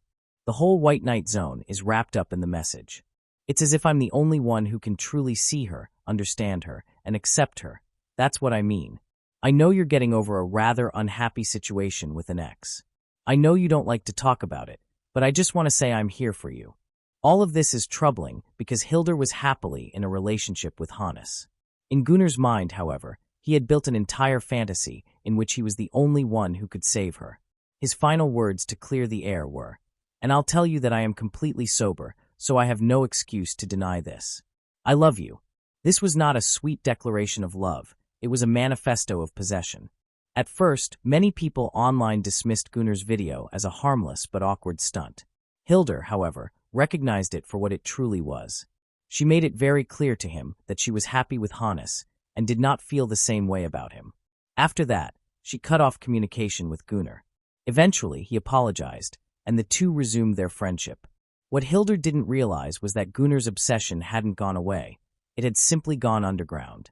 Born on March 15, 1987, Gunnar had endured a traumatic event that would shape the rest of his life.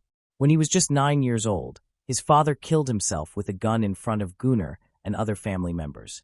The trauma left him socially isolated for most of his life, unwilling to fully accept or acknowledge his father's death. In the dream world he lived in, his father was still alive and would one day return. Gunnar remained withdrawn until he reconnected with Hildur, whom he had first met in primary school. They started as friends, drifted apart, and later grew close again as adults, seeing each other more often. Gunnar's fascination began at that point, but once more Gunnar was unable to accept the fact that Hildur was dating Hannes. When Gunnar started that YouTube channel and posted the confession video on March 25, 2009, over a year prior to the crime, he thought this was it. But something inside him just exploded when Hildur turned him away. Not because he disliked Gunnar, but because he was rescuing Hildur from her one true love. He started reenacting this revenge in his own imagination over and over again. In the present, Gunnar has been taken in by the police to be questioned. At first, Gunnar denied any involvement, but when they inspected the car, they discovered crimson stain remnants in the trunk. But his actions seemed strange to the investigators. He asked the guard what evidence the police had against him once the investigators had left the room. Even though he knew Hannes and they were partially buddies, he was said to be emotionless, to have no sorrow or sorrow for him. He was detained by the police for 24 hours at the time, but they were forced to release him since there was insufficient proof. Now though, do you recall the shoe print? And when authorities compared that bloody shoe print to the shoe that was taken from Gunnar after his arrest, they found a perfect match, which is reminiscent of a spooky, twisted Cinderella tale. To the unaided eye, his shoes seemed clean. However, the soles of it gleamed when luminol was sprayed, proving that he had stepped in blood and that he had to clean the shoes thereafter. In light of this evidence, Gunnar confessed after his second arrest. And perhaps even more unsettling than the crime itself was what he disclosed. He claimed that the speed at which he was implicated startled him. Since that YouTube video, Gunnar has been preparing something for months. He believed he had exercised caution. In order to learn how to evade detection, he watched crime shows, particularly CSI. Interrogation revealed his genuine mentality. Hildur was dear to me. I was meant to have her with me. It was not intended for her to be with him. It wasn't love. It was possession. The preparation was thorough and systematic. Gunnar took a balaclava, a knife, and latex gloves from his car's trunk. He also used trash bags to make shoe covers, which was a CSI-inspired concept. Why, therefore, did his tracks remain? Well, as he walked, the bag ripped. And just how did he commit this crime? He parked at a convenience store at around midnight, and then strolled around the neighborhood with his knife in hand, contemplating his next move. It was not the first instance. Gunnar acknowledged that he had considered killing Hannes for a long time, but had always refrained. But each time he planned more thoroughly, and he stopped himself once more that evening. He went downtown and had a drink instead of carrying it out. This is where it gets twisted, though. He ultimately had another drink with Hildur, the woman he was infatuated with. Something sinister clicked inside him because he took her back to his apartment after she became intoxicated. He saw that now was the ideal moment. This was destined to happen. All this time he kept thinking about what he had planned. And the truth came at this time. Like Dexter and his kill kit, he realized he had everything prepared in his car. Consequently, this had to be the ideal time. As a result, Gunnar drove to Hannes' house when Hildur was dying there. He put on a large coat, a sheepskin cap, and rubber gloves. With his knife in hand, he paced the final few steps. However, he was aware that the side door was always unlocked and that the moment had arrived. He entered the bedroom where Hannes was sleeping by himself in this manner. Gunnar claimed that before attacking, he stood over Hannes for a few minutes, seeing him sleep for a few minutes. He claimed that he had been waiting for someone to stop him, anyone, even God, but that nobody had shown up. Gunnar believed that this was predestined, that he had made his decision and that fate had chosen for him. He repeatedly stabbed Hannes in the hands, back, and chest during the assault, causing the knife to pierce his kidneys, lungs, and heart. To be sure, he then gave him a few more stabs. Following the vicious assault, Gunnar rushed outside, removed his gloves, coat, and shoe covers, placed them all in a plastic bag with the knife, and tossed it into the harbor. Hildur was still asleep when he drove home. One of the most unsettling details is this. Before falling asleep on the couch, he gave Hildur a kiss on the lips.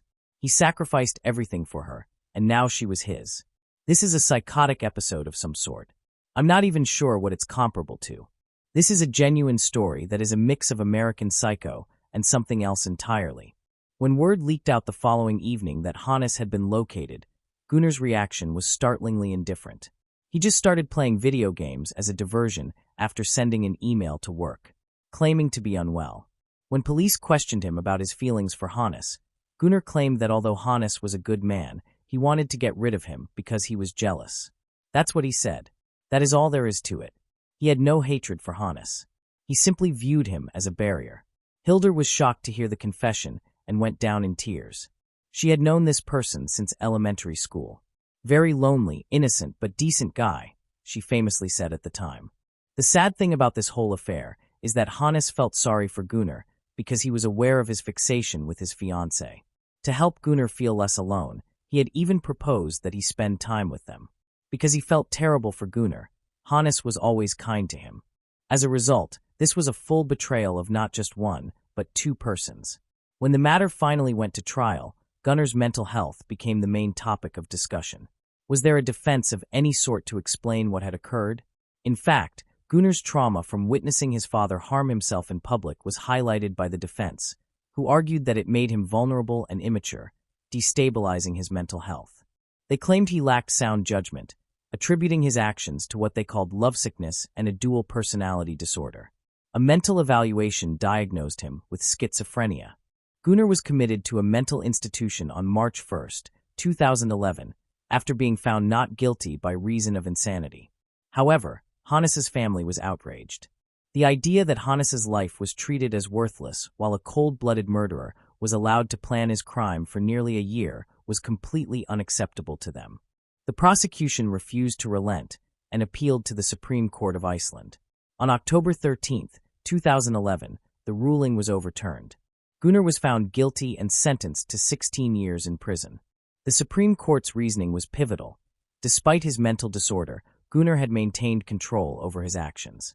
Months of careful planning demonstrated his awareness of the consequences. Moreover, his obsessive impulses toward Hildur had disappeared by the time of the first trial. If his actions were truly driven by lovesickness, those feelings would have persisted. Gunnar's detailed preparation and the time he invested revealed his resolute intent to destroy Hannes. Hannes Helgeson's family shares this conviction. The story did not end there. Gunnar once again attracted media attention in Iceland in July 2019. He was granted supervised release despite not serving the standard 2/3 of his sentence. How did people find out? Because he had created a Tinder account. Yes, a convicted murderer was back on dating apps. Gunnar now works with the Icelandic Red Cross and lives in a halfway house under supervision. He has never returned to YouTube and refuses to give interviews. Tragically, Hannes Thor Helgeson's life ended at just 37 years old. A successful businessman, a devoted fiancé, and a kind man generous enough to befriend the very person who would ultimately betray him. And aside from the 2 drinks Hilder reportedly had, which is doubtful, there was no evidence that she was intoxicated.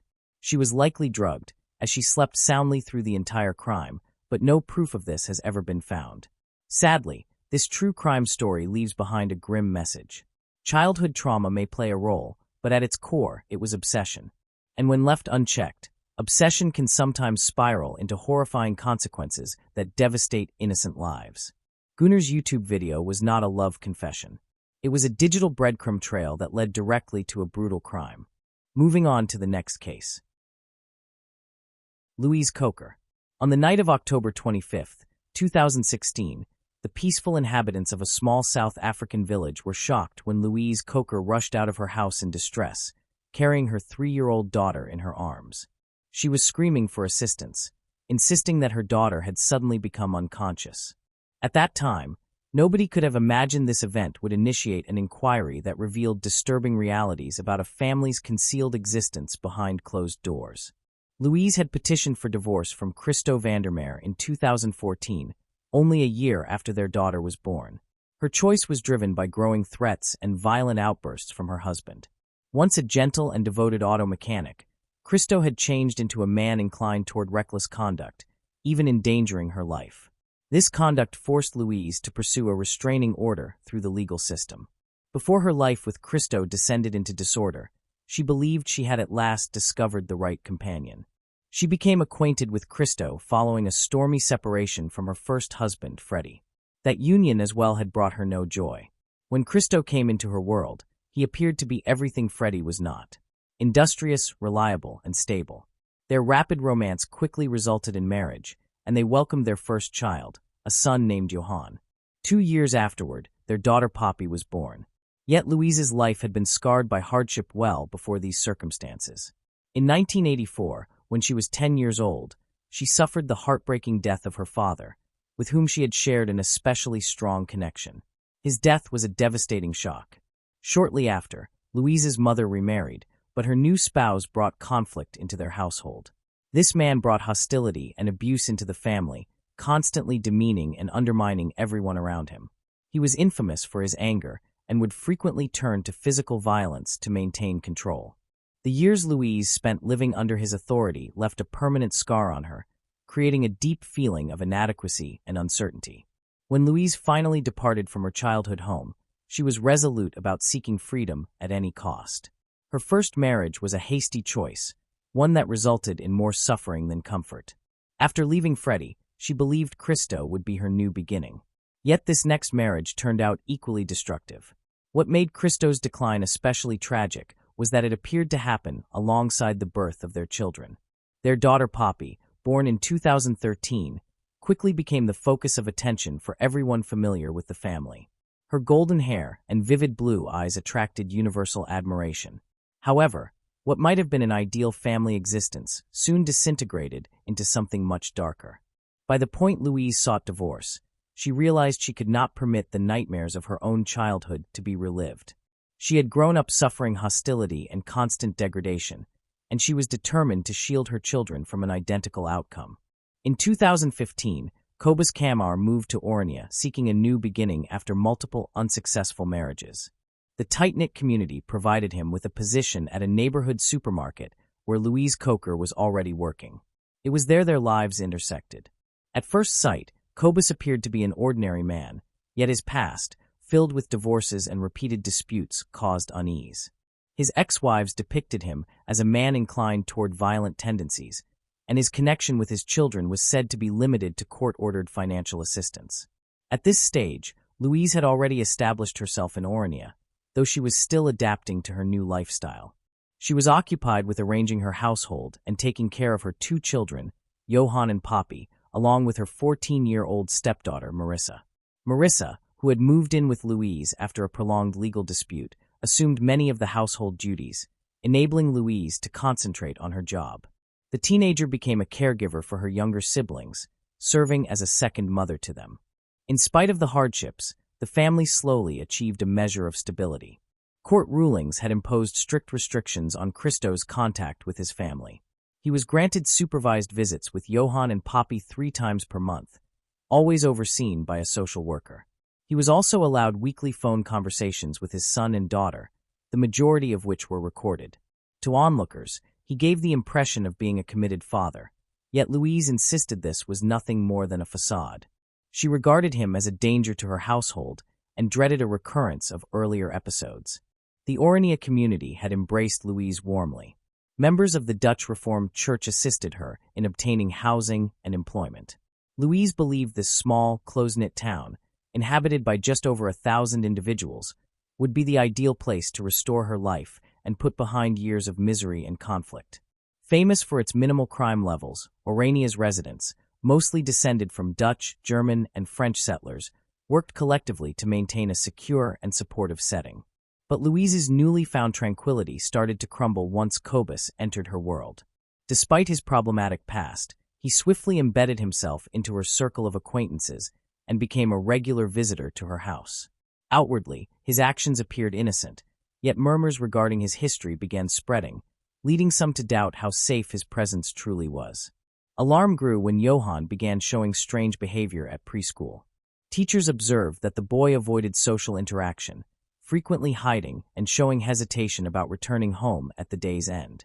This triggered concern, particularly since both Johann and Poppy seemed visibly uneasy at the thought of leaving with their family. Cobus, who regularly arrived to collect them, made a negative impression on the preschool staff. His harsh and irritable attitude toward the children could not be overlooked. These observations caused teachers to suspect that something was seriously wrong within Louise and Cobus' household. The problems began right after Louise and Cobus' wedding on November 14, 2015. Only one day following the registration of their marriage, Cobus demanded that Marissa, Louise's 14-year-old stepdaughter, leave their residence. She was suddenly placed on a bus to her father. This choice was a shock to Johann and Poppy, who were profoundly bonded with their older sister. Marissa had cared for them, given them affection, and her absence was a deeply traumatic event for them. They could not grasp why their cherished sister was gone, while her role was replaced by someone showing no desire to bond with them. After Marissa's removal, Johann and Poppy became irritable, withdrawn, and began to fall sick more often.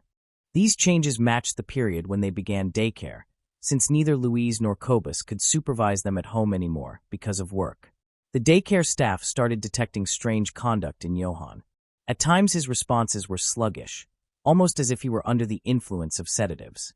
When questioned about the boy's state, his parents offered unclear replies, or at times joked about it.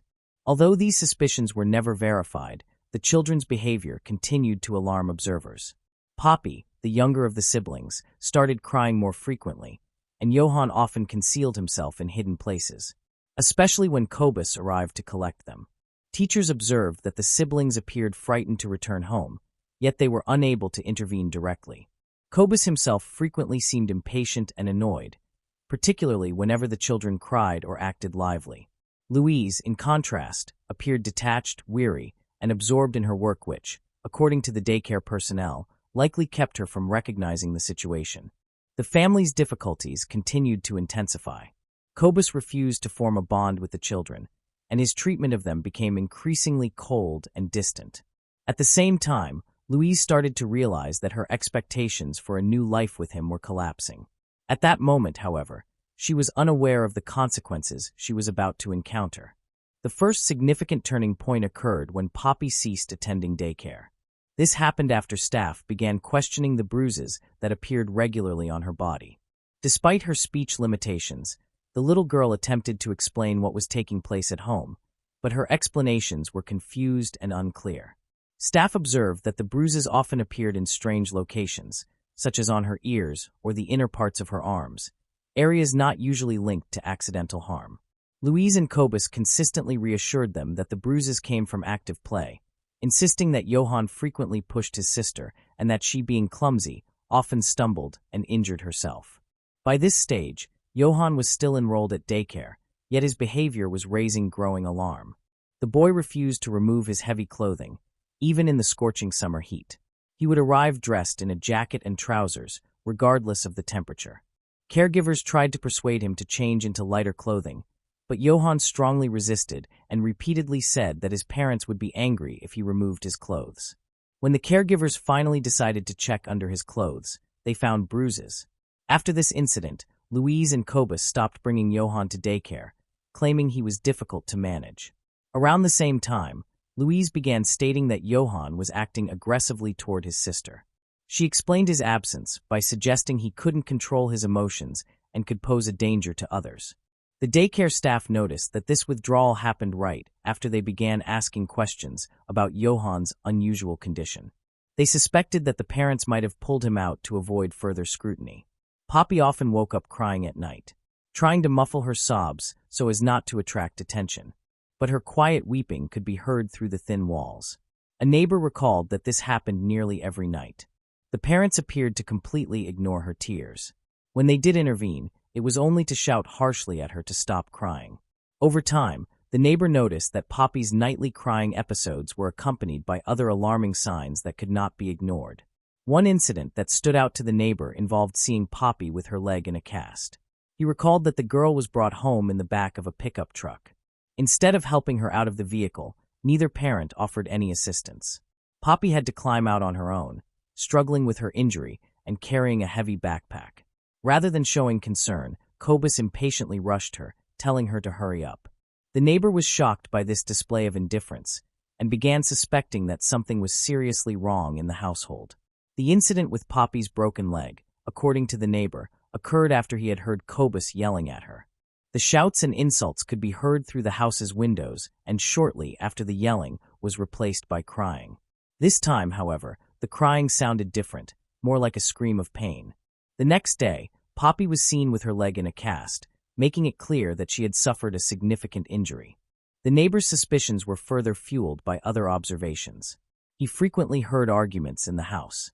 The parents' shouting often escalated into verbal attacks, with hurtful comments hurled back and forth almost daily. It seemed that even minor issues, such as mischief from the children, could set off bursts of anger. Although the neighbor never witnessed physical punishment firsthand, he strongly suspected that physical discipline accompanied the verbal abuse. The situation in Louise and Kobus' home increasingly drew the attention of those around them. At first, it was limited to occasional remarks and speculation, but over time, the number of troubling incidents grew. This became especially noticeable after the children stopped attending daycare altogether. In August 2016, Child Protection Services held a meeting with Louise and Kobus. The parents were ordered to attend regular sessions with a family psychologist and bring Johann and Poppy for weekly checkups with a pediatrician. This decision came after numerous reports from neighbors and daycare staff, but it took considerable effort to prompt authorities to intervene. Prior to this, the family's neighbor had repeatedly reported alarming incidents. One of the most shocking moments for him occurred when he saw Johann and Poppy standing outside in freezing weather, shivering from the cold. Kobus, holding a hose with icy water, sprayed them and forced them to strip down. He then made them repeat some sort of apology. The neighbor observing this couldn't understand what had triggered such cruel behavior. The children who had been sitting quietly on the porch before the incident had done nothing to cause trouble. According to Kobus, however, they had supposedly done something to provoke his anger. For the neighbor, this incident was the breaking point, and he decided to contact Child Protection Services. Despite his report, the situation didn't change immediately. The case wasn't referred to the police, and the neighbor's complaint was initially ignored. He had to contact multiple organizations to get anyone to pay attention. In the small settlement where the family lived, there was no local police station or courthouse, which made holding Kobus accountable even more challenging. Still, the neighbor refused to give up. In September 2016, the family suddenly vanished from their home. The neighbor who had been keeping an eye on the situation woke up one morning to find the house empty. Neither Louise nor Kobus informed him, or the daycare staff, about any plans to move. Kobus also hadn't resigned from his job, making the situation even stranger. The neighbor was convinced the family had fled to avoid further investigations and accountability. The family relocated to the Mammalese farm, several hours away from their previous home.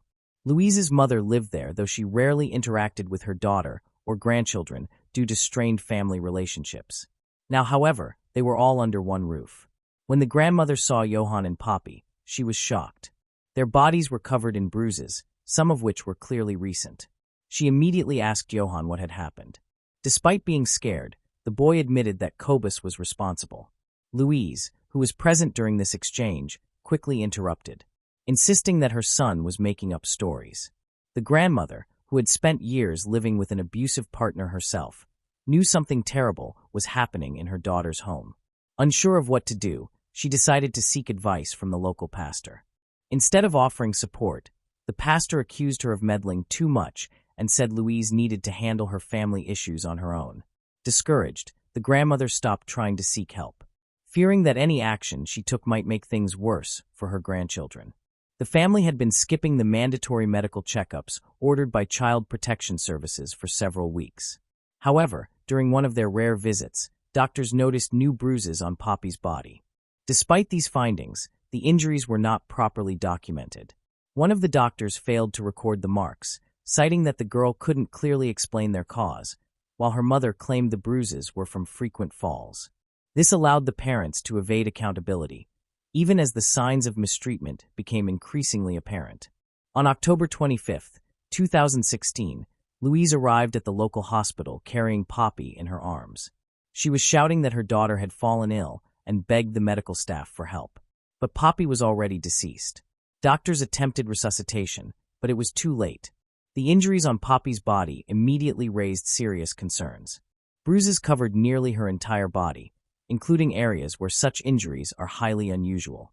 When asked about the origins of the bruises, claimed that Poppy had hit herself against the sides of the car during a bumpy ride on the way to the hospital. The medical staff quickly noted Louise's odd behavior. She appeared detached, showed no signs of grief, and seemed more concerned with avoiding trouble with the police. Comparing Poppy's condition with Louise's explanation, the doctors realized the situation required immediate involvement from law enforcement. An autopsy revealed that Poppy had numerous injuries at various stages of healing, providing critical evidence of long-term mistreatment. The bruises couldn't be explained away as accidental bumps against furniture or mishandling during transportation in the back of a pickup truck. When this information was handed over to the police, it became clear that Poppy's death was likely the result of prolonged abuse. Johann, 5 years old at the time and present at the hospital with his parents, became a focus of concern for the medical staff. The boy kept his distance from Louise and Kobus, avoided eye contact with them, and hid in a corner of the room. His body also showed signs of bruising, and when questioned, he quietly repeated that Poppy didn't want to eat anymore. The doctors suspected these words might be connected to the events leading to Poppy's death, and immediately contacted the police. The first officer to arrive at the scene was deeply disturbed by the photographs of Poppy's injuries. The extent and severity of the bruises on such a young child left him visibly shaken. Without delay, the police took Kobus into custody, though Louise was not immediately arrested. Authorities believed she might also have been a victim of abuse. As the investigation unfolded, detectives tried to piece together the sequence of events using statements from neighbors, the grandmother, and even Kobus himself. However, the accounts varied significantly, leaving many unanswered questions about the final days leading to Poppy's tragic death. During questioning, Louise claimed that the day before the tragedy, Poppy had accidentally hit her head on a cabinet. She described how, on the morning of October 25th, the girl appeared lethargic and barely moved. Later in the day, Kobus returned home, and according to Louise, he was often in a bad mood. She stated that she warned him not to bother the children due to their condition, but he ignored her. Louise alleged that she saw him kick Poppy in the stomach.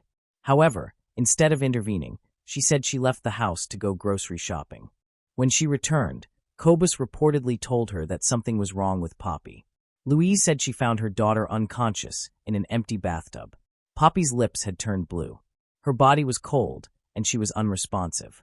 The couple attempted CPR, but it was unsuccessful. Instead of calling emergency services, they decided to take her to the hospital themselves. They placed Poppy in the bed of their pickup truck, later claiming this explained the numerous bruises on her body. This version of events was met with skepticism by everyone familiar with the situation. Poppy's grandmother, upon seeing the state of her granddaughter, didn't believe Louise's account. She recalled recent incidents when she had noticed bruises on the children and tried to draw attention to the issue.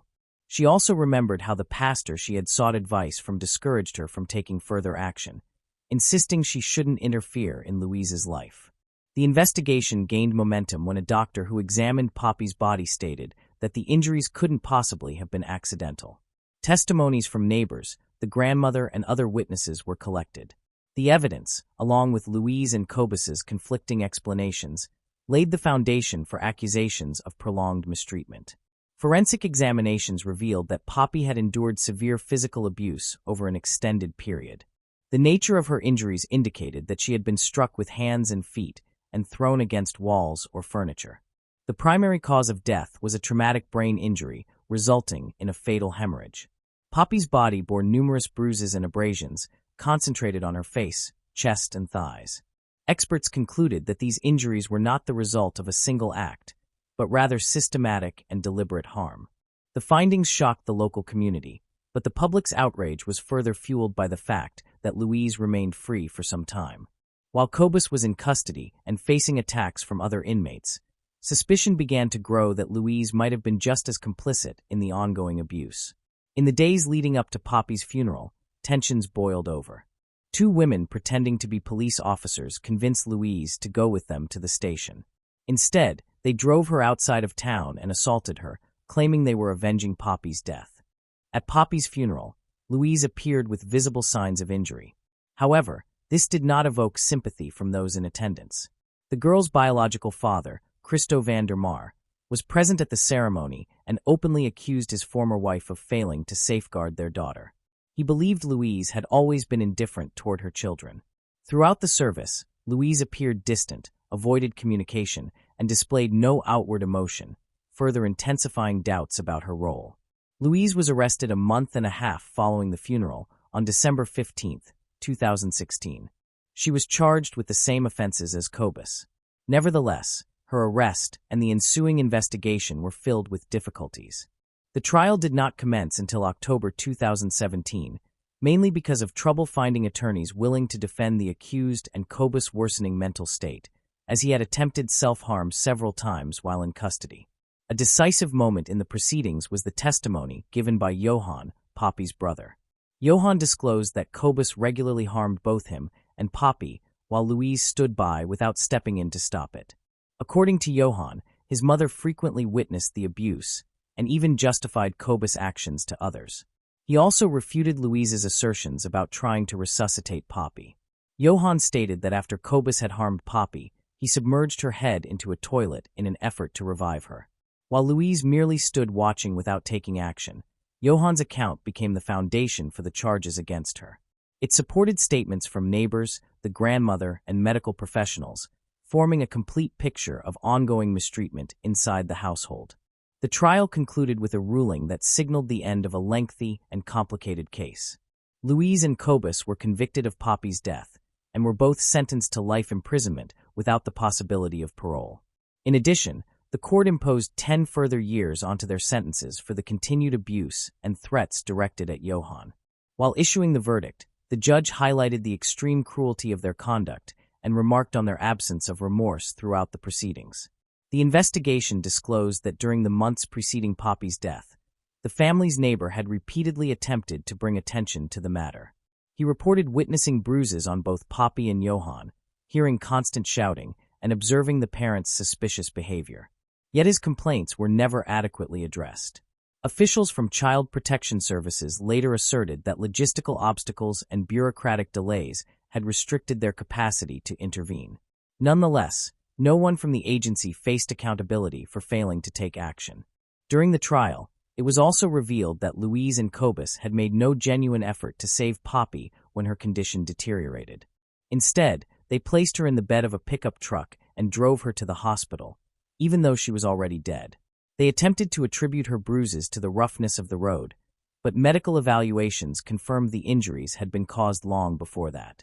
Poppy's death ignited widespread public outrage. Many within the community believed Child Protection Services should have acted earlier. Although the agency provided explanations, no one was held responsible for the negligence that contributed to the tragedy. The verdict delivered a sense of justice in a case involving a family that had remained outside the system's intervention despite obvious indications of abuse. Thanks for watching. I hope you enjoyed exploring these intriguing cold cases with me.